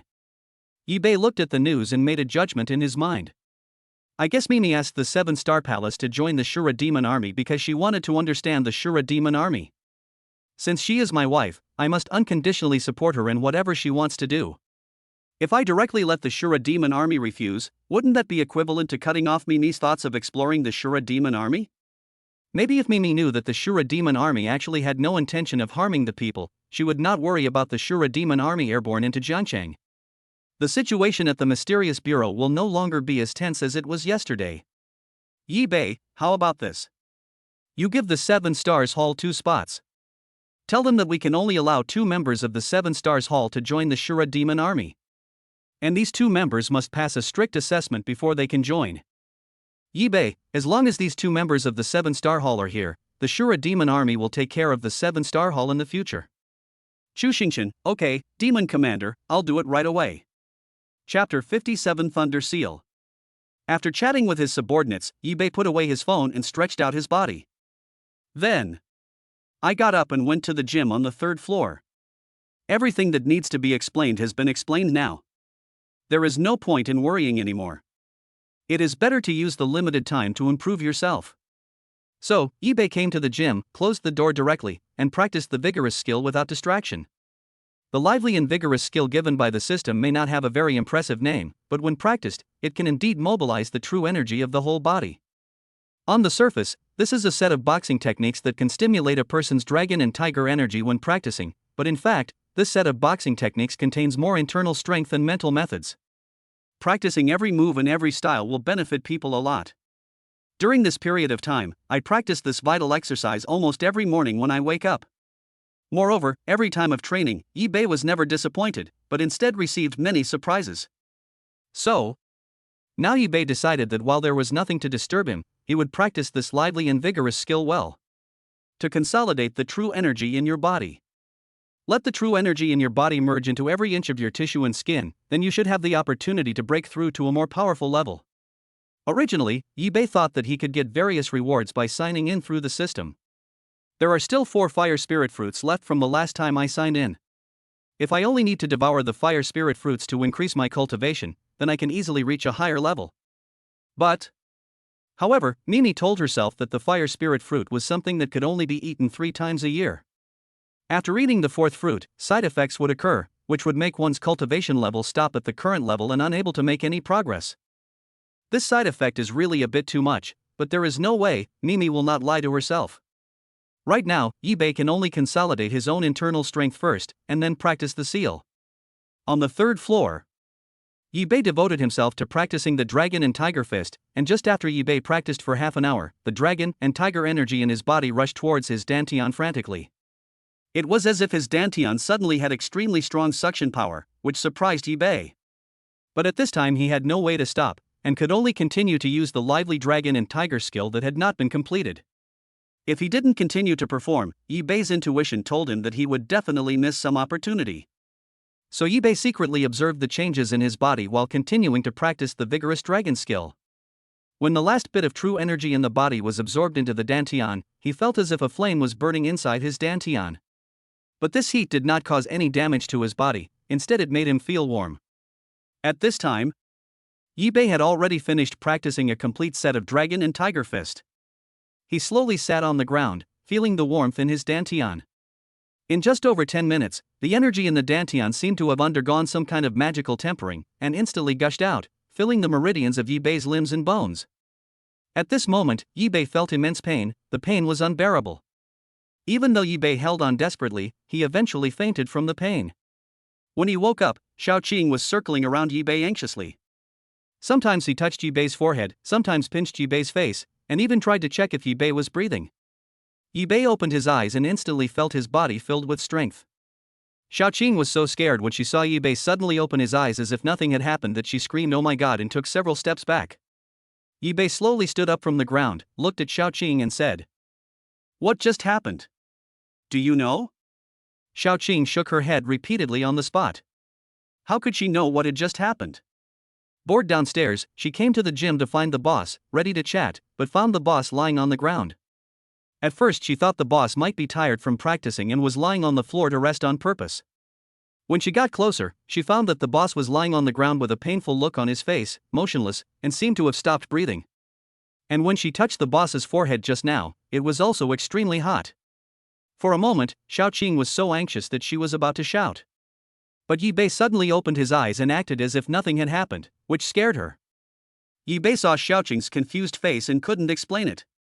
He immediately waved his hand and said, "Xiaoqing, go downstairs and make me a pot of tea." Xiaoqing nodded immediately and said, "Okay, boss." "But, boss, are you really okay?" "Stop laughing." Yi Bei smiled and said, "Of course it's okay." After Xiaoqing left, Yi Beixing stood up, feeling the tremendous power in his body, and punched the air a few times. However, just a few casual punches were thrown out, and a piece of glass in the gym shattered on the spot. Yi Bei had no intention of attacking the glass at all, but he never expected that a few random punches would actually shatter the glass directly, and it was shattered from such a distance.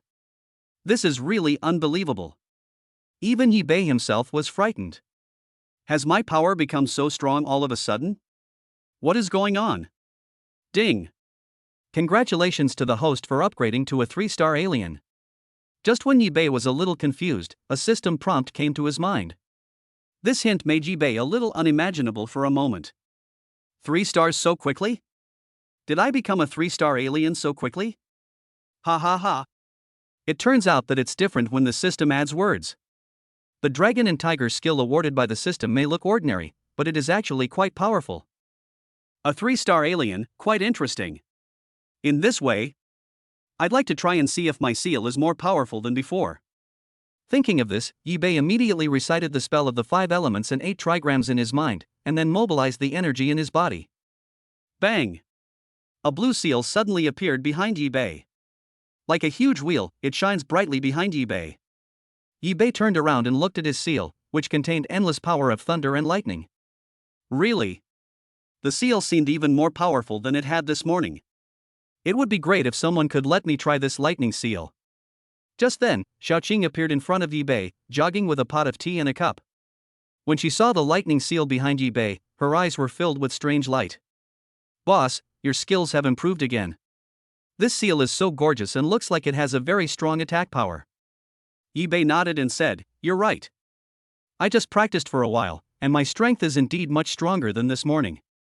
What do you think, Xiaoqing? How about you practice with me?" Chapter 58. Tell me quickly, what is the secret? When Xiaoqing heard this, she shook her head repeatedly. She didn't dare to practice with her boss, even though she had become a 2-star little demon with the help of her boss. But she knew that her boss's ability was far superior to hers. It's easy to get beaten badly when sparring with the boss. Moreover, the boss's seal looks very powerful and it is not something that ordinary people can deal with. It's better not to just go ahead and do it, it's really easy to get hurt. "Boss, are you kidding me? I don't dare to spar with you. Especially your lightning bolts, they look incredibly powerful. I feel like I wouldn't even have a chance to dodge if I were to spar with you." Seeing Xiaoqing's frightened face, Yi Bei stopped making things difficult for her. Instead, he looked at her and said, "In that case, forget it. I won't make it difficult for you. Pour the tea here and let it cool. Let's go downstairs. I want to use a few trees as test objects to see the power of my seal. You will protect me then, and it's best to keep the noise to a minimum. How about that? Can you do that?" When Xiaoqing heard this, she couldn't guarantee anything else, but she was confident about this. Xiaoqing nodded immediately and said, "Well, that's much easier." "Okay, boss. I can use the demonic energy to create an isolated space around me. In this relatively isolated area, boss, no matter how loud you make a move, the people around you won't notice it at all. Then you can feel free to find a few trees and test your lightning power." Yi Bei nodded in satisfaction. "Very good, let's do it this way." After saying that, Yi Bei flew directly towards the window. Xiaoqing followed closely behind Yi Bei. The two of them jumped from the window of the villa into the manor. After running forward for about 200 meters, they saw a forest in front of them. There are trees all around 200 meters ahead. Tangmi's manor covers a large area, and the greenery is impeccable. There are many towering trees in the manor. Yi Bei brought Xiao Cheng to a dead tree and stopped. This tree is so big that two people cannot hug it together. It can be said to be very thick. Unfortunately, the tree may have had a problem with its roots and has completely died, leaving only a bare trunk. Yi Bei decided to use this tree as a practice object. Xiao Qing, immediately isolate the surrounding area. Once you have done that, I will take action. Xiao Qing nodded, okay, boss. After saying this, Xiao Qing immediately closed her eyes and made various hand seals in front of her.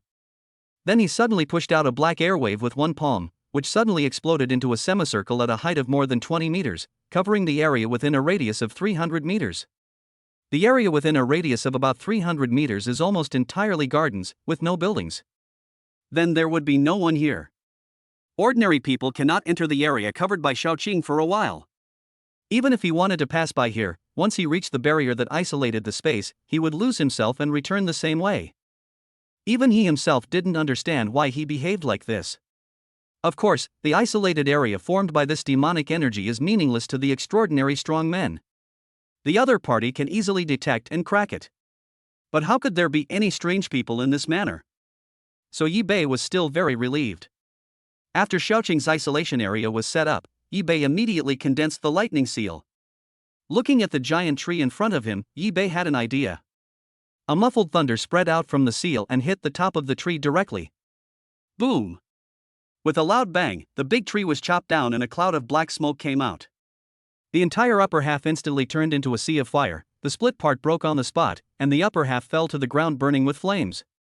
Seeing the domineering attack displayed by his own thunder, Yi Bei couldn't help but smile. Okay, that's great. With such a powerful lightning attack, let us see who dares to bully me in the future. If I make you angry, I will strike you with a bolt of lightning and you will be in great trouble. After feeling the ordinary lightning attack, Yi Bei thought, how about trying ball lightning? With this idea in mind, Yi Bei did not hesitate to act immediately. A spherical lightning ball as bright as a small sun condensed in the seal and shot towards the roots of the tree. A ball of lightning as big as a baseball drew a beautiful arc and hit the root of the tree on the spot. Boom! Suddenly, black smoke filled the air before my eyes. The big tree and the area 2 or 3 meters around it were all blown to ashes, and the big tree completely disappeared. Moreover, a spherical deep pit appeared at the root of the tree. When the smoke cleared, Yi Bei saw the power of his ball lightning and couldn't help but gasp. Awesome! This ball lightning is many times more powerful than ordinary lightning attacks. If you were to throw one to a strong man or put it in his mouth when fighting with him, the effect would be amazing. Xiaoqing standing by opened her mouth in surprise, her eyes wide open, staring at the huge deep pit. The boss is so awesome, the boss is so awesome. I used to think that the boss was an extraordinary person, but now I think he is even more powerful than I imagined. The attack power of this ball lightning is terrifying. It is just such a small glowing sphere that people who don't know it might think it is a small fireball. But I didn't expect that the power it unleashed would be so terrifying. Although he has now become a 2-star demon, compared with the boss in front of him, he seems to be no match for the boss at all. Even though I am only a 2-star level player, I can already practice many of the techniques that my mother taught me during her lifetime. But even so, he should be far inferior to the boss. His strength seems to be beyond the reach of a 2-star alien. Boss, you are amazing. Congratulations. If you meet Xiao Chuan again now, I think he will definitely not be your opponent. Yi Bei felt very relieved after hearing Xiaoqing's words. It's a pity that brother Xiao Chuan is dead now, otherwise I really want to have a fight with him. Okay, Xiaoqing, I'm satisfied now. Next, you deal with the scene. I'm going back to have tea. Yi Bei waved happily at Xiaoqing, then turned into a shadow and disappeared. Xiaoqing looked at the disappearing Yi Bei, scratched his head, waved his hand and a shovel appeared, and began to deal with the scene. Yi Bei returned to the gym on the 3rd floor and felt extremely relaxed all over. This feeling of having great power is so fucking great. And just at this moment, a shadow suddenly appeared in front of Yi Bei, causing Yi Bei's hand holding the tea to tremble slightly. Your subordinate Qin Dufeng. Greetings to the demon commander. Ahem. Tell me, what's going on?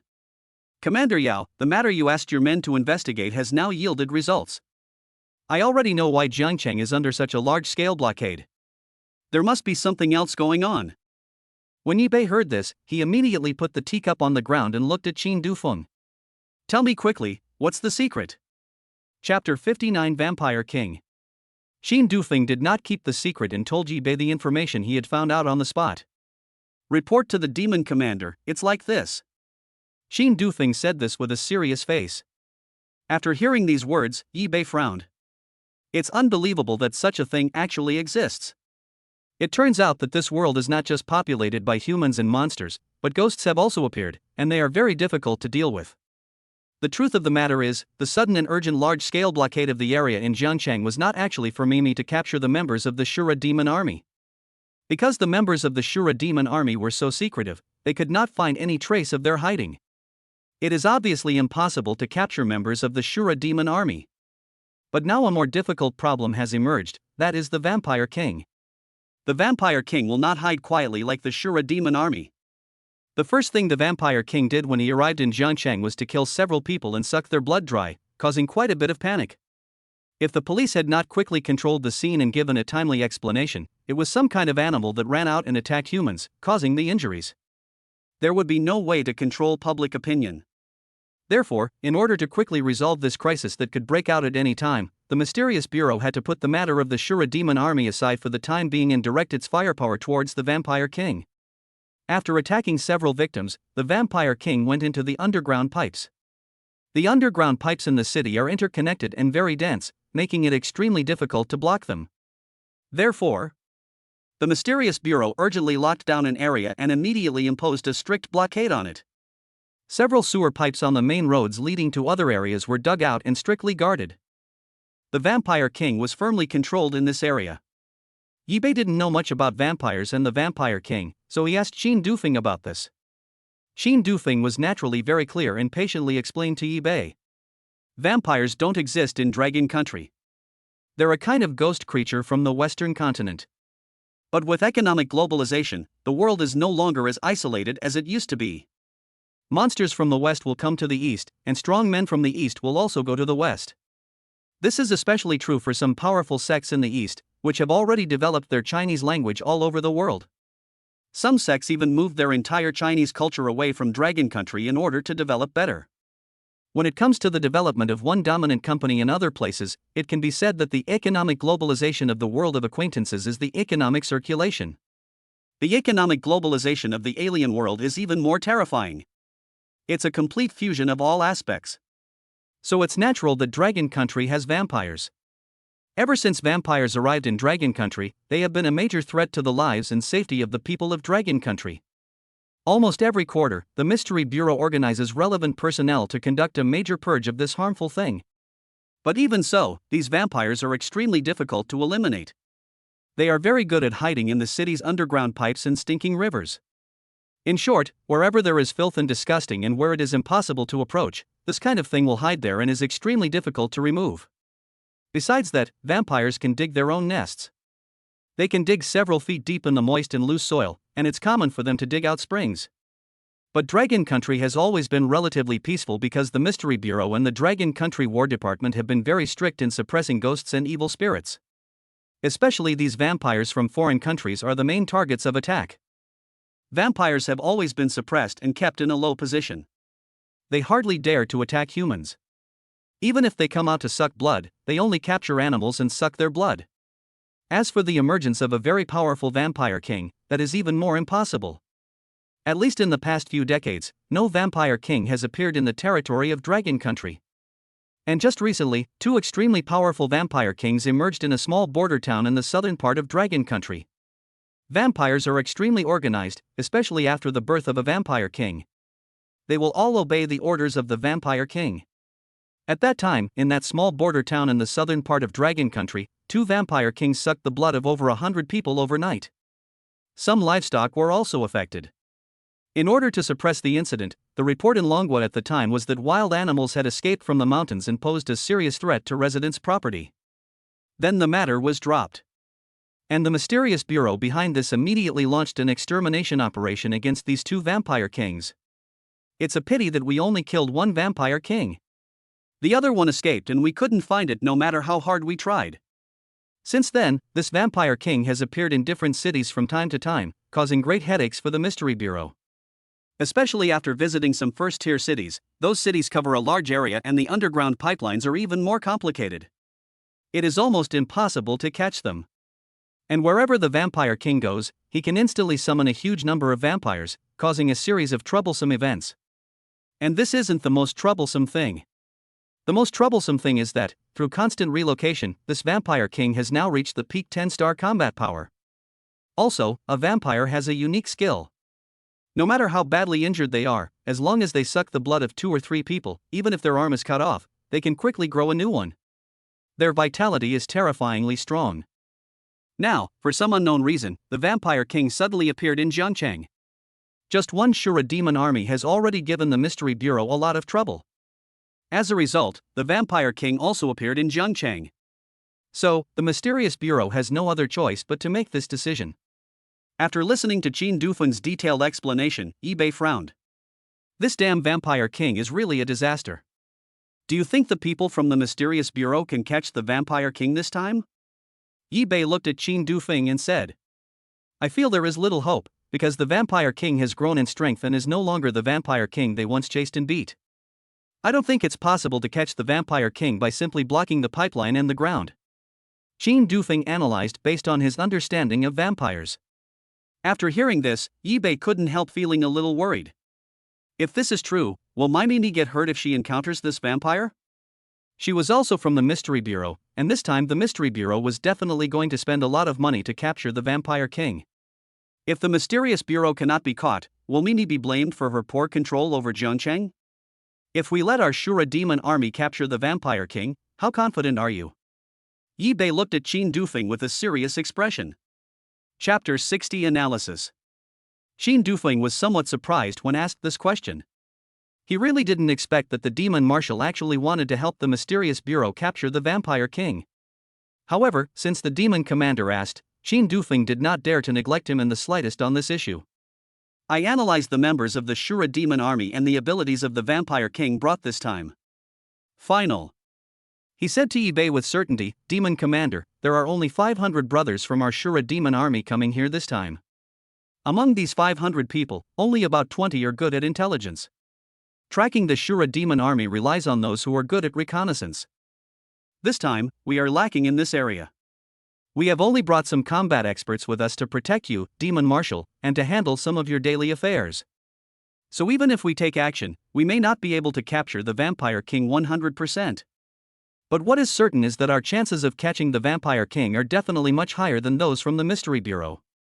If it were in Miao territory, the Vampire King would not be able to escape the pursuit of our Shura demon army no matter where he is. That's our territory, and we have spies everywhere now. It's a pity that this place is full of difficulties. I don't mind our Shura demon army taking action. Because if we help capture the Vampire King, we will be exposed. If we continue to hide at that time, facing so many members of the Mysterious Bureau, the difficulties will be many times greater than before. Furthermore, it will cause casualties among our Shura demon army members, and it will be a thankless task in the end. Since the Mysterious Bureau has made such a great determination and mobilized so much manpower, it's better for us not to interfere. After listening to Qin Dufeng's analysis, Bei felt that it made some sense. So Bei nodded and said, well, regarding the Mysterious Bureau's capture of the Vampire King, we just need to spy on it secretly. Next, our Shura demon army can't just stay in Miao territory. We need to extend our intelligence network outward. Especially in Jiangcheng, we need to improve our intelligence network as quickly as possible. Qin Dufeng nodded and said, okay, Demon Commander, I'm the best at building an intelligence network. Within half a month at most, I will secretly dispatch more intelligence experts to hide in the dark and turn Jiangcheng into one of the dense intelligence network areas of our Shura demon army. Bei nodded with satisfaction. Bei is now becoming more and more satisfied with Qin Dufeng's efficiency. End of chat. Qin Dufeng immediately went to do his job according to Bei's instructions. Bei stayed in the gym, looking at the night view outside the window, and gradually fell into self-reflection. Vampire King. This world is really full of surprises. I just hope nothing happens to me. What if the Mysterious Bureau fails to catch the Vampire King by then? Then I will let the Shura demon army take action, capture the Vampire King this time, and send him to my wife. Let my wife do a great deed and get rid of harm to the people at the same time. Well, that's a good idea. On the other side, in the meeting room of Jiangcheng Mysterious Bureau. At this moment, more than 30 leaders of the Mysterious Bureau gathered together, and the atmosphere was extremely solemn. These more than 30 leaders are no longer the ones who attended the meeting in the morning. Instead, they are powerful people from the Mysterious Bureau who came from various places. A mysterious director, Zhao Qiankuan, was in the lead and looked at all the members present. He announced with a serious expression, "For now, all matters concerning the arrest of the Shura demon army members will be put aside. All Mystic Bureau forces used to investigate the Shura demon army will be recalled immediately. We will concentrate our firepower to blockade that area and launch a unified operation when the time is right.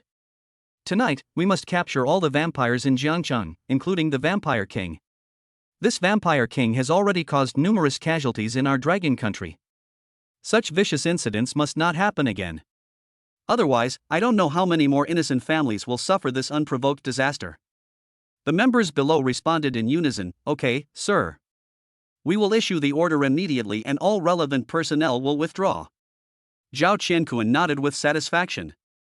Giving everyone time, the members present took out their mobile phones to contact their subordinates. Time passed by minute, and after about 10 minutes, Zhao Qiankuan seemed to suddenly remember something very important. He immediately stood up and waved to Hua Yumeo, asking her to come over. At this time, Hua Yumeo was chatting with Bai Yashuan, telling her many things about the Mysterious Bureau. And Hua Yumeo decided to cultivate Bai Yashuan, a potential stock, in the future. There are so many attacks that can be developed with this fire attribute, and they have many uses. Moreover, Hua Yumeo also needs a stranger with fire attribute to assist him. And Bai Yashuan is a good potential stock in this regard. So after a day of contact with Bai Yashuan, Hua Yumeo liked this apprentice more and more. Hearing Zhao Qiankuan asking her to come over, Hua Yumeo gave Bai Yashuan a look, telling her to sit quietly and not go anywhere. Then he stood up and walked directly to Zhao Qiankuan's side, and whispered, "Brother Zhao, what's the matter?" Zhao Qiankuan glanced at the people present. "Mao Mao, where is your captain? Why haven't I heard anything about her since I came to Jiangcheng? Don't tell me she's avoiding the mission again. It's already this late, we can't be willful." Hua Yumeo immediately smiled and said, "So you are asking about my captain? My captain is carrying out a secret mission. It shouldn't take long before he can find out something about the Shura demon army." Zhao Qiankuan's expression became a little more serious. Looking at Hua Yumeo, he said, "Although your captain has some talent in this area, it is better to give up investigating the matter of Shura Demon King for the time being. Since the Azura Demon King appeared, he has never done anything that harms the world. Compared to the Vampire King, the Shura Demon King is not in a hurry. Now we must concentrate all our firepower to eliminate the Vampire King. As a strong man from District 7, your captain must participate no matter what. So you should contact her immediately and ask her to come back quickly and obey the organization's unified deployment." Hua Yumeo didn't hesitate and said immediately, "Okay, Brother Zhao, I'll go out and make a phone call to contact my captain." Zhao Qiankuan nodded, picked up his phone and checked the latest feedback. Hua Yumeo called Tangmi, but there was no signal on the other end of the phone and the call couldn't go through. Hua Yumeo suddenly had a wry smile on his face. Captain, you are too secretive when you are carrying out the mission. You even block the signal, for fear that others will know what you are doing. Forget it, I'll just send you a message. Once you unblock the signal, you should be able to see the message I sent you." After sending the message to Tangmi, Hua Yumeo returned to the meeting room. Chapter 61: The Smell of Vampires. Zhao Qiankuan told everyone in the audience with a serious face the next specific strategic deployment. And on the big screen, the areas where each mysterious alien would be deployed were planned out. This time, the Vampire King must not be allowed to escape no matter what. Previously, it was because it was very troublesome to lay out in big cities, and the underground pipelines in big cities were complicated, so it was too difficult to completely block off an area. But this time in Jiangcheng, which is not a very big city, it is relatively easier to block it. So it is not impossible to defeat the Vampire King. The chances of success this time are extremely high, so everyone present must exert 120% effort. Zhao Qiankuan was extremely excited in the meeting room, as if he was a commander going through a war. After the meeting, all members in the venue stood up and took an oath together, then transformed into shadows and set off bravely. Hua Yumeo told Bai Yashuan, "Capturing the Vampire King this time is quite dangerous. You just stay in this conference room and don't go anywhere. Wait for me to come back." Bai Yashuan actually wanted to participate in this arrest operation. For a newcomer like her, it was a rare opportunity to gain experience. However, since my master told me that there is not much benefit in my participation, and it may even be dangerous. So she didn't think much about it and just gave up. As the members of the mysterious bureau moved out en masse, the entire blockaded area was shrouded in darkness. At this time, Tangmi, sitting in a conference room in a high-rise building in Jiangcheng. This is the headquarters of the Seven Stars Hall. After secretly deploying tasks for all members of the Seven Stars Hall, Tangmi removed the signal blocking for her mobile phone. Soon, she saw many messages sent to her by Huayumeo. So she stood at the window and looked towards the blocked area. Sure enough, the area has become very depressing now, and the sky is getting darker and darker. It seems that there is not much time left before the real action begins. Thinking of this, Tangmi didn't hesitate at all. She immediately turned around and looked at all the leaders of the Seven Stars Hall and said, "Have you remembered what I told you just now?" More than 20 small leaders of the Seven Stars Hall were so frightened that they fell to their knees and said, "Remember, boss, we will contact the Shura demon army exactly as you requested. The spies we've sent out are currently negotiating with them. I believe the latest information will be reported back to us soon. We will report any updates to you, boss." Tangmi nodded in satisfaction and said, "Very good. As long as you behave well, I won't kill everyone in the Seven-Star Hall. Otherwise, I will make sure that all the people and monsters in your Seven-Star Palace die without a burial place." The small leaders were so frightened that they dared not say another word. They all knelt on the ground and nodded repeatedly, "We understand, we all understand." Tangmi nodded in satisfaction and jumped directly from the window of a building more than 30 stories high. The leap forward frightened all the small leaders present so much that they seemed to stop breathing. So awesome! As expected of a strong person from the 7th district of the Mysterious Bureau, she possesses countless abilities and skills. Such a strong person is truly worthy of being called a strong person. After Tangmi left, all the members of the Seven Stars Hall present breathed a sigh of relief, stood up from the ground, sat on their chairs and gasped for breath. But the next moment, a ball of fire ignited on the back of each of them. All of a sudden, everyone stood up straight, not daring to slack off in the slightest. This fire spell was the one that Tangmi left on them when she took over the entire Seven-Star Palace. If they dare to be lazy or not do things for Tangmi obediently, the fire spell will take effect. If anyone develops a strong resistance or even hatred towards Tangmi, the fire spell will instantly burn him to ashes. It can be said to be very scary. The leaders of the Seven Stars Hall had never seen such magic before. Just as they were relaxing, they felt the burning of the fire spell. They were so sad that they wanted to cry but had no tears. They did not slack off anymore and took action immediately. After Tangmi left the building, she jumped and tumbled between the tall buildings in the city at the fastest speed, spanning a distance of 20 to 30 meters. Between the two buildings, Tangmi flew over in a flash, like an elf in the dark night.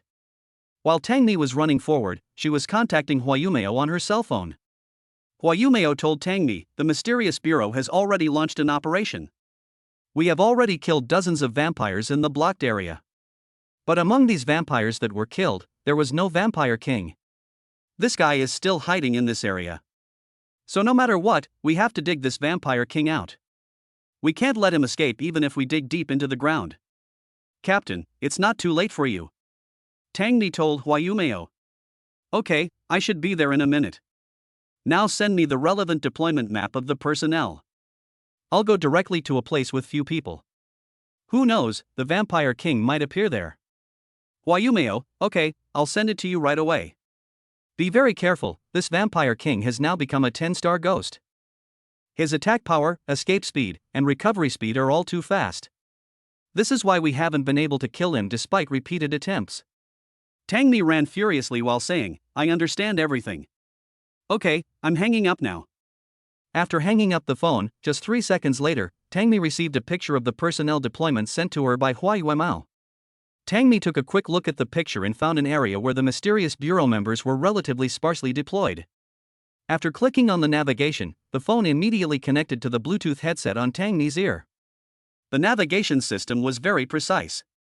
Every time Tangmi ran forward for a few dozen meters, the navigation system would immediately tell her the distance deviation. She would run 10 degrees to the left and front. With extremely detailed navigation, Tangmi quickly jumped down from a tall building and arrived at the blockade area, a small street that almost everyone was familiar with. The reason why no one has deployed sewage on this small street is that the sewer pipes here are generally thin, and at most they are only as thick as a thermos. And it is very rare for a vampire to get out of such a thick pipe. Therefore, the members of the mysterious bureau are relatively sparsely distributed here. Tangmi came here, drew off the long blade on the spot, slowed down his pace, and moved forward while observing his surroundings. After walking about a street forward, at a corner, Tangmi's nerves suddenly tensed up. Because she smelled an extremely foul odor, and that foul odor came from a garbage recycling station in front of her. A normal person would definitely avoid it if they smelled this smell, covering their nose and running away. But when Tangmi smelled this scent, her eyes were instantly filled with murderous intent. Because vampires live in sewers all year round, and their own blood gives off a unique stench. And the smell I smell now is exactly the smell of vampires. Chapter 62 Shiqing District. Tangmi didn't hesitate at all, and ran towards the direction where the stench came from, holding a long blade. In less than a minute, Tangmi saw a manhole cover next to the garbage recycling plant shaking slightly. Dirty sewage was constantly gushing out from there, and the manhole cover was about to be pushed open. Tangmi did not go forward. After all, the smell was too foul, and dirty water was gushing out from below. It would be stupid to rush forward. Soon the manhole cover was completely opened, and sewage gushed out from below like a fountain. Tangmi chose to hide behind a pillar on the side of the road to avoid being splashed with these dirty things. After spraying for less than a minute, a monster that was about 1.8 meters tall, extremely dirty, and about the same size as a human crawled out from the well. After he climbed out, he shook his whole body like a dog shaking its fur, and the dirty water instantly peeled off his body. Tangmi recognized at a glance that it was a vampire, and it was quite large. I really didn't expect that there would be vampires in this area. It's a pity that the vampire in front of me is not the vampire king, which is a bit of a pity. How great it would be if the vampire king were here. Tangmi did not rush to kill the vampire, but looked around to see if there were any other vampires around. If you attack this vampire rashly, and if the vampire king is nearby, you will definitely be tricked. Tangmi's rich combat experience made him choose to remain calm. Sure enough, in another nearby sewer pipe, although there was no gushing of dirty water, the manhole cover was knocked away by a punch from a vampire below, who then jumped out directly from below. This vampire was bigger than the previous one, more than 2 meters tall. A vampire's body is very similar to a human's, except that their head looks very different. The vampire has big eyes, a small nose, and a big mouth with huge fangs, which is very scary. They can crush an adult's head with one bite, and their bite force is comparable to that of a crocodile. They also have a strong ability to suck blood, and their teeth have the function of sucking blood. So once a vampire bites someone, their teeth will immediately absorb the blood. Once an adult is bitten by a vampire, 80% of the blood in the body will be sucked dry within just 5 minutes. Especially the arterial blood, which will be completely sucked dry by the vampire in less than a minute. The blood in the veins is absorbed relatively slowly because there are many diaphragms in the veins. After the two vampires appeared, they began to look around at the situation. Tangmi was also observing whether there were any other vampires around. A minute passed and no third vampire appeared. The two vampires that emerged from under the manhole cover looked at each other and walked towards a residential building. Tangmi knew very well that these two guys definitely wanted to capture a few living people and suck their blood. It's a pity that they met me today. It's their bad luck. Seeing the right moment, Tangmi leaped in front of the two vampires and said with a slight smile, "Go to hell." The two vampires' eyes glowed green when they saw such a delicate and tender woman. In the world of vampires, women's blood is the sweetest and most mellow, and tastes much better than men's blood. The specific classification level is that children's blood is the most delicious, followed by women's blood, then adult men's blood, and then the blood of the elderly and frail. Now that they encountered the women's blood that they loved to drink, the two vampires were so excited that ammonia was bursting all over their bodies. They wished they could tear Tangmi into pieces immediately, drink her blood and eat her flesh. Ouch! The two vampires roared excitedly and ran towards Tangmi. Tangmi stood there motionless, and when the two vampires were less than half a meter away from her, Tangmi slashed out 3 times with the knife hidden in his hand, and went directly behind the vampire. At this time, the bodies of the two vampires were cut into 3 pieces and fell to the ground. Even though Tangmi cut their bodies into 3 pieces in an instant, the two vampires did not just look at their severed bodies. They kept roaring and looked at Tangmi with hatred in their eyes. Their bodies could not move, yet they seemed still alive. This is also one of the reasons why vampires are so powerful. Even if their bodies are cut into two pieces, if left alone, the bodies will slowly move together, and then grow back and heal. This is simply an incredible recovery ability. However, Tangmi did not give them this opportunity. With a wave of her hand, she condensed a flame magic, and flames gushed out from the sky. The entire alley instantly turned into a sea of fire. The two vampires were turned into ashes by the flames on the spot and completely disappeared from this world. "You little brat, you think you can drink my blood?" Tangmi snorted coldly, turned into a shadow, and ran forward wildly. After a while, Tangmi found Zhao Qianquan, the commander-in-chief of this mysterious operation. Zhao Qianquan was extremely anxious at this time. Seeing Tangmi, he immediately said, "The vampire king just appeared, but only appeared for a second before burrowing back into the ground. Now, no one knows where he is. Let's split up immediately and make sure the vampire king doesn't escape from this controlled area." Tangmi nodded and said, "Okay, brother Zhao. By the way, from which direction did the vampire king appear just now?" Zhao Qianquan pointed casually and said, 300 meters ahead is that particularly thick underground pipe. It just popped up there and then disappeared again. No one knows where it went.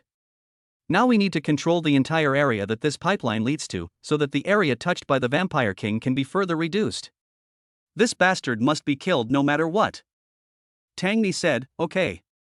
Then he turned into a shadow and ran forward. At this moment, all the masters of the mysterious bureau were extremely nervous, and everyone's speed of movement reached the extreme speed. In the entire blockade area, black shadows kept shuttling back and forth. The vampires that appeared were constantly chopped into several pieces as these black shadows shuttled around, and then turned into ashes by the flames. It can be said that dozens of vampires were eliminated in just a short while. If someone could use a mobile phone to record these scenes into a video, it would definitely be more thrilling and shocking than any blockbuster movie. After almost half an hour of siege, there was still no sign of the vampire king. Just when everyone was nervous, Zhao Qianquan roared in anger. "Fuck, the vampire king ran away." He actually ran away from the soil instead of running back and forth in the pipe. More than 10 comrades in the blocked area ahead were directly killed by the vampire king. This is the latest situation. The vampire king has already fled towards the West City district. Everyone listen to my orders, chase and kill immediately, without delay. Tangmi's heart skipped a beat when she heard Zhao Qianquan's roar. Xiqing district, how could this happen? Why would the vampire king go to West City? That's where his manor villa is located, and his husband is still at home. If the vampire king comes to my house, wouldn't my husband be in great danger? Now in my manor villa, almost all the people are ordinary people, only my husband and Xiaoqing have some fighting ability. But even if the two of them were combined, they might not be able to withstand the attack of the vampire king. They are no match for the vampire king at all. What should I do? Tangmi didn't have time to think about it, and turned into a shadow and ran towards Xiqing district. All the members of the mysterious bureau present at this moment were extremely nervous. They all turned into black shadows and rushed towards the West City district. Chapter 63. Something happened. At this time, inside the manor villa, Yi Bei was wearing an apron, humming a little tune, and busy in the kitchen.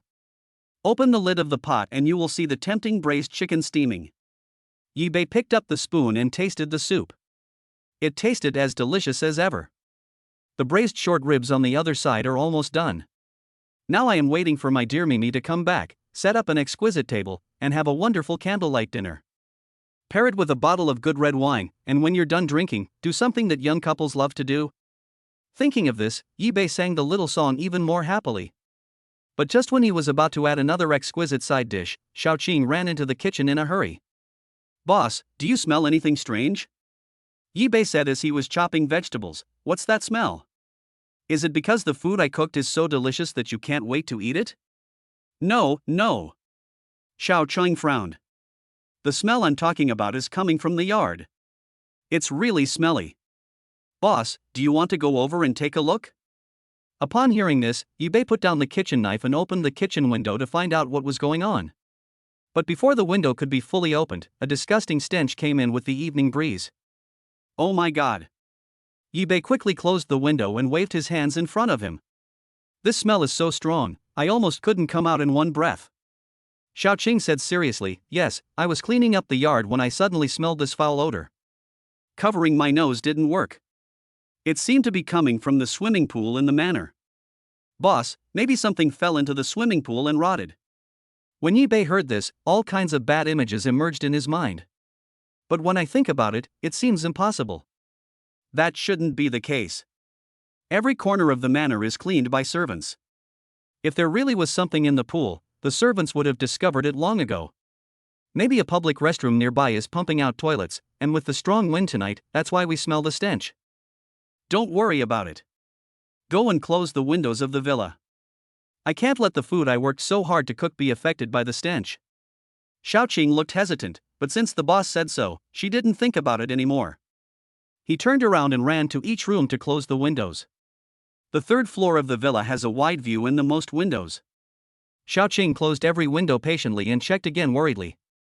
But just as she was about to go downstairs to help Yi Bei, she accidentally saw a dark shadow suddenly emerge from the swimming pool on the side of the villa.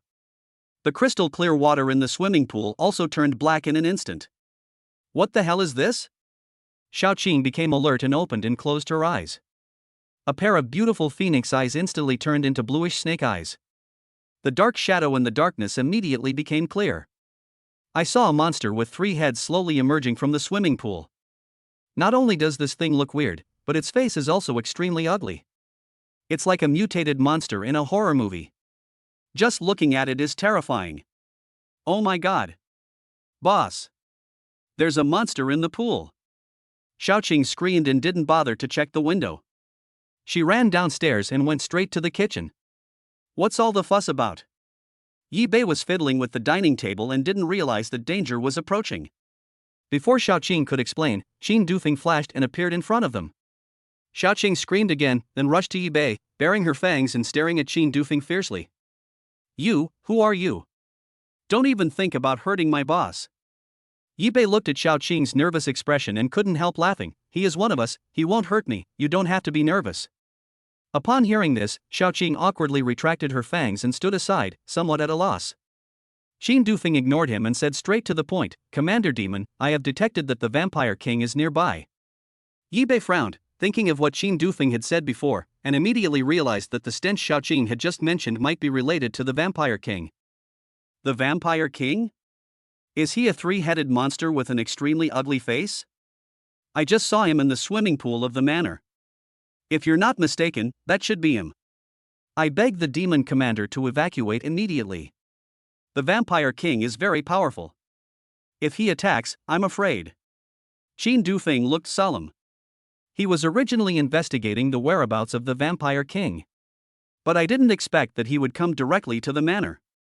Now not only the people of Jiangcheng will be in danger, the most important thing is that he must do everything he can to protect the safety of the demon commander. Yi Bei realized the seriousness of the matter, and also knew that at the moment, he and Xiaoqing alone could not compete with the Vampire King. Even if Qin Dufeng was there, he might not be completely sure of taking down the Vampire King. But this is also a good opportunity to capture the Vampire King, and he doesn't want to miss it. Especially since the manor is vast and sparsely populated, even if a fight breaks out, no innocent people will be harmed. If we gather all 500 elite soldiers of the Shura demon army to fight against the Vampire King, what are our chances of victory? Qin Dufeng immediately understood what Yi Bei meant when he heard this. Reporting to Demon Commander, I am at least 80% sure, but I don't want you to be in danger. I implore you to evacuate immediately. I and others will find a way to handle the rest. Yi Bei did not respond to Qin Dufeng's request, but simply ordered, in this case, immediately summon all members of the Shura demon army in Jiangcheng. Dispatch another team to search Jiangcheng to see if there are any other Vampire Kings. Qin Dufeng hesitated for 2 seconds, but finally accepted the order and went to convey the task. Xiaoqing standing by had her mouth slightly open, looking dazed. The Shura demon army, the demon commander, and 500 elite soldiers. It turns out that the Shura demon army that the proprietress and the others have been looking for is right next to them. Boss, you. Xiaoqing didn't know how to ask for a moment. But she was really curious about what was going on. Could it be that the boss is also a bad guy like the 7 Stars Hall, doing all kinds of evil? The situation is urgent right now. I don't have time to explain everything to you. Hurry up and evacuate the servants in the villa and the surrounding residents to prevent the vampire king from attacking innocent people. Xiaoqing came to her senses and immediately agreed. As soon as the two of them went out, they were almost suffocated by the stench that hit them in the face. Fortunately, Yi Bei was prepared. He put the mint leaves used for cooking into his mouth and chewed them twice, and the feeling of nausea was instantly relieved a lot. Xiaoqing also imitated Yi Bei and chewed 2 mint leaves. Then she flashed and tricked all the servants who were still busy in the villa out. Chapter 64. Take action. Everyone, stop for a moment. The boss lady has prepared some treats for everyone, but there are too many things to transport. I need everyone to follow me down the mountain to help carry them. When everyone heard that there were benefits, they immediately put down their work and gathered around Xiaoqing. Miss Xiaoqing, what are the benefits? I'm not sure either. Come with me, everyone. Otherwise, it will be too late and it will disturb everyone's rest. Xiaoqing mobilized everyone and drove out of the villa in a small truck specially used to transport goods. On the other side, the three-headed monster had disappeared. All that was left was a pool of black water, which continued to emit a foul odor. Don't worry about it for now, the most important thing is to save people. Yi Bei muttered something, and with a flash, he appeared in the manor 10 meters away. Who are you? How did you get in? The two people in the manor couldn't help but scream when they saw Yi Bei suddenly appear in front of them. One of them even picked up his phone to call the police. Although they were neighbors, they were still more than 10 meters apart. Not to mention Yi Bei, even Tangmi and the others had never seen each other before. What's more, those who can live here are either rich or noble. Who has the time to pay attention to what's happening next door? So when they saw Yi Bei, they subconsciously thought he was a thief. Don't get me wrong, I live in the manor next door, and I'm visiting here unexpectedly because... Yi Bei said as he approached the two of them. Before he could finish his words, the electric current hidden under his palm knocked the two men down under his control. Fortunately, he used very little force and did not cause any harm to the two people, but only made them fall into a coma. I'm sorry, the situation is urgent, I can only make you unconscious for a while. After saying that, he carried the two people on his shoulders, and with a flash, he sent them to a safe place. Fortunately, the family didn't have many servants on their estate. Yi Bei used the same method and evacuated all the people in the manor in just 2 or 3 minutes. But he didn't have time to catch his breath. Suddenly, I noticed a strong stench coming from a sewer not far away. Oh my god, is this the vampire king from before, or is there another one? But no matter what the situation is, if he doesn't leave now, he will be in trouble. Just as he was about to slip away, the manhole cover suddenly exploded. The monster with 3 heads mentioned by Xiaoqing rushed straight towards Yi Bei. Yi Bei waved his hands, and a blue seal blocked him and the vampire king. At the same time, a powerful ball of lightning blasted towards one of the vampire king's heads. Perhaps the vampire king did not expect Yi Bei to have the ability to resist. He didn't dodge and took the blow head-on. In an instant, the sound of flesh and blood exploding rang out above Yi Bei's head. Countless thick, black, and foul-smelling liquids splashed everywhere. Fortunately, Yi Bei was covered by a magic seal and was not contaminated by the foul-smelling liquid. But a thick black liquid was seen flowing down from the outer cover of the seal. He still couldn't help but dry heave a few times. Help! Is this thing so disgusting? However, an even more shocking scene occurred. The head that was smashed by him suddenly grew out at a speed visible to the naked eye.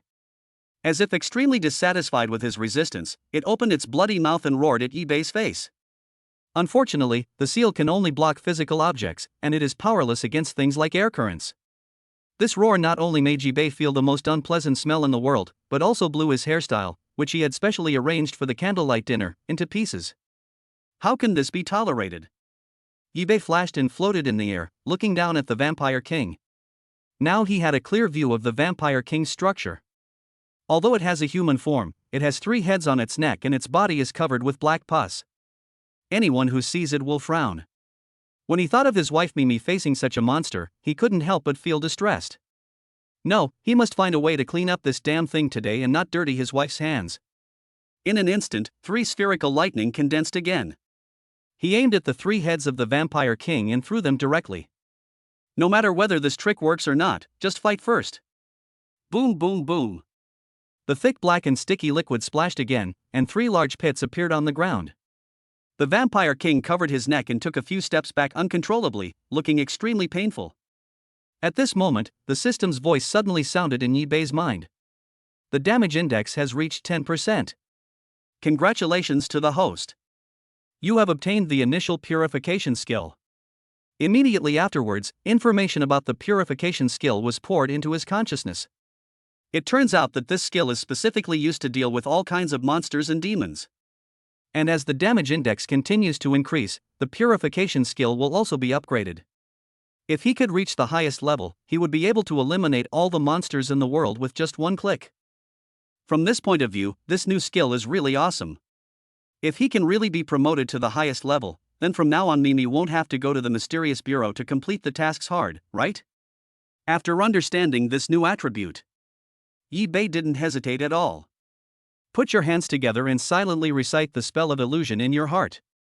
In an instant, more than a dozen identical Yi-Beis appeared in the air. Not only do they look the same, but even their movements and expressions are exactly the same. This was his first time performing an illusion, but he had no time to appreciate it. He quickly concentrated his attention on dealing with the Vampire King, who was surrounded by a dozen of him. At this time, the Vampire King grew a new head again. Just as Qin Dufeng said, this thing is an indestructible cockroach. However, it seems that the Vampire King's regeneration ability requires energy consumption, as long as he keeps attacking the Vampire King. Always wait until his energy is exhausted. By then, wouldn't it be easy for him to capture the Vampire King? Yi-Bei thought about it, and linear lightning condensed in his right hand.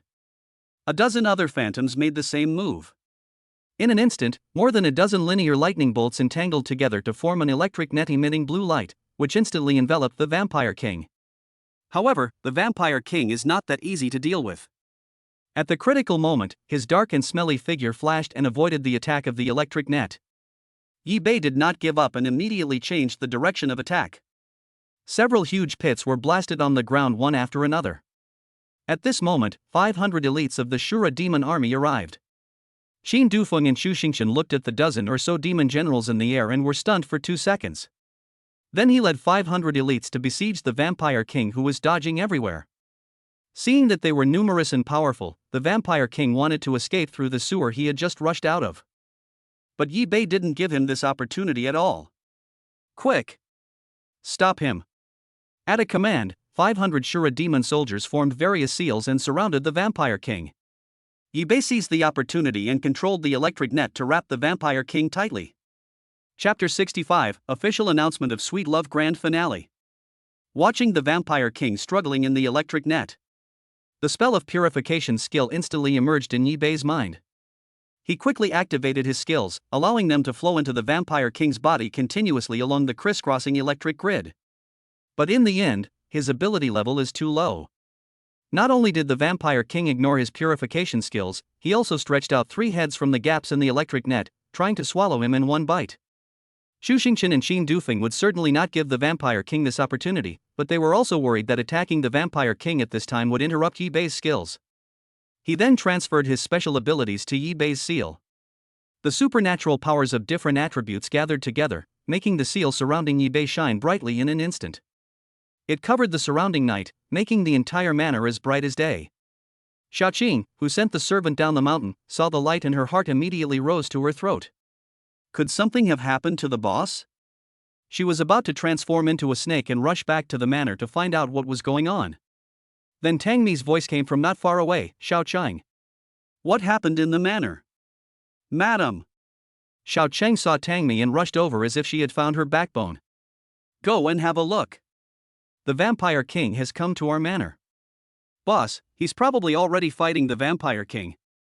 When Tangmi heard this, she was shocked. Without caring about Zhao Qianquan and others who were chasing after him, he dodged and rushed towards the place where the light was shining. When she arrived, the Vampire King had already turned into a pool of black water under Yi-Bei's hands.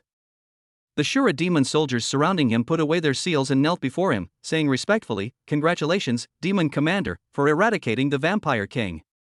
The sound was so loud that even Zhao Qianquan and others who arrived later could hear it clearly.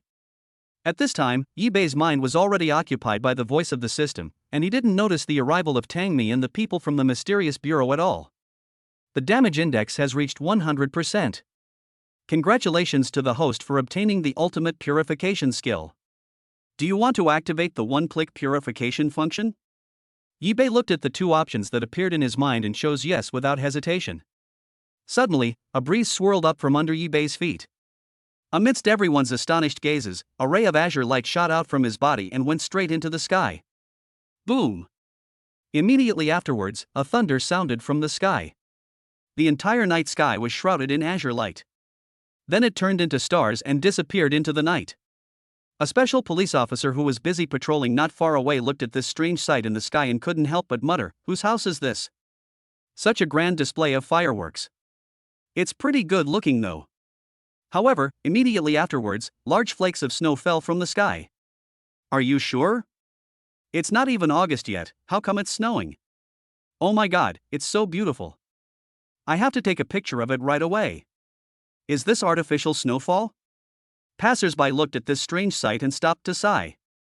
But they never expected that this snow not only fell in Jiangcheng, but all places in the world, even the equator, which is hot and dry all year round, experienced this heavy snow. 3 days later, the heavy snow finally stopped. But there was no snow at all on the streets and alleys. Even the temperature was the same as usual. Experts are still investigating this unusual weather situation, but we can confirm that this heavy snowfall has not caused any damage so far. Please feel free to travel. Tangmi was wearing home clothes, watching the news on TV, leaning on Yibei, and said lazily, "Why didn't you tell me earlier? If I had known earlier that the Shura demon army was yours, the people from the mysterious bureau, and I wouldn't have had to work so hard to search for the Shura demon army's whereabouts." Yibei smiled awkwardly. "To be honest, at that time I had just come into contact with Qin Dufeng and the others. I myself couldn't figure out whether the Shura demon army was good or evil, so how could I dare to be honest with you? If you knew that I was the demon commander of the Shura demon army, wouldn't you be caught between me and the mysterious bureau?" When Tangmi heard this, she smiled happily and couldn't help but hug Yibei's neck and gave him a kiss. "I'm glad you're so considerate of me. But now it's all good. All the demons and monsters in the world have been eliminated by you with just one click. The mysterious bureau has been disbanded, and the Shura demon army has turned around and joined the Dragon Kingdom War Department. From now on, I can stay at home steadily and enjoy a happy and ordinary life with you." Yibei rubbed Tangmi's head lovingly and teased, "What about your career? If you retire like this, your loyal fans will be so sad." Tangmi sat up and thought for a while. "My husband is right, I have to handle this matter properly." After saying that, she got up and went upstairs. Yibei was stunned. He was just joking. He didn't want his wife to be remembered by others anymore. However, Tangmi did not plan to leave the manor. Instead, she changed into relatively decent clothes and sat next to Yibei with her mobile phone. "Honey, we've been married for so long and we've never taken a selfie." As she spoke, she turned on the camera of her phone and took a photo of herself and Yibei. Although it was a casual shot, the two people in the photo are surprisingly well matched. Especially the look Yibei gave her, which was filled with tenderness and love.